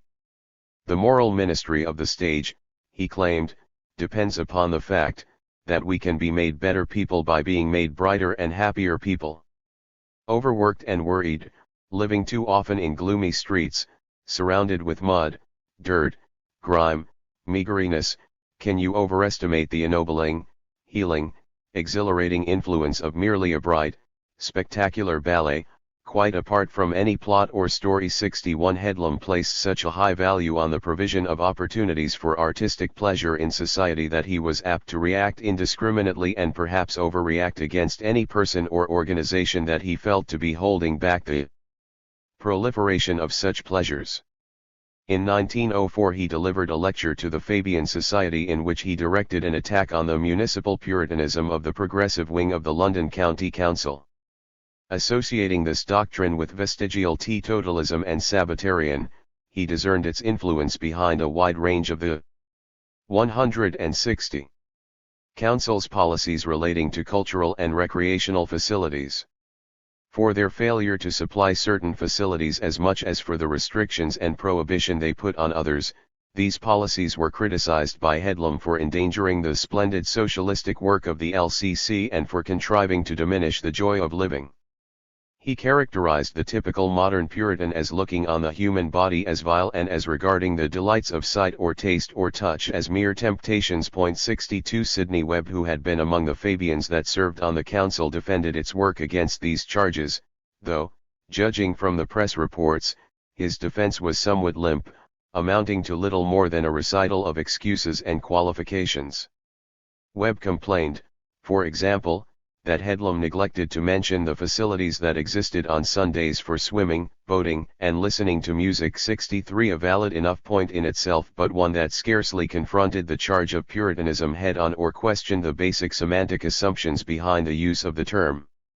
In an article he wrote on the LCC a few years before, Webb did much more to stress the positive enjoyments which its musical programs and other such facilities provided London citizens. 64 The pride and relish with which he recounted there the scope and popularity of those facilities amply justified the protest he made, in writing an obituary of Headlam many years later, against the latter's tendency to lump him with the extreme Puritan faction of the LCC. Webb, however, overstated Headlam's commitment to the opposite extreme when he claimed in this obituary that Headlam had disliked the idea of any restraints being placed on the people. In fact, Headlam maintained that the people themselves would welcome certain measures of restraint, and that these would enhance the pleasure he sought to spread among them. In a defense of the ballet, which he wrote in 1894, he claimed that in view of the dull, dreary lives that many of our fellow citizens lead, any ballet is better than no ballet, but he also criticized the tendency of some recent productions to sink into mere spectacular display by masking the simple beauty of the dance with extravagant accessories in the way of costume and properties. He therefore recommended that management be encouraged to cut down their expenditure on such items. Entertaining the hope that we are, for refining upon our pleasures, at any rate for preventing their degradation, he felt that the public would be better pleased with greater simplicity. 65 The need for various restraints in the business of day-to-day living was implicitly acknowledged in the manifesto of the Anti-Puritan League. The echoes of Headlam's own phraseology in that manifesto, and the traces there of his particular preoccupations, the subject of dancing, for instance, suggest that he was largely responsible for drafting the 161 document. Its main themes were the importance of pleasure, especially artistic pleasure, in cultivating the best and healthiest elements in the life of the senses, and the iniquity of attempts to stamp out pleasure. By no means, however, did the manifesto's championship of pleasure involve an attack on all forms of regulation in personal or social behavior. We want to get all those who believe in life to realize how much evil is being wrought by those who would cramp the joy of living, by those who are for putting all sorts of hindrances to the obtaining of life's smaller but most valuable pleasures, and who think it is the part of the serious man to mutilate instead of to regulate and to educate the senses and the appetites. The author asserted that prohibitions of pleasure increased, rather than removed, the dangers to the healthy development of the senses. After the saints of the Commonwealth, he pointed out, come the voluptuaries of the Restoration. Like Annie Besant, he advocated temperance as the only workable solution, defining that as the kind of virtue which consists in controlling our desires and living soberly and modestly. Let temperance prevail, or tomorrow Puritanism loses its hold and licentiousness is rampant. The life of the senses is to be frankly acknowledged and made the best of. The Puritan tone and temper and view of life is as stunted and mutilated as it is aggressive and tyrannical. It has to be undermined and attacked persistently. But the full, frank, refined, disciplined enjoyment of the whole life of the senses must take its place. 66 It is difficult to imagine Sidney Webb writing that last sentence, which seems much closer in spirit and emphasis to one of William Morris's utterances. 67 To depict its writer as a champion of unrestrained pleasure, which Webb later did, was clearly misleading, though it was no more so than Headlam's tendency to interpret Webb's reticence in passionately espousing the cause of pleasure as a sign of hostility to that cause. The mutual misunderstanding shown by the representatives of these extremes in the Fabian Society exaggerates the extent of their differences and masks their basic agreement on the importance of avoiding the real extremes of luxury and license, on the one hand, and of asceticism on the other. This tenet was held by several leading Fabians, and may be seen as an underlying assumption of their socialism. A recent literary critic, charting the general devaluation of pleasure as a life principle in the works of various 19th and 20th century writers, takes care to acknowledge where that principle has continued to be endorsed, if not celebrated, and one of those areas of survival, or potential areas of survival, he sees in the benign socialist society. This sort of society, he claims, by modern definition, serves the principle of pleasure. 68 The Fabian schemes and hopes for a socialist society tended to be more in accord with that definition than they have been given credit for. 162. Notwithstanding divergences among members on the question of what pleasure itself constituted and variations in the tone and volume in which they sang its praises. 7. Powerhouse or club, artistic activities of the Fabian Society. The Fabians' differences over the practice of pleasure in the socialist society of the future were echoed in disputes about their own practices as Fabian socialists. The following issues, stemming in part from those unresolved tensions which led to the schism between the Fabian Society and the Fellowship of the New Life, continued to divide opinion among members most conspicuously after the second flowering of the Society in 1906. What was the chief role of the Fabians as a group, and which of their multifarious interests and activities should become the dominant one in their lives, or at least that part of their lives which they chose to devote specifically to the service of the Society? What weight should be attached to the subsidiary roles of the Society and to the extracurricular activities of members, and what was the nature and extent of the relationship between these and the central concerns of Fabian socialism? Artistic activities were never as prominent in the group life of the Fabian Society as they were in certain other famous coteries in Victorian and Edwardian England, such as the Pre-Raphaelite Brotherhood or the Bloomsbury Group. Attempts on the part of various Fabians to give such activities a more overt place in the Society's agenda did not go unchallenged, as this chapter will show. The disputants, however, were at no stage rigidly divided between those members professionally involved in the arts and those who were not. There was nothing clear-cut about the divisions at all, the most intense ones in the years following H.G. Wells's disruptive passage through the Society were largely along the lines of age and of position within the Society's ranks, the old gang of the Fabians with entrenched places in the Society's hierarchy of committees and conservative notions of the Society's role versus the newer or younger members with no direct administrative power and a restless urge to change the Society's traditional concerns so as to give them a more secure and forceful base within it. Even these divisions were by no means rigid. The Fabians who joined. 163. 164. The Society in the first decade of the 20th century were as apt to exaggerate the complacent narrowness of their elders as some of their elders were apt to exaggerate the impulsive iconoclasm of the Young Turks. There was no more convinced exponent of the Society's political role than Sidney Webb, and, in his public statements at least, his notion of what politics involved was more austerely single-minded than that of any other of his colleagues, save perhaps his wife. Politics, with us, he told the up-and-coming young Fabian, RCK. Answer, in 1903, always means such very practical politics, and thus is insular and temporary one. Even he, however, took some pride in the variety of his colleagues' interests and activities within the society. Introducing the 1920 edition of the Fabian Essays, he looked back to the days of the original publication when the society had no other income than its meager membership could contribute from their scanty earnings, and the members themselves spent what time they had after working for those earnings in reading and talking, in studying everything from blue books to art, from history and politics to novels and poetry, and perpetually discussing and lecturing, among ourselves and before anybody who could listen to us. Point 2. There are grounds for arguing that the Fabian Society continued to operate rather more effectively as a talking shop for its own members, as a kind of club, than as a political powerhouse for the nation at large. Point 3. Symptomatic of this were the very disputes over the Society's role as a political body.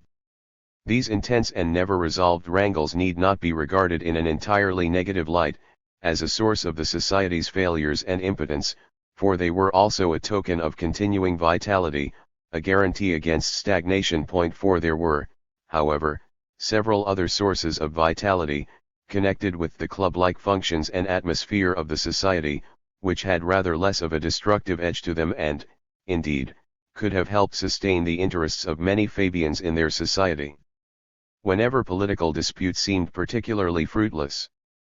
Some of the most notable of these sources were directly concerned with the arts, though none was totally unconnected with the political functions or concerns of the society, and few of them were devoid of the disputatiousness which seems endemic to any socialist organization. The relationship between the political and artistic concerns of members was a focus of dispute in itself. The inescapable links between the two are shown no more vividly than in the regular lecture meetings of the society, not only in their subject matter but also in their general style. Because of the central importance of these lectures to the Society's activities throughout the period under consideration here, they deserve particularly close analysis. The relevant evidence is very comprehensive but also rather complicated, so it is best left to special treatment in a separate chapter. 165. The ground can be prepared by looking first at various other activities of the Fabian Society in which art was somehow involved. These range from the smallest committee meetings of the Society's elected officers to large gatherings, involving a considerable proportion of the total membership and a sprinkling of invited guests as well. Special attention will be given to three enterprises in which the arts played a very important, if not dominant, role. First, and most obviously, the Fabian Arts Group, founded in 1907, second, the Stage Society, a somewhat older group whose artistic concerns were just as obvious and even more widely known, but whose Fabian origins and connections have been obscured, and, third, the Fabian Summer Schools, which started up in the same year as the Arts Group, yet survived much longer and provided rather greater scope for active artistic involvement in spite of many concerns outside the field of art. As art, even in the eyes of the most austere Fabians, was regarded as a source of pleasure as well as a form of work and a subject of sociological interest, a study of its role in the everyday activities of the society can provide some instructive sidelights on the nature of middle-class culture and recreation in late Victorian and Edwardian England. Some of the tensions inherent in the general attitudes of the middle class towards its own forms of pleasure and recreation are illuminated all the more vividly by a special study of this small group, as its members were in active and articulate revolt against the values and conventions of their class while at the same time inescapably imbued with so many of them. Fabian society gatherings were hardly the most appropriate or conducive place for the actual creation of works of art, and especially not for those kinds which were among the most directly exploitable for political purposes.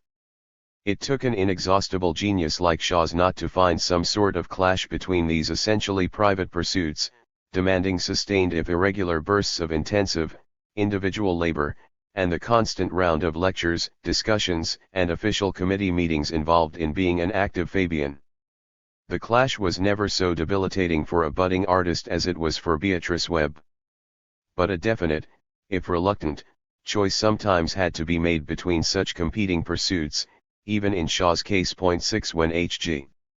Wells resigned from the Fabian Society in 1908. One of the reasons he gave to the secretary, Edward Pease, was that he wanted very much to concentrate now upon the writing of novels for some years. 7 The impression here of competing commitments may appear a little disingenuous, in view of the way in which Wells went on to use the novel. 166. 4 Made to attack the Fabian old gang from without, just as he had attempted earlier to usurp its power from within by making himself a very strong counter-influence on the Society's various committees. An earlier and perhaps more genuine division of loyalties and commitments is to be found in the case of Walter Crane, whose particular artistic media were in some ways more suited to collaborative activity than novel writing. Long before he resigned from the Fabian Society over its failure to condemn the Boer War, he told Sidney Olivier that he was sorry he could not attend Fabian meetings more regularly, but they clashed with his duties at the Art Workers, a handicrafts guild, on 2 Fridays a month. 9 The arts and crafts movement, pioneered by Crane's most influential mentor, William Morris, operated through various organizations of this kind, and, in their early years at least, they offered considerably more scope than Fabian Society gatherings for combining anti-establishment activities in both politics and art. 10 This, however, cannot be taken to imply that the Fabian Society offered no such scope. It is true that one of the few full-time officials employed by the Society suppressed, or came to lose, much of his own enthusiasm for Morris and the arts and crafts after embarking on his job with the Fabians. This was the Society's secretary, Edward Pease. In his official history of the Society, published in 1916, he could barely conceal his condescension towards the artistic involvements of his colleagues or, indeed, towards his own youthful interest in art. 11 He had to acknowledge, however, the intensity of such enthusiasms. And he did not succeed in dampening them in others, if that was ever his intention. It may have been his peculiar dedication to the everyday administrative business of the Fabian Society which drained his interest in other things, but if he regarded these, in his desiccated older years, as mere indulgences, he ne'er tried to use his position to cut them out, and was obviously aware of their uses, if only as garnishings. Indeed, his duties as secretary had involved him from the start, and continued to involve him, in making arrangements for various artists to put their work at the service of the Society. It was with Pease, for example, together with Shaw, that Walter Crane conferred over the details of his design for the cover of the Fabian Essays in Socialism. 12 And later we find Pease acting as the intermediary in the negotiations between Edith Nesbit and the Society's Executive Committee concerning the publication of her socialist ballads and lyrics under Fabian auspices. 13 More generally, whenever advice was required about the suitability of projected lectures on artistic subjects, it was to Pease that the matter was first referred, though the Executive Committee had the final say. 14 That committee, and its various subcommittees, as well as dealing 167 with the financial and organizational problems involved in keeping the Society afloat, spent no little time in conferring about literary matters, such as the style and structure of Fabian publications, particularly the Society's famous tracts. There was even a special committee on taste set up in the early 1890s to consider such matters as the layout, typography and overall design of the tracts. Its members were co-opted from the publishing committee of the Executive, for whom it was a recurrent concern over the following decades to find ways of improving the look of the page in Fabian literature. 15 The bureaucratic formalities over such questions may appear faintly ludicrous to us now, and conjure up bleak images of committee-determined art and design in any Fabian state of the future. Nonetheless, these concerns on the part of the Society's administration betoken the seriousness, however heavy-handed, with which its members regarded aesthetic considerations in carrying out their political work and disseminating their propaganda. And the committees concerned were not necessarily insensitive, as is shown by their eagerness to recruit first-rate book designers such as Crane, Emery Walker, Arthur Watts, and Eric Gill, for the design tasks involved. The Fabians' attention to such details was possibly an important factor in boosting the membership of their club with the particular class of person they hoped to win over for socialism. Shaw intimated as much in his tract on the Fabians' early achievements, published in 1892. Those professional men of polished manners, whom he predicted would keep on swelling the socialists' ranks, may have been first attracted to Fabian society meetings not only by the reassuring luster of their ambience, some of them were held in the most aristocratic rooms in London, but by little smartnesses such as our pretty little prospectus with the design by Crane and our stylish-looking blood-red invitation cards. Shaw wrote, "It was by no means the least of our merits that we always, as far as our means permitted, tried to make our printed documents as handsome as possible, and did our best to destroy the association between revolutionary literature and slovenly printing on paper that is nasty without being cheap. One effect of this was that we were supposed to be much richer than we really were, because we generally got better value and a finer show for our money than the other socialist societies." 16 Sidney Webb was not insensitive to the importance of good design in Fabian literature, and Beatrice, too, albeit from a different vantage point, recognized that aesthetic form and style were as important as content and argument in securing audiences for Fabian propaganda and maximizing its impact. Her recognition of this is particularly evident in her attitude to Lecture 17, but it also influenced her approach to the kind of literature which she devoted herself to writing after the mid-1890s. It was mainly 168 sociological in content, but this did not mean it should be any less literary in form. When drafting the Minority Report on the Poor Law, for instance, Beatrice aimed consciously at making it a work of art in the best sense, for every word must tell. 18 Her private journals, it appears, were not the only outlet for the frustrated novel writer within her. The writing of sociological or political literature, such as Beatrice Webb's reports or the general run of Fabian tracts, remained at bottom a solitary activity, like any imaginative writing. A committee might often have decided on revisions or embellishments to these texts, have suggested their subject matter, and determined their outward format, but a single individual was still largely responsible for the substance, style, and shape of the final product, and even the format reflected the sensibility of the individual designer, chosen by the committee concerned, more than any collective sensibility. The committees themselves were elected bodies, containing only a small proportion of the Fabian Society's total membership, so that even if their own very limited, and largely vicarious, artistic activities satisfied any of their number's aesthetic instincts, these kinds of satisfaction would not have extended to the group at large. Among the group activities of the Fabian Society, the best-known artistic enterprise was the Fabian Arts Group, set up in London in 1907. The late starting date is significant, for the group's importance is usually talked about in terms of its fulfilling a long-neglected need among members of the society for defining the relationship of the arts to socialism. The group's founders, Holbrook Jackson and A.R. Orridge, certainly took this view, and the implication behind it sometimes spelled out is that the old gang of the Fabians, under the influence of the Webbs, had effectively contrived to prevent members from exploring the wider dimensions of socialism beyond the bounds of economic collectivism. 19 Jackson and Orridge, freshly arrived from Leeds, where they had founded an arts club that provided the model for the Fabian group, clearly saw themselves as missionaries of light attempting to save Fabianism from the powers of grayness. After a glorious start, acknowledged even by the Durpees, the group soon started fading away, and its decline can only have confirmed the two founders in their melodramatic view of Fabianism and its divisions.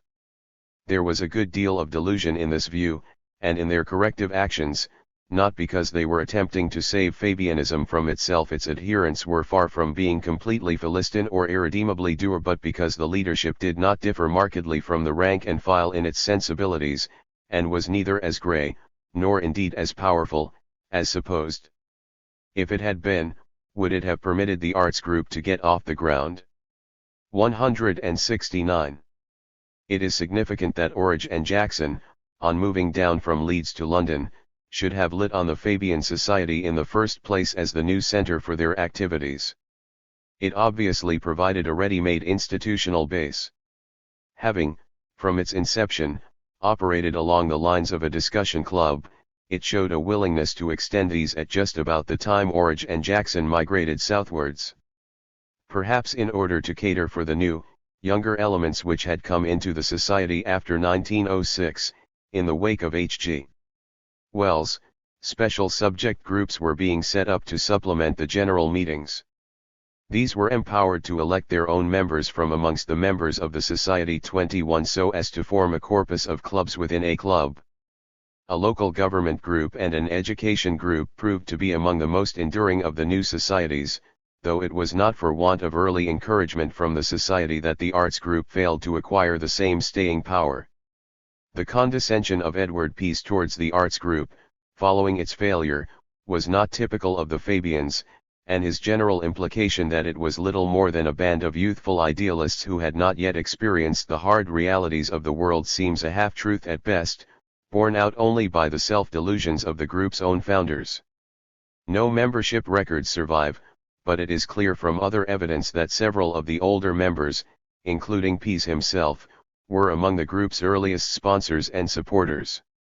As he had to concede in the same breath as his put-down of the group, it was still possible for many who are no longer young to retain some concern for art midst all the other concerns they had acquired in their maturity. 22 Certainly, none of the old gang of Fabians put any obstacles in the way of the groups being formed, and several of them were positively welcoming when Holbrook Jackson officially proposed the formation of such a body in tandem with a philosophy group at a meeting in January 1907.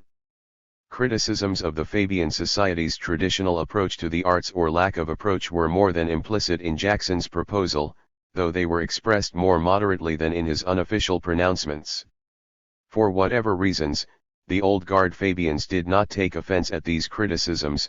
Some may even have agreed with them as expressed in their muted fashion, others may not have noticed them at all, and others again, out of a spirit of goodwill towards the general idea of an arts group, may have thought it more tactful, if not better tactics, simply to ignore the negative underside to the proposal. When Jackson had first requested the executive committee of the society to assist in the formation of an arts and socialism group, the committee had immediately assured him of its cordial cooperation in the matter. True to its word, it deputed Shaw to draft an invitation to younger members of the society to come forward with further 170 suggestions about such groups, and he was also entrusted with chairing the meeting at which Jackson's proposal for the arts group was officially moved. 23 The gist of the proposal was that a group called the Fabian Arts Group be formed, with the object of interpreting the relation of art and philosophy to socialism. It would make an appeal to minds that remained unmoved by the ordinary Fabian attitude. He hoped that the meeting would see the advisability of combining the study of art and philosophy in one group, so as to prevent their becoming merely academic contests, which usually happened upon their forced separation. 24 40 members were at the meeting where this proposal was moved, and it was eventually carried unanimously. There were several veteran Fabians who spoke fully in favor of the motion, including Shaw himself, Sidney Olivier, the poet Ernest Radford, and a former leader of the long-suppressed anarchist faction in the society, Charlotte M. Wilson. 25 The only real issue was over the inclusion of philosophy within the group's agenda, but the few who advocated its separation did not bother pushing their claims to the amendment stage. If they had done so, they might have helped clear up a confusion of aims which was evident even in the pronouncements of the two founders and which contributed in various ways to the group's decline. Jackson, in his motion, stressed the importance of concentrating on those more subtle relationships of man to society which had been brought to the front in the works of such modern philosopher-artists as Nietzsche, Ibsen, Tolstoy, and Bernard Shaw. 26 This aim, unexceptionable enough as stated here, foreshadowed the increasingly heavy emphasis in the group's activities on philosophy, in particular an emphasis which might have alienated those whose artistic interests did not fit into such a group. 27 Orage, in seconding Jackson's motion, began by echoing him on the importance of art and philosophy to the propaganda of socialism, and we know he himself had a particular interest in Nietzschean philosophy. 28 Yet he spent the rest of his speech in riding another hobby horse of his, the relation of the handicrafts and craft guilds to socialism, and in stressing the necessity of the society considering so vital a question. In support of this, he claimed that the arts and crafts movement had entrusted its politics to socialists and that the business of the group would be to give effect to the political ideals of the original founders of that movement. 29 Jackson, perhaps diplomatically, had not mentioned this aim at all, and the Fabians who attended the meeting passed over it as well again, perhaps, for diplomatic reasons. They were certainly not unsympathetic to the arts and crafts movement as such. Only a few years before, one of its current representatives, Selwyn Image, was invited to the main branch 171 of the Society to lecture on some aspects of modern art and modern life. 30 And we know that there had always been strong affinities, as well as strong differences, between Fabians and the original founders of the arts and crafts movement. Walter Crane had felt able to join the society for a number of years even though Morris had not. The political differences, however, which had kept Morris away became yet wider, and took on a more defined, ideological form in the decade after his death, and it was rather disingenuous of Orage to suggest in public that Guild socialist ideals could simply be hitched onto the Fabians' concerns when in private he was stressing the incompatibility of those ideals with Fabian collectivism, as currently formulated. 31 Orage clearly held on to some hope, however slender it appeared at times, that Fabian collectivism could be modified so as to assimilate itself to Guild socialist ideals, and he no doubt aimed to use the arts group, among other agencies, to bring about that modification. His overriding ambitions on behalf of Guild socialism only became quite clear in later years, and on being exposed probably contributed to the alienation of many stauncher Fabians from the arts group. At the time, however, of Jackson's original proposal for the formation of such a group, Orage's supporting speech, though heavily tendentious, was also sufficiently evasive to contain any grave suspicions regarding that group's ulterior purposes. Initial support among the old guard Fabians for the new guard's ventures was expressed not only in their positive response to the idea of an arts group but also in their sponsorship of another of Jackson and Orage's enterprises, a weekly newspaper called The New Age, which the two men began editing in 1907. Its first number contained several welcoming letters from members of the old gang, including Edward Pease, Hubert Bland, and Sidney Webb. Shaw did not send a letter, but he had already shown his support for the paper by donating half of the money required to purchase it from the former owners. 32 He also became a regular contributor free of charge to this independent socialist review of politics, literature, and art. Webb, in his letter of welcome, stated that the project could not fail to be of use as nothing was more urgently needed than the scientific investigation of the various unsolved problems which confront the collectivism. 33 This hardly betokens any overt suspicion on his part of Jackson and Orage's interests in literature and art, or even of their particular brand of polities. Still, his apparently confident assumption that the editor's approach to such problems would be a collectivism one may have hidden some foreboding to the contrary or even an element of guile. He was certainly putting incongruous words into the mouth of a paper which became known for its Guild socialist 172 sympathies, and if this was not naivete hardly likely in Webb's case it suggests a degree of disingenuousness to match Orage's own. There is no reason, however, to question the basic sincerity of Webb's conviction about the applicability of Fabian collectivism to a range of problems beyond the merely economic or political, nor is there reason to attribute to him an intrinsic hostility to any Fabian involvement with artistic problems in particular. As he told H.G. Wells, a month after his letter in the New Age appeared and some 6 months after the arts group was founded, he was not at all opposed to the development of an artistic side to the Fabians' activities, so long as it did not interfere with, or replace, the society's traditional political concerns and practices. 34 If there was an element of suspicion here, it was a suspicion not of art as such but of the uses to which artistic activities might be put to change the fundamental nature of the society's role. As it turned out, Webb was justified in entertaining such suspicions of Jackson and Orage's activities.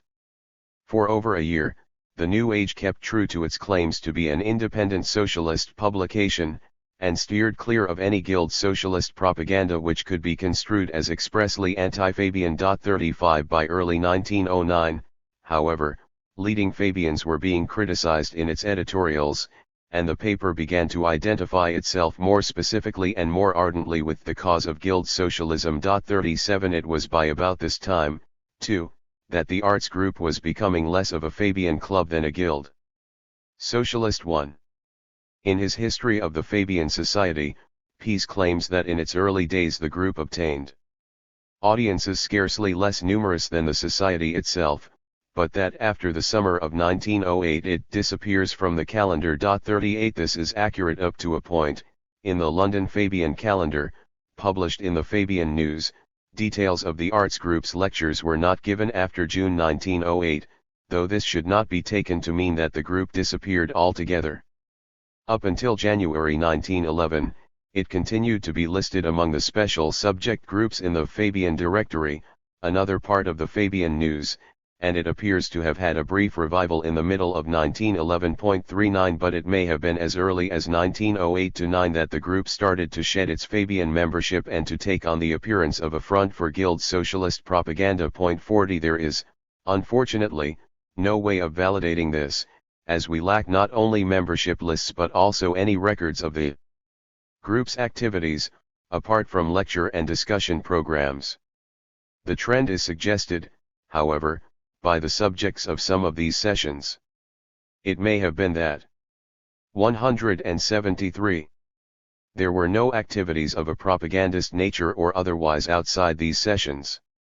Again, Pease's history isn't very helpful or reliable in the matter. All he says about the nature of the group's activities is that they included philosophy but almost excluded socialism. In 18 months art and philosophy in relation to socialism seems to have been exhausted. 41 By socialism he no doubt meant the approved Fabian variety, and possibly any attempt to establish a definite relationship between art and Fabianism was bound to be self-defeating, in that variety of socialism was inherently resistant to such prescriptive procedures. If Jackson and Orridge did not know this from the start, they soon found out. Whatever the founders' original hopes and intentions may have been, the arts group for various reasons did not prove satisfactory or very satisfying as an outlet for the artistic instincts of the Fabians. In theory a club within a club, it assumed in practice the air of an alternative club, contriving to change traditional Fabian procedures.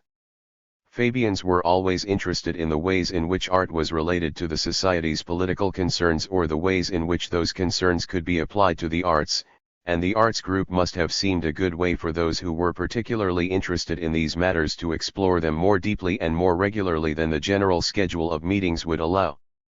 When the idea for such a group was first mooted, it might also have appeared as a rich opportunity for organizing some collaborative artistic activities among members. All these hopes would have met with disappointment. The group's artistic pursuits showed no sign of going beyond the academic. In fact, they became more and more abstrusely philosophical. And they were related to politics only in the sense of being used to impose a socialist creed on the Fabians which ran counter to the society's studiously non-dogmatic approaches both to art and socialism. In view of the increasingly blatant connections of the group's leaders with the cause of guild socialism, it is easy to understand how old guard Fabians could have seen that group not simply as an alternative club but as one which threatened to become an alternative powerhouse as well. There was an earlier artistic group associated with the Fabians which presented no such threat and which offered rather greater stimulations for its members in a more than academic way. This was the Stage Society, founded in 1899. It was never an official part of the Fabian Society in the way the arts group was, and it did not consist exclusively of Fabians. But it was, in effect, an affiliate organization, having been formed under Fabian influence and depending for much of its support, in its early days at least, on a Fabian public. 42 According to the Fabian News, it was largely officered by Fabians. 43 As well, though this statement is something of an exaggeration. Fabians were prominent on its various committees. 174. Though not dominant in numbers. 44 Nonetheless, Close connections with the Fabian Society were reflected in its structure and its programs as well as in its personnel. Rather like the embryonic Fabian Society, the Stage Society first came together in a private house in London to which a select group of people known to be interested were personally invited. The house belonged to Frederick Welland, a clerk at the Bank of England who served on the Fabian Executive Committee between 1896 and 1904. There were other members of the Fabian Executive among those who issued the original invitation, including Walter Crane, and the actor and director, Charles Charrington. Also included in the list was Charrington's wife, Janet Achich, who had created the role of Nora in Ibsen's A Doll's House and became a lifelong friend of Shaw's. The avowed aim of this group was the formation of a small private subscription society for the production of plays, particularly plays of obvious power and merit which lacked, under the conditions then prevalent on the stage, any opportunity for their presentation. 40 or 50 of those invited turned up to the meeting in Welland's house, though the number of members grew so rapidly that very soon proper theatres had to be hired to accommodate everyone. 46 By 1907 the figure had reached 1,500, which one old member, J.T. Grain, considered much too large for a club, which began so well. When the members were few and the efforts great. 47 Active participation in the productions concerned, whether on stage or backstage, was no doubt spread very unevenly. When the numbers swelled to these proportions, the great majority of members would have attended only as spectators, though that is not to question their commitment to the club nor their enjoyment of its activities in this limited capacity. Moreover, when the society became officially incorporated in 1904, a testimony to its growing reputation, an amateur offshoot was formed by two Fabians for the purpose of providing fellow members with more opportunities for performing in and witnessing interesting plays by British and foreign dramatists. One of its first productions was Oscar Wilde's Salome. 48 Grain's anxiety that the professional wing of the Stage Society was in danger of losing caste artistically by having won it socially. 49 crystallizes the dilemma of all avant-garde groups, and remains a salutary warning against the perils of respectability. Whether his criticisms are entirely fair to the Stage Society as such is another matter. If it became a victim of success in any sense, that success was of the artistic kind at least as much as of the social kind. This is suggested by the career of one of its most brilliant protégés, Harley Granville Barker. Barker was often to be seen as an actor in early Stage Society 175 productions, and he made his debut as a director at one of its sessions in 1900. It also sponsored a production of his first major play, The Marrying of Enlete, in 1902.50. The determinately experimental policies of the society clearly nurtured his youthful talents at a time when the commercial theatre could only have blighted them with its oppressive conventionality and its subjection to the crippling influence of the censor. 51 Barker was stimulated politically as well as artistically by his contacts with the Stage Society. Through these, he was attracted to the Fabian Society around 1903, and he followed both Welland and Charrington onto its executive committee, serving between 1907 and 1912. After the first year or so, a fellow Fabian recalls, his attendance became rather erratic, but he kept being re-elected on his theatrical reputation. 53 By this period, too, his links with the Stage Society, though not completely severed, had naturally weakened as he had begun to achieve independent successes in the world of avant-garde theatre. Between 1904 and 1907 he had mounted a triumphant series of productions at the Royal Court in association with the theatrical manager, J.F. Vidren. 54 The Stage Society could take some credit as the testing ground, if not the breeding ground, of this venture, but the very success of the Royal Court seasons inevitably robbed its prototype of the luster and urgent vitality of lone, pioneering enterprises. It also drew off much of the talent and energy which would normally have been channeled into Stage Society productions. Several of Shaw's plays, for instance, had been given their first airing in the Society's productions. These were performed in whatever theatres happened to be available. It was ominous, however, when Man and Superman was produced at the Royal Court, For though the first performance was officially accredited to the Stage Society, the link which that suggested between the latter institution and the former was not acknowledged subsequently. Indeed, the Barker-Vedran management at the court had already asserted its independence the year before in staging a new Shaw play completely without the Stage Society's sponsorship. And Shaw, though he became a life member of the society in that year, never again wrote a play specifically for it, apart from some minor jeu d'un esprit at a much later date. 56 Barker himself never looked back after the success of the Royal Court seasons, or only begrudgingly. When asked in 1907 to take over the leading role in a Stage Society production of his own play, Waste, he did so, but confessed in a letter to Gilbert Murray, "Waste has wasted me," and 176. "I am finding it difficult not to leave undone the things I ought to be doing." 57 From 1904 on, one of his abiding preoccupations had been the formation of a fully fledged national theatre. 58 The Stage Society could not have hoped, and would not have wished, to divert Barker from this more ambitious enterprise.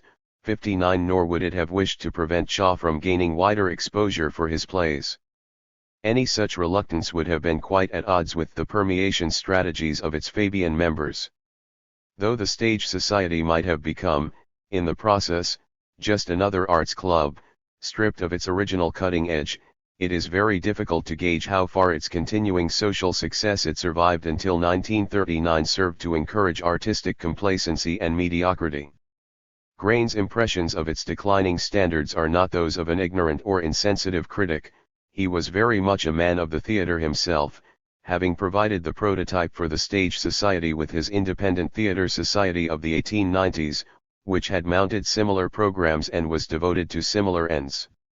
For precisely that reason, however, his impressions can hardly be accounted dispassionate.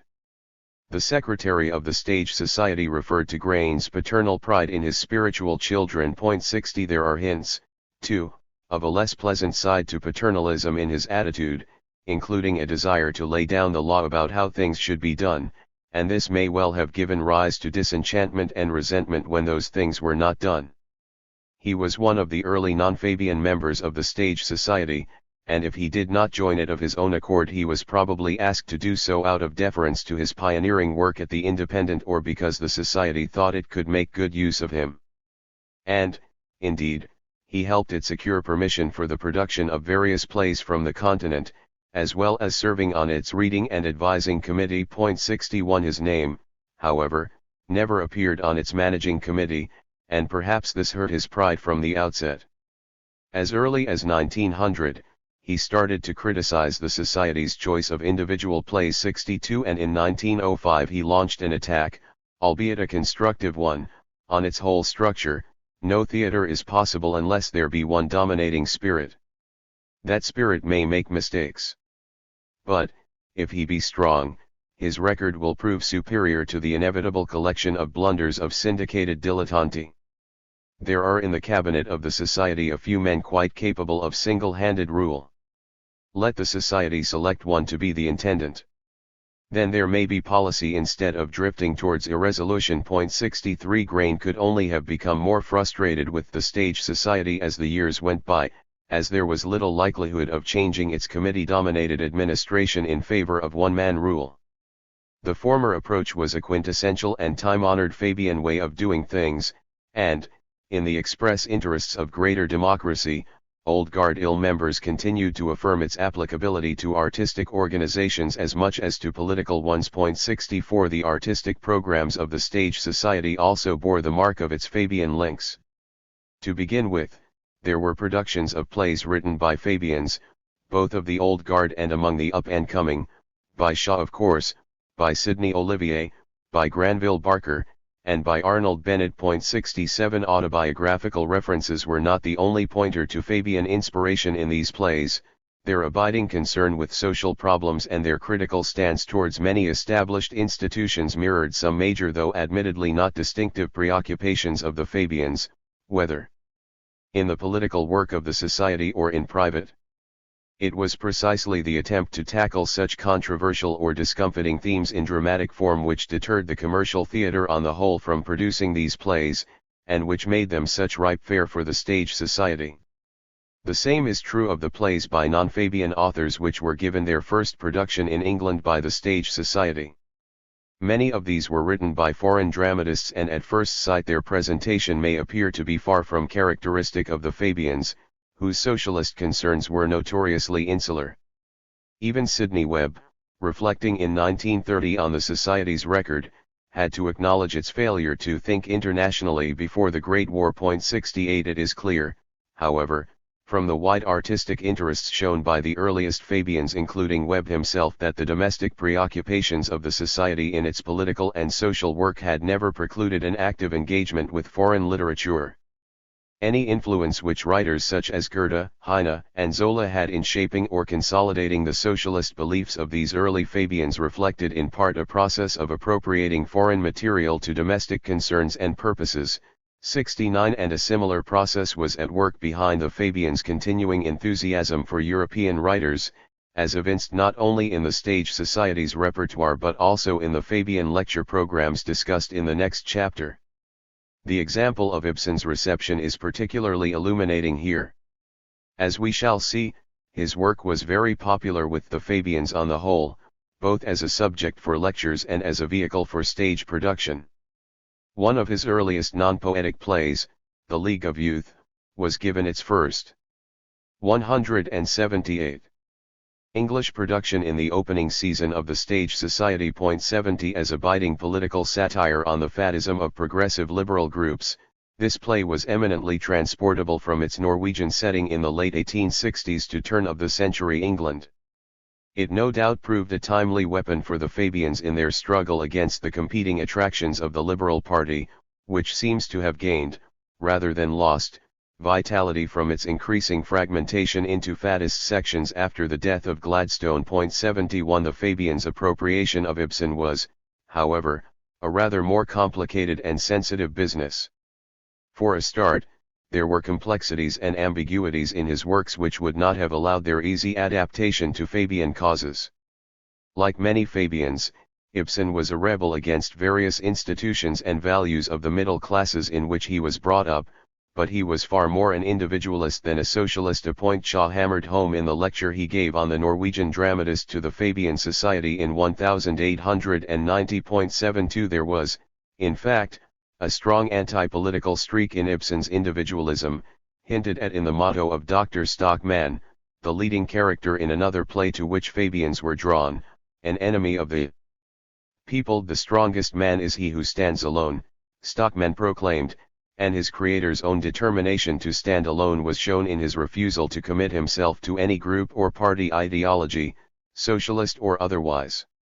The League of Youth could even have been interpreted as a barely concealed attack on all progressive political movements, including the anti-liberal variety typified by the Fabian Society. 74 Only a year or two after it was completed, Ibsen was making openly anarchistic statements.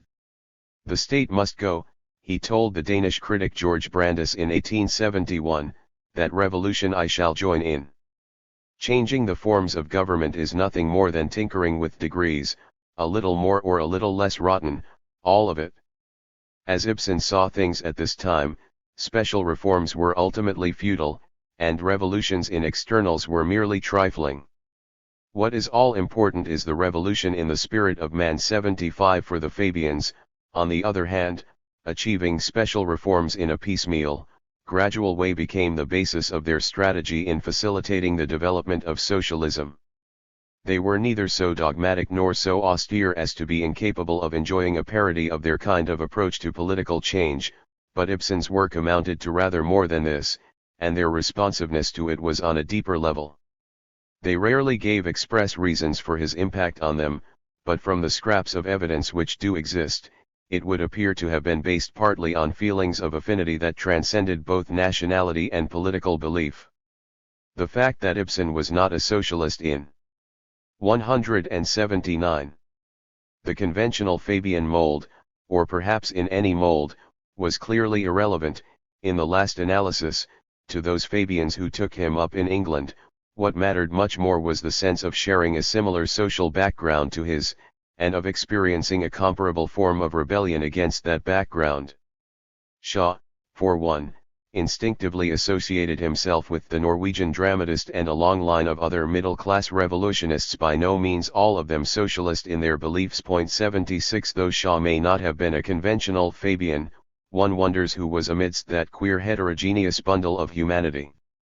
This was a phrase applied to the Fabians in the same year as the Stage Society's production of the League of Youth 11, and it suggests something about the nature of their ideas, too, which from the earliest days had constituted a rather queer, heterogeneous bundle of assumptions and aspirations. In the 1880s they were not immune to what Shaw termed the influenza of anarchism. He had been susceptible himself, and even those Fabians who were not affected could be found making passionate claims on behalf of the individualist ideal and asserting that socialism was merely a more rational form of individualism. 78 It is not so surprising, then, that lone rebels like Dr. Stockman should have struck a responsive chord in some Fabians at least. His denunciation of the solid liberal majority in an enemy of the people, and the attack on liberal groups in the League of Youth, may also have appealed to an authoritarian or elitist side in their makeup. As we shall see, there was a continual tension between elitist and egalitarian tendencies in their schemes and visions. Though Ibsen's plays did not mirror these tensions exactly, there was much in them for Fabians to identify with. They brought to the surface, indeed powerfully articulated, the inevitable dilemmas and self-conflicts faced by anyone rebelling against his own class. Not all Fabians shared a taste for Ibsen. Some, like Annie Besant and William Clark, had found the themes and tensions in his plays far too discomfiting. It would be unwise, in any case, to suggest that his work was taken up by Fabians simply because they felt an emotional bond with him that acted as a kind of therapeutic support. Some of their number clearly found his work as ill-fitted to their own psychological needs as it was to the particular political purposes of the Fabian Society. Their distaste for his themes, however, was as much a tribute to his impact as other Fabians' enthusiasm to his impact as a dramatic artist with a genuine power to disturb. It was on the stage alone, Shaw had claimed in his Fabian Society lecture on Ibsen, that the true extent of the Norwegian dramatist's power could be conveyed. 79 And many Fabians, aside from Shaw, were in the van of those who put this claim to the test. They not only flocked in great numbers to see his plays performed by 180 other groups 80, but they also participated themselves in various Ibsen productions, amateur and professional. The Stage Society's presentation of the League of Youth was but one of these, 81, and interest was not just confined to the London Fabians. In the 1890s, the Liverpool branch of the Fabian Society had mounted a performance of An Enemy of the People and, if we can credit the recollections of one of the participants, Ibsen himself had been so struck with the group's interest that he promised to write another play specially for its members. 82 Evidently nothing came of that promise. In London, at least, the Stage Society came to provide a regular vent for the theatrical interests of Fabians. Numerous other dramatists, especially on the continent, were now emulating Ibsen in writing plays calculated to disturb social and political, as well as religious, pieties, and it behoved the Stage Society, as part of its aim in filling the gaps left by commercial theatrical managements, to test the dramatic power of these newer plays as well as any untried or rarely performed Ibsen pieces, such as the League of Youth. Their adaptability to the Fabians' domestic preoccupations helps explain the frequent appearance of such plays in the Stage Society's repertoire, but it is only half an explanation. In setting out to produce, not just to study, these plays, the Society showed quite plainly that its interest in them was not confined to their social or political themes. The essence of the enterprise was in seeing how far the disturbing power of those themes could be realized in a theatrical performance, the context intended for them by their authors. Dramatic force was as important a criterion in the selection of plays as high morality. 83 There was also a good deal of sheer pleasure to be derived from putting on or attending these performances. They were arranged to take place once a month on Sundays for 9 months of the year, with a break over the summer. The choice of day was significant, for up until the Stage Society's opening production in 1899, there had not been a theatrical performance on the Sabbath since the days of Charles I. 84. This fact would have added to the frisson of belonging to an avant-garde group. Not only was it making artistic breakthroughs with its exotic and provocative repertoire, but a political one as well. Fabians had been long associated with anti-Sabbatarian, and it must have been pleasing to them that an organization so closely affiliated with their own had scored a major advance for that cause. But the pleasure of making a political point would have soon worn off. A more enduring and more delicious pleasure would have been the prospect of all those inclement English Sundays being brightened up with a stimulating entertainment. The conscience-catching plays were not the only thing to attract members, there was also the camaraderie which naturally sprang from the regular meeting of people.